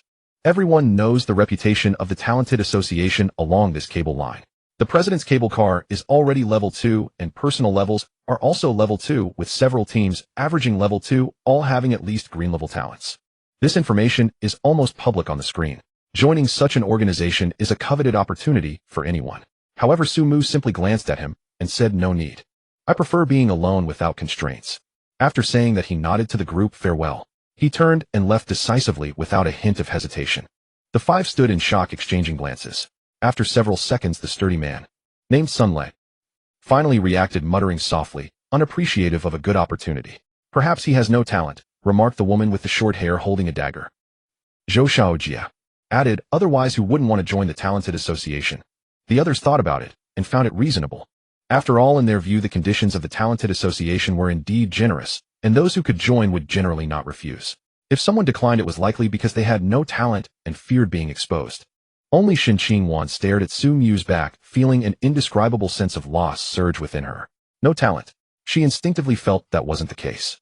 That person's gaze was too calm, as if he didn't regard anything as significant. That wasn't a facade of composure, but genuine heartfelt tranquility. But she said nothing. Now was not the time for such thoughts. Let's go. Han Lei withdrew his gaze, glancing at the map. We should check on Lu Chao and the others. Regardless, there must be some explanation for the task. The group packed their things and headed in the opposite direction of where Sumu had left. Not far ahead, a few people suddenly stopped in their tracks, because not far in front of them several corpses lay on the ground. They were cat demons, 4 of them sprawled out haphazardly in the clearing. Each one had been killed with a single blow, the wounds precisely concentrated on the head and neck, clean and efficient. These? Han Lei crouched down and examined one of the cat demon corpses. They haven't been dead long, the blood is still fresh. The others exchanged glances, then instinctively looked towards the direction Sumu had left. Though it was hard to believe, it was evidently not the work of anyone else. Did he do this? One of the team members asked uncertainly. Han Lei remained silent, crouching down to scrutinize the wounds closely. Knife wounds. It doesn't seem like it. The wounds are fine and deep, as if pierced by something sharp. Moreover, every wound was a critical spot, struck from tricky angles with pinpoint accuracy. One person killed 4 cat demons. Han Lei stood up, his expression grave. There are also second-level ones inside. After a few seconds of silence, he continued, that means that guy's strength is unfathomable. No wonder he didn't join us. One person said with a hint of self-deprecation, he can take down 4 by himself, while the 5 of us struggle to handle 2. If it were me, I wouldn't join either. Han Lei said nothing, merely glancing at the direction Su Mu had disappeared, then withdrew his gaze. Let's go. Let's complete the mission first. Shen Qingwan stood still, gazing at the gradually darkening skyline in the distance, feeling a mix of emotions. He has strength. He has good looks. His personality is steady. Someone like him in the pre-apocalyptic world would definitely be a figure who was admired from afar. She looked down at herself, then at the direction Su Mu had vanished, suddenly feeling somewhat disheartened. She had some confidence in her appearance, but compared to someone as handsome as Su Mu, she seemed to pale in comparison. What was she even thinking? What time is it now? The 3rd day of the apocalypse, and everyone is fighting hard just to survive, yet she was lost in these thoughts. Shen Qingwan shook her head vigorously, trying to dispel the chaotic thoughts. But who says there are no chances? She bit her lip and quickened her pace to catch up with the group. Sumu, unaware of the reactions of the team behind him upon seeing the cat demon corpses, was making his way towards the evacuation point at a steady pace. He stopped under a sturdy tree, quickly climbed up, and settled on a solid branch, opening the chat channel. The atmosphere in the channel was completely different from that of the daytime. Messages were coming in rapidly, but instead of the earlier vibe of actively forming teams and discussing strategies, there was now a stifling, anxious emotion, as if something heavy was pressing on everyone's chest, making it hard to breathe. Help! We've been attacked at the foot of West Mountain. There's a group of foreigners, 5 or 6 of them, killing anyone they see. We've encountered them too. 3 of them, all burly men armed with knives. 2 from our team ran away, and Old Wang was cut down. Who are they really? Why are they killing us? What else could it be? They're after our supplies. Killing people and looting gear. What's the difference from a game? Didn't we agree to team up and cooperate? It's only the 3rd day, and they're already killing people. Who do you think you are? They're from another cable line, not on our channel. They have no psychological burden about killing. Sumu read through the messages, his brow furrowing deeper. The most severe incident occurred on the southern slope of West Mountain, where a 6-member team was completely wiped out, their supplies looted clean. Someone in the channel posted coordinates stating that there were at least 7 or 8 corpses in that area, all killed by sharp weapons. Another person shared a screenshot showing a few figures captured from a distance. It was hard to see clearly, but it was identifiable that they were Caucasians, tall and holding knives and clubs. In that moment, the channel was filled with a sense of alarm. Everyone be careful. The foreigner team is active near West Mountain, specifically targeting our people. I suggest not to act alone, at least team up in groups of 5 or more before descending. Is anyone organizing a response? We also have people here, we can't let them be so arrogant. Organize. Who will organize? Zhou Zhenghua was injured today and is still recovering. The Talent Association hasn't made any moves either. The Talent Association. Didn't Zhao Honyuan say they were recruiting? Should we go plead with them? Plead for what? They only accept talented individuals. Ordinary people can't even enter the door. Sumu closed the channel leaning against the tree trunk and remained silent for a few seconds. He had long suspected this would be the outcome. 2 cable lines, 2 different groups without a shared identity, no common interests, and even the language barrier. It was almost inevitable that killing and looting would occur. The current question was how long would this chaos last, and to what extent would it spread? He shook his head, deciding not to dwell on these thoughts any longer. There was no use in worrying. What he could do now was to become stronger as quickly as possible. Strong enough that no one would dare to provoke him, strong enough to handle anything with a single shot. Jumping down from the tree, Sumu did not hurry towards the evacuation point. After all, there was only about a kilometer left to travel, and he would definitely arrive before dark. Rather than rushing back, it would be better to take this time to farm some monsters. Although the experience was minimal, the sheer number made up for it. Furthermore, he truly needed more practical combat to familiarize himself with the rhythm of a gunner's battles. Sumu tightened his grip on the rifle and walked deeper into the forest. For the next hour or so, he hardly paused. First level cat demons, 1 shot. Second level cat demons, 1 shot. Each shot was aimed at a vital spot, each one a guaranteed kill. As he fought more, he even started experimenting with different techniques. This shot was a thrust, that shot was a stab, with angles more cunning and force lighter.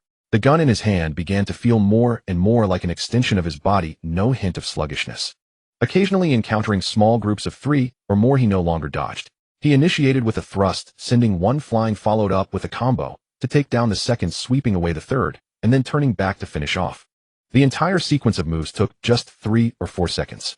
During this time, he encountered 2 batches of people. They were from his cable line, groups of 3 or 4 traveling together, and upon seeing Sumu wandering alone in the woods, they cast wary glances. Sumu ignored them and circled around at a distance. The others did not approach either, and both sides tacitly maintained their distance, each going their own way. In this world, the further you stay away from strangers, the safer you are. After grinding for more than an hour, Sumu stopped to take a sip of water and checked the experience bar. 32. 6,400. In just over an hour, he gained more than 30 points of experience, which meant he had slain over 300 monsters. Sumu put away his water bottle and counted the items in his backpack. The cat demon's teeth. More than 200 piled together like a heap of dark yellow pebbles. What can this be used for? He didn't know, but since it dropped, it must have some use, so he decided to keep it. The teeth of the venomous cat demon. What can this be used for? He didn't know, but since it dropped, it must have some use, so he decided to keep it. The teeth of the venomous cat demon. Happens in the future. Food and water. Over 70 portions. Bread, biscuits, mineral water, chocolate, and several cans he scavenged from goblins. Enough to last more than half a month. Materials. Over 10 iron ingots, 7 or 8 glass essences, all dropped from level 2 monsters. Level 1 monsters now drop nothing at all. They are quite stingy. There are also 7 level 2 breakthrough talismans. Sumu took a look at those talismans. White quality, each marked with level 2 strength type breakthrough talisman or level 2 constitution type breakthrough talisman, all in white. He had to slay over 200 level 2 cat demons to obtain these 7 books. The drop rate is outrageously low. For ordinary people, these talismans are the stepping stones to level up. Without breakthrough talismans, even if the experience is sufficient, one cannot level up. And these 7 in his possession are enough to help 7 people cross that threshold. Sumu stored the talismans, and his gaze fell on the bags of soil in the corner of his backpack. That was something he specifically packed in plastic bags while descending the mountain. He had hesitated when passing through a forest with thick humus, but ultimately stopped to shovel a few bags. Originally, he didn't plan to waste weight on planting in the early stages. The soil was too heavy and took up space without being practical. But the blood ginseng is different. That thing cannot be consumed directly. Soaking a root in water added 16 points to his constitution. He couldn't imagine the effects of consuming the entire plant. However, it was clearly stated in the description. The medicinal power is extremely domineering. Excessive consumption may lead to reversed qi and blood flow with severe consequences. This thing must have other uses, either for alchemy or to be taken with something else. Before he found the right method, he had to preserve it properly. And the preservation method is to plant it in the soil. So these bags of soil are meant for the blood ginseng. Sumu tightly sealed the bags, ensuring nothing would leak out, then strapped on his backpack and headed toward the evacuation point. After about 20 minutes of walking, an open area appeared ahead. The evacuation point's vortex was right in the center of the clearing, its purple-black halo particularly striking. Sumu did not rush over. He slowed his pace, circled around the clearing, and found a spot at the edge of the forest with the best view to squat down and observe for a full 5 minutes. The area around the clearing had no hiding places. To the north were open farmlands completely visible. To the south was the forest he came from, where he could see the situation at the forest's edge. The east and west sides were low shrubs that couldn't conceal anyone. No ambush. He waited a little longer, confirming there was nothing unusual, before stepping out from the forest and walking briskly towards the vortex. The moment he entered the vortex, he took one last glance around. Dusk fell, and nothing could be seen clearly in the forest. Occasionally distant monster roars could be heard, but they were far away. A sensation of weightlessness washed. When Sumu opened his eyes, he had returned to his cable car. The cable car was just as he left it. A cramped space filled with supplies, a crafting table and forging table leaning against the wall. The upgrade progress bar showed that the cable car was still upgrading, and it would take a few more hours to complete. A cramped space filled with supplies, a crafting table and forging table leaning against the wall. The upgrade progress bar showed that the cable car was still upgrading, and it would take a few more hours to complete. Most importantly, he had completed his job change, acquiring the purple profession of gunmaster, and activated the dual profession slots. But right now the most urgent matter was not these. Sumu pulled out the blood ginseng from his backpack, carefully unwrapping the wet soil. The blood ginseng lay quietly in the soil, its entire body crimson, covered in fine patterns. The root that had been severed by shrapnel was no longer bleeding. The cut had formed a layer of dark red scab, as if the wound had healed. Sumu sighed in relief. It was good that this thing could still survive. He re-wrapped the blood ginseng in the wet soil, and placed it in the coolest corner of the cable car. Then he opened the chat window with Lin Yue. When thinking of a device for planting, Sumu first thought of the planting platform blueprint that Lin Yue had previously offered for trade. Of course, in Sumu's expectations, the other party should have a special cultivation vessel for growing blue-silver grass. If he were to directly ask for the blue-silver grass to cultivate himself, the other party couldn't possibly dig it up, which would save the need for the planting platform. Therefore, he took the initiative to ask. He typed a line, "Are you there?" After waiting for a while, there was no reply. Sumu frowned. After waiting for another 5 minutes, there was still no reply. That woman must have gone out to scavenge for supplies. With her talent, if her information skill is indeed the same as his, then she should be able to obtain more than one piece of information today. She mentioned a piece of information in the morning about an arms depot, stating it was extremely dangerous, clearly presenting the danger. As for herself, she was likely looking for another relatively safe information point. A cunning merchant. Sumu shook his head and closed the chat box. He glanced at the pile of soil in the corner, and then at the empty corner of the cable car. To plant the blood ginseng, he needed a planting platform.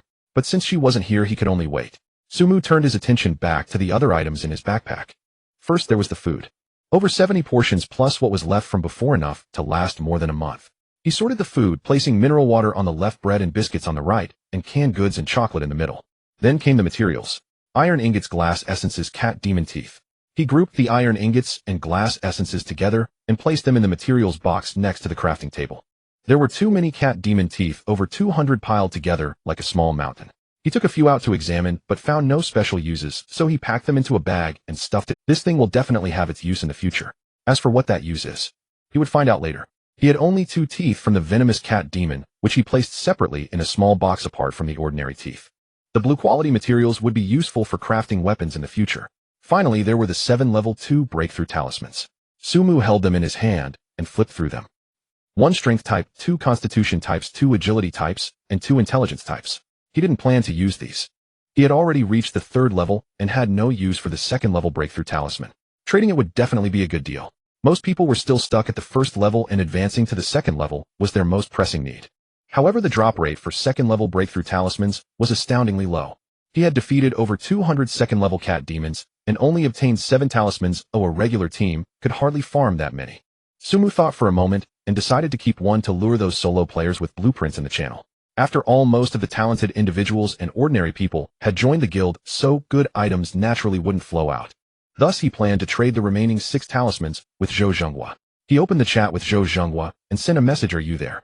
I have a deal." After waiting for a long time, there was no reply. Sumu sighed. Great, neither of them was available.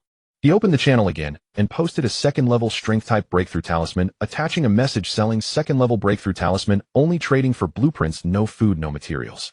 Private message if you have blueprints. The moment the message was sent, his private messages exploded. Big boss. I have iron ingots, will you trade 10 for it? I have food. 50 portions. Will you trade? Please, I only have a white weapon, is that okay? Sumu scrolled through, and it was all nonsense. What he wanted were blueprints, not food or materials. He had plenty of those. Just as he was about to close the private messages, a new message popped up. Sender Zhou Ming. The note read Talent Association Outreach Department. Zhou Ming, brother Su Mu, regarding that second-level breakthrough talisman of yours, I have a blueprint here. Take a look and see if it's acceptable. A blueprint's attributes were sent over.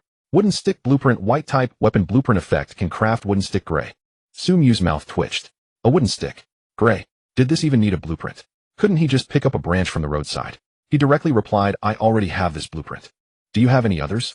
The other side was silent for a few seconds before sending a message. There are no other blueprints at the moment. But brother, I didn't mainly come to trade with you. You might have heard of our vice president, Zhao Hanyuan. He asked about your profession book before you didn't reply, and he's a bit unhappy. Now he has stated that if he encounters you, he wants your coordinates sent to him, and there will be a reward. Su Mu's brows furrowed. I'm just giving you a heads up. Zhou Ming's tone was quite polite. If you're willing to trade that breakthrough talisman to me, I can say a few words for you in front of the vice president and smooth this over. We're all in the same line. There's no need to make things difficult, don't you think? Su Mu stared at the message for a few seconds before clicking on Zhou Ming's avatar and choosing to block him. Clean and decisive. He leaned against the wall, his brows tightly knitted. Not because of Zhou Ming's threat. That level of threat seemed childlike to him. But it was because of Zhao Hanyuan. Just because he didn't reply to his message, he was going to put a bounty on his coordinates. How petty could one be to hold such a grudge and still be a vice president? Su Mu shook his head.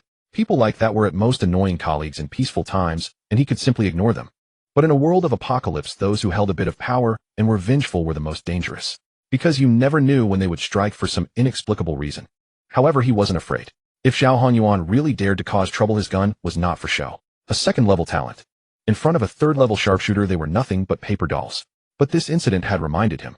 He had offended some people and needed to be more cautious in the future. Especially during landing and evacuation, he needed to be extra vigilant to avoid being ambushed. Su Mu kept this matter in mind and continued to browse private messages. After posting the breakthrough talisman, most of those who contacted him were solo players, and the blueprints they offered were all ordinary white quality items, which he found unacceptable. Just as he was about to close the chat, another message popped up. Sender Qinjun. Qinjun, brother Su, are you there? I finished making the arrows today. Take a look. A trade request popped up with 200 wooden arrows neatly stacked in the column. Su Mu was stunned. He checked the time. It was just after 4 in the afternoon. Hadn't Qinjun made over 200 arrows for him yesterday? Now he had made over 200 more. Could this guy have stayed up all night again? What time did you get up? Su Mu asked. 6 o'clock. Qinjun replied quickly, I slept for 4 hours, it's enough. Since I couldn't sleep anyway, I might as well make more arrows. Su Mu fell silent. Sleeping for 4 hours and spending the rest of the time making arrows. He was truly impressed by this grinding spirit. He clicked confirm and stored the arrows. His quiver was already full, so the new ones could only be piled in the corner for now. Then he put up 20 portions of food and initiated the trade. Qinjun accepted the food and hesitated for a moment before sending another message. Brother Su, I have something I want to ask you. Go ahead. That second-level breakthrough talisman of yours. Is it still available? Su Mu was slightly surprised. You want it? Qinjun's messages came quickly. I just wanted to ask. Could you hold it for me? He'll trade food for the blueprint when I get it. Su Mu frowned. What do you need a second-level breakthrough talisman for right now? He asked. You don't have time to farm monsters. Qinjun quickly replied, his tone carrying a hint of confusion. You get 1 experience for cutting down a tree, and it takes about an hour of arrow crafting to get 1 experience. I am already at level 20 for experience. Su Mu's fingers froze. Cutting trees gave experience. Crafting arrows also gave experience. He instinctively opened the system panel, scrolled through for a long time, but found no related information. Such things had never been mentioned by the system. Are you sure? He asked. Absolutely, Qinjun said. Though it's little, every bit counts. I've crafted almost 500 arrows in the past 2 days, and just from that I've gained 5 points of experience. Including cutting trees, that totals 20 points.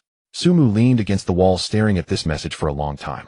Crafting items gives experience. Cutting trees gives experience. These daily activities somehow counted towards experience. He had never noticed this before.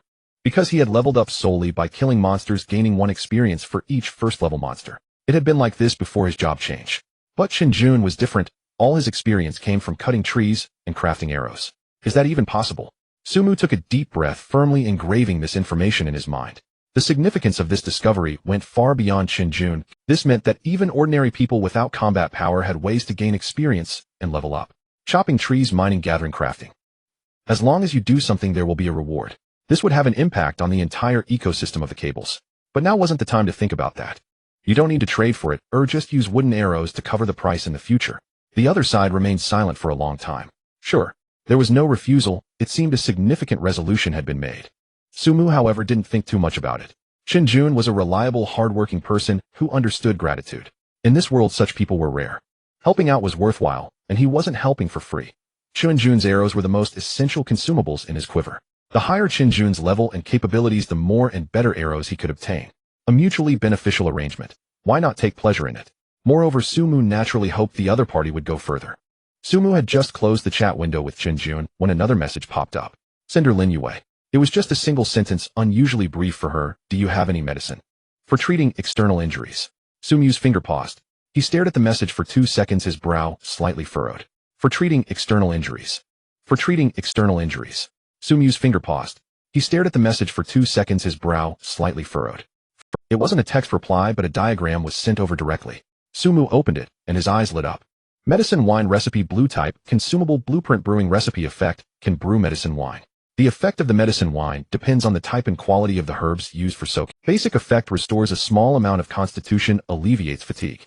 Required materials: grain coarse, grains rice 30 portions, glass essence 1, herbs 1. Different herbs produce different effects. Brewing time 10 minutes. Note: the quality and type of herbs will directly affect the effect of the medicine wine. High-quality herbs might produce medicine wine far superior to the basic version. A blue blueprint. Sumu took a deep breath. Where did this guy get it from? A blue quality recipe in the current trading market is absolutely top tier. The blue items he had previously spun out were each worth a considerable amount. And this medicine wine recipe. If good herbs are used, what level of medicine wine could it produce? His gaze fell on the line. Different herbs produce different effects, and a thought flashed through his mind. Herbs. Would blood ginseng count as an herb? That purple quality treasure had added 16 points to his constitution just by soaking its roots in water. If it could be used to brew medicine wine. Sumu suppressed the restlessness in his heart and didn't think further. There was no point in thinking too much when there was still nothing confirmed. What kind of medicine for treating external injuries do you want? He asked. Lin Yue's reply came quickly, her tone still flat. You decide. For reference. Sumu stared at the line for a few seconds, quickly calculating in his mind. This woman must have gone out treasure hunting today. And she must have gained quite a bit. At least more than 2 intelligence points, otherwise she wouldn't have obtained a blue blueprint. The intelligence about the arms depot she had mentioned before was said to be extremely dangerous, clearly indicating she wouldn't go. And she herself must have gone to look for another relatively safe intelligence point. A schemer. But this time he wasn't too angry. Because he had already received quite a bit from Lin Yue. A crafting table, tempered glass essence, grenades, which one wasn't a good item. It was just a matter of mutual needs. However, how severely was she injured? With Lin Yue's personality, she wouldn't mention a slight injury. She would rather bear it herself than show weakness in front of others. The fact that she actively sought medicine indicated that her injuries were serious. Sumu thought for a moment and rummaged through his backpack to find a small recovery potion. It restored 20 of constitution, and wounds regenerated severed limbs and repaired internal organs. As long as she wasn't dead, it could bring her back. He had prepared this before to save his life. But after changing jobs, he had produced 2 more bottles, so it wasn't as precious anymore. Now trading it didn't feel too painful. Moreover, the medicine wine recipe Lin Yue provided was worth far more than this potion. Not to mention, he glanced at the blood ginseng wrapped in damp soil in the corner. If the medicine wine recipe could indeed use blood ginseng for brewing, then exchanging this potion wouldn't be a loss. He placed the potion in the trading bar and confirmed. Almost instantaneously, the other side confirmed. Sumu was momentarily stunned. So straightforward. With Lin Yue's personality, she shouldn't just agree without haggling, testing, and then hesitating for a long time. What was going on today? But then he thought. Her urgency indicated that her injuries were indeed serious. She had no mood for bargaining and directly exchanged the blueprint for medicine. Sumu shook his head, too lazy to guess. The item had already been traded away, and he had no relation to the other party's situation. He put away the blue blueprint, and his gaze fell on the blood ginseng in the corners of his mouth, slightly lifting. This blueprint came at just the right time. Meanwhile, on another cable line, inside an upgraded cable car, the space was considerably larger than the original, about 4 cubic meters. There were many items, but they were arranged extremely orderly. Food on the left, materials on the right, weapons hung on the wall, and medicine placed separately in a transparent plastic box. Each category was clearly divided, as if someone had measured the positions with a ruler. Lin Yue leaned against the wall, her face pale as paper. Her right hand was pressing hard against her left shoulder, blood still seeping through her fingers, staining half of her clothes red. The clothing around her shoulder had been cut open, revealing the wound beneath. It wasn't a knife wound nor a tear, but a small, round, blackened hole. A gunshot wound. The bullet had passed through her left shoulder, leaving a bullet hole in her chest. Although it hadn't hit the bone, a large area of muscle was torn apart, and blood wouldn't stop flowing. She had wrapped it with a bandage a few times, but the bandage was already soaked with blood. On the ground, a deformed bullet lay quietly, still stained with blood. Lin Yue gritted her teeth, beads of sweat rolling down her forehead one by one. She had already taken antibiotics, but those could only prevent infection and did nothing for wound healing. Such penetrating injuries usually required at least a month. No strenuous activities, no rain, no contact with water. A moment of carelessness could lead to infection. But in this world, what does a month mean? It meant she couldn't go out to collect supplies for at least 30 days. In those 30 days, her food would deplete, and her level would fall behind others. By the time she could move, the world would have left her far behind. She needed something that could help her recover quickly. Even if it only shortened the recovery time from a month to a week, it would be worth any price. So she found Sumu. She initially approached with a try-and-see attitude. She knew Sumu had good items. That purple profession book, that gun, those grenades. But she wasn't sure if he had any healing-type medicine. If he did, even an ordinary painkiller would be better than her enduring it. Then she saw the item lying in the trading bar. A small recovery potion. Blue quality. Restores 20 of constitution and wounds, regenerates severed limbs, and repairs internal organs. Lin Yue stared at the line for a full 5 seconds before decisively confirming. The moment the liquid slid down her throat, a warm sensation surged from her stomach, swiftly spreading to her limbs and every corner of her body. It was neither a burn nor a sting, but rather a slow, continuous comfort akin to soaking in warm water. That sensation radiated from her chest to her shoulders, and then to her entire arm, where the pain seemed to be gradually drawn away by some invisible force. Lin Weiner looked down at her left shoulder.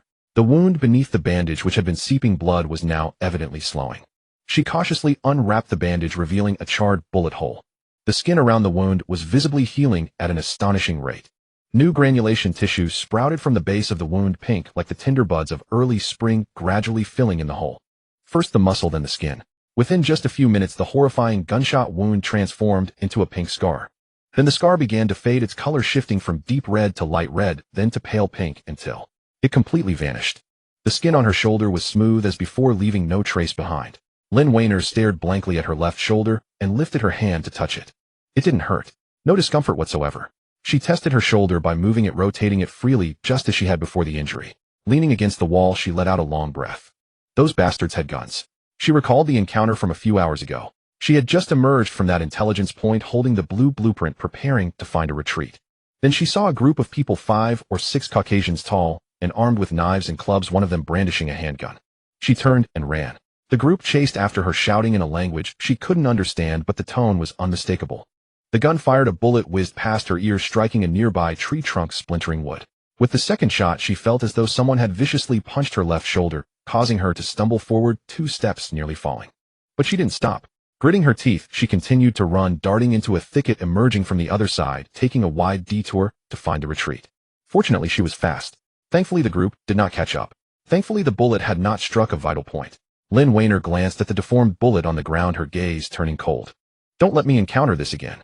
She picked up the bullet and placed it on the table, then retrieved a handgun from the weapon rack in the corner of the cable car. It was black, heavy, and the magazine was full. She hadn't finished sorting through today's haul yet. But before that, she had to do one thing. Lin Weiner opened the chat window with Sumu and sent another message, thanks. She didn't elaborate with more words of gratitude. Some things were enough to be remembered in her heart. When Sumu received Lin Weiner's message, he was studying the formula for the medicinal liquor. Thanks. He glanced at it, didn't reply, and continued to focus on the formula. This woman actually said thank you. But he didn't dwell on it. He had more important matters to attend to. This blueprint was tailor-made for him. He had been struggling to figure out how to use the blood ginseng, and now a formula for medicinal liquor had arrived. Moreover, the formula stated different medicinal materials produce different effects, clearly leaving room for high-quality materials. Sumu saved the blueprint, opened the trading channel, and sent out a purchase message looking for food. Rice, millet, corn, and sorghum are all acceptable as long as they are coarse grains. 1 portion of coarse grain for 1 portion of bread or biscuits. Bulk deals preferred. Once the message was sent, private messages quickly flooded in. Big shot. I have rice. 5 pounds in exchange for 5 portions of bread. I have 3 pounds of millet in exchange for 3 portions of biscuits. How about sorghum? I have 2 pounds, just 2 portions of food will do. Sumu read through the offers, swapping what he could. Rice, millet, cornmeal, and sorghum.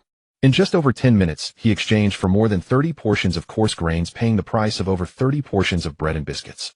Those who traded food were immensely grateful in the channel, feeling they had struck a great bargain. After all, in their view, rice was practically inedible in the apocalypse. To eat it, one had to make a fire, and to make a fire one needed wood, and lighting a fire in the wild was essentially sending out an invitation to monsters. Rather than keeping these inedible items taking up space, it was better to trade for something immediately consumable like bread or biscuits. Sumu didn't feel he had lost out. His food reserves had already exceeded 200 portions. Trading 30 portions for food was hardly a dent. Moreover, these coarse grains weren't for eating. They were for brewing liquor. If people knew he was using food to brew liquor, he would probably be scolded to death in the channel. It was only the third day, and everyone was worried about finding something to eat, and here, he was starting to brew liquor. Extravagant, wasteful, unproductive. But Sumu didn't care. He glanced at the pile of food stacked in the corner. Over 200 portions would last him 2 or 3 months. The shelf life of bread and biscuits was limited, and storing them was pointless. It was better to trade them for something useful. Moreover, if this medicinal liquor could truly be brewed with blood ginseng, the effects would definitely be worth all that food. Sumu prepared all the materials. 30 portions of coarse grain, 1 portion of glass essence, and then he rummaged through his backpack for the blood ginseng. He carefully uncovered the wet soil wrapping, revealing the blood ginseng, lying quietly within its entire body, a deep red, its surface adorned with fine patterns. The root that had been severed by the bullet shrapnel had formed a dark red scab at the break, as if the wound had healed. Sumu took out a small knife from his backpack and cut a small piece from the finest root of the blood ginseng. About the length of a fingernail and the thickness of a pinky. A drop of dark red juice seeped from the cut, and a refreshing aroma wafted out, filling the entire cable car with an indescribable fragrance. He didn't cut too much. It was his first brewing attempt. Unsure of the outcome, it was best to test the waters. Furthermore, with something like blood ginseng, using a little less was always prudent. Sumu rinsed the small piece of root with mineral water, set it aside, then re-wrapped the blood ginseng in the moist soil and returned it to the corner. Next, he opened the medicinal liquor formula. Do you want to brew medicinal liquor? Consuming food 30 glass essence, 1 medicinal material 1. Time required 10 minutes. Confirm. As he confirmed, a glass jar materialized out of thin air on the crafting table. About the size of 2 fists, transparent, with a wooden stopper at the opening. Following the formula's instructions, Sumu first poured the 30 portions of coarse grain into the jar, then added that small piece of blood ginseng root, and finally poured in the glass essence. The essence melted upon encountering heat, turning into a transparent liquid that soaked the grains and herbs. The jar's opening was sealed tightly, and a faint blue light glimmered on the craft. Brewing medicinal liquor. Time remaining 9 minutes and 58 seconds. Sumu leaned against the wall, staring at the countdown, feeling a sense of anticipation in his heart. 10 minutes, neither long nor short. It was still the same messages, requests to buy, offers to sell, complaints, and cries for help. The gifted association was hiring. There was no news from Zhou Zhengwo's side, and the threat from foreigners continued. He glanced outside again. The sky had completely darkened. Thick fog rolled in, obscuring everything. But the lights on the parallel cable in the distance were closer than last night. Sumu frowned. He remembered that when he looked in the morning, the distance between the 2 cables was about 1 kilometer. Now it seemed to have shrunk to only 500 or 600 meters. It's getting closer. This thing isn't fixed. The distance between the 2 cables is decreasing, not quickly, but it is indeed getting nearer. When soldiers come, there are generals to block them. When water comes, there is earth to bury it. Thinking too much now is pointless. When soldiers come, there are generals to block them. When water comes, there is earth to bury it. Thinking too much now is pointless. He looked outside again, his gaze crossing through the fog to land below the cable car. The height of the cable car is also changing. During the day, the cable car was at least 200 to 300 meters from the ground, but now it appeared to be just over 100 meters. From above, the outline of the ground became much clearer. He could see the shape of the tree crowns, the rooftops of houses, and even vaguely noticed something moving on the ground. Ahead, about 500 or 600 meters away, there was a massive outline. Sumu squinted, trying hard to see through the fog to discern that outline. It was a cluster of buildings. Not ordinary residences, but something with a neatly planned layout, tall walls resembling some sort of base. He saw the surrounding walls. Gray concrete walls, at least 2 people high, topped with barbed wire. Inside the walls were several low buildings, square and rectangular, like barracks or warehouses. The most conspicuous was a tower in the corner, square-shaped, with a platform on top resembling a watchtower. A military base. Sumu's pupils constricted slightly. He recalled the intelligence Lin Wei had mentioned before. That is an armory. At that time, he thought it was in some corner of a town, but he didn't expect it to be right in front of him, just beneath his eyelids. Moreover, with the current speed and height of the cable car, he would soon pass directly above this base. Sumu instinctively checked his number of drops. Today's had already been used. Even if he wanted to go down, he couldn't. However, just passing by without doing anything felt like a missed opportunity. Sumu's gaze fell on the liquefied gas tank bomb in the corner of the cable car. That was exchanged from Zhou Zhengwo, left sitting in the corner collecting dust. Weighing 20 kilograms, it had immense power, but the detonation time was uncertain, posing considerable risk. He had originally planned to find a chance to dispose of it, but had never found a suitable location. Now, Sumu glanced at the military base outside, and then at the liquefied gas tank in the corner, a slight smile appearing on his lips. Not going down doesn't mean he can't do something. However, he needed to confirm if that was indeed the military base Linwei mentioned. With that thought, he suddenly remembered that he had forgotten to ask for the planting platform. He opened the chat window with Linwei and typed a few words. By the way, how is the cultivation of that blue-silver grass going? After sending it, he felt a bit embarrassed. Clearly wanting to ask for the planting platform, but indirectly asking about the blue-silver grass. Oh, wasn't that a bit awkward? Forget it, anyway, that woman isn't a good person. The response came back quite quickly. It's fine, the growth is good. What's up? Sumu pondered his wording. I was thinking. Since your blue-silver grass has been cultivated for a while, why not let me take care of it? After all, you don't have much space over there, and I have space here. You want the planting platform, right? Sumu? This woman, can't she be a bit less direct? I knew you weren't that kind-hearted. Lin Weiss' message came again, followed by a rolling eyes emoji. I've already used the blueprint for the planting platform, so I can't give it to you. However, I can make one for you for free. Sumu was taken aback. Free? What are the conditions? He asked. No conditions. Sumu stared at this line of text for several seconds, feeling that something was amiss. When did this scheming merchant become so generous? Last time he exchanged 2 barrels of fuel for 3 blueprints, and the other party turned around and sold fuel lamps for 7 or 800 portions of food. He still felt pained thinking about it. Now the other party suddenly said they would give him a planting platform for free. Was the sun rising in the west? Really, no conditions? He asked again. Are you annoying? If you don't want it, then forget it. I want it. Sumu replied without hesitation. No matter what her motive was, he would get it first. After all, he wasn't foolish. If the other party made any excessive demands later, he could just refuse. He thought for a moment and asked, by the way, that military base you mentioned. Is it right in front? I see a large cluster of buildings from the cable car with walls and a tower looking like a military camp. Yes, that is the place I'm talking about. Sumu glanced at the increasingly closer cluster of buildings outside and asked her there. Level 5 monsters inside. Yes. The intelligence I received states unknown level suspected to be above level 5. Moreover, that thing. Linwei paused, is not an ordinary monster. What do you mean? Literally. I advise you not to go there. Sumu's brow furrowed. Understood. Sumu replied, I've used up my drop counts and I can't go down anyway. That's good. Linwei said, don't die. Sumu did not reply further. He closed the chat window, his gaze landing on the liquefied gas tank bomb in the corner. There were level 5 monsters inside. In a level 5 monster zone, the levels of other monsters should not be too low. Levels 3, 4, or even possibly other level 5 ones. Throwing a bomb down whatever it can kill is worth it, and gaining some experience should be fine, right? Just consider it clearing out the inventory. Sumu walked to the control panel and opened the exterior weapon interface. There were 2 weapon slots on the roof, one filled with a small arrow magazine and the other empty. Would you like to place the simple gas tank explosion device? Confirm. The liquefied gas tank disappeared from the corner of the cable car and appeared in the weapon slot on the roof. Sumu glanced at it through the control interface. That tank was securely fixed in the slot with a fuse connected by a fine wire extending to the control panel. Deployment method: manual detonation. After igniting the fuse, you can choose to deploy immediately or delay the deployment. Sumu did not rush to act. He stared at the increasingly closer cluster of buildings outside, estimating the distance in his mind. At the current speed of the cable car, it would take a few more minutes to reach directly above the base. He planned to throw it when he reached the center position. The cable car moved slowly forward. The outline of the military base became increasingly clear. Gray cement walls topped with rusty barbed wire. Within the walls stood several low square buildings resembling barracks or warehouses. A square tower in the corner had an empty platform. Silence. Too quiet. A military base, even if abandoned, should have monsters lurking around. Yet after observing for so long, Sumu hadn't seen a single moving thing. Were those monsters hiding inside the buildings? Or were they waiting for something? Sumu shook his head, no longer thinking about it. No matter where they are hiding, he wasn't going down there. He would throw the bombs and run, not caring what they hit. The cable car reached directly above the base. Now's the time. Sumu pressed the drop button. The liquefied gas canister fell from the roof of the vehicle. The fuse ignited, drawing a thin trail of sparks in the darkness as it plummeted towards the military base below. He looked down through the glass. That canister became smaller and smaller until it vanished into the thick fog and night. Then he heard the sound of something cutting through the air. It wasn't the wind from the canister falling, but a sharper, more piercing sound, as if something was moving at high speed.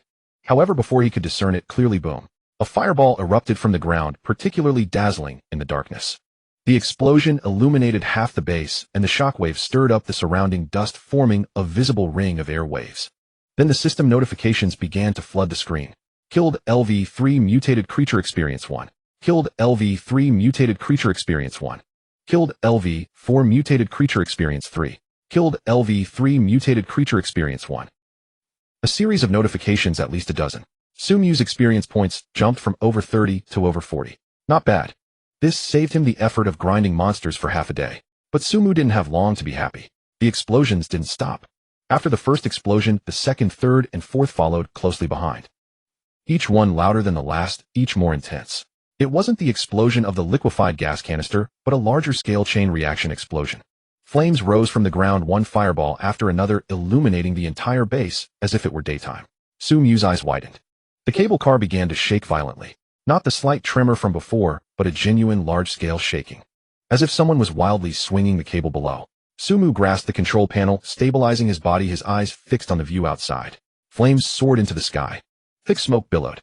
The explosion was deafening. Even from 100 meters above, the sound still felt like a hammer striking his eardrums. And the system notifications had gone crazy. Killed LV-3 mutated creature experience 1. Killed LV-4 mutated creature experience 3.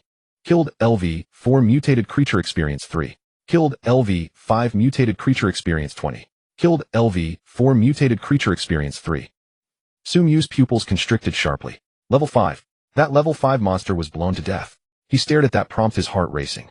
A level 5 mutated creature experience 20. He had only gained over 30 points from grinding for an entire afternoon, and now he had gained 20 points in one go. And it wasn't stopping. The explosions continued, notifications kept pouring in. The experience bar jumped from over 40 to over 60, from over 60 to over 80, and from over 80 to over 100. Finally, it stopped at 312. 4,400. Su Mu stared blankly at that number, his mind a blank. 312.4. Just over 80 points away from level 4. He looked down at his hands, and then at the sea of fire outside, his mouth twitching. Such good luck. Directly igniting the ammunition depot, blowing up the entire base. He had only wanted to throw down a bomb for some experience, and to clear out his inventory. But with this explosion, he had directly eliminated their stronghold. Level 3 or level 4, or level 5, he had killed a whole bunch. His experience points jumped from over 30 to over 300, nearly a tenfold increase. Su Mu took a deep breath, leaned against the wall, and stared at the ceiling for a while. Then he smiled. Not a proud smile, but a somewhat absurd smile that was hard to describe. Luck is truly hard to explain. But soon he couldn't smile anymore. Because he thought of something. So many monsters had been blown up, how many treasure chests would drop? Level 3 or level 4 or level 5. Each level's treasure chest was far superior to those he had, blue or even possibly purple. If he could go down to collect them. Su Mu glanced out the window. The base below had turned into a sea of fire, thick smoke billowing, making it impossible to see the ground. Moreover, it was already dark, the mist rolling, obscuring everything. Even if he had more chances to descend, he wouldn't dare go down now. What a pity, no more chances. Su Mu shook his head, casting those thoughts aside. It was already good to gain experience. As for treasure chests, it would be up to fate. While he was thinking, a message popped up. A trading request from Lin Yue. A planting platform, one neatly placed in the trading bar. The price field was empty. It was truly free. Before he could click confirm, Lin Yue's next message arrived. Was that you just now? Su Mu clicked confirm, and the planting platform appeared in the corner of the cable car. While arranging the planting platform, he replied, "What? Don't play dumb." Lin Yue's message came quickly. The explosion. The military base. I can't think of anyone else who would do such a thing besides you. Su Mu thought for a moment, and replied, "It was me." The other side fell silent for a few seconds before sending a message with a tone of helplessness and admiration. "Sometimes, I really admire you. How did your mind work? Using bombs to blow up the ammunition depot, triggering a chain reaction to farm monsters. No wonder your level is rising so fast. Before you used grenades on zombies, now you're using gas canisters on military bases. Next will you use missiles on cities?" Su Mu's lips twitched. A missile. He would love to have one. That tactical missile blueprint had been gathering dust in his backpack, and he couldn't gather the materials. But more curious, Lin Yue sent another message. "How did you find the ammunition depot? Even if the military base is abandoned, the ammunition depot would still be hidden in the most Can you accurately hit it by dropping bombs from above?" Su Mu pondered for a moment and replied, "Would you believe me if I said it was luck?" There was a long silence on the other end. At that moment, in another cable car, Lin Yue stared at the message, momentarily stunned. Luck. She had originally calculated whether Su Mu's talent was of the target lock type. After all, he had accurately hit monsters in such darkness before, too precise to be considered normal. But if it was just locking on, how to explain the roulette? That kind of thing purely depended on chance and had nothing to do with locking. Lin Yue recalled Su Mu's performance on the roulette in the haunted house. 3 times, 3 consecutive times, all were good luck. The probability of hitting consecutively 3 times at 1/2, 1/3, and 1/6 was so low it could be ignored. And this time. But this luck was simply too astonishing, right? Lin Yue thought back to her own experiences today.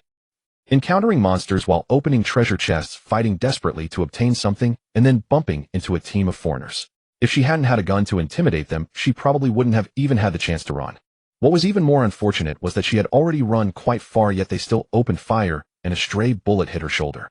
How could the gap between people be so vast? She sighed, closed the chat window, and stopped thinking about it. Overthinking was exhausting.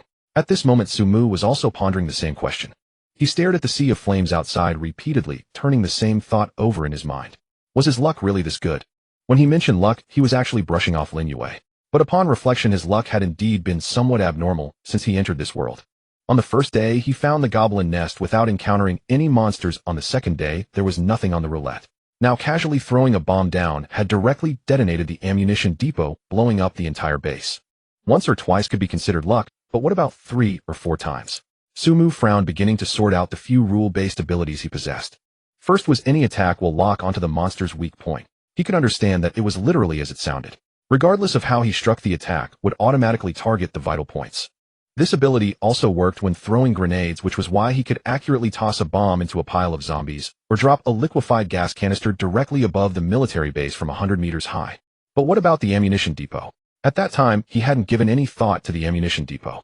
He just casually threw it in a direction targeting within the base, not the ammunition depot. Yet the result just happened to explode the ammunition depot, triggering a chain reaction.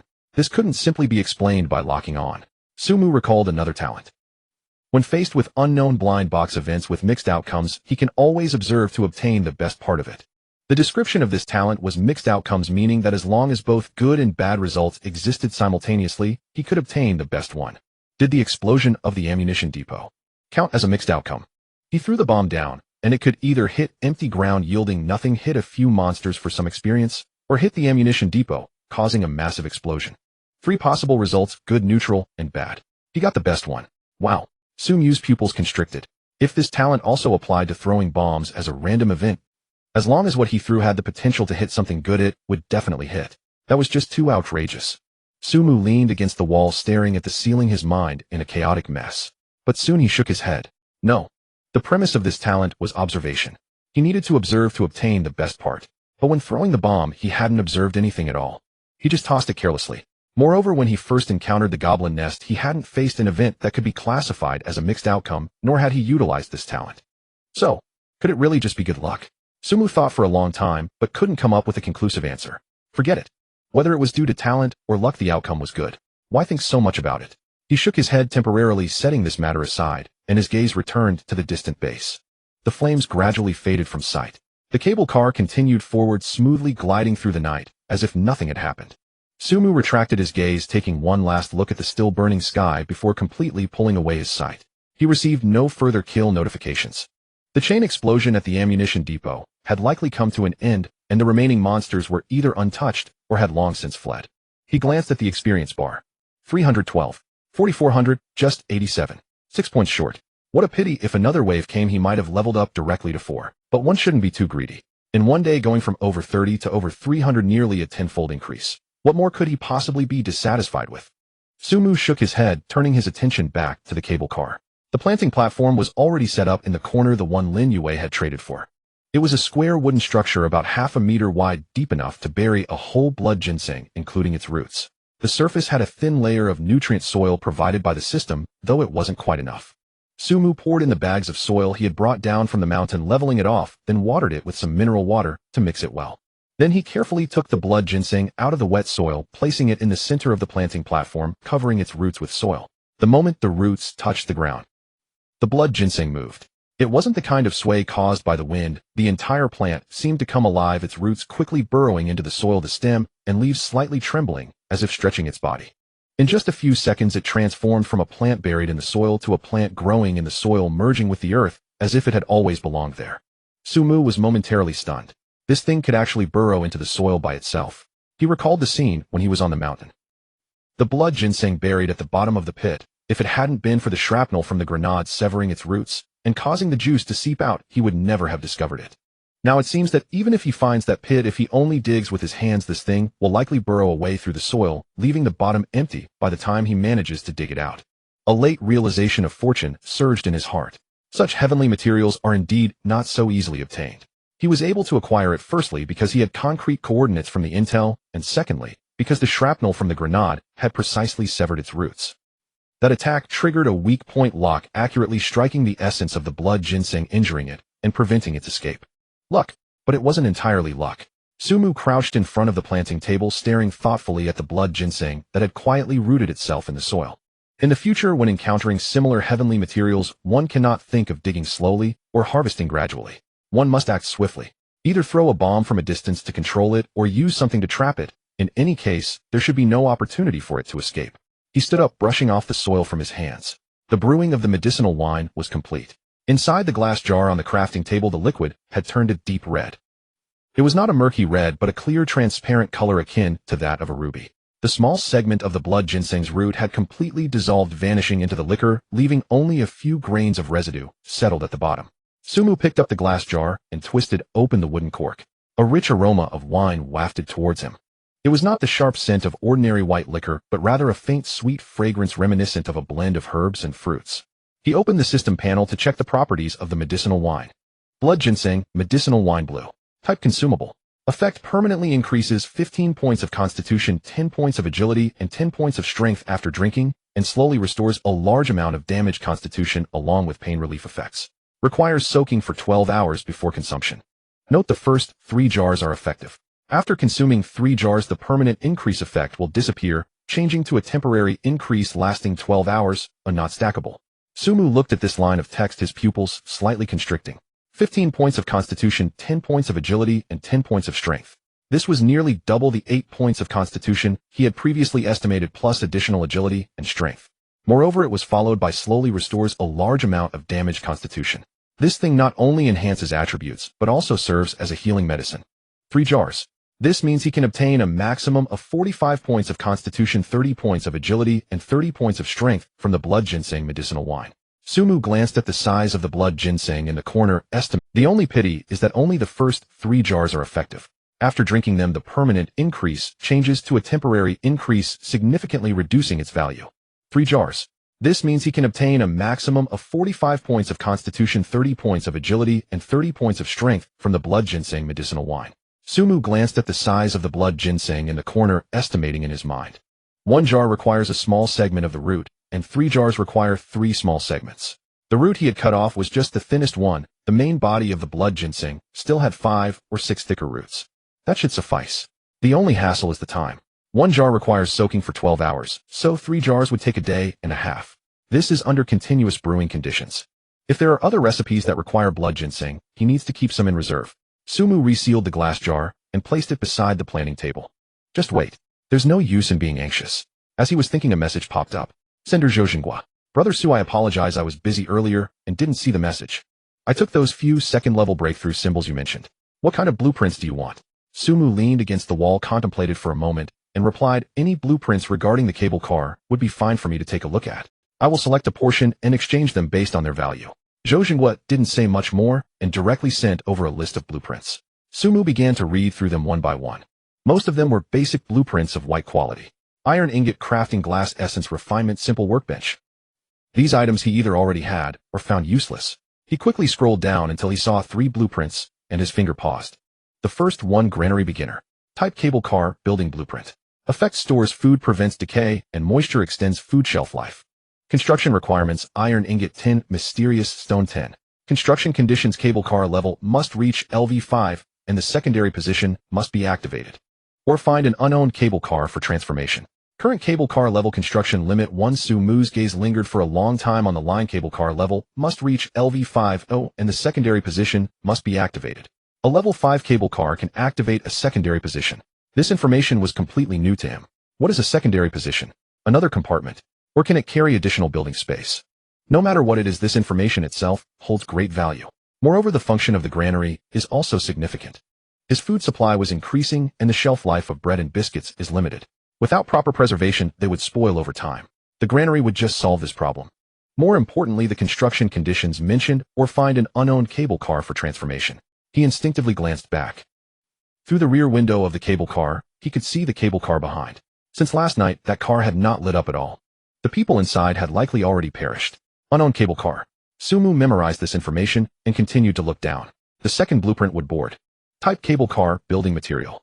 Effect manufactures a wooden board that can extend outward from the cable car expanding space. Requirements: wood 1, mysterious stone 1. Attributes: armor 1, a load capacity 100 kilograms. Node: extremely fragile, must be used in conjunction with reinforcement measures. Requirements: wood 1, mysterious stone 1. Attributes: armor 1, a load capacity 100 kilograms. Node: extremely fragile, must be used in conjunction with reinforcement measures. Though a wooden board only provides 1 point of armor and is as fragile as paper, its significance lies not in its own sturdiness, but in the possibility it offers for. Since there is a wooden board, there must be sturdier materials as well. What about blueprints for steel plates? What about blueprints for concrete? Just because they are not available now doesn't mean they won't be in the future. Moreover, this can be used to construct platforms. Laying wooden boards outside the cable car to serve as a balcony. Placing a turret, a trap, or even a planting table on it would not occupy any internal space of the cable car. Sumu took a deep breath and looked towards the third blueprint. The third one was not a blueprint, but a scroll. Scroll of building upgrade. White type consumable effect upgrades a non-core building on the cable car that is below LV2 by 1 level. Requirement: 20 glacier note, only effective for buildings attached to the cable car, cannot be used on the cable car itself or on buildings of blue quality or above. Sumu's gaze fell upon the words non-core building. The buildings on the cable car. Arrow towers, traps, granaries, wooden platforms. All these things belong to non-core buildings. In other words, this scroll can upgrade them to level 2. His small arrow box is currently at level 1 with a base firepower value of 15. How much will the firepower value increase when upgraded to level 2? Will the range increase? Will the loading speed improve? I don't know, but it will definitely be stronger. Sumu did not hesitate. I want all 3 of these, he replied. Name your price. Zhou Zhenghua quickly replied, 3 blueprints in exchange for 3 level 2 breakthrough talismans. Sumu thought for a moment. 3 for 3 blueprints. One of them is a scroll, which is worth much more than ordinary blueprints. This deal is definitely not a loss. Deal. The transaction was completed. The 3 blueprints and the scroll appeared in Sumu's hand, and the 3 breakthrough talismans exchanged for them went to the other side. Just as Sumu was about to close the chat box, Zhou Zhenghua sent another message. Thank you. Sumu was taken aback. Thank what? Isn't this a normal transaction? But soon he realized that what Zhou Zhenghua needed most right now were the breakthrough talismans. He needed to confront that knocker, and his subordinates must level up quickly. The drop rate for level 2 breakthrough talismans is atrociously low. If they rely solely on themselves to farm them, who knows how long it will take. These 3 breakthrough talismans could at least allow 3 people to reach level 2. For Zhou Zhenghua, this is not just an ordinary transaction, it's like a timely relief. No need to thank me, it's just a transaction, Sumu replied. He paused and asked, have you thought of a way to deal with that thing? The other side fell silent for a moment. We'll take it step by step. Zhou Zhenghua's message conveyed a sense of heavy fatigue, but tonight he'll have most people pair up and use the dormitory function to stay together back to back. This should help avoid ambushes. Sumu raised an eyebrow. The dormitory function. This was a feature he unlocked after upgrading the cable car to level 3. He did not expect Zhou Zhenghua to have already used it so thoroughly. 2 people in one cable car back to back, one facing the door and the other facing the window, so no matter which direction that thing comes from, someone will be able to see it.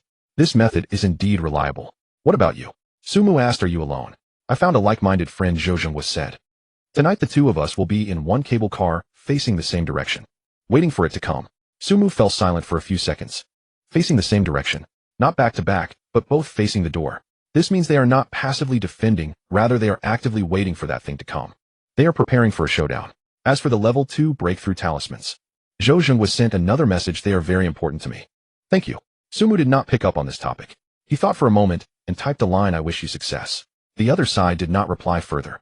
Sumu closed the chat box, leaned against the wall, and looked out at the flickering lights in the dense fog, remaining silent for a long time. What exactly is that thing? From Zhou Zhenghua's description, it appears to be an old man dressed in gray, standing in the ruins after an explosion, watching them through the flames.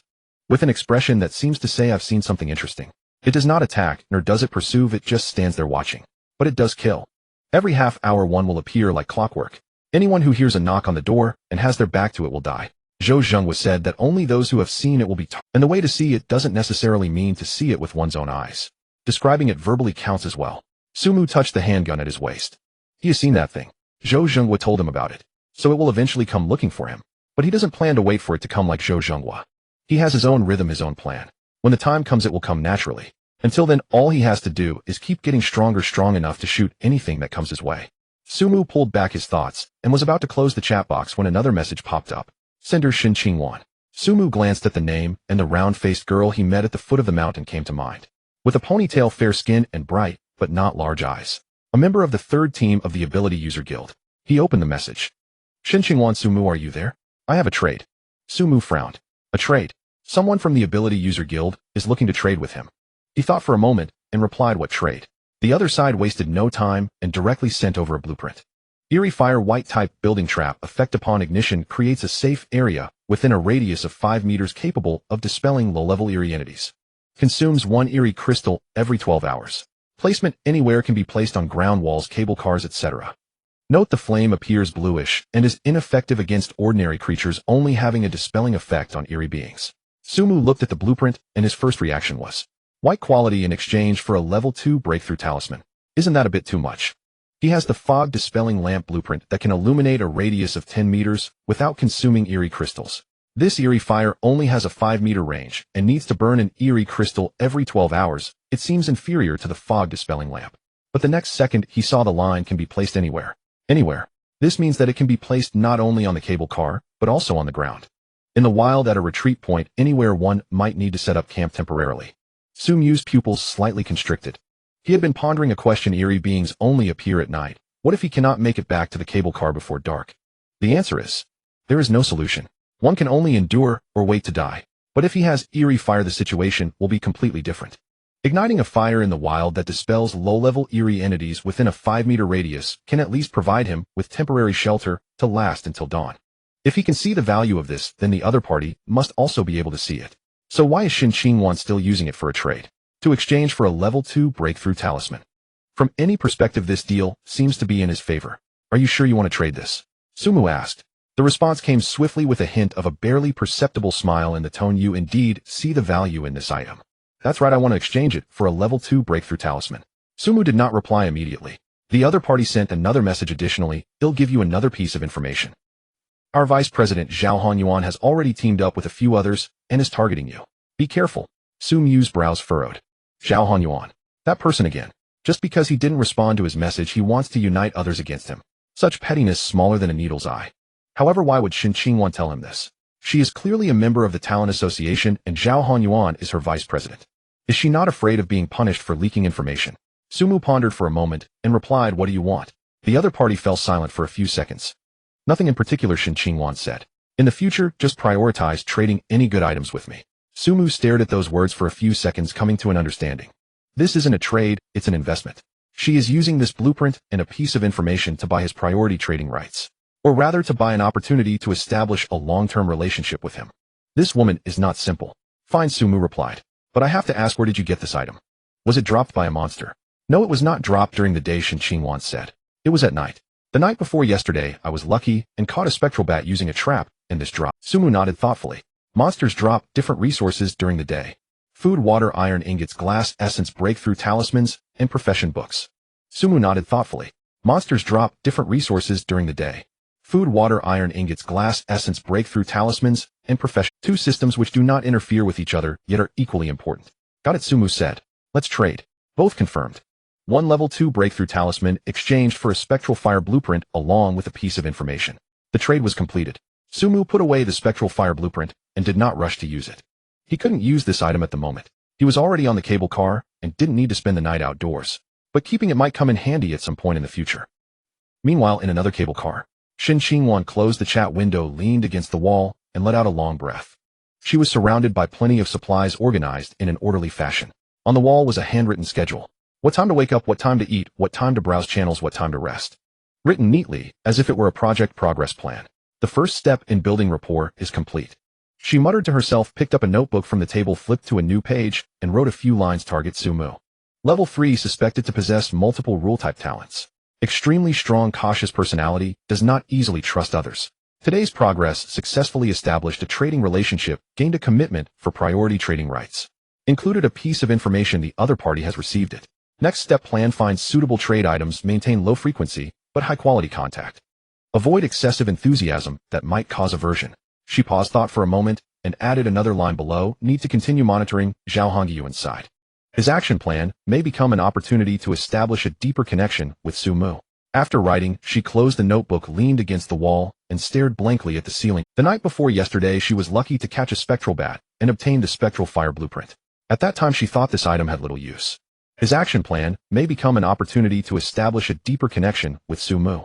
After writing, it wasn't until today when she encountered Sumu at the foot of the mountain that she suddenly realized the true value of this item lies not in itself, but in the fact that it could become the first trade between her and a strong person wouldn't care about those ordinary resource exchanges. But spectral fire is different. It is a product of the night, one of the rare items on the market that can provide shelter in the world. This rarity is the key to attracting powerful individuals. She bet right.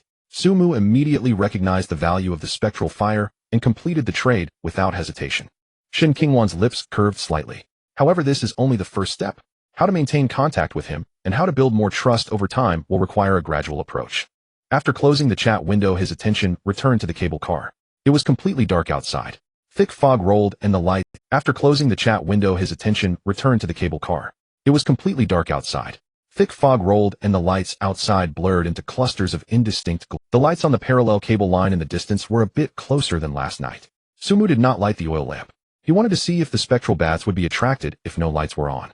Now there were over 400 arrows in the quiver piled in the corner of the cable car, and it was time to use them. Rather than let those arrows collect dust, it would be better to use them to gain experience and gather night resources. Moreover, he indeed needed more materials from the night. Spectral crystals, nutrients, and those special items that only drop at night. For example, Shin Qingwan's spectral fire blueprint was dropped by a spectral bat.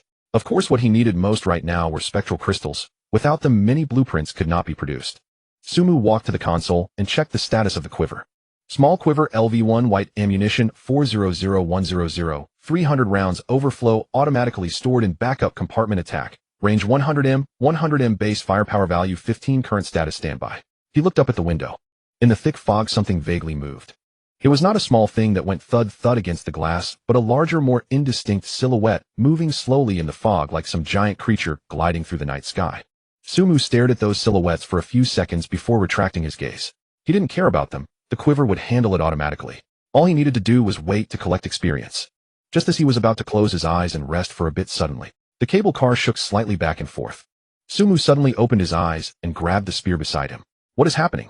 He walked to the window and looked outside. The thick fog remained obscuring everything. But the cable car had indeed stopped. The feeling of smooth movement had completely vanished. The entire carriage felt as if it were nailed in midair, completely motionless. Sumu frowned and opened the chat channel. The messages had exploded. What the hell? Why did the cable car stop? It stopped on my end too. It can't move. What's going on? Does anyone know? Is it a system malfunction?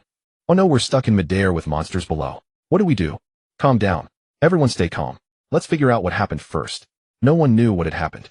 There were no announcements, no prompts, no system messages.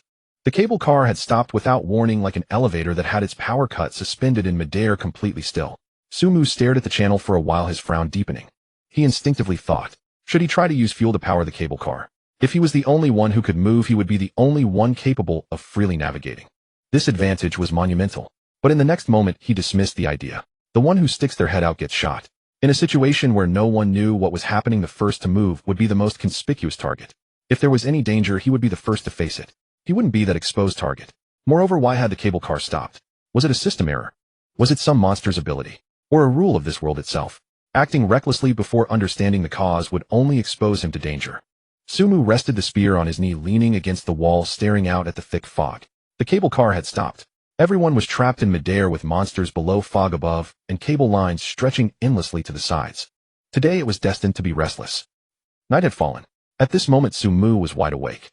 Leaning against the wall, holding his handgun, his gaze shifted between the fog outside and the channel messages. The kerosene lamp was unlit. The only light in the cable car came from the faint blue glow of the control panel screen, casting his face in shadow and light. The messages in the channel were updating rapidly, but the content was largely the same. Does anyone know why it stopped? It stopped on my end too, can't move at all. It can't be a malfunction, right? Malfunction? This isn't a computer, you can't just say it's a malfunction. Did anyone see anything? It's pitch black on my end, I can't see anything. Me too, it's all fog outside, I can't even see the cable car next to me. Sumu scrolled through the messages, but found nothing of value. No one knew why the cable car had stopped, how long it would be stopped, or even if this was a normal phenomenon, or if something had gone wrong. Until a message made him stop scrolling. Did you notice? It seems like there's a city ahead. When the cable car stopped, I happened to glance into the distance, and could vaguely see a large outline in the fog like tall buildings, but it was hard to make out. City? What city? I saw it too. In front of us the fog was too thick, all that was visible was a dark mass, but the outline indeed resembled a cluster of buildings. We've passed so many towns without stopping, could it be intentional? To make us land here, at night. That's suicide. Then why stop here? No one could answer that question. The discussion in the channel shifted from why did we stop to what will happen next, and the atmosphere grew increasingly tense. Some began to recall the terrifying experiences of the first night, while others speculated whether something even more dreadful would appear tonight. Some had already started to make their last wishes in the channel. Sumu turned off the channel and walked to the window, trying to see through the fog ahead. He could see nothing. His dynamic vision talent allowed him to see high-speed moving objects during the day, but at night in front of the thick fog this ability was utterly useless. He needed light, something to disperse the damned fog, to see what was around him. He needed a fog-dispelling lamp. But creating one required 10 eerie crystals, and he only had a few saved up, far from enough. What's more troublesome was that, as of tonight, no monsters had attacked his cable car. The quiver remained quiet, and the traps had not triggered. The surroundings were silent as a dead zone. Without monsters, there were no eerie crystals. Without eerie crystals, there were no fog-dispelling lamps. Without a fog-dispelling lamp, he could only remain as he was unable to see or know anything. Sumu took a deep breath, forcing himself to calm down. There was no use in rushing. Wait. He sat back down, opened the channel, and continued to pay attention to the messages. After about 10 minutes, a message made him sit up straight. Look ahead. Is that a fire? I can vaguely see a red that seems to be burning. Sumu immediately walked to the window and looked ahead. Deep in the fog there was indeed an extremely vague bright spot. A dark red hue flickering in the black fog like a dying ember. If he hadn't been specifically looking for it, he wouldn't have noticed at all. Someone had started a fire in the cable car. No, it wasn't just lighting a lamp. The kerosene lamp wouldn't emit a light of this color, nor make flames so conspicuous in the fog. This was true, burning flames, something was being burned. Sumu stared at the red dot for a few seconds, then opened the channel. Sure enough, more people had noticed. I see it. Right ahead, about dozens of car positions away, there's a fire. I see it too. What is that? Is the cable car on fire? No way. How could a cable car catch fire? Who would light a fire in a cable car? It's not just lighting a fire. Did you hear anything? The channel fell silent for a few seconds. Then a user named Lu Yang sent a message, his tone clearly trembling. I'm near that position. I can hear sounds. Sounds of fighting, very loud, and something hitting the metal skin. Inside that cable car. At least 3 people are fighting. The channel fell silent in an instant. Sounds of fighting. 3 voices. Only one person could own the cable car. Everyone else had. Zhou Zhenghua. Sumu's mind flashed with this name. Zhou Zhenghua had said he would battle the knocker ghost tonight. 2 individuals faced the same direction, waiting for its arrival. Now that direction was illuminated by firelight, accompanied by the sounds of fighting and 3 distinct voices. It was him. Sumu focused on the dimming red, his fingers lightly tapping on the long spear. He wanted to know what was happening over there, but he was too far away, separated by dozens of cable car positions, unable to discern any details through the thick fog.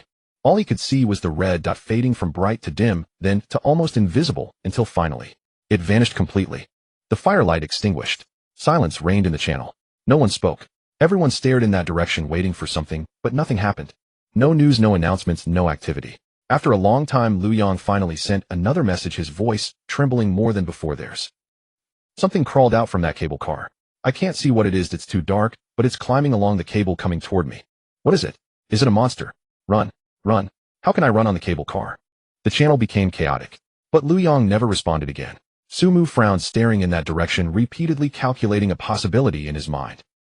Crawled out from the cable car, moving along the cable. If it were a monster, it should be flying. Crawling along the cable. That's something a human would do. Zhou Zhenghua. He opened the chat window with Zhou Zhenghua and typed, "What's the situation on your side?" Waited a few seconds, no reply. He sent another message, "Are you still alive?" This time the reply came quickly, just 2 words, "Bitter victory." Let him run. Sumu sighed in relief, but then frowned again. Bitter victory meant they had won, but it had not been easy. Moreover, the latter part, let him run. That thing ran away, it wasn't dead. Ran away? Sumu asked. Yes. We drove it away but didn't kill it. Sumu paused for a moment, then asked, "How did you deal with it? What methods did you use?" There was silence on the other end for a while, then a message appeared, "We used everything we could. If you encounter it again," Zhou Zhengguo's last message stated, "just run if you can. Don't be reckless." Sumu closed the chat window, leaned against the wall, and stared at the ceiling. Just run if you can. But could he escape? That thing would chase along the cable. And he was on the cable with nowhere to flee. However, he reconsidered. Zhou Zhenghua and that friend had not changed careers. Their attributes were far inferior to his, yet they could still drive that thing away. Although his main focus was physical output, he had overwhelming attributes along with 2 rule-type talents: weakness, locking, and additional attacks. If that thing targeted him, who would drive whom away was uncertain. What he feared the most were rule-type abilities. For example, you will die if you turn your back. That kind of thing was unreasonable, disregarding attributes and levels. If the rules said you would die, Sumu took a deep breath. Regardless, he must enhance his strength first. Once the blood ginseng medicinal wine was ready, his attributes would increase further. When he mastered the skills of the spearman, his combat power would reach a new level. By that time, if that thing dared to come again. He touched the M500 at his waist and glanced at the long spear resting across his knees. Physical attacks are ineffective. Then just shoot a few more times. A single layer of skin isn't enough. Then shoot 2 layers, 3 layers. He didn't believe there was anything in this world that couldn't be killed. In the channel, after nearly 20 minutes of silence, Liu Yang finally sent another message, not a monster. It's a person.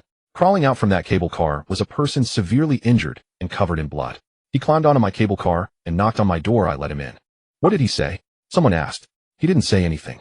He passed out as soon as he came in. I bandaged him. He's still unconscious now. What does he look like? Is he from our side? Yes. He looks like someone from Zhou Zhengguo's team. I've seen his avatar in the channel before. The channel erupted into commotion again. Some began to speculate about what had happened. Some tried to contact Zhou Zhenghua, and some suggested going to check that cable car. But more chose silence. They vaguely sensed that what happened tonight was far more complicated than they had imagined. Sumu did not participate in the discussion. He closed the channel and turned his attention back to the window. A few minutes passed. Finally, a long-awaited sound broke the silence. Tap, tap, tap. It wasn't the dense rain-like collisions of the first night, but rather sporadic, intermittent tapping sounds, as if something was tentatively touching the glass. The arrow box moved. Whoosh, thud, whoosh, thud.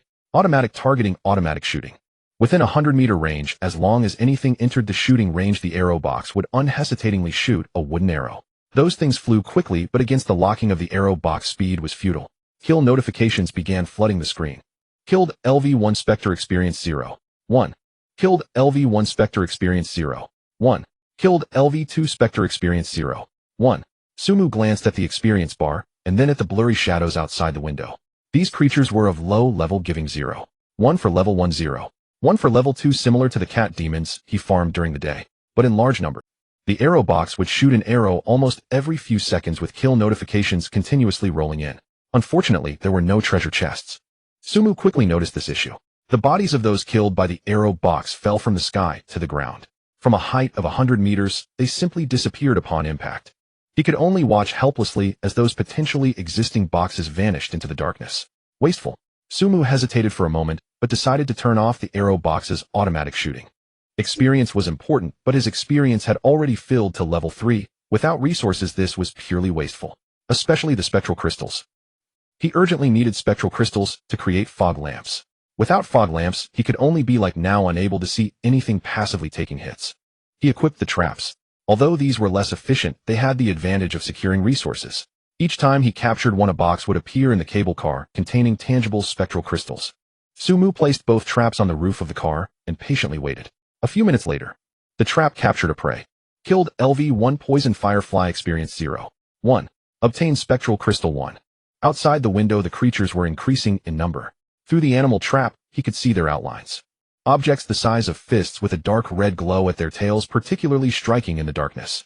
A poisonous firefly slammed against the glass, producing a pop sound, then exploded. Dark green liquid splattered on the glass, hissing as it corroded, leaving behind a charred mark. Sumu frowned. This creature can self-destruct. He leaned closer to examine the marks on the glass. The corrosion was shallow for the LV3 cable car's glass. This level of damage was almost negligible. But he recalled those who were still using the level 1 and level 2 cable cars in the channel. This degree of corrosion could be fatal for their metal cabins. He opened the channel, and sure enough, the messages had exploded. Damn, this thing can self-destruct. My metal cabin has been corroded through. Me too. The glass is fine, but the metal can't withstand it. Help. The roof of my cable car has been corroded through. Those things are falling in from above. Use glass. Acidic substances don't affect glass. Who has glass essence? Buying at a high price. The channel instantly erupted with messages. Some analyzed the acidic nature of the venom, others started to buy glass essence at high prices, and some shared their makeshift methods of using blankets and clothing to resist the corrosion. Panic and chaos were spreading, but the instinct to survive drove everyone to desperately seek solutions. Sumu watched the messages without participating. He turned off the channel and shifted his focus back to the outside. Time slipped by slowly. Soon others in the channel also found countermeasures. The creature's impacts would corrode objects immediately, but they couldn't corrode glass. Someone analyzed that this was acidic venom and acid does not react with glass. In an instant, the price of glass essence skyrocketed, because within the channel someone could fabricate glass from glass essence. If they could line the interior of the cable car with glass at least after the metal was damaged, these monsters would crash into the glass you held. Monsters generally do not attack from above or below, meaning that if you formed a glass defense you could withstand it. Without glass, some cotton materials could at least slow down the corrosion. Even if there was nothing on either side, one could still barely survive the night. As for what came next, that was a matter for later. Sumu casually exchanged some of his glass essence for food to store. After all, he didn't lack this substance for the time being. Exchanging for some food reserves was also good. As for him, the corrosive liquid from these monsters had little effect on his defenses. Though the durability of the cable car was decreasing after more than half an hour of impacts, it had only barely dropped a bit, posing no real threat. He continued to use the animal trap to collect the eerie crystals, patiently waiting for the materials for the fog-dispelling lamp to gather. He turned off the channel and continued to focus on the animal trap. Time passed by second. 1 hour, 2 hours, 3 hours. The efficiency of the animal trap was indeed low, taking an average of over 10 minutes to catch one. But it was stable, and after 3 hours Sumu had gathered 8 eerie crystals. Adding the ones he had left over, he finally had enough for 10. Sumu took a deep breath and opened the fog-dispelling lamp blueprint. Do you want to manufacture fog-dispelling lamp LV1? Consuming high-intensity glass essence 10, eerie crystals 10, tungsten wire 3. Confirm.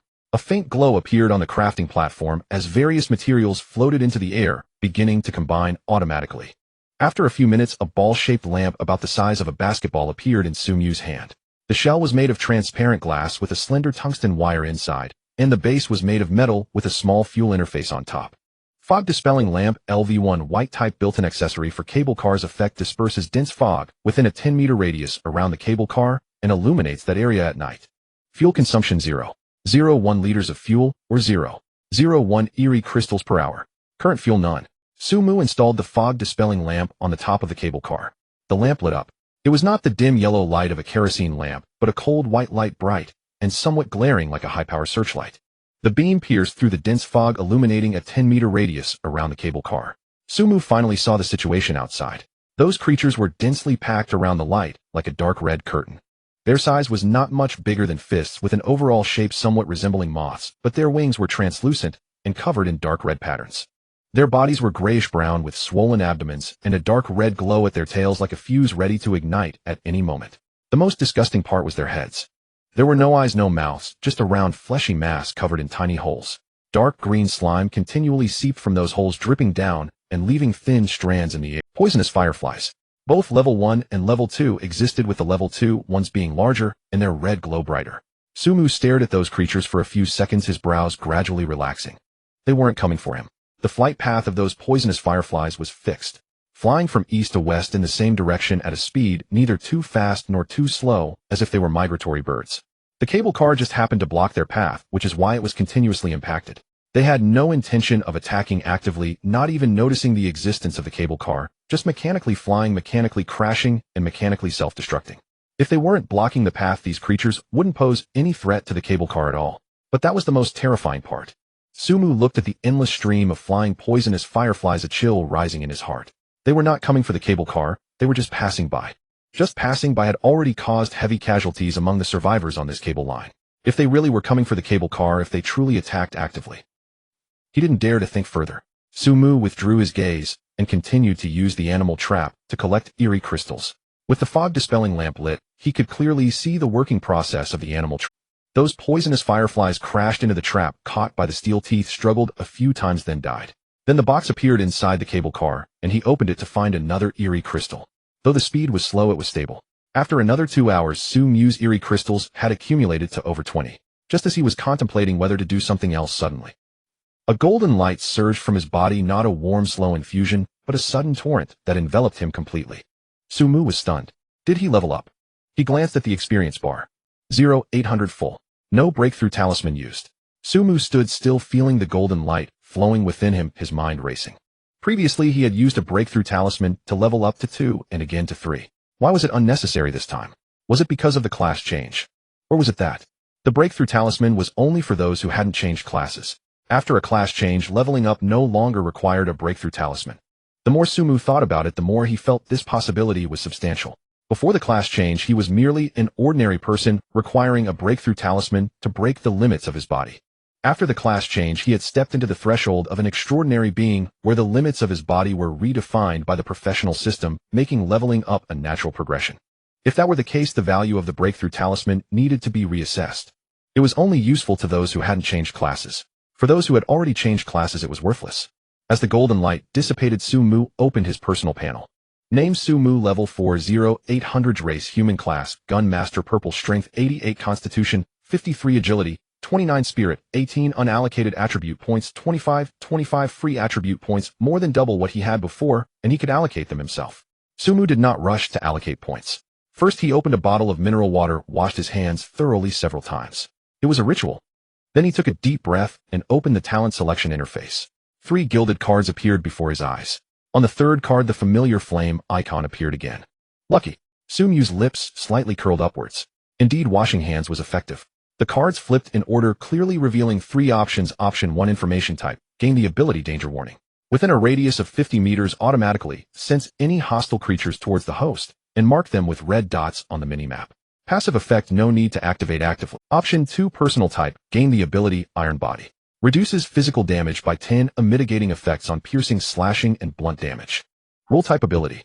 Option 3, building type. Gain the ability resource collection.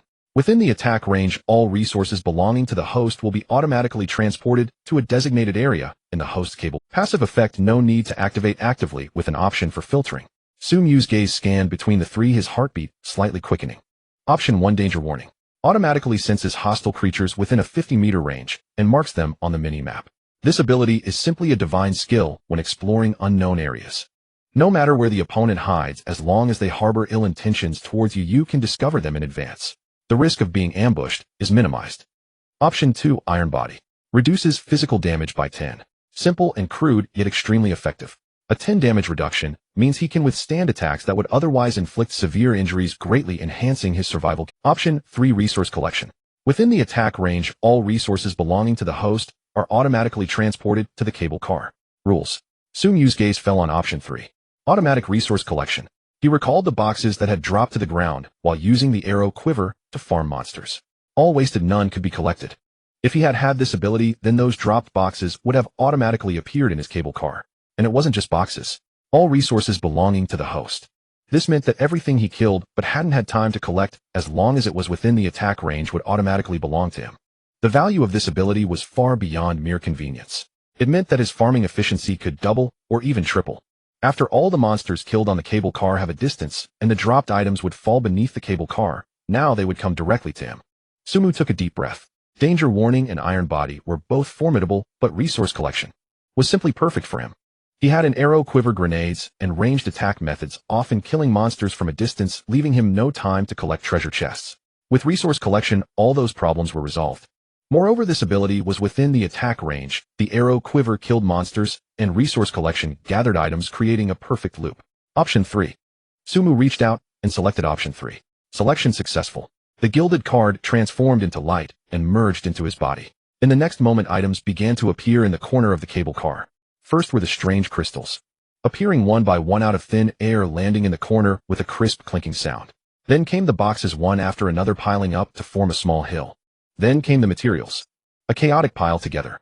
Sumu stared dumbfounded at the growing heap, his lips slowly curling upwards. He opened the system prompt and glanced at the detailed record of resource collection. Automatic collection, strange crystal 1, automatic collection, strange crystal 1, automatic collection, poison fireflies, poison sac 1, automatic collection, strange crystal 1, automatic collection, strange crystal 1. In just a few minutes, he had collected dozens of strange crystals, several boxes, and a pile of assorted materials. Sumu crouched in front of the pile, rummaging through it, quickly estimating in his heart. Just the strange crystals alone amounted to over 160. This far exceeded the number he shot with the arrow quiver tonight. The excess ones belonged to others. No, most people on the cable car had no offensive means, so it was impossible for him to have so many. The only possibility was that those who had been killed by the self-detonation of the poison fireflies and the boxes that fell to the ground became unclaimed resources, then were classified as his. He had collected them all. Sumu took a deep breath and slowly exhaled. This talent was ridiculously strong. He couldn't help but feel a bit sentimental. Earlier, he had regretted the waste of arrows. After all, using arrows without obtaining strange crystals was akin to making a loss. But now with this talent, it directly enhanced the utility of arrows significantly. More importantly, he didn't have to worry about leveling up anymore. With this in mind, Sumu no longer hesitated and directly activated the automatic attack of the arrow quiver. Whoosh! Phew! Whoosh! Phew! The arrow quiver began to work again, and the kill prompts flooded the screen once more. This time, every poison firefly that was shot down would have its dropped boxes automatically appear in the corner of the cable car the next second. Sumu even took out the M500 attached to silencer and began to shoot at the blurred shadows outside the window one by one. Plenty of bullets, no need to hold back. With each kill, a box automatically appeared at his feet, saving him the trouble of bending down to collect it. The quantity of strange crystals was rapidly increasing. 107, 108, 109, 200. Sumu watched the number, unable to suppress the smile at the corners of his mouth. Tonight he hit the jackpot. Thus he continued until the dawn broke, revealing a pale light at the horizon. Outside the window, the number of venomous fireflies gradually decreased, transforming from a dense crimson curtain to a sparse few, ultimately vanishing completely. The thick fog gradually dispersed, with the morning light filtering through the glass, casting faint golden patches inside the cable car. Sumu lowered his gun and let out a long breath. Tired, but not physically tired. At his level, staying up all night was nothing. It was mental exhaustion. The entire night was filled with excitement and tension, constantly monitoring the outside, the traps, and the ammunition in the quiver, hardly relaxing for a moment. He leaned against the wall, closed his eyes for a moment, then opened them, beginning to tally the night's harvest. Strange crystals, 412 pieces. Sumu looked at this number, the corner of his mouth slightly uplifted. More than 400 strange crystals a day ago. He wouldn't have dared to even dream of it. Back then he had to meticulously calculate even a single strange crystal, taking half a day to gather materials for a fog lamp. Now over 400 lay piled in the corner, resembling a heap of grayish-white pebbles, easily grasped in handfuls. However, it could have been more. Sumu glanced at the quiver. The ammunition was depleted. Last night Chunjun hurriedly delivered 200 arrows combined with the leftover from before, totaling over 600 shots. Over 600 arrows killed over 600 venomous fireflies, but as the number of monsters decreased, the quiver often remained idle. Otherwise this number could have at least doubled. Those monsters were indeed migrating. The main force had already flown past, and the few that collided with the cable car were merely stragglers. In the latter half of the night, there was hardly anything to shoot at. He could only rely on traps to gather slowly. Sumu looked at his bullet stock again. The 1,000 free 9mm bullets made yesterday had used less than 500. It wasn't that he didn't want to use them, but there were no monsters to shoot. Within a visibility range of 10 meters, it was empty, not even a ghostly shadow. No matter how many bullets he had, there was nowhere to shoot. When daylight broke, he would be able to get another 1,000 bullets for free. This talent was simply tailor-made for prolonged battles. The wooden arrows were all used up. Over 600 shots, not a single one left. Sumu opened the chat window with Chunjun and sent a message: take a break today, I'll make a few more arrows when I have time tomorrow. No need to cut trees, just gather wood in the channel. There was no reply from the other side. At this hour Chunjun was probably still asleep. That grind enthusiast only slept 4 to 5 hours a day, spending the rest of his time chopping trees and making arrows. Sumu sometimes truly worried he might work himself to death. He closed the chat window and opened his personal panel, glancing at the experience bar. Level 4, 110. 6,800. He gained over 100 experience points in one night. Most of it came from the first and second level venomous fireflies. First level gave 0. 1. Second level gave 0. 1. Although the quantity was large, the individual experience was too little. It took an entire night to gain just over 100 points. However, Sumu was very satisfied. Over 100 experience points during the day, he would have to defeat over 1,000 cat demons to obtain that. Although it was tiring at night, at least he didn't have to run around just waiting while sitting. Next came the attribute points. He had not allocated the 10 free attribute points gained from leveling up. Sumu pondered for a moment and opened the attribute panel. His current base attributes were Strength 88, Constitution 53, Agility 29, Spirit 18. The blood ginseng medicinal wine could enhance his constitution, so he didn't need to invest extra points. His current base attributes were Strength 88, Constitution 53, Agility 29, Spirit 18. The blood ginseng medicinal wine. His current base attributes were Strength 88, Constitution 53, Agility 29, Spirit 18. The blood ginseng medicinal wine. The growth in strength was evident. His muscles felt as if they had been compressed again, firm and powerful. The improvement in agility, though not as intuitive as strength, did indeed enhance his reaction speed slightly. Satisfied, Sumu closed the panel, his gaze falling on the 2 jars of medicinal wine in the corner. 2 jars of blood ginseng, medicinal wine, both brewed last night. The growth in strength was evident. His muscles felt as if they had been compressed again, firm and powerful. The improvement in agility, though not as intuitive as strength, did indeed enhance his reaction speeds. The only regret was that he couldn't brew a 3rd jar, because he couldn't obtain any grain. Sumu opened the trading channel, looking at the buy and sell information, his brow slightly furrowed. Yesterday, he exchanged one loaf of bread for a pound of coarse grains, which went smoothly, collecting over 30 pounds in just a few minutes. But today, the sellers of grain suddenly raised their prices collectively. 3 loaves of bread for 1 pound, a threefold increase. He scrolled through the transaction records and discovered an interesting pattern. The same few people kept selling him rice grain. Clearly, they had found some storage of food before and brought back a large quantity to the cable car. Yesterday, he gathered aggressively, making them sense a business opportunity, and they started. Sumu sneered. Raise prices. Not buying anymore. 3 loaves of bread for a pound of coarse grains. At this price, it was practically robbery on the 3rd day of the apocalypse. If he accepted, future food prices would only keep rising. He would definitely need to brew more wine in the future. Although the blood ginseng medicinal wine could only enhance attributes 3 times the value of the recipe itself, was far beyond that. He could try brewing wine using other herbs. Different herbs would yield different effects, and regardless of the herbs used, grain was an essential base. If he allowed the other party to dictate the price, now collecting grain would only become increasingly troublesome in the future. He wouldn't commit such a foolish act of blocking his future for a bit of present attributes. Anyway, he already had 2 jars of medicinal wine in hand. The 3rd jar was not urgent. He could easily search for grain himself. With such a large city ahead, how could he not find a granary? If all else fails, he could wait a few days. Once they realized that no one else could afford those coarse grains besides him, they would naturally lower the prices. Sumu closed the channel and ignored the price-hiking sellers. He walked to the planting station, crouched down, and looked at the blood ginseng plant. The blood ginseng was growing calmly in the soil, its crimson stems and leaves glimmering slightly in the morning light. The thinnest root he had cut off earlier had already formed a scab at the break, and Sumu squinted carefully to observe. It seemed to have grown a little compared to yesterday. Very subtle, it was hardly noticeable without close inspection, but it was indeed growing. This thing recovers quite quickly. Sumu reached out and carefully cleared the soil, finding another root. It was slightly thicker than the first one, about the thickness of a pinky finger, darker in color with fine lines on its surface. He used a small knife to cut off a section, and dark red juice seeped from the break, the refreshing scent wafting out again. The main body of the blood ginseng quivered slightly as if in pain. Sumu paid it no mind, rinsed the cut root with mineral water, and then buried the blood ginseng back in the soil. This time the blood ginseng integrated into the soil faster than last time.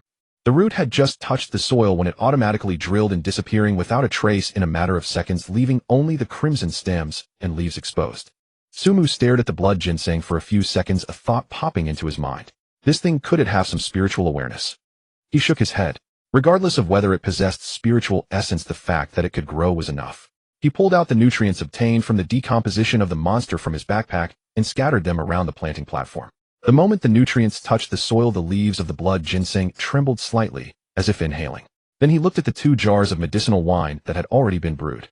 He didn't rush to drink. Sumu picked up the root that had been rinsed with mineral water and examined it in his palm. It was dark red with fine patterns on the surface, and the cut end was still oozing juice. He sniffed. A refreshing aroma filled the air, and just inhaling that scent made him feel invigorated.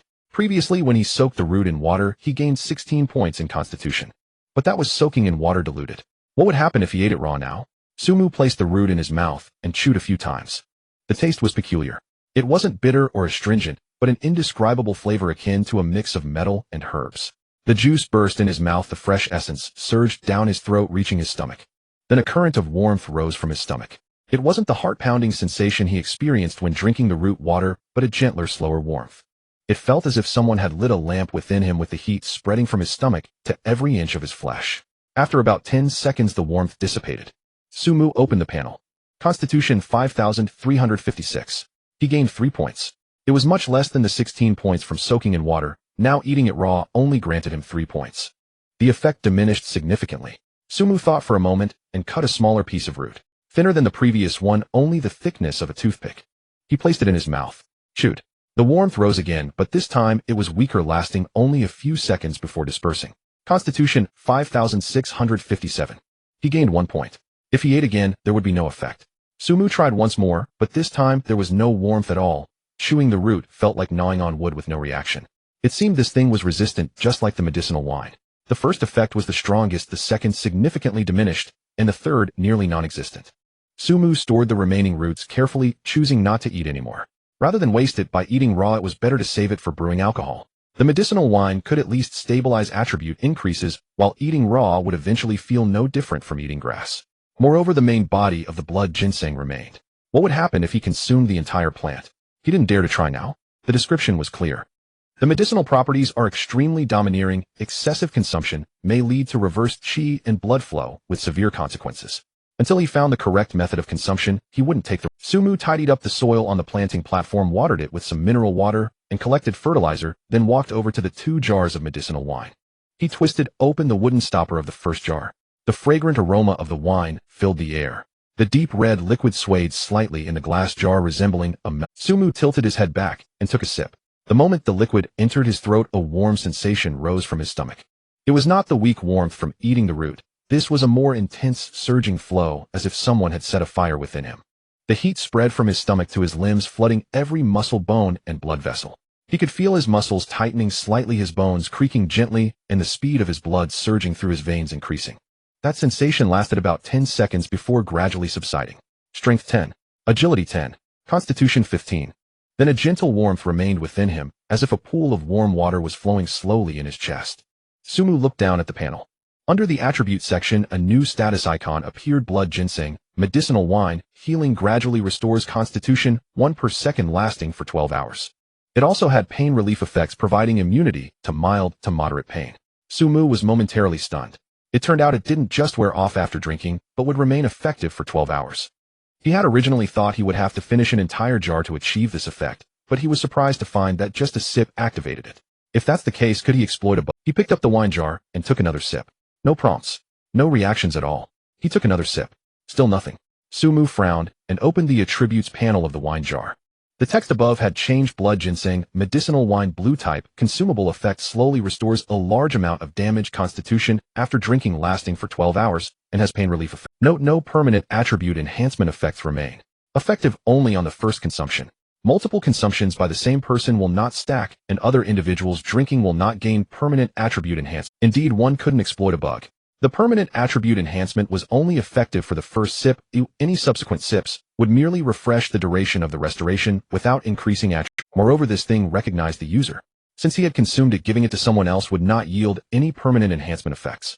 Sumu set down the first jar and picked up the second one, tilting it back for a sip. Strength 10. Agility 10. Constitution 15. The same warmth, the same increase in attributes.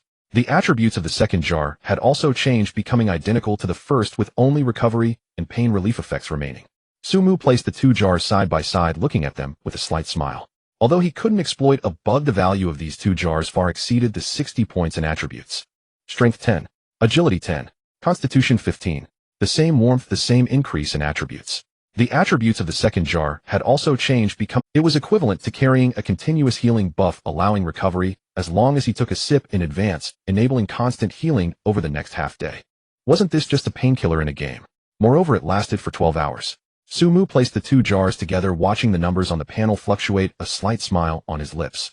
The 2 jars provided a total of 20 points in strength, 20 points in agility, and 30 points in constitution. Adding the 4 points gained from eating the roots raw along with the attribute point distribution of 15 strength and 10 agility, his attributes underwent a tremendous transformation. Name: Sumu, level 4, 110. 6,800. Race: human. Hunger level 75. Strength 123. Constitution 87. Agility 59. Spirit 18. Armor 53. Sumu stared at the numbers on the panel, taking a deep breath. 123 points of strength. 59 points of agility. 87 points of constitution. What does this even mean? The blue quality giant axe user he had dealt with before had 72 strength, 65 constitution, and 28 agility. Now his attributes completely overwhelmed that monster. If he were to encounter such a level of opponent now, he wouldn't even need a pistol, it would be a one-shot deal. As for meeting others, his current attribute points were directly 7 times that of a normal level 1. Even at level 2, his attributes were 5 times higher. Moreover, the most important thing was that this was the overall attribute. If considering effective attributes, it was more than 10 times higher, reaching a point once he transitioned to the second profession and made full use of the remaining blood ginseng. No, I can't get carried away. Sumu quickly suppressed the sense of pride swelling within him. After all, who knew what other variables might arise in this world? After a long while, Sumu collected his thoughts. He closed the panel, leaned against the wall, and gazed at the gradually brightening sky outside. Just as he was about to close his eyes to rest, a cold mechanical voice reverberated throughout the cable line. Cable line number 886, area announcement: approaching Ashen City soon. The cable car would come to a halt for 72 hours after arrival, during which all survivors would be forcibly dropped into the city. Please prepare yourselves. The cold mechanical voice echoed through the entire cable line, each word hammering into everyone's eardrums. Sumu frowned slightly. Force drop. He wasn't afraid of going into the city to search for supplies. For him, the city meant richer resources, higher-level monsters, and a denser distribution of treasure chests. It was actually a good thing. However, the word forced made him vaguely sense something unusual. The rules of this world never acted without purpose. Since they were going to force everyone into the place called Ashen City, it meant there was definitely something waiting for them in that city. Or rather, something needed them to trigger it. Sumu leaned against the wall, lightly tapping his fingers on the long gun, quickly calculating various possibilities in his mind. But he did not continue to dwell on it. After all, he had only arrived in this world for 4 days, he knew too little, and all analyses were merely guesses. Instead of overthinking, it was better to see how others reacted. He opened the chat channel.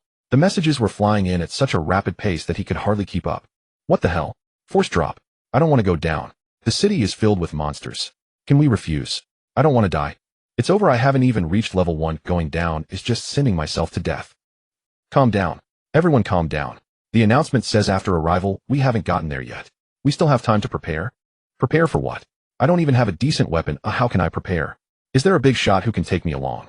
I'm willing to hand over all my resources. Panic, despair, please, various emotions intertwined in the channel. However, some people's comments were entirely different from others. Force drop. Isn't that just the officials giving us a benefit? An ID named Zhao Honyuan spoke in the channel, a hint of disdain in his tone. The resource density in the city is at least 10 times that of the wild. Usually we wouldn't dare to enter, but now they're just sending us in. This is a golden opportunity for us, the gifted. Exactly, another ID echoed. I'm short on breakthrough talismans and profession books. This trip might just allow me to gather everything I need. I suggest ordinary people not to compete with us for resources. If you go down, it's just sending yourselves to death. It's better to find a safe place to hide until the 24 hours are over. After all, the announcement only said force drop. It didn't say you had to go down to die. The people from the Gifted Alliance spoke grandly in the channel, their words showing no concealment of disdain for ordinary people. Sumu watched these messages, his expression unchanged. He did not participate in the discussion. At such a time, saying anything was futile. The panicked wouldn't calm down because of his few words, and the smug wouldn't rein in their sharpness because of his reminders. He continued to scroll down. Then he saw Zhou Xingwo's message. Everyone listen to me. The force drop is a done deal. Complaining and panicking won't solve any problems. I suggest everyone gather at the south gate of Ashen City after landing. We will do our best to provide shelter, but the number is limited. First come, first served. Zhou Ge, you're still here. That's great. I knew Zhou Ge wouldn't abandon us. Zhou Ge, what happened last night? I heard someone was seriously injured over there. Don't ask too much of Zhou Ge, said the meeting place, so everyone just needs to follow that. Zhou Xingwo didn't respond to those questions. He just sent another message. Additionally, I want to remind everyone of one thing. The people on the adjacent cable line will also be forcibly dropped into the same city. According to yesterday's intelligence, those people are not friendly towards us. Please be cautious and try not to act alone. Once this message came out, the atmosphere in the channel instantly changed. Yes, those foreigners killed many of us yesterday. Damn, it's infuriating to think about it. We have people here, or why should we be afraid of them? Exactly. If they dare to come, let them come and not return. Zhou Ge organized something, we'll deal with them. The crowd was incensed. However, Sumu noticed that the Gifted Alliance, including Zhao Hongyuan, did not express any opinions on this matter. They neither responded to Zhou Xingwo's call for gathering, nor stated any intention to deal with the foreigners. The channel was left with their previous comments about golden opportunities, and then fell silent. Sumu sneered. He had already experienced Zhao Hongyuan's character. Petty, vengeful, and evidently ambitious. Such a person might be a bothersome colleague in peaceful times, but in an apocalyptic world with a bit of power, they would think about how to expand their influence. How could they be willing to be someone else's pawn? However, at least on the surface, the Gifted Alliance had also made their stance clear. Our Gifted Alliance is not to be bullied either. Zhao Honyuan finally sent another message. If those foreigners dare to touch our people, we naturally won't be polite. This statement was impeccably phrased. It neither promised to protect ordinary people nor refused to deal with foreigners, leaving plenty of room for maneuvering. Sumu closed the channel and stopped looking. In the end, it was all just talk. When they actually entered the city, who would help whom or harm whom was still uncertain. What he was most concerned about now was not their stance, but how to utilize today's time to further enhance his strength. Tomorrow he would enter Ashen City. Before that, he needed to reach at least level 5. Sumu closed his eyes, intending to take a short nap to refresh himself. Yet he lay there for quite a while, tossing and turning, unable to fall asleep. Not sleepy. Not only was he not sleepy, but he felt quite alert, his mind as clear as if he had just consumed 2 shots of espresso. Sumu was taken aback. He recalled the 2 sips of blood ginseng medicinal wine he had just consumed. That concoction had a fatigue recovery effect. He originally thought it would merely alleviate fatigue, but he was surprised by its potency, strong enough to keep him wide awake. If I had known, I wouldn't have drunk it, Sumu muttered as he sat up from the ground. Since he couldn't sleep, he might as well get to work. He opened the daily intelligence interface. Current usable times 1. Would you like to use it? Confirm. Information: approximately 12 kilometers from your current cable car location, there is an abandoned gas station. There is a bronze treasure chest. Please note, there is a LV5 mutated creature active in that area. Sumu frowned as he read this piece of information. One piece of information, only a single bronze treasure chest, and it's guarded by a level 5 monster. Is today's luck so poor? He flipped through the previous information records. Day 1 silver treasure chest plus bronze treasure chest. Day 2 bronze treasure chest plus lucky roulette. Day 3 a purple quality blood ginseng. Every day had been a double harvest, yet today it was just one bronze treasure chest, and it was the kind guarded by a level 5 monster. A distance of 12 kilometers. The cable car had already stopped, leaving him with no choice but to walk there.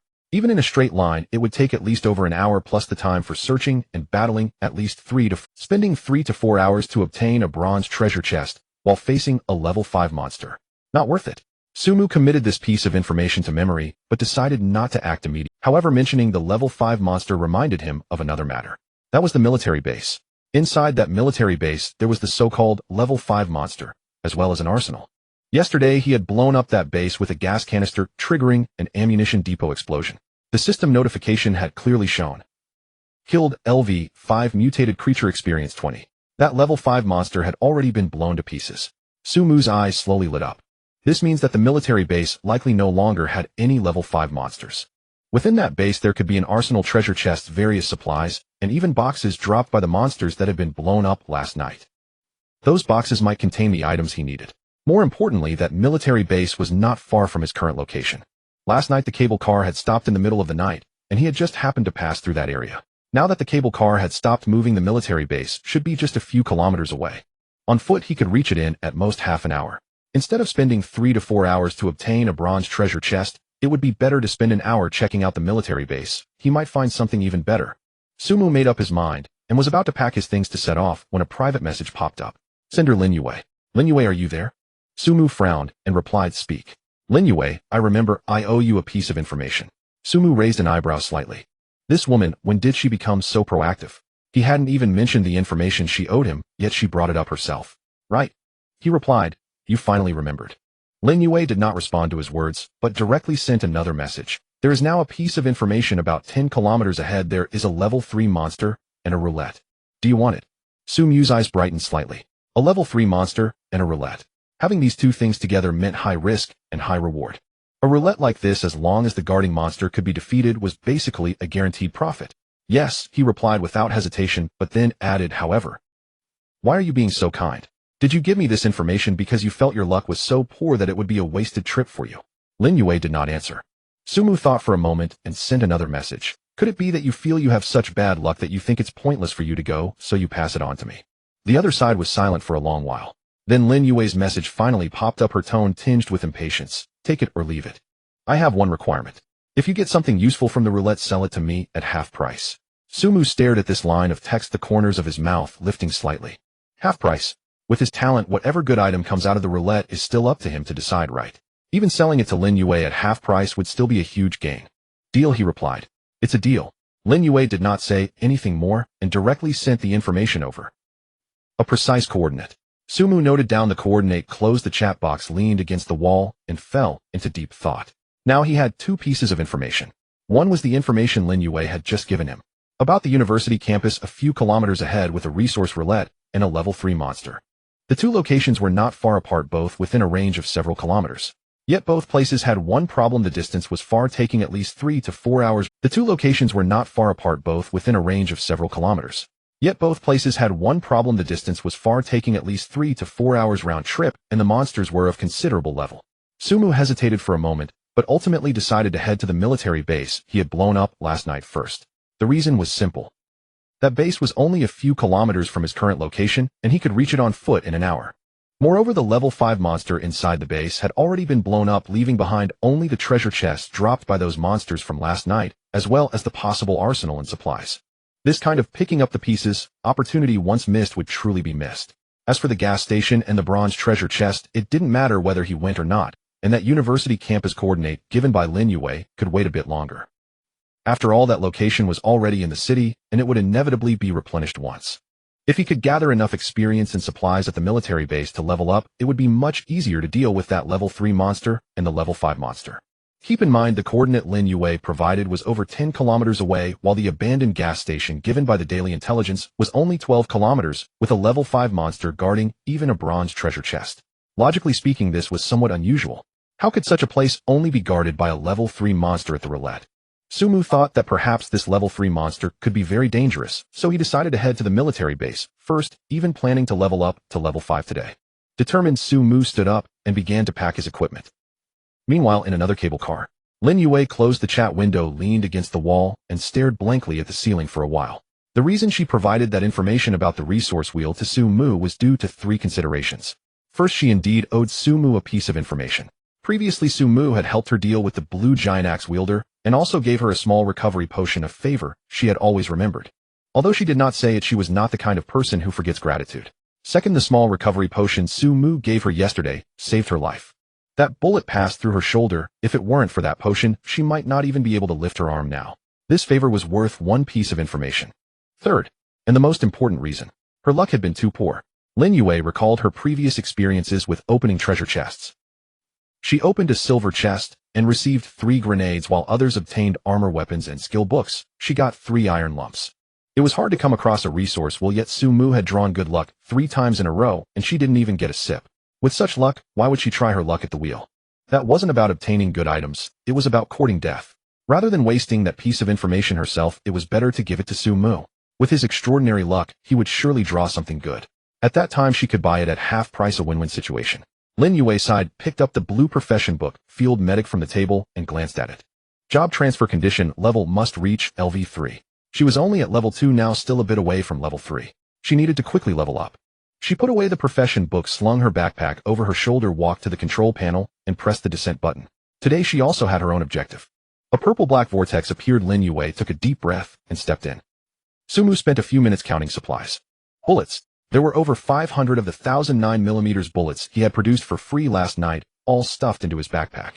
2 small recovery potions, and 1 freezing scroll. He only brought 2 chocolate bars and a bottle of water as food. The long gun was stored in the void, ready to be summoned at any time. The M500 was inserted into the right pocket of his chest rig, and the silencer was tightened. Everything was ready. Sumu walked to the control panel and pressed the cable car door opened, and a purple-black vortex appeared. He took a deep breath and stepped in. The moment the feeling of weightlessness faded, Sumu had already gripped his pistol tightly. His vision had not yet fully cleared when the sound of wind and distant sporadic roars filled his ears. He quickly scanned his surroundings. This was a sparse forest area with low trees and an open view. In the distance, several blurry figures were walking in different directions about 200 to 300 meters away. Other survivors. Sumu ignored them, crouched down, discerned the direction, and moved towards the back of the cable car. After ensuring safety, he checked the evacuation point as usual. However, this evacuation point was different from the past, as it was the exact spot where he had landed earlier. This had its advantages. He could proceed according to his personal strength and slowly push forward. If he encountered danger, he could directly escape to the evacuation point. After all, he had come from there, and the terrain on the way and potential dangers were evident. Of course, there were downsides too. The evacuation point lacked randomness and could easily be blocked. However, Sumu guessed that this situation would likely not occur. Of course, he was uncertain whether that group of foreigners would cause trouble. The military base was in the direction he was heading, about an hour's walk. He walked at a steady pace, maintaining a speed that allowed him to respond to sudden situations. The forest was very quiet, occasionally accompanied by the rustling of the wind through the treetops. After walking for less than 10 minutes, a wandering monster appeared ahead. It was not a cat demon, but a creature he had never seen before. Its body resembled a dog, but its limbs were longer, covered in gray-black scales, with a flat head and a wide mouth, revealing rows of sharp teeth. There were no eyes. There were 2 long slits on either side of its head, seemingly used for sensing smells. Sumu stopped, and the monster's information appeared before his eyes. Scent Beast LV2. Strength 28. Constitution 35. Agility 22. Mental 5. Skill tracking, can track targets by smell. A level 2 monster with average attributes. Sumu did not draw his gun, and instead, he summoned his long gun from the void and thrust it. The gun's tip accurately pierced through the Scent Beast's head, and it fell to the ground before it could even let out a cry. Killed LV2. Scent Beast experience 0. 1. Scent Beast scales 1. Sumu glanced at the prompt. The drop rate was indeed higher than before. Yesterday, when he killed a level 2 monster, it was good if 1 out of 10 dropped a box.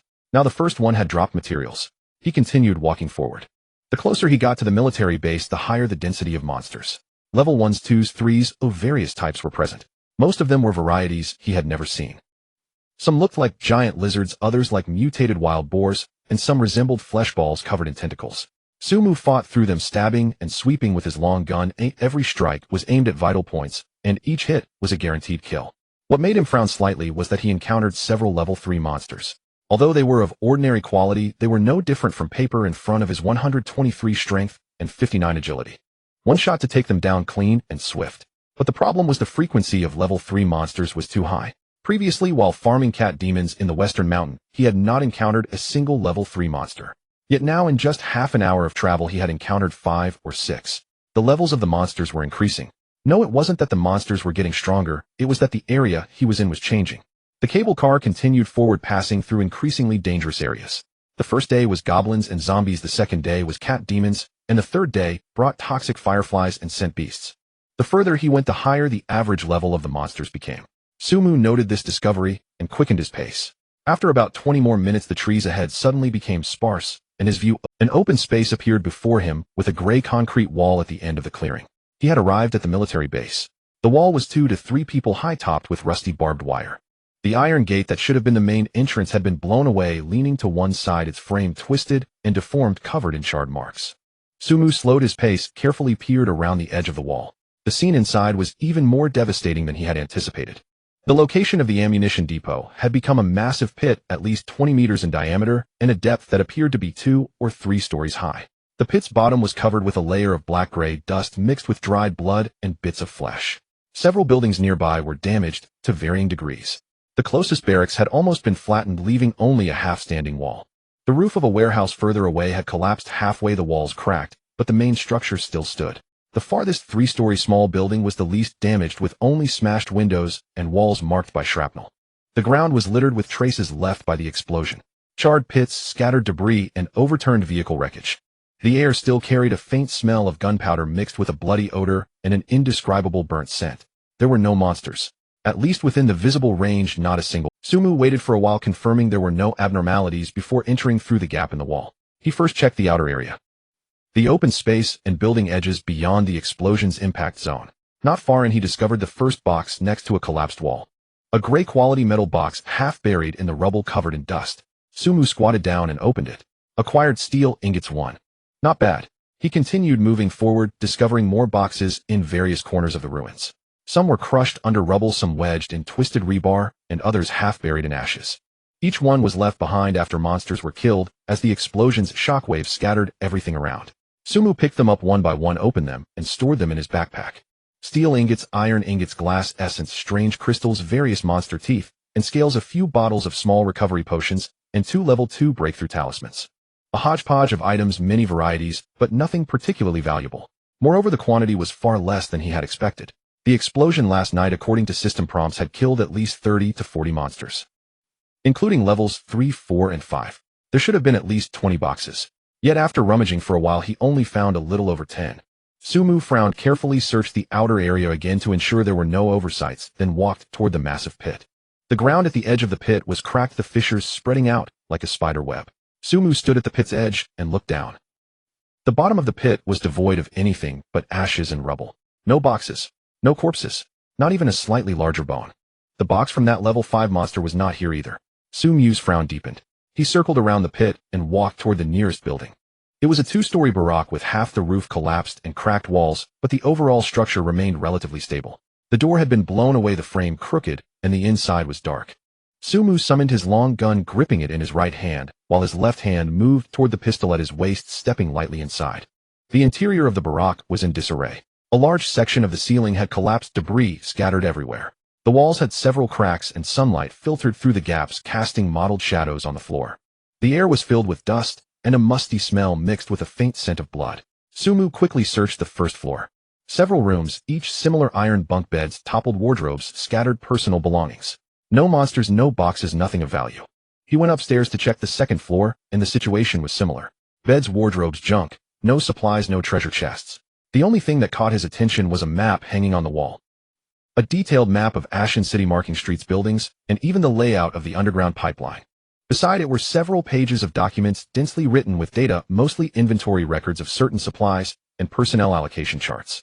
Sumu rolled up the map and documents and stuffed them into his backpack. These things might come in handy later. Exiting the barrack, he walked toward the second building. It was a 3-story building, its exterior walls covered in beige tiles with dark glass windows looking considerably more upscale than the barracks. The entrance was made of tempered glass, one door shattered while the other hung crookedly in the frame. Sumu entered. The first floor was a lobby with marble flooring. Behind the front desk hung a brass plaque with the words Ashen City Military Management Zone. He quickly scanned the area. No monsters, no boxes. Just as he was about to head upstairs, he suddenly caught sight of a small pile of ashes on the floor beside the front desk. These were not ordinary ashes. They were left by charcoal after burning, surrounded by a few charred wooden sticks evidently taken from the nearby tables and chairs. The ashes still retained some warmth. He could feel a slight heat when bringing his hand closer. Someone had made a fire here, and not long ago. Sumu's pupils contracted slightly, gripping his long gun tighter. He moved quietly, sticking to the wall, and headed toward the staircase. Upon reaching the second floor, the corridor was very... On either side were tightly closed doors, each marked with nameplates. Archive room, conference room, command room. Just as he was about to push open the first door, he suddenly heard a rustling sound coming from ahead. It was faint and intermittent, like something was moving slowly. Sumu stopped, listening intently. The sound came from the end of the corridor behind the door to the command room. It wasn't the roar of a monster, nor was it the sound of scraping. It was a human sound, muffled and suppressed as if someone's mouth was covered. Sumu frowned, moving quietly step by step closer to that door. The door was ajar, a faint light seeping through the crack. He gently pushed the door open slightly with the gun tip and took a peek inside. Then his pupils constricted sharply. Her skin was covered in purple bruises, red in some places and swollen in others, with some areas still oozing blood. Her eyes were hollow, as if she was missing her clothes, her hair disheveled over her face, obscuring most of her features. Her mouth was covered with a piece of pale pink clothing, allowing only muffled whimpers to escape. Her skin was covered in purple bruises, red in some places and swollen in others, with some areas still oozing blood. Her eyes were hollow, as if her soul had already been extracted, leaving just an empty shell. But at the moment Sumu pushed the door open, her gaze slowly turned toward the entrance, looking at him. Those hollow eyes flashed with terror upon seeing Sumu. This is not a sign of irregular updates. This book will continue to be updated. Note: chapter disorder has been fixed. Please refresh. It has now been repaired. First and foremost, allow me to sincerely apologize to every reader currently following this book. Yesterday, a serious error occurred during the review process, resulting in a complete disorder of the newly published chapters. Some readers encountered content in a jumbled sequence, disrupting the narrative flow and severely affecting their reading experience. I understand what chapter disorder means for a work with strong continuity. It can suddenly make you time travel at the most critical moments, revealing content that should have appeared later, and may leave you confused, frustrated, and even cause you to abandon the book due to the inability to find the correct reading order. This is all my responsibility. I am acutely aware that every reader who opens a book invests not only a few minutes of their time, but also a measure of trust and expectation. In the midst of your busy work schedules, during quiet nights, and on your commuting journeys, you choose to open my book, to follow the story I've penned, and to share in the laughter, emotions, tension, and anticipation. This companionship is invaluable, and yet due to my negligence, I have let down your trust. Regarding the specific reasons for this error, I do not wish to elaborate too much. The review mistake ultimately stems from my negligence as a creator and content publisher. I should have carefully verified the sequence of each chapter, repeatedly confirmed the coherence of the content before publishing, and addressed any issues immediately upon discovery. Regrettably, these should-haves were not fulfilled until numerous readers provided feedback, prompting me to realize the severity of the issue. Currently, I am urgently revising, checking each chapter, reordering them, and ensuring that each one returns to its rightful place. I kindly ask every reader to do one thing: please refresh your bookshelf and directory, clear your local cache, and read according to the correct chapter order. If there are still issues after refreshing, please inform me promptly in the comments or reader group, and I will address them as soon as possible. I understand that for those who have already encountered the disordered chapters, even if corrections are made now, the feeling of being spoiled and the regret of interrupted reading flow cannot be fully compensated. I feel deeply guilty about this, and no ornate words can erase the impact. I can only promise that for every chapter published in the future, I will personally conduct 3 rounds of verification, checking chapter sequences, ensuring seamless transitions, and confirming publication timings to prevent the same issue from occurring again. Additionally, as a gesture of apology, I will strive to update more frequently in the coming days as a small token of my sincerity. Lastly, I want to express that this book's progress to this day has never been solely due to my efforts, but rather because of each one of you who supports me silently. Every reading and every comment from you is the motivation for me to continue writing. I do not wish to disappoint you due to my mistakes, nor do I want this story to be overshadowed by my carelessness. Please grant me another chance, allowing me to repay this mistake with better content and more thoughtful updates. I apologize once more and sincerely thank every friend willing to continue. She stared intently at Sumu, shaking her head violently, not in a refusal of "don't come closer," but in a plea for help. He merely glanced and had a rough idea of what had transpired. In the apocalypse, he had seen too many depictions of the ugliness of human nature.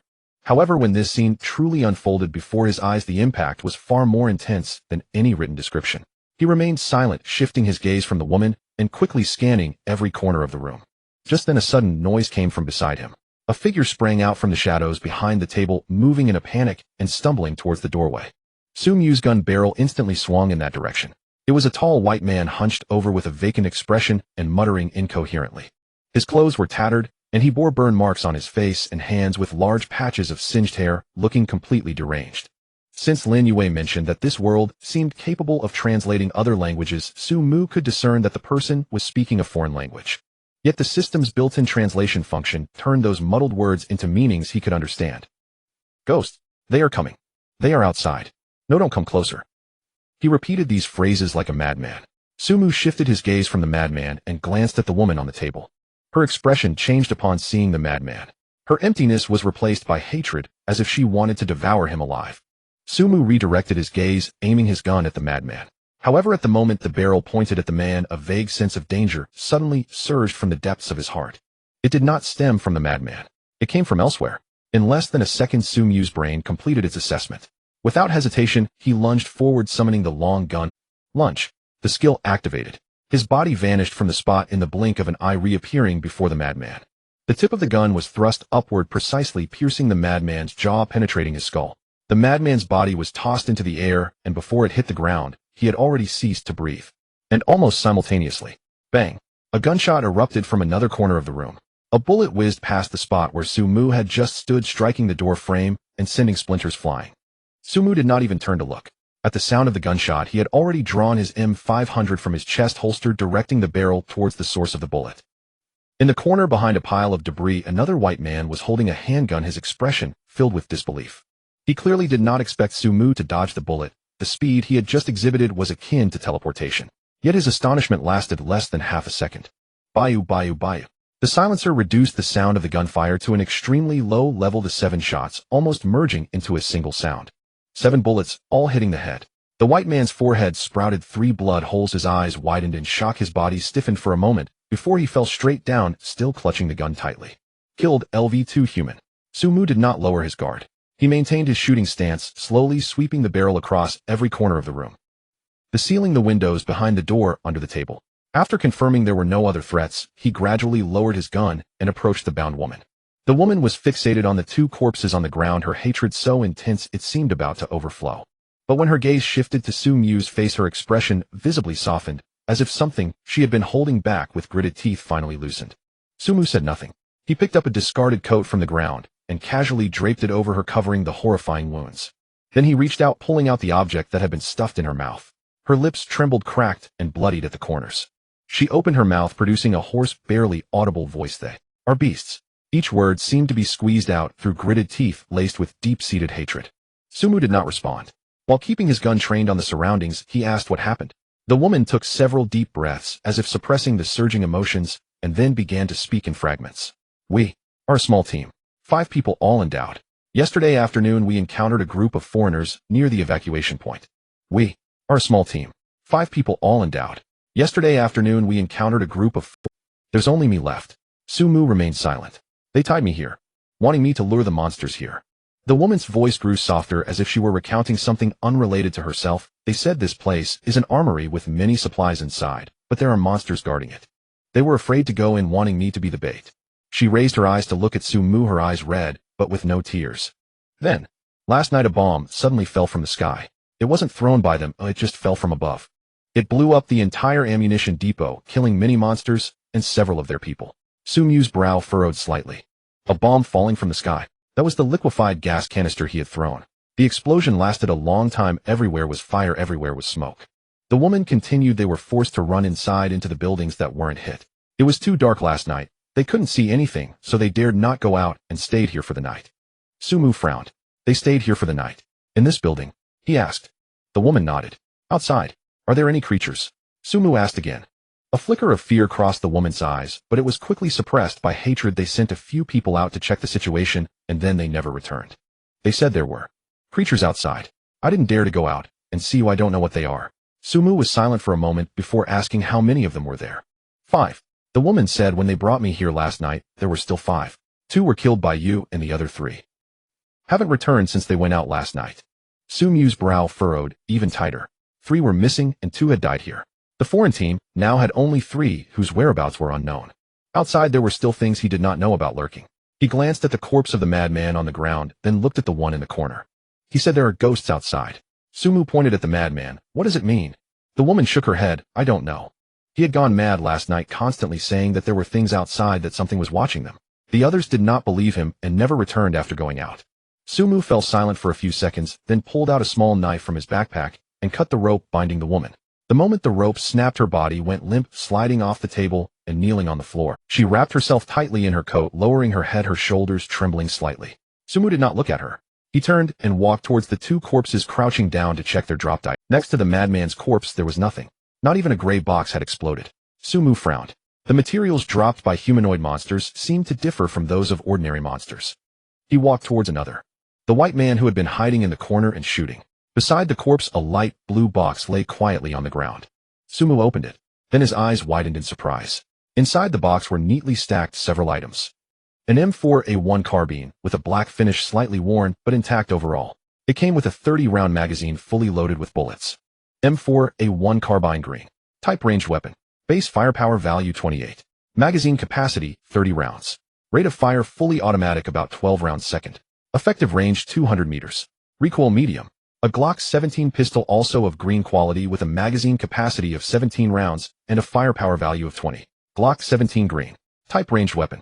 Base firepower value 20. Magazine capacity 17 rounds. Rate of fire semi-automatic, about 3 rounds second. Effective range 50 meters. A flashbang, a smoke grenade, and 2 fragmentation grenades. Additionally, over 105 56mm rifle rounds, as well as 2 fully loaded Glock magazines. Sumu took a deep breath. These items, just the firearms alone along with the ammunition and throwables, were worth far more than any silver treasure chest he had opened before. Just as he was about to pack the items into his backpack, a sudden chaotic noise erupted behind him. Sumu turned sharply. The woman he did not know one had stood up. In her hand was a metal pipe she had picked up from the ground, and she was madly smashing it against the corpse of the madman. 1 hit, 2 hits, 3 hits. The pipe struck flesh, producing dull thudding sounds. Blood and flesh splattered, hitting her face, body, and hair. She did not stop hitting again and again, as if trying to pound all her hatred, humiliation, and pain into the already unrecognizable corpse. Sumu did not stop her. He withdrew his gaze and continued to gather the items on the ground. M4A1 carbine, Glock 17 ammunition and grenades, flashbangs, and smoke grenades. All stuffed into the backpack. Since his job change, his backpack had become like a dimensional space. The physical size of the backpack had not changed, but its capacity had transformed into a weight limit. As long as the total weight does not exceed the limit, items can be continuously stuffed inside without filling up the space. His current strength was 123 points with a maximum weight limit of 615 kilograms. The total weight of the supplies in the backpack, along with the firearms and ammunition he had just picked up, was less than 10 kilograms, far from the limit. After packing everything, Sumu stood up and walked deeper into the room. This room was the command room, not small in size, with several metal cabinets against the wall and a long table. He opened the cabinets and rummaged through them. Most were empty, finding only a few documents and a map. He stepped further and pushed open a half-closed door and entered the adjacent room. Then he froze.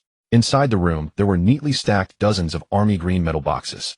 The boxes were sealed with white numbers and labels printed on them. Sumu hurried over and pried open one of the boxes. Inside were guns.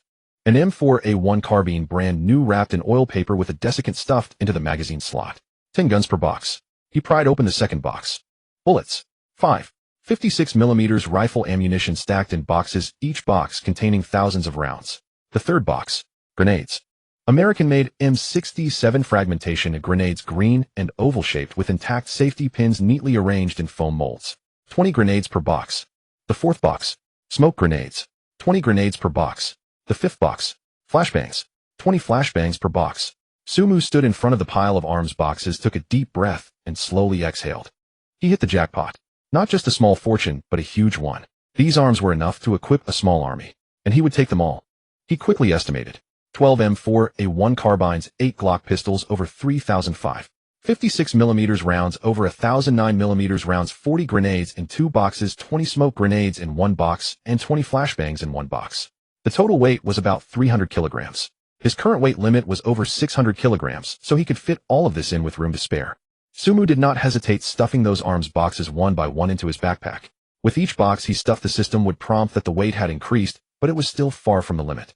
After everything was packed, he carefully checked the room again to confirm there were no omissions before turning to leave. When he returned to the command room, the woman had stopped her assaults. She knelt beside the 2 mangled corpses covered in blood, gasping for air. Her coat had slipped halfway down, exposing one shoulder, but she did not pull it up. Her face, hair, and hands were splattered with blood and bits of flesh. Sumu glanced at her, said nothing, and stepped outside. As he reached the doorway, a hoarse voice came from behind. "Thank you." Sumu paused for a moment, turned to look at her. The woman's face was smeared with blood, her clothes disheveled, and her hair stuck to her face. But the look in her eyes as she gazed at Sumu was one of genuine, pure gratitude, devoid of any impurities. Sumu nodded, said nothing further, and turned to walk out of the room. He did not take her with him. It was not a lack of compassion. In this world, everyone could only rely on themselves. He could save her once, but he could not save her for a lifetime. Moreover, taking along an unarmed, injured person would be irresponsible to both her and himself. Stepping out of the building, the sunlight was blinding. Sumu squinted to adjust to the light, determining the direction as he headed towards the 3rd building. It was a 3-story house, the least damaged, with only shattered glass in the windows and traces of shrapnel on the wall. He cautiously surveyed the outside for a moment. Just as he reached the door and was about to push it open, suddenly a dull crashing sound came from behind him. Sumu suddenly turned around. That woman jumped down from the 2nd-floor window. Her body crashed onto the concrete ground, producing a dull thud. Blood spread out from beneath her, quickly pooling into a small puddle. Her posture was twisted, with limbs bent at unnatural angles, her head tilted to one side, eyes half open, gazing at the sky. Her expression was calm. Sumu stood still, staring at the bloodied corpse, remaining silent for a long time. In a fleeting moment, something seemed to stir in his heart, but he quickly shook his head. There seemed to be a fire of anger within him. He never expected her to do this. He had thought that after venting her feelings, she would find a way to survive. But she chose to die. Sumu sighed. He walked over, rummaged through his backpack, and took out a spare coat covering the woman's body to conceal the gruesome sight. Then he stood up and continued towards the 3rd building. The dead were already dead. The living must continue to live. The 3rd building was a warehouse, its doors blown off. Inside it was empty save for a few toppled iron frames and some scattered parts. Sumu quickly searched through it, but found nothing. The 4th building was a garage housing several military trucks and jeeps, all damaged by the explosion, reduced to mere skeletons. He rummaged through it and found a few barrels of fuel, which he stowed in his backpack. The 5th building was a standalone 2-story house that looked like an officer's dormitory. Sumu searched through it and found some daily necessities, bedding, clothing, and a few bottles of unopened liquor. But there was nothing of real value. He packed a few bottles of liquor into his backpack. The grains required for brewing liquor were too expensive, but if there was ready-made liquor, it could be used directly for medicinal purposes, saving the steps and costs of brewing. After searching the last building, Sumu stood in the open space looking around. The gains from the military base were far richer than he had anticipated. 2 firearms, a large amount of ammunition, 40 grenades, smoke bombs, flashbangs, and various materials and supplies. But there were also some things that puzzled him. He couldn't find the box of the level 5 monster. The number of boxes from the monsters that had been blown up last night was far fewer than he had expected. Perhaps it was taken by those foreigners. Just as he was thinking, a faint sound suddenly came from a distance. It was neither the sound of the wind nor the collapse of buildings, but the sound of battle. The clattering of weapons mixed with shouts and roars came from the 2nd building. It was from the rear of that officer's dormitory. The sound was faint, not close, but particularly clear in the quiet ruins. Sumu frowned, stood up, and looked in that direction. At that moment he noticed something. The body of the woman who jumped from the building was gone. He had clearly covered her body with the coat, but now that coat lay on the ground, soaked in blood, crumpled, and spread out. Under the coat there was nothing. No corpse, nothing at all. Sumu's pupils constricted sharply. He hurried over, crouched down, and lifted the coat. There was a large pool of blood on the ground, but the center of the blood was empty, as if something had dragged the body away from the blood pool. Sumu stood up and scanned the surroundings. The blood on the ground was just this puddle with no traces extending outward. At this moment, he suddenly remembered. The corpses of the monsters inside were also all gone. It should be known that after the monsters exploded the boxes, the corpses should remain in place. Previously, he thought the boxes wouldn't be shattered by the explosion, while the corpses would be blown to pieces, but he overlooked that all these corpses were missing. He had completely ignored this fact. Sumu swallowed hard. A thought flashed through his mind, causing a slight chill to run down his back. Those corpses were not blown to pieces, they were taken away by something. What could be collecting the corpses? Sumu took a deep breath, suppressing the chill in his heart. He glanced towards the officer's dormitory. The sound of battle continued, and it was getting closer. He didn't want to go over there. No matter what was happening, he didn't want to get involved. He had already gained enough today, and had no need to take extra risks. Sumu turned around, and walked back the way he came. After taking a few steps, he suddenly stopped.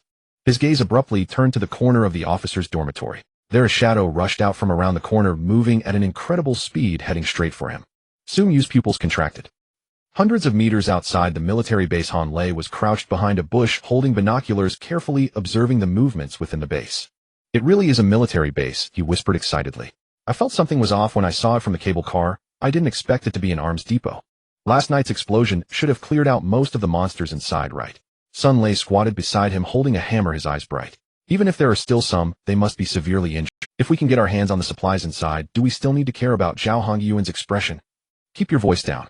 Zhou Shaojie glared at him, holding a short knife, warily scanning the surroundings. This place feels off, it's too quiet. Han Lei didn't respond, continuing to scan the inside of the base with his binoculars. Suddenly his movements froze. Wait! There's someone over there. The others immediately tensed up, looking in the direction Han Lei pointed.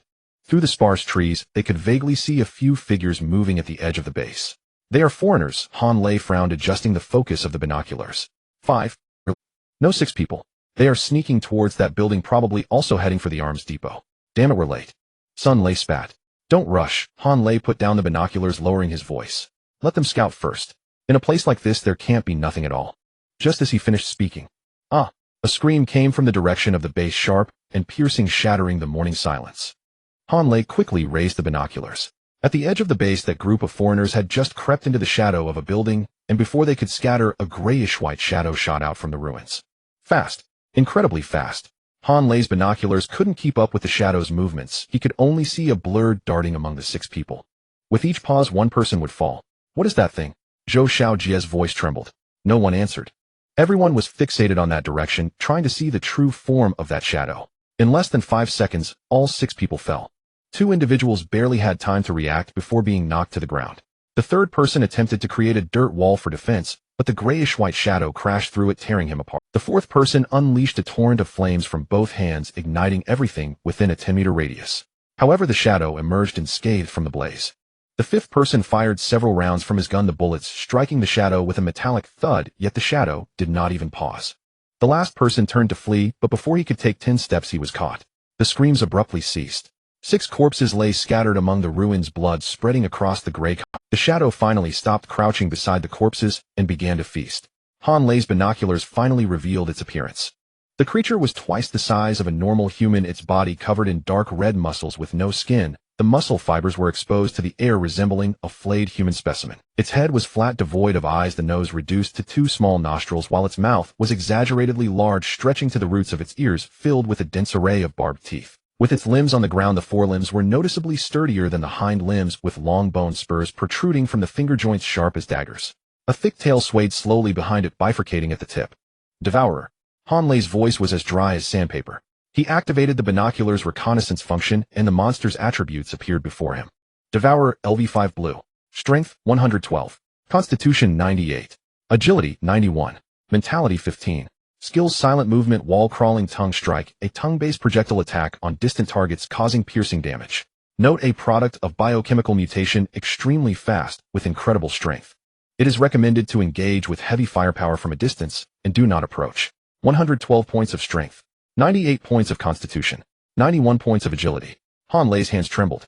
If they had carelessly approached just now, they would be lying on the ground instead. That thing is eating a corpse. Shun Qingwan's voice came from beside him, as she had somehow taken the binoculars, staring intently in that direction, her face pale. Don't look. Han Lei reached out to take back the binoculars. At that moment, the devourer's movements suddenly halted. It lifted its head, turning its flat skull toward a certain direction, as if sniffing or listening. Shun Qingwan followed the direction. It was facing the lens of the binoculars, slowly sweeping over the ruins, across the buildings, and across the explosion pits in the open ground. Then she saw a person. The individual stood at the entrance of the second building, holding a long gun, looking in their direction. Is that Sumu? Han Lei snatched the binoculars, and sure enough, the figure standing at the building's entrance was indeed Sumu. How did he end up here? Sun Lei leaned closer, lowering his voice. And why hasn't he run?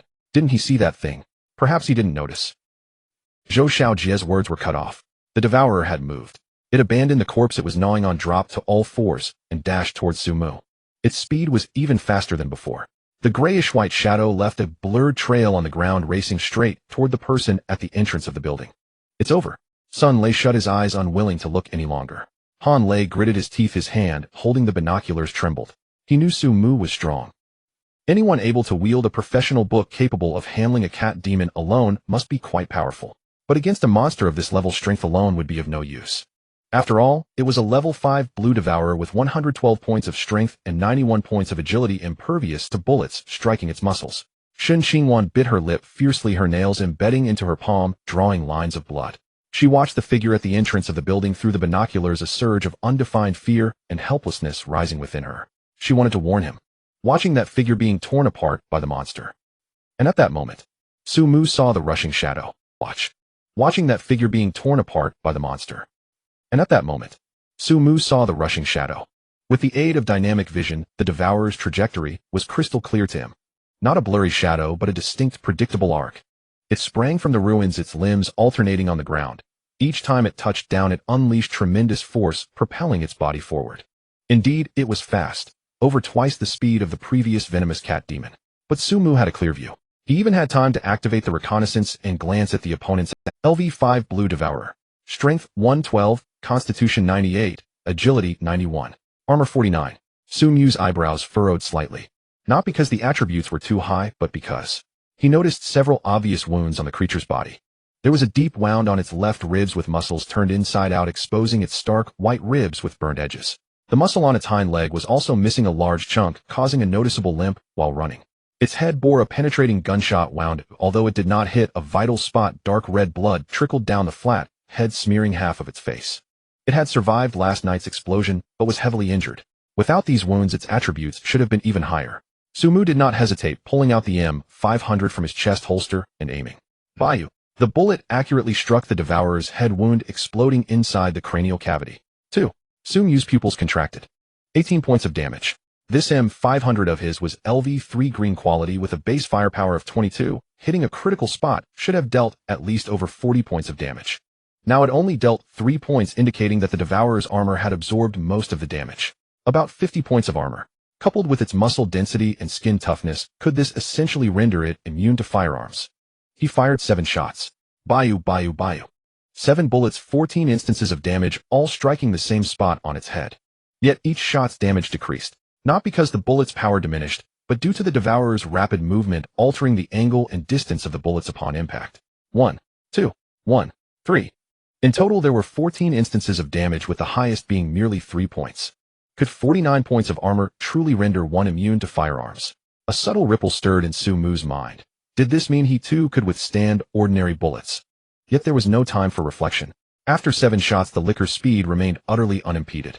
It had already surged from 100 meters away to within 30, its putrid metallic stench flooding Su Mu's senses, mingling with acrid gunpowder and charred ash. Su Mu ceased firing. A handgun inflicted negligible damage upon such a heavily armored monstrosity. Even direct hits to vital zones felt like mere scratches. He slid the M500 back into his chest rig and summoned a long spear from the void with his right hand. Its ashen shaft gleamed coldly in the morning light, its tip pointed downward, its shaft pressed tightly against his forearm. The licker closed to within 10 meters. Su Mu drew a deep breath, lowered his center of gravity, and shifted his weight onto the balls of his feet. 5 meters. Thrust. The instant the skill activated, his body vanished, propelled forward by the spear's momentum. In the next heartbeat, he reappeared directly beneath the licker. The spearhead lanced upward with brutal precision, piercing the creature's lower jaw, tearing through its palate, and driving deep into its cranial cavity. The licker's body was hurled skyward by the force, limbs flailing wildly, tail thrashing uncontrollably, bereft of purchase, wholly unmoored. Thrust hit. Control duration 2 seconds.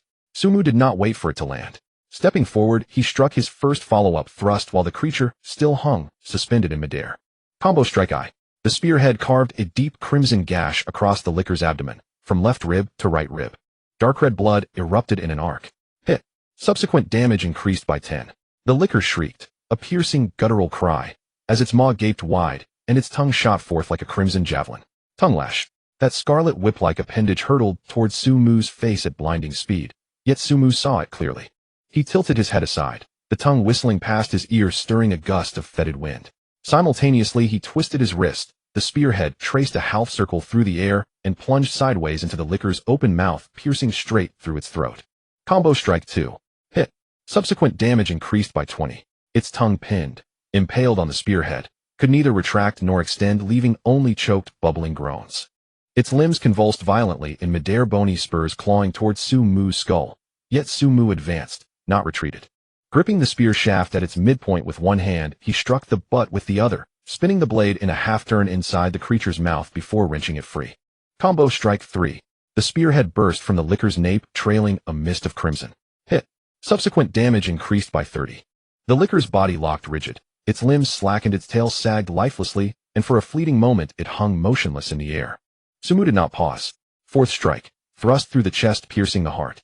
Fifth. Driven deep into the abdomen, severing the spine. Sixth. Plunged into the thigh, shattering the pelvis. Seventh. The spearhead pierced the left eye socket, traversed the skull, and erupted from the base of the skull. Combo strike 7. Hit. Subsequent damage increased by 70. Knockback effect triggered. Su Mu flicked his wrist. The spear hurled the licker's corpse outward, slamming it into the rubble 10 meters away with a thunderous hollow crash. Slain LV. 5 blue tier licker. Experience gained 80. Su Mu retracted his spear and stood still, breathing heavily, not from exhaustion. His pulse raced from the surge of adrenaline. From the initial thrust to the final strike, the entire sequence lasted less than 4 seconds. A level 5 blue tier licker, every shot fired, every blow landed, had failed even to graze him. He glanced down at his hands, steady, unwavering. He had grown stronger than he'd imagined. As his experience count flickered upward, added to what he'd accumulated en route, it now totaled over 220 points.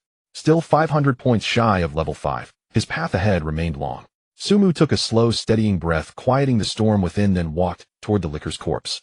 Beside the body lay a metallic box glowing faintly blue amid the shattered stones. Su Mu knelt and opened it. 3 radiant items met his gaze. First was a stock, black polymer textured with anti-slip ridges, its base cushioned with rubber. Adjustable stock, green, type firearms accessory. Effect reduces recoil by 25 and enhances shooting stability when installed. Compatible with rifles, carbines, and submachine guns. Su Mu glanced once, then stowed it into his pack without hesitation. Recoil reduction held little value for him. His strength already rendered firearm recoil negligible, and with his precision strikes, he required no auxiliary aid to ensure accuracy, though this item would fetch considerable value on the market. Second was a magazine, elongated beyond standard length, reinforced with curved ribs along its surface. Extended magazine, green, type firearms accessory. Effect increases ammunition capacity by 20 rounds. Compatible with all firearms. Note slight increase in weapon weight, firing rate unaffected. Su Mu's eyes lit up. 20 rounds, universal compatibility. Whether the M500 Glock or M4A1, all could now wield it. 20 rounds of sustained firepower conferred overwhelming dominance in combat. He mounted it onto the M500 instantly. The revolver, once limited to 7 rounds, now held 25, tripling its firepower beyond measure. Third was a yellowed scroll. Level 4 cable car upgrade scroll, green. Type cable car blueprint. Effect upgrades a level 3 cable car to level 4 upgrade path selectable. Materials required: steel ingots 45, bulletproof glass blocks 15. Su Mu frowned at the material requirements. 45 steel ingots, 15 bulletproof glass blocks. For the previous level 3 upgrade, only 9 ingots and 1 glass essence had sufficed. Now the demand had quintupled. He possessed some ingots, over a dozen gathered hunting cat demons at West Mountain, plus those scavenged today at the military base, totaling fewer than 20. He fell far short of 45, and not a single bulletproof glass block graced his inventory. Materials would need to be acquired, by any means necessary.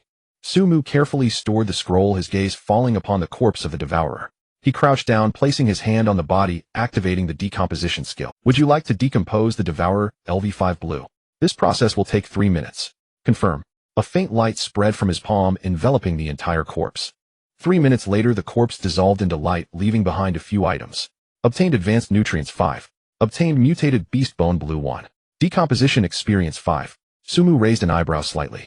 He originally thought that decomposing such a monster would only yield nutrients, but unexpectedly, he also obtained a piece of bone. Mutated beast bone blue. Type special material. A blue material with no specific uses stated, so he decided to keep it for now. Su Mu stuffed the beast bone into his backpack, stood up, and looked towards the direction where the devourer had emerged, behind the second building. He contemplated for a moment and decided to go take a look.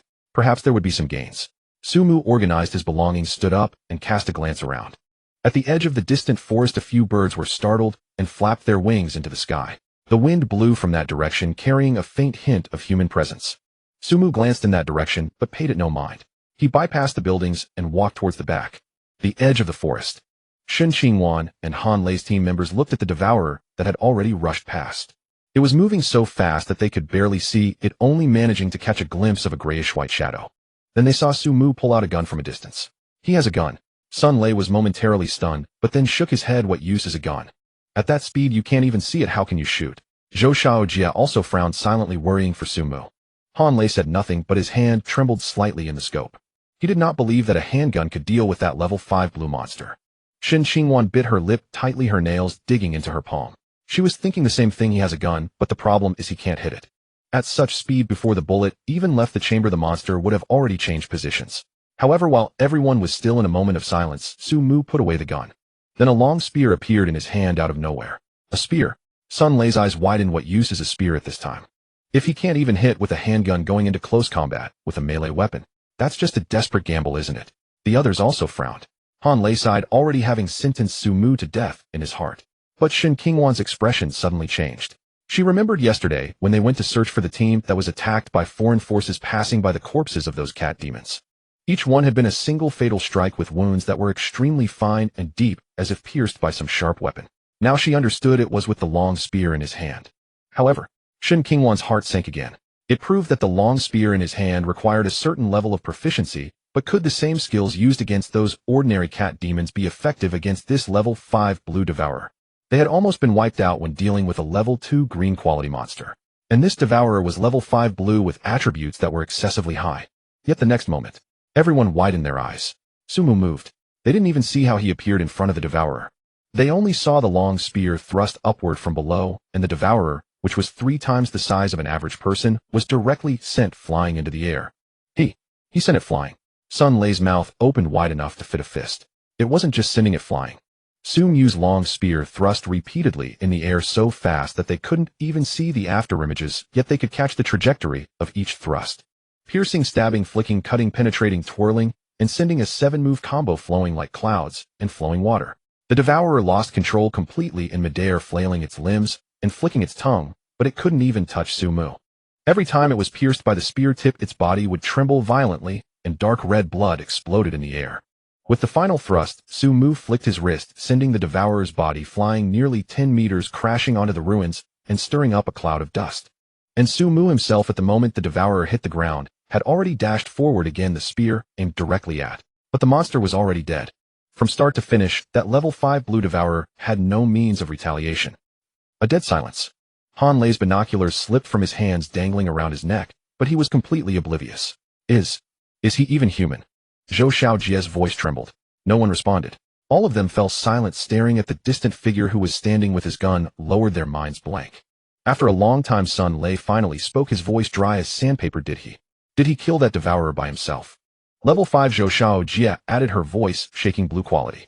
And he finished it off with a complete combo. Han Lei took a deep breath and shoved the binoculars back into his backpack. That monster didn't even touch him. Shen Qingwan remained silent. She crouched behind the bushes, hugging her knees, her head lowered, making her expression hard to discern. But her heart raced. It wasn't fear, it was something indescribable. Just now, when she saw Sumu being rushed by the devourer through the binoculars, her heart nearly stopped. She thought he was doomed. She had even silently mourned for him in her heart. Then she saw him take out a long spear. Then she saw him send that level 5 blue 112-point strength devourer flying like it was a sandbag. From start to finish, that monster had no means of retaliation. Shen Qingwan recalled when they met Sumu at the foot of the mountain yesterday, and Han Lei asked him if he had any talent. Now she understood. He wasn't without talent. His talent didn't need to be proven to anyone. This person's strength is terrifying. Han Lei finally regained his voice, a tone of relief in his words. Fortunately, we didn't offend him yesterday.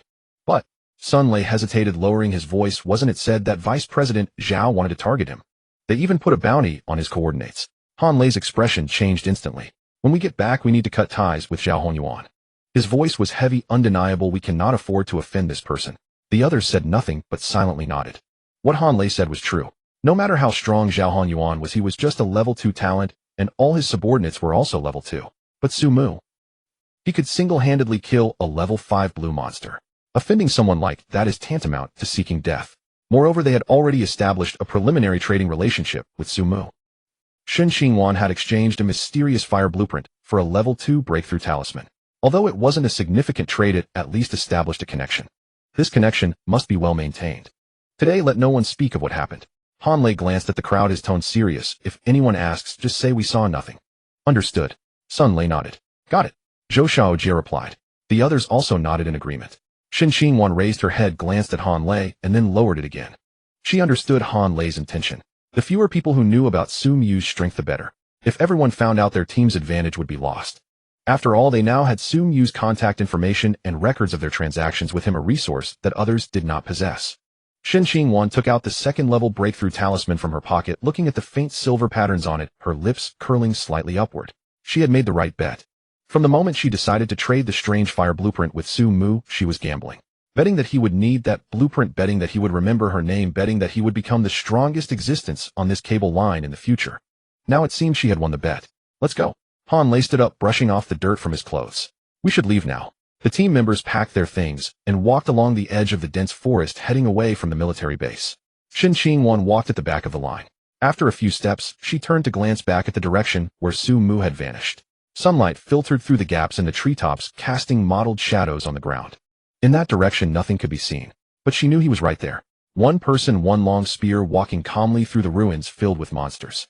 Shen Xingwan withdrew her gaze and quickened her pace to catch up with the team. Inside the base, behind the building, was a narrow open space filled with construction debris and miscellaneous items. At the end of the open space next to the wall, there was a half-underground entrance. The door had been smashed open, hanging crookedly to one side. Sumu moved quietly and entered the entrance. Inside was a small space resembling some kind of equipment room or storage area. The air was thick with a strong smell of blood and decay mingling together, making one feel nauseous. Sumu turned on the flashlight, illuminating the interior. Then his pupils slightly contracted. The floor was piled high with bones. Monster bones. Various monsters. Some were intact, some were torn apart, and some were nothing but skeletons. Dark red blood stains had dried on the ground layer upon layer, as if someone had repeatedly splashed blood here dozens of times. In the innermost part against the wall, there was a pile of fresher corpses. The 6 people killed by the liquor last night, some of the bodies had been gnawed beyond recognition. Sumu crouched down, examining the monster corpses closely. Most were ordinary monsters of levels 3 and 4, with a few being green quality. Their causes of death were almost identical. Torn apart by claws, crushed skulls by teeth, or pierced in vital areas by tongues. The liquor's feeding method was as brutal as its killing method. Sumu stood up, sweeping his gaze around the space. This was the liquor's lair. Those missing monster corpses, killed by explosions scattered throughout the base, all dragged here by it. In just one night, it had consumed at least 30 to 40 monsters. Sumu recalled the wounds on the liquor's body. A deep wound on the left rib cage that exposed bone, missing muscle on the hind leg, and shrapnel wounds on the head. Those wounds were still oozing blood when it burst out, but they no longer affected its actions. It had recovered more than half in just one night by feeding on these corpses. If given another day or two to finish consuming all the corpses here, those wounds might completely heal. By then, a fully recovered level 5 blue liquor. Sumu did not continue to think further. He took one last look at the pile of bones and turned to leave the lair. No treasure chests, no supplies, only a pile of gnawed bones and blood everywhere. But at least he was sure of one thing. The woman and that foreigner who survived last night were purely lucky. The liquor was severely injured, holed up in its lair eating corpses, and had not bothered to go to the building in front. As for those strange beings that roamed at night, facing this level 5 blue monster, they probably did not dare to approach. Every drink and bite is a matter of fate. Sumu shook his head, quickening his pace as he headed outside the military base. The base had been thoroughly searched. It was time to find a place to level up. Sumu hastened his steps and soon disappeared at the end of the ruins. After leaving the military base, Sumu began to hunt monsters around the retreat point in the direction where the cable car ran. The monsters in this area were obviously of a much higher level than before. Level 1 monsters were almost extinct. Level 2 monsters had become the lowest cannon fodder. Level 3 monsters were everywhere, and occasionally a level 4 monster could be encountered. Level 5 monsters were rare. Apart from that liquor, he had only encountered one all day long. A giant lizard covered in rock-like skin with strength and constitution exceeding 80, but extremely low agility, was easily taken down by his combo. Yet even so, he felt somewhat dissatisfied with the speed of leveling up. Killing a level 4 monster only granted 1 point of experience. Level 3 monsters only gave 0.1. His current experience bar was 220,800, still 580 points away from level 5. At this rate, he would need to kill 580 level 4 monsters to level up. 580 monsters. Even if he killed one per second, it would take nearly 10 minutes. But monsters wouldn't line up for him to kill, and most of them here were below level 4. That number needed to be multiplied by 10, and finding monsters running around picking up boxes. All that time added up efficiency was far from 1 monster per second. The facts prove this point. He had been grinding in this area all day from morning until dusk, killing at least 1,000 monsters, yet his experience only increased by less than 300 points. However, even though experience was slow to gain, he had accumulated plenty of materials. Steel ingots, 43 pieces obtained from level 3, and 4 monsters along with those picked up at the military base. Bulletproof glass shards. This item had a much lower drop rate than steel ingots. He had only acquired 7 pieces after grinding all day. Other materials had piled up into small mountains. Various monster teeth, scales, claws, and bones with more than 10 blue quality items and countless green and white quality ones. In the afternoon, he also received a decomposition skill book from the channel. A solo player was selling it for a low price, and he exchanged it for 10 pieces of food. Sumu casually traded it to Chunjun, attaching a message: learn this thing, and you'll handle the material decomposition from now on. The price remains the same based on output. Chunjun quickly replied, don't worry, Brother Su.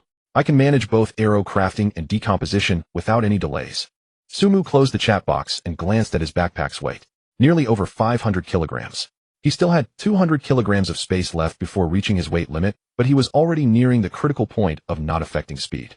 Now his walking speed was noticeably slower than before. Although still within an acceptable range, if he continued to stuff more it might affect his combat.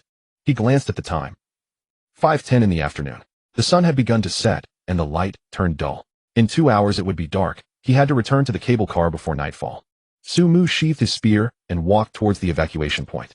The evacuation points for the cable car are distributed throughout this area, and each person's retreat point is different, roughly corresponding to the position directly below their respective cable. Sumu's cable car is located in the mid-Talater section of the entire cable line, and his retreat point is also at the corresponding position.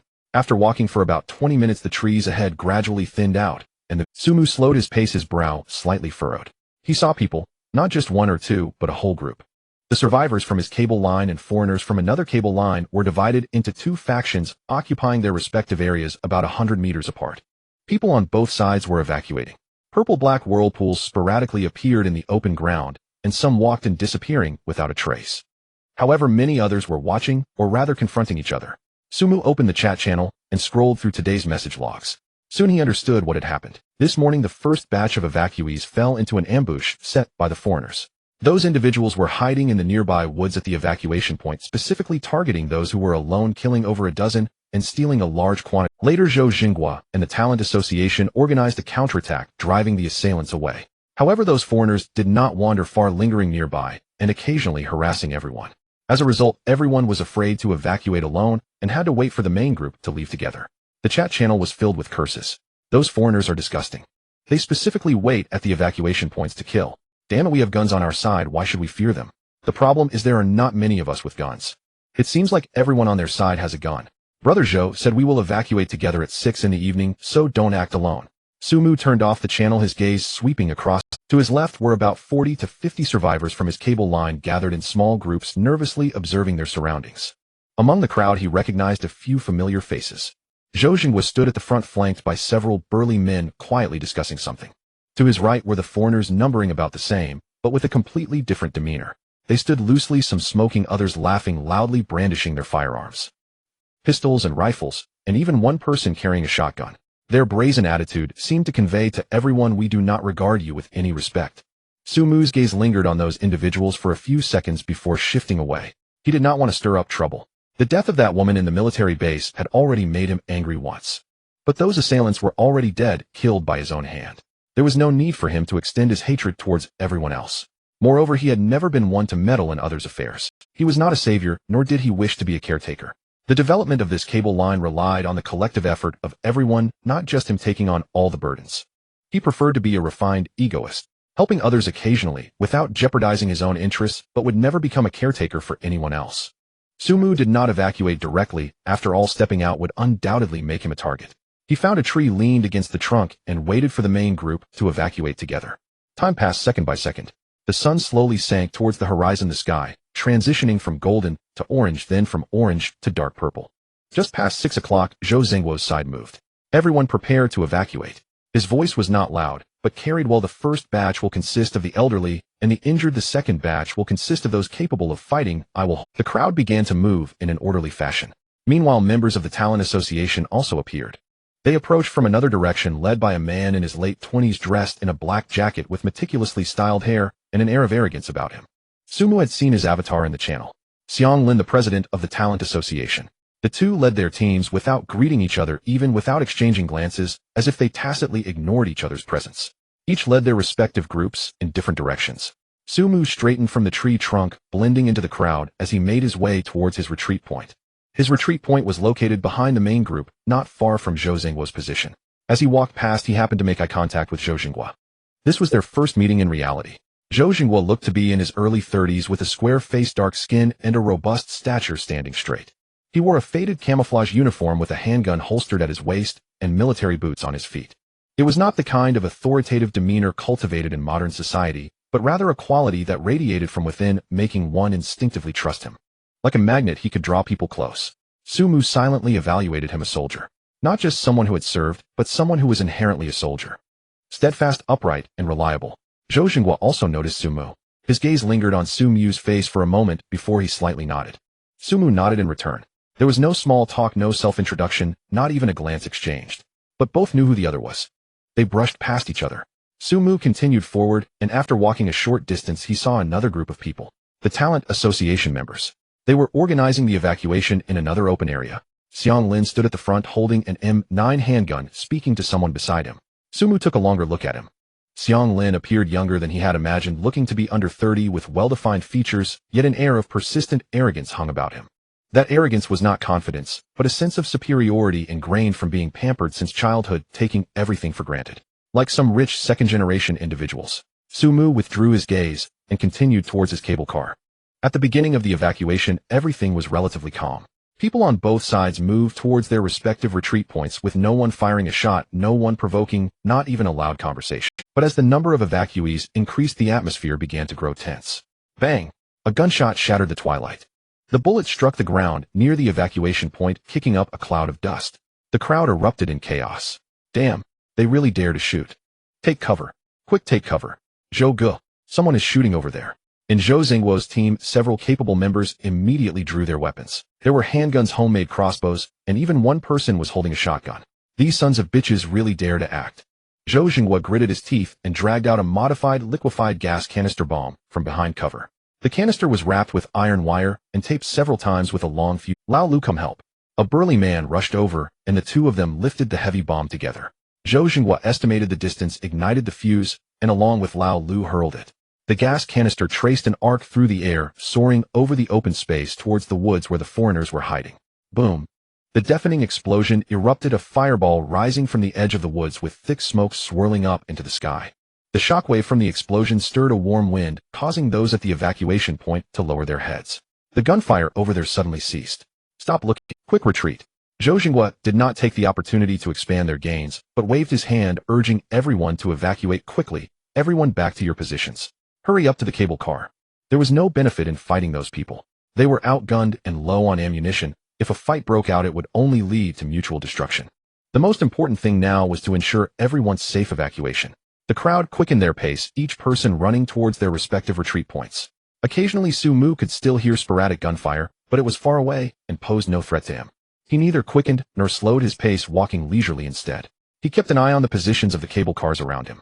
The cable cars hung high in the air, and from below, each one corresponded to a different evacuation point on the ground. Sumu found the general direction of his cable car and looked up. Indeed, his cable car was distinctly different from the others. The size of a level 3 cable car was 4 times that of a level 1, and its red and white paint stood out starkly, and the glass was thicker, the carriage more square, and overall it looked like a luxurious version of a car, hanging among those dull gray boxes, making it hard to miss.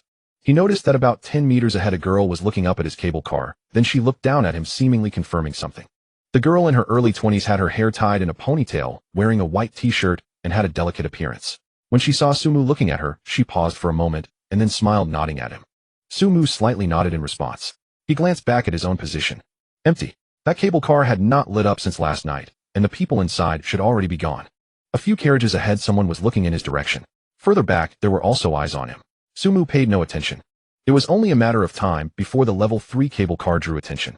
As long as no one knew who he was, it didn't matter. Just then a muffled sound came from behind him. Bang! Sumu suddenly turned his head. Gunfire. It came from the right, from the direction of the foreigners. His brows furrowed as he prepared to leave quickly.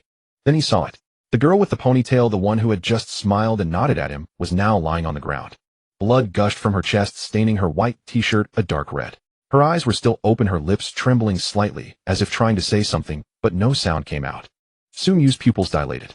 In that instant, the face that flashed through his mind was not that of this girl, but another woman's face. In the military base, the woman who had been tied to the table. After being rescued, she jumped from the building and became a puddle of flesh. He had not stopped her then. He told himself it was her choice and he had no right to interfere. But now another woman lay before him. Not because of her own choice, but due to the malice of others. Sumu's expression shifted slightly. It was not a grimace nor a distortion, but an extreme frozen calm. Beneath that calm was bubbling magma. He did not step into the swirling vortex of retreat right in front of him. He turned around and pulled out the M4A1 carbine from his backpack. The black-coated gun glinted with a cold light in the setting sun. He pulled back the bolt, chambering a bullet, then rummaged in his backpack for 2 grenades and clipped them onto the tactical buckle at his waist. He said nothing, shouted no battle cry, made no sound at all. He simply held the gun and walked towards the direction from which the gunfire came.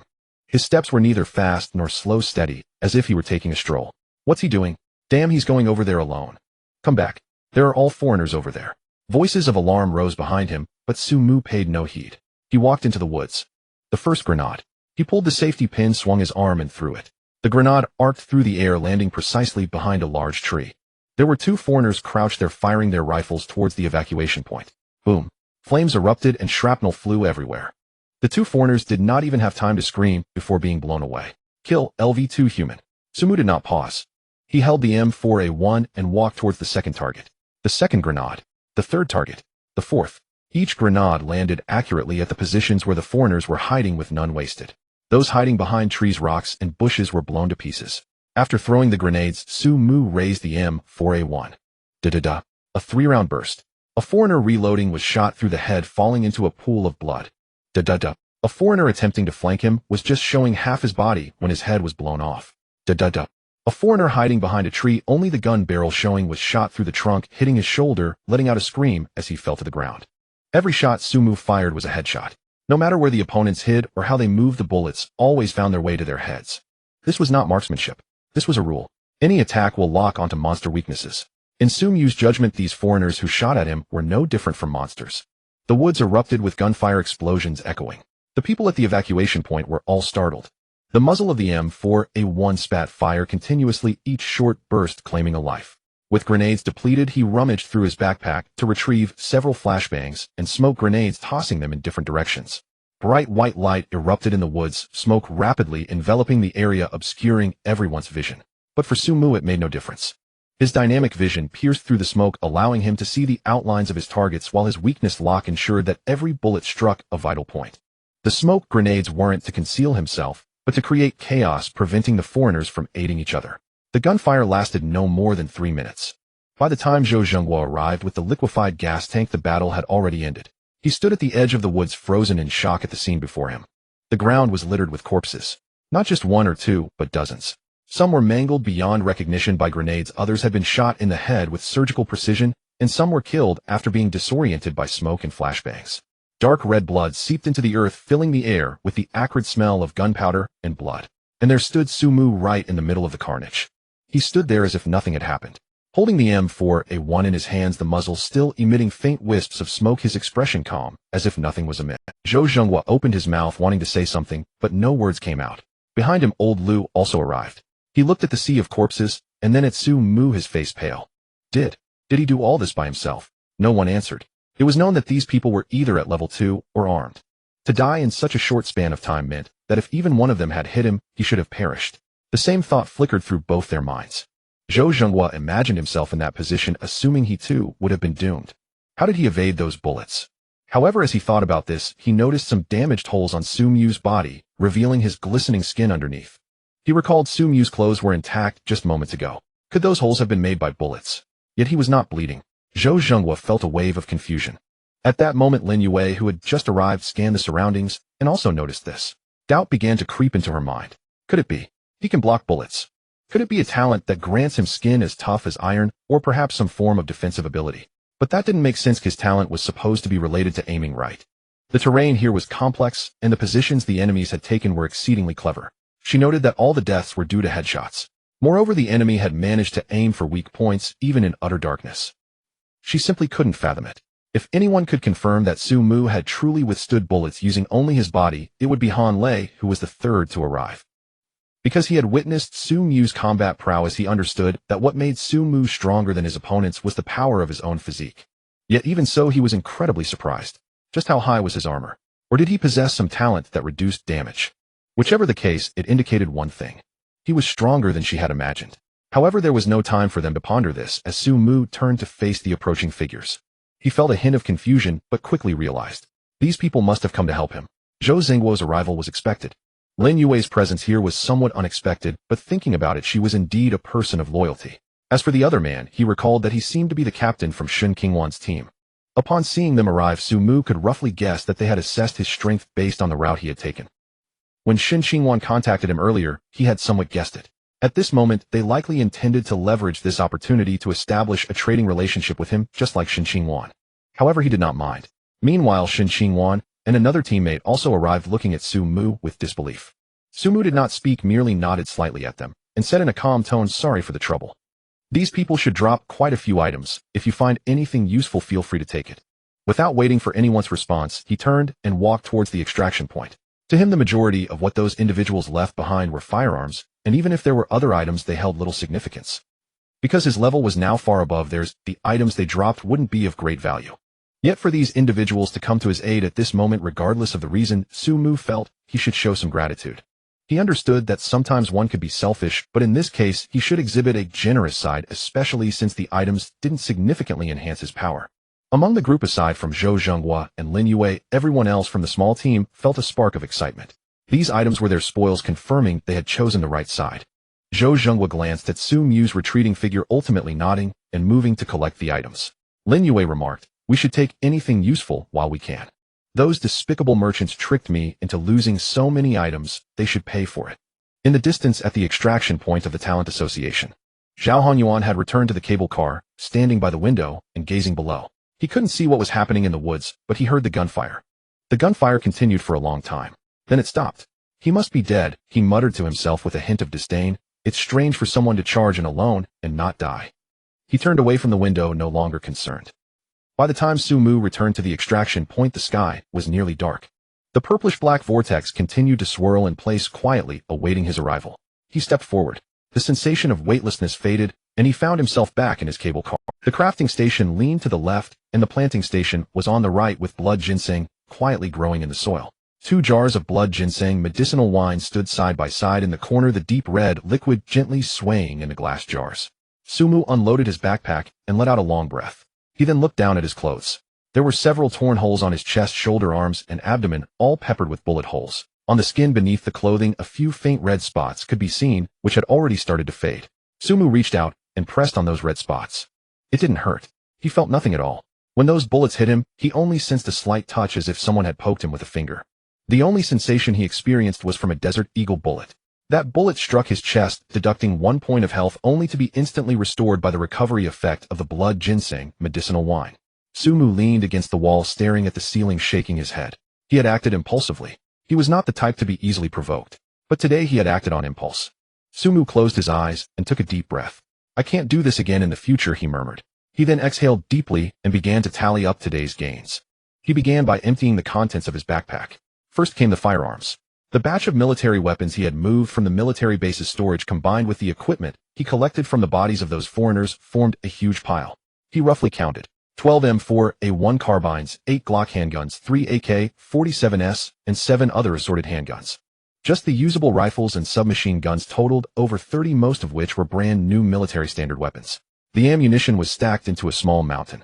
There were over 3,000 rounds of 5.56mm rifle ammunition, more than 1,000 rounds of 9mm handgun ammunition, plus a couple of hundred rounds of assorted ammunition in bulk. The grenades were also substantial. 40 M67 fragmentation grenades from the base, 5 various grenades seized from foreigners, along with 20 smoke grenades and 20 flashbangs. Although he used quite a bit in the woods today, the remaining quantity was still quite impressive. Sumu looked at this pile of military equipment on the ground. These items had to be treated with caution in the past as they posed a significant threat, but for him, now they no longer held much danger. Today in the woods those foreigners shot at him with so many guns, and apart from the Desert Eagle that took away 1 point of his health, none of the others even scratched him. His armor combined with the restorative effects of the blood ginseng medicinal wine had made him immune to ordinary firearms damage. This was also why when he saw Lin Zhenghua and the others arrive, Sumu chose to let them collect these items. However, if he carelessly sold these guns, and they fell into the hands of unreliable people, such as those foreigners or someone like Zhao Honyuan who held grudges, the other party could easily use these weapons for evil or even develop their power with them, which would not be good. Therefore, transactions were possible, but they had to be approached with caution. Moreover, considering the circumstances of most people on this cable car line, probably not many could afford such a large batch of military equipment. Sumu planned to hold off for a while and wait for a suitable buyer. He repacked the firearms and ammunition, stuffing them back into the corners of his backpack, and then selected 2 items from that pile of spoils that truly caught his eye today. The first was an adjustable stock. Adjustable stock green effect reduces firearm recoil by 25 after installation, enhancing shooting stability. Compatible with rifles, carbine, submachine guns. The second was a high-capacity magazine. High-capacity magazine green effect increases ammunition capacity by 20 rounds, compatible with any firearm. Both of these accessories were universal and could be used on any firearm. Sumu installed the high-capacity magazine onto the M500 on the spot. The revolver, which originally could only hold 7 rounds, could now hold 27 rounds plus the one in the chamber, totaling 28 rounds. The firepower had increased 4-fold. As for the stock that reduces recoil, it was of little significance for his 123 strength, so he decided to keep it for future trade. He did not switch to the M4A1 or AK-47. There were 3 reasons. First, the M500 handgun was compact and could be drawn faster from the tactical chest rig, making it suitable for close-range response. Second, those long guns were taken from the armory and had not undergone the system's equipment binding, making them less convenient to summon and retrieve like professional weapons. Third, and most importantly, his talent mass production allowed him to craft 1,000 rounds of 9mm ammunition for free every day, perfectly matching the caliber of the M. Fourth, switching to a 5.56mm rifle would pose ammunition problems instead. The handgun was sufficient. After handling these trivial matters, Sumu's gaze fell upon a yellowed scroll in the corner. The blueprint for the level 4 cable car upgrade. This was the most important item he had acquired today. Firearms, grenades, and accessories were all external forces. The talent selection brought by the cable car upgrade would enhance his own strength, something that no equipment could replace. He picked up the scroll and carefully reviewed the material requirements: steel ingots 45, bulletproof, glass blocks 15. Sumu rummaged through the materials in his backpack. He had gathered enough steel ingots. However, he only had 12 pieces of bulletproof glass, still needing 4 more. He didn't want to wait until tomorrow. Not even a moment. Sumu opened the trading channel, pondered over his wording, and sent a message buying bulletproof glass blocks. Can exchange with food or ammunition, fair price. Private message. He did not show any urgency. In such situations, the more anxious one was, the easier it was to get taken advantage of. He sent it out first, allowing people in the channel an hour to react. If someone had the goods, they would naturally come to him. If he couldn't get anything, he was even willing to trade a submachine gun for it. After all, those guns were useless to him, and what mattered was obtaining upgrade materials. Just as the message was sent, before the private messages flooded in, a message from Lin Yue popped up first. Lin Yue, I'm not going to owe you a favor. Otherwise you'll say I'm a profiteer. You are the profiteer. Sumu was taken aback for a moment, then quickly realized. She was referring to the incident in the woods at the evacuation point today. At that time, he let Zhou Zhenghua and the others take the supplies dropped by those foreigners, and Lin Yue was present, probably feeling embarrassed, as if she had been charitably given something. He was about to reply, who said, I was giving you a favor, when she sent another message with a trade request. Sumu opened it to see it was a blueprint.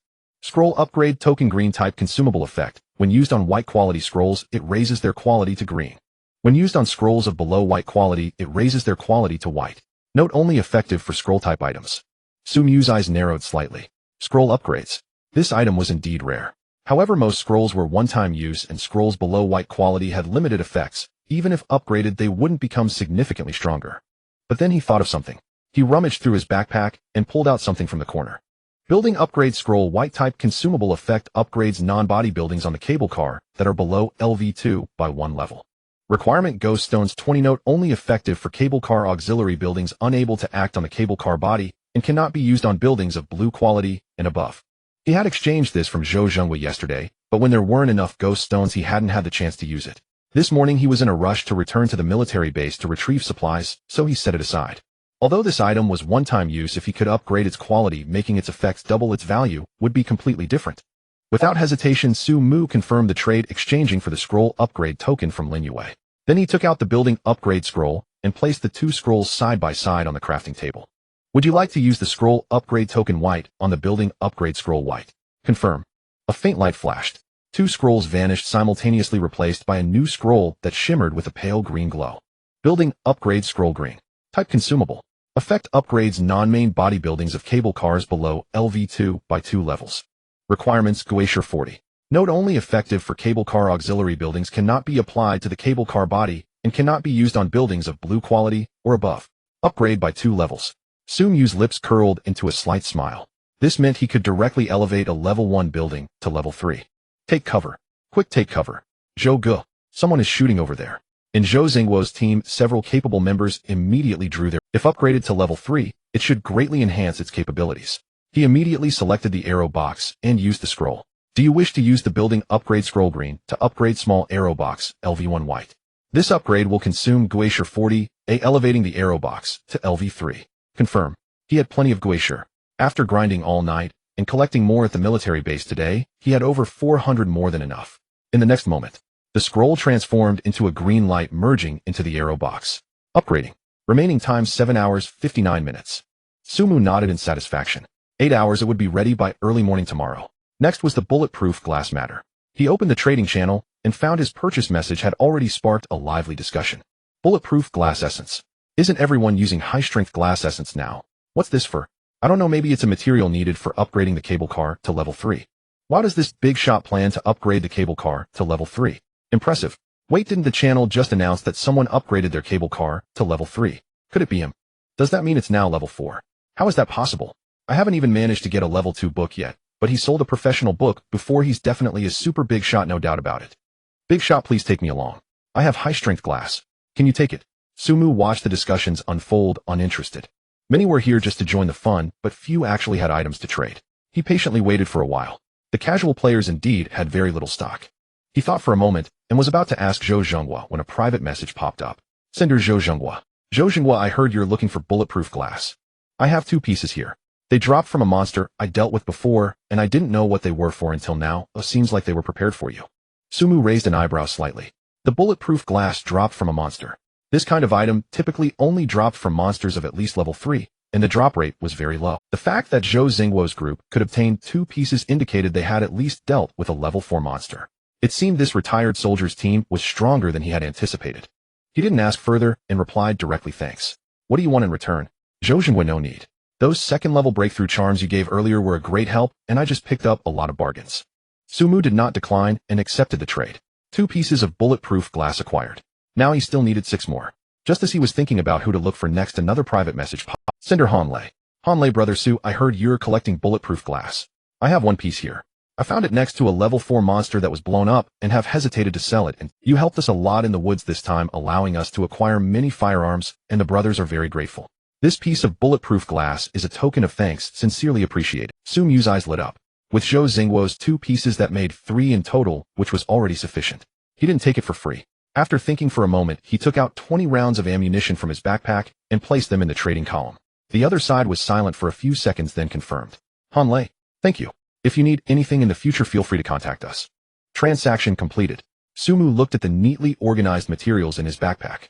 45 steel ingots, 15 pieces of bulletproof glass. He let out a long breath. Everything is ready. He opened the level 4 cable car upgrade blueprint. Detected materials within the cable car: steel ingots 45, bulletproof glass 15. Just as he was about to confirm the upgrade, a system prompt popped up again. Detected a large number of cat demon teeth white 247, venomous cat demon teeth blue 2 within the cable car. Do you wish to consume the following materials to grant additional features to the cable car? Venomous cat demon teeth 2, cat demon teeth 100 grants the cable car the venomous shell feature. When attacked, the attacker has a 30 chance of suffering poisonous retaliation, causing a continuous poisoning effect for 10 seconds, losing 1 of vitality per second. Effect weakened beyond the cable car's level. Cat demon teeth 100 excluding venomous teeth grants the cable car the weak poison spike feature. When attacked, the attacker has a 15 chance of suffering poisonous retaliation, causing a continuous poisoning effect for 5 seconds, losing 5 of vitality per second. Effect weakened beyond the cable car's level. The currently held materials can satisfy both features, but only one can be selected. Please select whether to add a feature and which feature to choose. Sumu looked at this prompt, his eyes suddenly brightened. He had accumulated over 200 of these cat demon teeth which he had piled in a corner, not knowing their use. He only had 2 venomous cat demon teeth, which dropped from those 2 blue-quality venomous cat demons. He initially thought these items could only be used to craft weapons or for enchantments, but he never expected they could be used for cable car upgrades. Venomous Shell. 30 chance of poisonous retaliation for 10 seconds, effective against creatures below level 5. What does this mean? It means that in the future those monsters that attack the cable car up close will likely get poisoned every 3 hits. After being poisoned, losing 1 of vitality per second for 10 seconds amounts to a total loss of 10 health. For low-level monsters, this is nearly fatal. Moreover, he was about to upgrade to a level 4 cable car, which would have higher armor, making it harder for monsters to break through. Coupled with this poison retaliation, those small monsters would fall like flies. Sumu did not hesitate. Select Venomous Shell. Selection successful. Materials consumed Venomous Cat Demon Teeth 2, Cat Demon Teeth 100. Upgrading the cable car. Remaining time 11 hours 58 minutes. Previously he thought those cat demon teeth took up space, but now he realized that good materials had always been accumulating in his hands. If it weren't for the system detection, he might have never known how useful these teeth could be. He glanced at the more than 100 ordinary cat demon teeth left in the corner. Without the venomous teeth, they could only add a slight poison sting, which was significantly less effective. However, keeping them might still be useful in the future. He withdrew his gaze, leaned against the wall, and let out a long breath. Today's harvest was substantial. The cable car leveled up to 4 and also gained a poison reflection characteristic for free. After doing all this, he opened the trading channel and sent a purchase message. Large quantities needed, as much as you have. Can exchange for food or ammunition. Collecting wood isn't difficult. Previously, Chinjun had been collecting wood in the channel for a long time, and some people cut down many trees to exchange for food stockpiling. But Chinjun's consumption was limited, and those people couldn't sell it, worried about where to dispose of it. As soon as Sumu started collecting, dozens of private messages flooded in. The reason Sumu collected wood was to make planks. Plank white armor, 1 weight capacity 100 kilograms. This item has almost negligible defense, but it has a function that other materials cannot replace. Extending outward. Laying planks on the outside of the cable car can create a temporary platform, effectively expanding the usable area of the cable car. On the platform, he could place arrow chests, animal traps, and planting stations, and in the future with better materials, he could even build a 2nd or 3rd layer. Moreover, he was about to upgrade the cable car to level 4, which would further expand the space. Stockpiling some wood now would be just right for later use. Sumu neatly stacked the wood, stood up, and stretched his muscles. Just as he stretched lazily, the cable car suddenly jolted violently. It wasn't the previous slight sway caused by the wind, but rather the entire cabin felt as if something pushed it from behind, lurching forward and then gliding steadily ahead.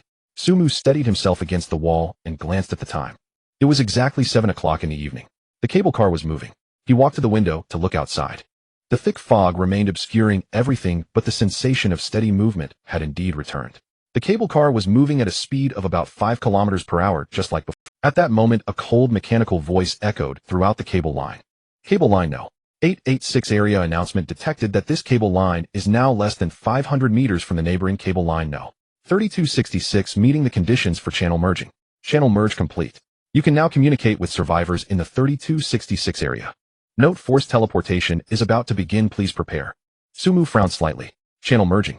This meant that a group of people had suddenly joined the chat channel. Survivors from another cable line. He opened the chat channel, and indeed the number of people in the upper right corner jumped from over 700 to more than 1,500. The style of messages in the channel was clearly divided into 2 factions. One faction was in Chinese, the familiar group of people he knew. The other faction mixed various languages. The system's built-in translation function converted everything into words he could understand. Sumu quickly skimmed through the chat records from that cable line. Then his expression darkened. The people from that cable line were discussing how to deal with them. Tomorrow, during the forced teleportation, everyone will be thrown into Ashen City. This is our chance for revenge. Yes, they just killed so many of us. Blood must be repaid with blood. I heard they have some people with guns, but their firepower is not as good as ours. As long as we are careful, we can definitely win. I've already noted down a few IDs. I'll shoot them on sight tomorrow. Most of these messages were sent a few minutes ago, their tone arrogant and filled with murderous intent. However, just before the channel merge announcement was issued, the discussions had noticeably tapered off, probably because they didn't expect the 2 channels would merge, suddenly catching them off guard. Nevertheless, even though they quieted down, the words that needed to be said had already been said. Soon someone couldn't contain themselves and publicly shouted in the merge channel. An ID named Devon Ivan from a Russian user sent a message filled with arrogance. Listen up, you trash, from cable line 886. Just now while you took us by surprise, you killed more than 30 of us. We will reclaim this debt with interest in Ashen City tomorrow. As soon as the message was sent, the channel on Su Mu's side instantly exploded. What the hell? You were the ones who attacked first. Exactly. Just now at the evacuation point, it was your people who opened fire on ours. One girl from our side was shot through the chest by your people right in front of the evacuation point. How dare you say that? The crowd was indignant. Everyone knew that those foreigners had been lurking in the woods at the evacuation point, targeting isolated individuals, killing several, and stealing a large amount of supplies. This was something everyone knew, and now the opposing side was turning the tables. Who could endure that?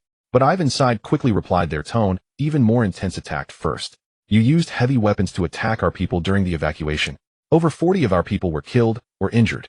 How dare you say we attacked first? As soon as this message was sent, the channel on Su Mu's side fell silent for a moment. Heavy weapons. Over 40 people. Most people looked at each other in confusion. They indeed knew that a battle had erupted at the evacuation point this afternoon, with gunfire and explosions audible from a distance. But they had always thought it was Zhou Zhenghua leading people to exchange fire with the opposing side, with casualties on both sides.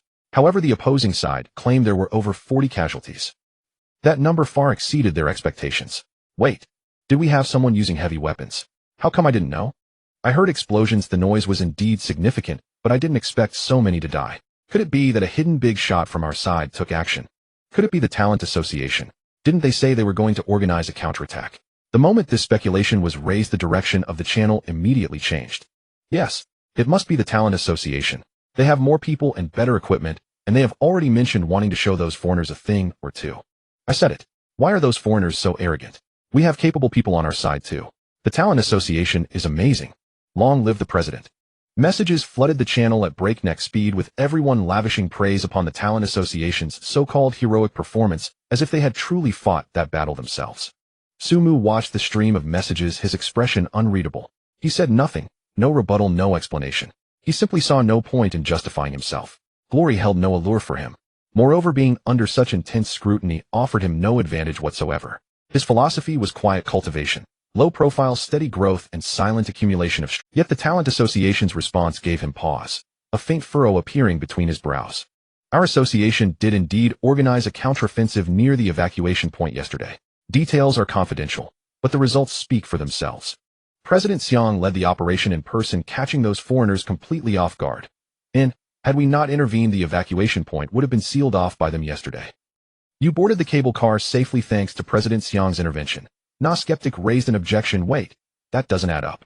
I distinctly recall Talent Association members boarding the cable car before Zhou Jing was. How then could you possibly have mounted a counteroffensive near the evacuation point? And this question struck like a blade, sharp and unignorable. If their members had already boarded the cable car, how could they have fought there? How then could you possibly have mounted a counteroffensive near the evacuation point? And this question struck like a blade, sharp and unignorable. If their members had already boarded the cable car, how could they have fought there? Most accepted it without scrutiny. After all, in their eyes, only the Talent Association possessed the capability to inflict over 40 casualties. No one else could credibly claim such a feat. Zhou Jing was faction, though armed, clearly lacked comparable firepower. Su Mu read the messages and let out a cold, mirthless laugh. Covering the retreat. Those who stayed behind. How convincingly they spin fiction. And he made no public correction, but in his mind the Talent Association had already been branded shameless. At that moment, President Xiang Lin himself posted a message in the channel. I personally led my brothers out last, watching every single person board the cable car safely before I departed. The moment those words appeared, the channel erupted. And President Xiang is legendary. Last to leave. That's true leadership. And, with President Xiang at our side, what do we have to fear from those foreigners? Praise cascaded like a tidal wave. Xiang Lin's name flooded the screen. Su Mu stared at the message, and his smirk deepened into something colder, sharper. Last to leave, and he recalled what he'd seen, but something felt profoundly off. And Zhou Zhenghua knew the truth. Yesterday, deep in the woods, he had watched Su Mu stand alone amid dozens of corpses, and M4A1 cradled in his hands, its barrel still trailing thin wisps of smoke. No one understood better than he did who had slain those foreigners.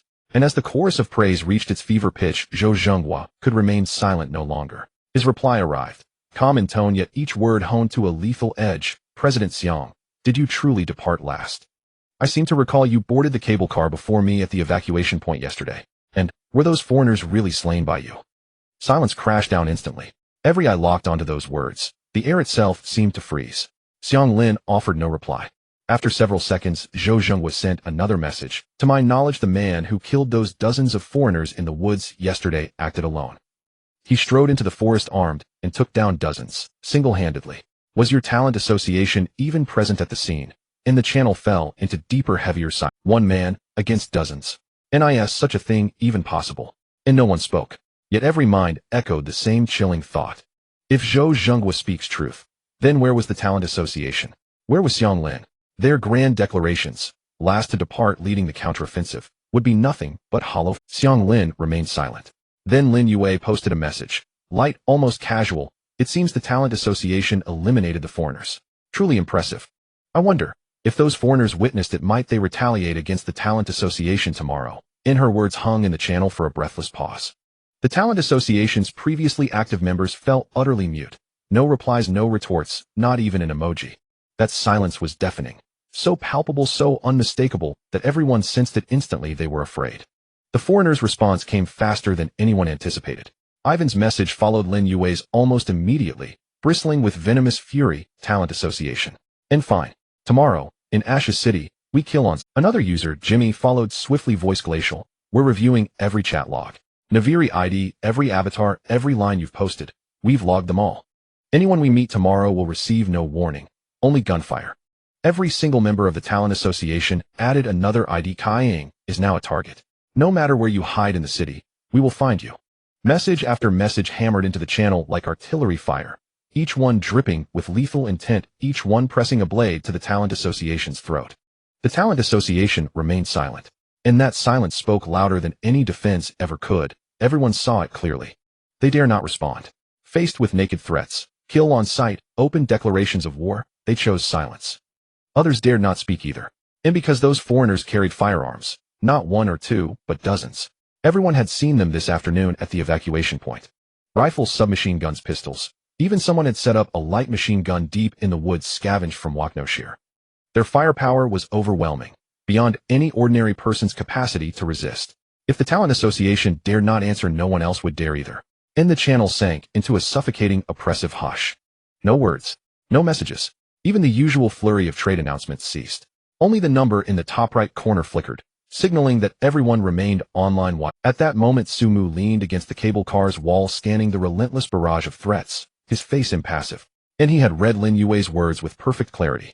That woman was deliberately redirecting the fire toward the talent association, and doing so with surgical precision.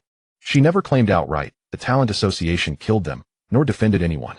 She merely floated a seemingly innocent question. Might they retaliate directly tomorrow? And thereby channeled the foreigner's wrath with flawless lethal accuracy. Sumu's lips curled upward faintly. This cunning merchant truly had more schemes than sense. He remained silent in the channel.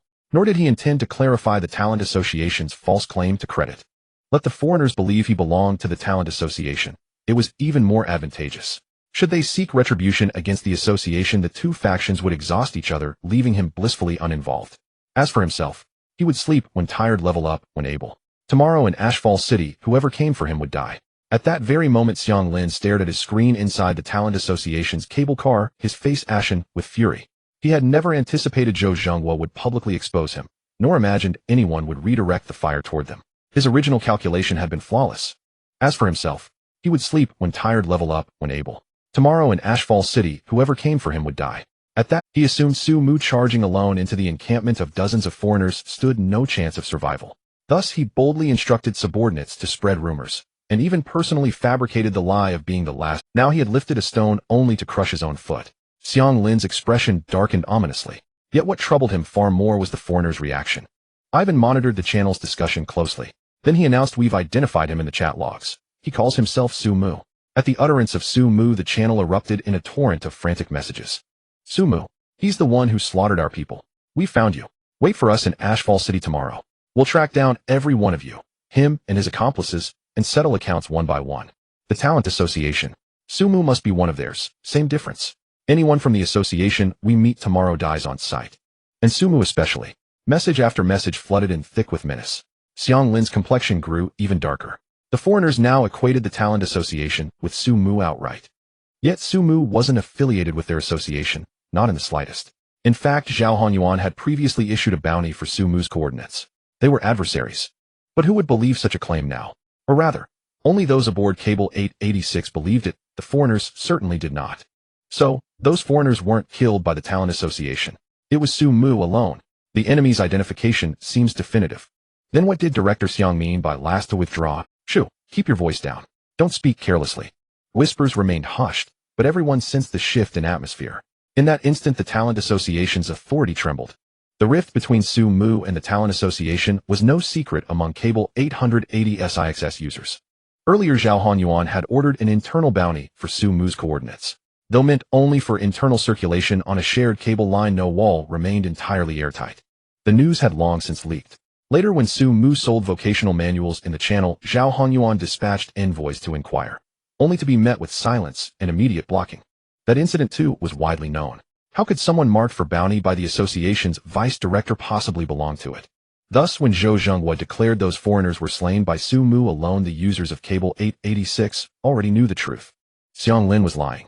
He had usurped Su Mu's battlefield glory. All understood this, yet none voiced it aloud in the channel. The reason was simple: no one wished to provoke the Talent Association. Though publicly humiliated today by Zhou Zhenghua, and its prestige severely diminished, its power remained undeniable. Director Xiang Lin ranked Tier 2, Vice Director Zhao Honyuan likewise Tier 2.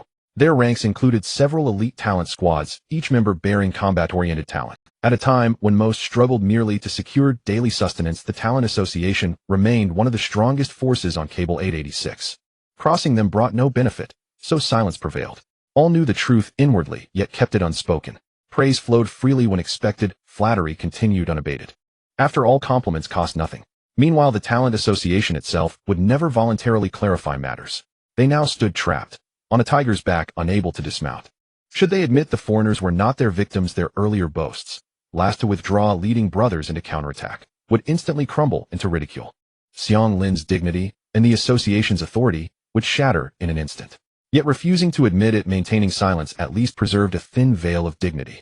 Most dared not openly antagonize them. A foreign enmity had already been redirected elsewhere. Though that elsewhere now appeared to be Su Mu, he bore no affiliation with their association. Thus foreign vengeance would not land upon them. Faced with two calamities, they chose the lesser. Silence became their sole recourse. As for the foreigners, they cared little for such convoluted politics. Scrolling through chat logs, tracing clues, locking onto targets. That was their method: direct, efficient, unrelenting. They found Su Mu's name. Then they saw he had not joined the Talent Association. Yet that mattered little. To them, Su Mu, who had slain over 40 of their own, was the primary target regardless of formal affiliation. Moreover, they knew nothing of Su Mu's fraught relationship with the association. Chat logs offered only fragmented phrases, no insight into deeper grudges or hidden histories. They knew only that a formidable individual named Su Mu existed on Cable 886, one who had killed many of their kin. As for the Talent Association, that organization's false claim to glory likely signaled bluff and bluster, but having stepped forward to claim it, they too would be held accountable. Thus the target expanded from Su Mu alone to the entire Talent Association. Neither Su Mu nor the Talent Association escapes, Ivan declared fiercely in the channel. Tomorrow in Ashfall City, we will find you all. Su Mu read the message, lips lifting faintly once more. He hadn't foreseen Lin Yue's words igniting such a conflagration. Nor had he imagined the foreigners would actually scroll backward through the chat logs. In his view, thousands of messages flooded the channel daily, who would painstakingly trace them backward. Yet these foreigners did precisely that, and succeeded in uncovering his name. Still, this proved advantageous. Originally, they sought only him. Now the Talent Association had also entered their list of targets. Two factions would drain each other, leaving him gloriously unburdened. As for himself, leaning against the wall, Su Mu tapped his fingers lightly along the shaft of his long spear. Should the foreigners dare confront him, he welcomed the chance to slay dozens more. He closed the channel, turning his attention away. At that moment, the cable car jolted violently.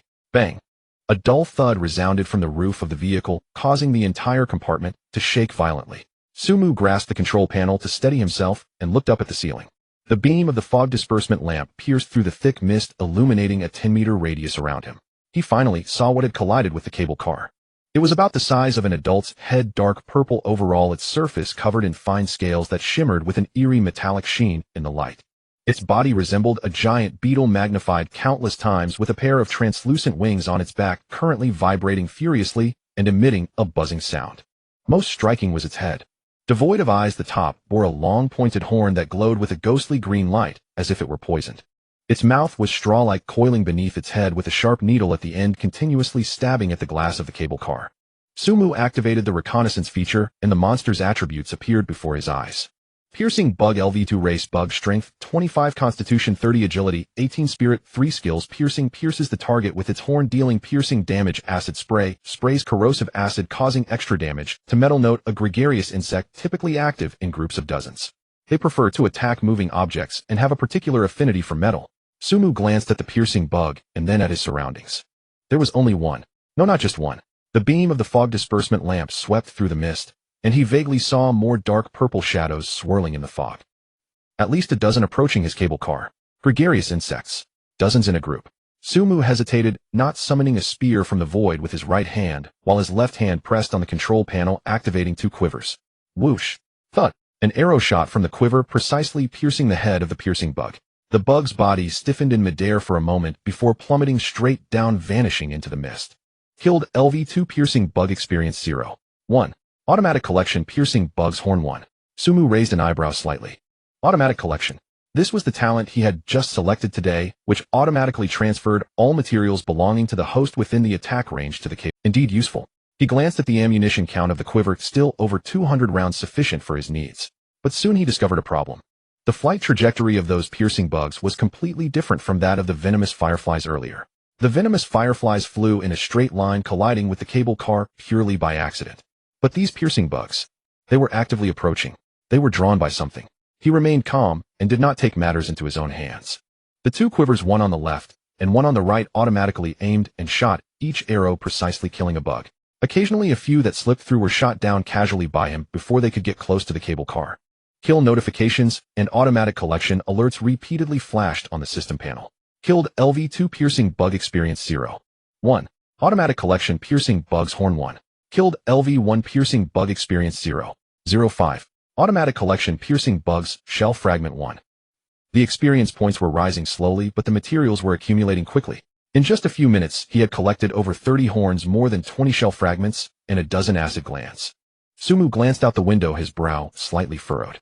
The sound of the collisions was growing louder. It was no longer the sporadic tap-tap of before, but a dense, continuous bang-bang sound, as if countless hailstones were furiously pounding against the iron skin of the cable car. He walked to the window to look outside. As the beam of the fog disbursement lamp swept past, the dark purple shadows had multiplied several times since before. What had previously been just a few scattered bugs was now a dense mass, like a writhing cloud constantly surging from the depths of the fog. The numbers were increasing. Moreover, the rate of increase was rapid. Sumu opened the chat channel to see how others were faring. The messages had exploded. Damn, why did the attack start so early? Isn't it supposed to be midnight? What the hell? Why are there so many? Weren't there only a few before? Help! My cable car can't hold on much longer. There are more of these things than last night, by more than double. Something's wrong, the numbers seem too many.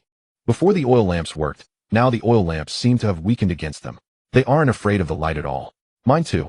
The oil lamp is lit, and they're still crashing against the glass. What the hell are these things? It's over the top of my cable car has already been dented. If this continues, we won't survive tonight. Fuel? Who has fuel? I need to rush out. We must rush out. We are surrounded. I need fuel too. Is anyone willing to trade? He'll exchange all my possessions. Cries for help, wails, and trade requests flooded the screen. Panic spread rapidly through the channel. Everyone was shouting, but no one could help anyone. Everyone was preoccupied with their own cable cars. Sumu shut off the channel and looked back outside. The number of piercing bugs was indeed surging.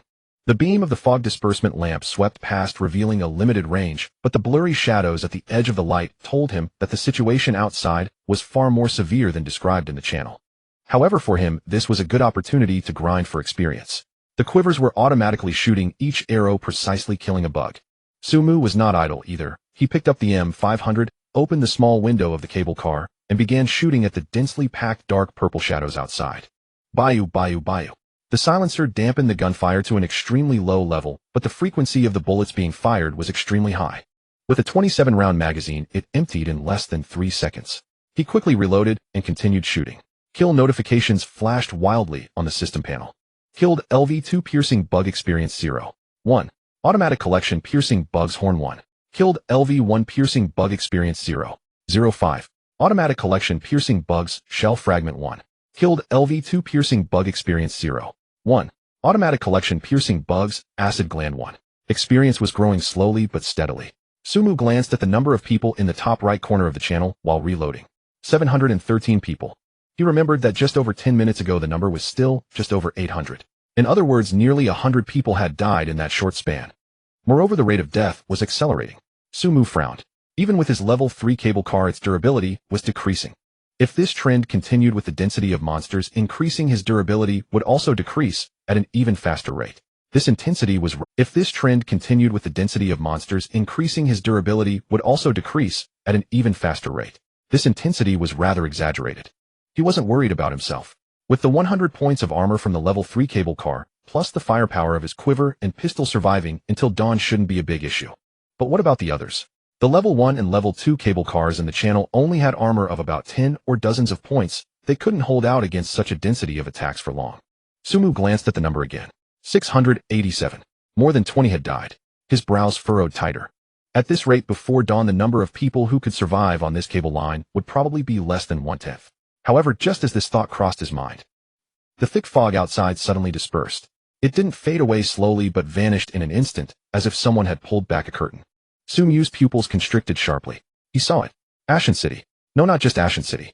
He saw the entire cityscape. The 100-meter-high city walls glimmered with a cold, gray-white light under the moonlight, covered in countless scratches, claw marks, and signs of corrosion. Beyond the city walls lay a scene he had never witnessed, one that made his scalp tingle. Countless bizarre creatures. On the ground they were densely packed, stretching as far as the eye could see. There were gigantic crawlers the size of small mountains, covered in black scales, each step shaking the ground. There were long snake-like creatures slithering forward, their bodies adorned with long thin tentacles that danced wildly in the air. There were humanoid beings engulfed in azure flames, leaving charred traces on the ground where they walked, and there were those whose shapes he couldn't even begin to describe. They resembled fragments cut from the corpses of different creatures, slowly writhing in the darkness. The scene in the air was even more horrifying. Nearby, countless flying anomalies divided into different factions, each occupying a piece of airspace. Sumu saw several of them. The stench of rotting corpses. That creature was about 2 meters tall, humanoid, but with skin that was a putrid gray-green, covered in pustules and festering wounds.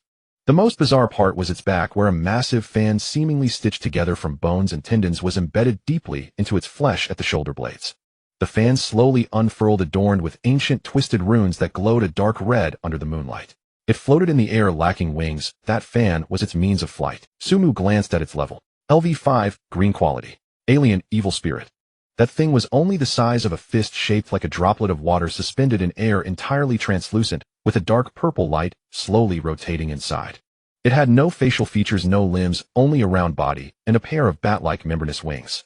The edges of the wings were covered in fine barbs, and every flap produced a sharp hissing sound. Sumu did a scan. LV6, green quality. Further away there were some things he couldn't detect at all. A square formation made up of dozens of paper effigies. Those paper effigies were about a person tall, crafted from white paper with exaggerated smiling faces painted on. They had no feet, their lower halves were thin bamboo poles, and each paper effigy held aloft a sedan chair. The sedan chair was dark red, its curtains tightly closed, obscuring whatever was inside. The entire procession floated in midair, silently moving forward, as if they had drifted directly out from a funeral. Sumu stared at the sedan chair, feeling a slight chill down his back. He attempted to scan, but the system only returned one line: target level 2 high, unable to view. In another direction, a figure clad in a Hua Dan costume floated in midair. The costume was bright red, embroidered with golden phoenixes and peonies, the long skirt billowing gently in the wind. Its face was painted with heavy opera makeup, pale skin with red lips, eyebrows arched, and a hint of a smile at the corners of its mouth. 3 transparent threads descended from the void, one connecting to the top of its head, the other 2 linking to its hands. The threads quivered slightly, as if controlling an invisible puppet. On the ground there was another thing that made Sumu take a second look. It was a massive pot, at least several dozen meters in diameter, entirely black, its surface covered in dark red patterns resembling a fiery red-hot iron pot. There was no fire beneath the pot, but the liquid inside was boiling, bubbling up, though every time a bubble burst it released a plume of dark green smoke. In the center of the pot was a grotesque face with a long forked tongue resting in the middle, constantly licking the air as if tasting some flavor. And further away, a gigantic creature, several hundred meters tall, was on all fours, violently charging at the city walls. Its body was covered in black-gray scales, each scale as large as a house. Its head was flat, devoid of eyes, its mouth spanning its entire face, filled with sharp barbed teeth. It lunged at the city walls. A transparent energy shield appeared, deflecting its impact. The giant was knocked back a few steps, the ground trembling violently, but it quickly steadied itself and charged again. Sumu instantly understood. Those piercing beetles and toxic fireflies were not migrating at all. They were gathering towards Ashen City to partake in this siege. His cable car just happened to be on their path, suffering from an unforeseen disaster. And now as the cable car drew closer to Ashen City, they were being directly pulled into the fringes of this war. What sent chills down his spine even more was, as the cable car continued forward, the gazes of those bizarre creatures began to shift towards his direction. Not all of them, but a portion. First, the nearby stinking corpses tilted their decaying heads, their hollow eye sockets looking in his direction. Then there were the alien evil spirits. Those droplet-shaped creatures turned towards him, the purple light within flickering as if scanning something. Then Sumu saw the figure in a while. It had originally been floating in the air, the three threads gently swaying, its pale face directed towards Ashen City. But the moment Sumu noticed it slowly, the face painted with heavy theatrical makeup was directly facing him. Not towards the cable lines, not towards the other cable cars. Just facing him. Facing this particular cable car. Sumu was certain of it. Because its gaze. If those heavily lined eyes truly had a gaze. Pierced through the thick fog, penetrated the darkness, precisely landing on him. The corners of its mouth slightly curled upward, the arc a bit wider than before. It was not a smile, but a more complex and spine-chilling expression. As if it had discovered something amusing. Sumu cursed quietly. Perhaps it was the fog lights shining too brightly. Maybe it was the loud noise from his gunshots earlier. Or it could be that his third-level cable car stood out too much among these dull first- and second-level cable cars. Regardless of the reason, he had been noticed. Noticed by a strange entity whose level he couldn't even discern. Sumu lightly tapped the trigger guard of the M500, fixating his gaze on the theatrical entity, refusing to look away. He did not dare to act rashly. Turn off the lights. Doing that now would make it even more obvious. It would only attract more attention. Keep shooting. That would only signal all the entities I am here. Sumu chose to remain still. He ceased firing, allowing the magazine to handle the approaching bugs. His gaze remained locked on the theatrical entity, observing its every move. Fortunately, those entities did not rush forward. They glanced a few times, then diverted their gaze, continuing their assault on the city. The theatrical entity also turned its head, looking back towards the direction of Ashen City, three threads gently swaying, as if nothing had happened. But Sumu knew it had noticed him. He stored this information in his mind, continuing to monitor the situation outside the window. The cable car was slowly advancing. Ahead, the cable line curved, extending towards Ashen City. At the bend, a cable car was approaching the city wall. Sumu glanced at the channel. The number of people had dropped to over 500. We're about to enter the town. I can see the city wall. Finally arrived. Is it safe once we get inside the city? Not necessarily. Who knows what's inside the city? Whatever it is, it's better than being surrounded and beaten by these ghostly things outside. The discussion was mixed with relief and worry, but most people still sighed in relief. At least they saw hope. Sumu stared at the cable car about to reach the city wall, his heart rate slightly quickening. He had no idea what would happen to that cable car once it entered the city wall. Would it be repelled? Would it be destroyed? Or would it safely enter? However, just as he pondered this, all the entities came to a halt. Not just one or two, but all of them. Those on the ground, in the air, far away and nearby. The overwhelming army of entities stopped their movements in unison. Then they turned their heads. Thousands of eyes. Some with eyes, some without. But Sumu could feel the chilling sensation of being watched. All turned towards the direction of his cable car. Sumu's hair stood on end. In the distance, the gigantic entity, hundreds of meters tall, also moved. It turned away from the edge of the city wall, landing on all fours, sprinting towards the cable car, with a speed completely inconsistent with its size. With every step it took, the ground trembled, and the air filled with a deep, thunderous roar. The smaller entities around also began to move. Those piercing beetles, poisonous fireflies, rancid corpses, and alien evils surged towards the cable car, as if they had received some command. It was not the previous loose posture of accidentally bumping into something while passing by, but a real targeted, frenzied charge. Sumu's pupils dilated sharply. He glanced towards the city wall. The first cable car had just disappeared into the wall. It went in. That cable car safely passed through the barrier. Sumu's brain processed the judgment in a fraction of a second. These entities cannot breach the barrier of Ashen City. But they saw the cable car passing through the barrier directly into the city. They wanted to use the cable car. No, they wanted to find the breach in the barrier by following the path that the cable car took. And his cable car was the most conspicuous one on the entire line. A third-level cable car 4 times the size of a first-level cable car, painted in red and white with a fog light glowing on top. Among those dull first-level cable cars, his vehicle stood out like a person in fluorescent clothing amidst a crowd in gray, impossible to ignore. Those entities were not attacking randomly. They were searching for the most likely target to breach the barrier. And then they found his cable car. Damn. Sumu hardly hesitated. He rushed to the control panel and activated the fuel system. There was still some fuel left from before, enough for a while. He turned the fuel valve to maximum, pushed the throttle. The cable car suddenly surged forward. The speed jumped from 5 kilometers per hour to 20 kilometers per hour in an instant. The cable car slid swiftly along the cable line, the sound of wind howling outside the window. The other cable cars ahead were moving slowly, but his car's speed far surpassed theirs, and it was about to collide. Sumu gritted his teeth, refusing to slow down. Just as he was about to collide with the cable car ahead, his vehicle seemed to be guided by some force sliding past it. It wasn't going around. There was only one cable line, and no beside to speak of. But it was as if it entered some special track, directly passing through the spot where the cable car was ahead. In the moment when the two cable cars passed each other, Sumu could even see the terrified face of the person in the opposite cable car. He had no time to think about how this was possible.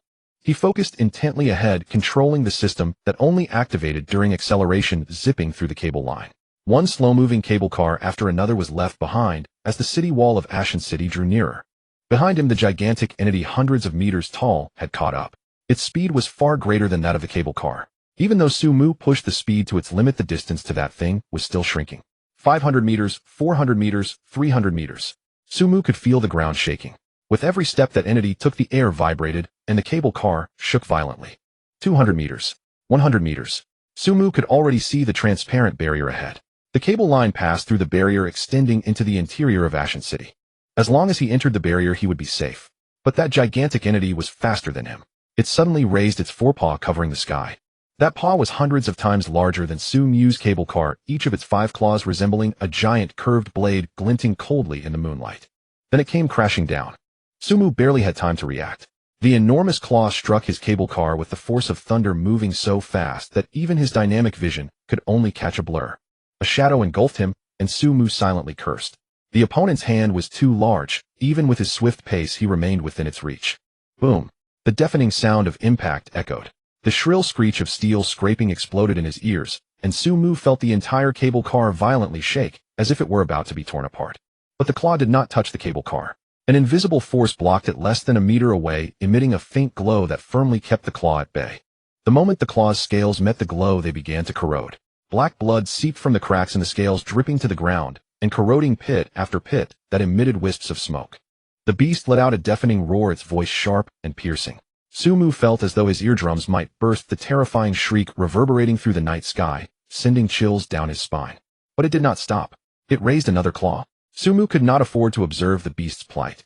His cable car was still accelerating, charging towards the barrier. 50 meters, 30 meters, 10 meters. Just then he sensed something above him crashing down. It wasn't the enormous beast. Its second strike had yet to land. It was that strange creature in a costume. He did not know when it had drifted above the cable car, 3 transparent threads hanging down from the void, connecting its hands to the top of its head. It reached out its hand, grasping at the cable car in the void. That hand passed through the barrier. Not passed through in the usual sense, but rather the barrier posed no resistance to its grasp. Sumu had no time to ponder why. The beast's attack was blocked by the barrier, yet this creature's attack was not. Part of the force from that grasp was neutralized by something. Possibly the cable car's own defenses, or perhaps some other rule. But the remaining force struck the cable car solidly. Bang! The cable car trembled violently, and Sumu was thrown out, crashing against the wall. A system prompt flashed before his eyes. Cable car durability 9643. Sumu's heart tightened abruptly. It took down 53 of the durability in one hit. If it took another, his cable car would be done for. He lifted his head and looked outside. The strange creature still floated above the cable car, the 3 threads gently swaying, and the cruel smile on its pale face widened. It opened its mouth and emitted a chilling laugh. The sound was not loud, but it clearly penetrated the iron walls of the cable car, drilling into Sumu's ears like countless ants crawl. It raised its hand again. Sumu hesitated not at all. He pulled out his M500 from his chest rig, aimed at the creature's head, and pulled the trigger. Bayou, bayou, bayou, bayou. 27 bullets poured out. The silencer kept the gunfire at a very low level, but the bullets were fired at a rapid pace, emptying the entire magazine in less than 3 seconds. The bullets pierced through the barrier, through the air, accurately aimed at the creature's head. He did not know if the bullets could harm it. He was uncertain if his attack would have any effect on a creature of this caliber. But he had to do something. He could not just watch as the creature struck again. The bullets hit. The creature's head snapped back violently, the 3 threads shaking wildly. Its body wobbled in the air, its raised right hand freezing midair. The smile on its pale face momentarily froze. Then its expression changed. It was neither anger nor pain, but surprise. As if it had not expected this little thing to dare to fight back, and actually hit it. In that moment, Sumu's cable car suddenly plunged into the barrier. The city wall rapidly retreated behind him.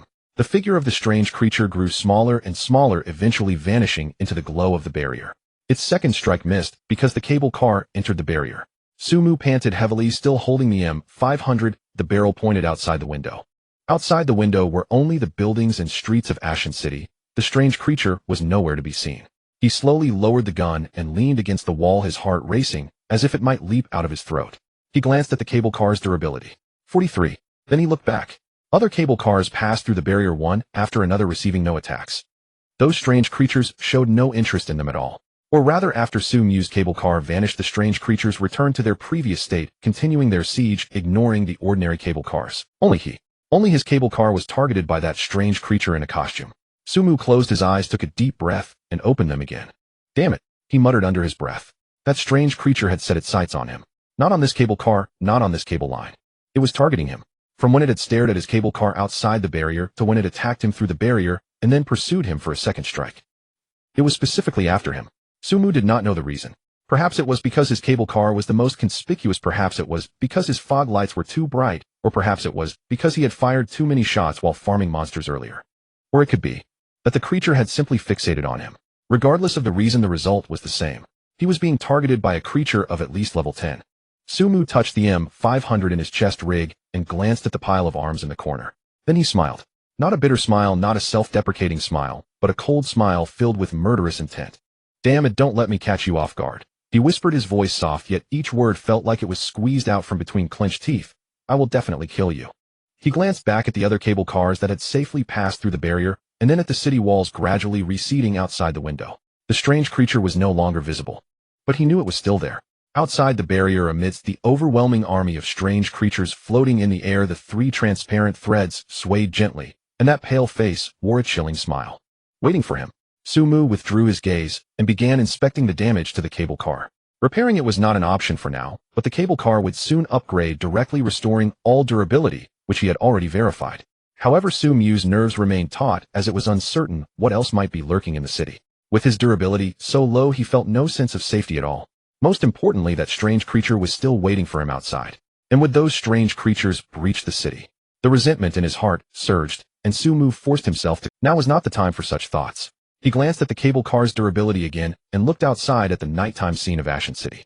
This city had no gray mist, but it was shrouded in utter darkness. Sumu opened the channel and glanced at the number of people in the upper right corner. 437. From over 800 to just over 400, nearly half had died in just over half an hour. Sumu closed the channel and began counting the materials needed to repair the cable car. His movements were quick yet steady. His hands did not shake and his eyes did not blink as if nothing had happened. Only he knew that at that moment he truly thought he would die there. But now he was alive. If he was alive, he had to keep going. To survive, he had to grow stronger. To grow stronger, he needed to take the head off that strange creature.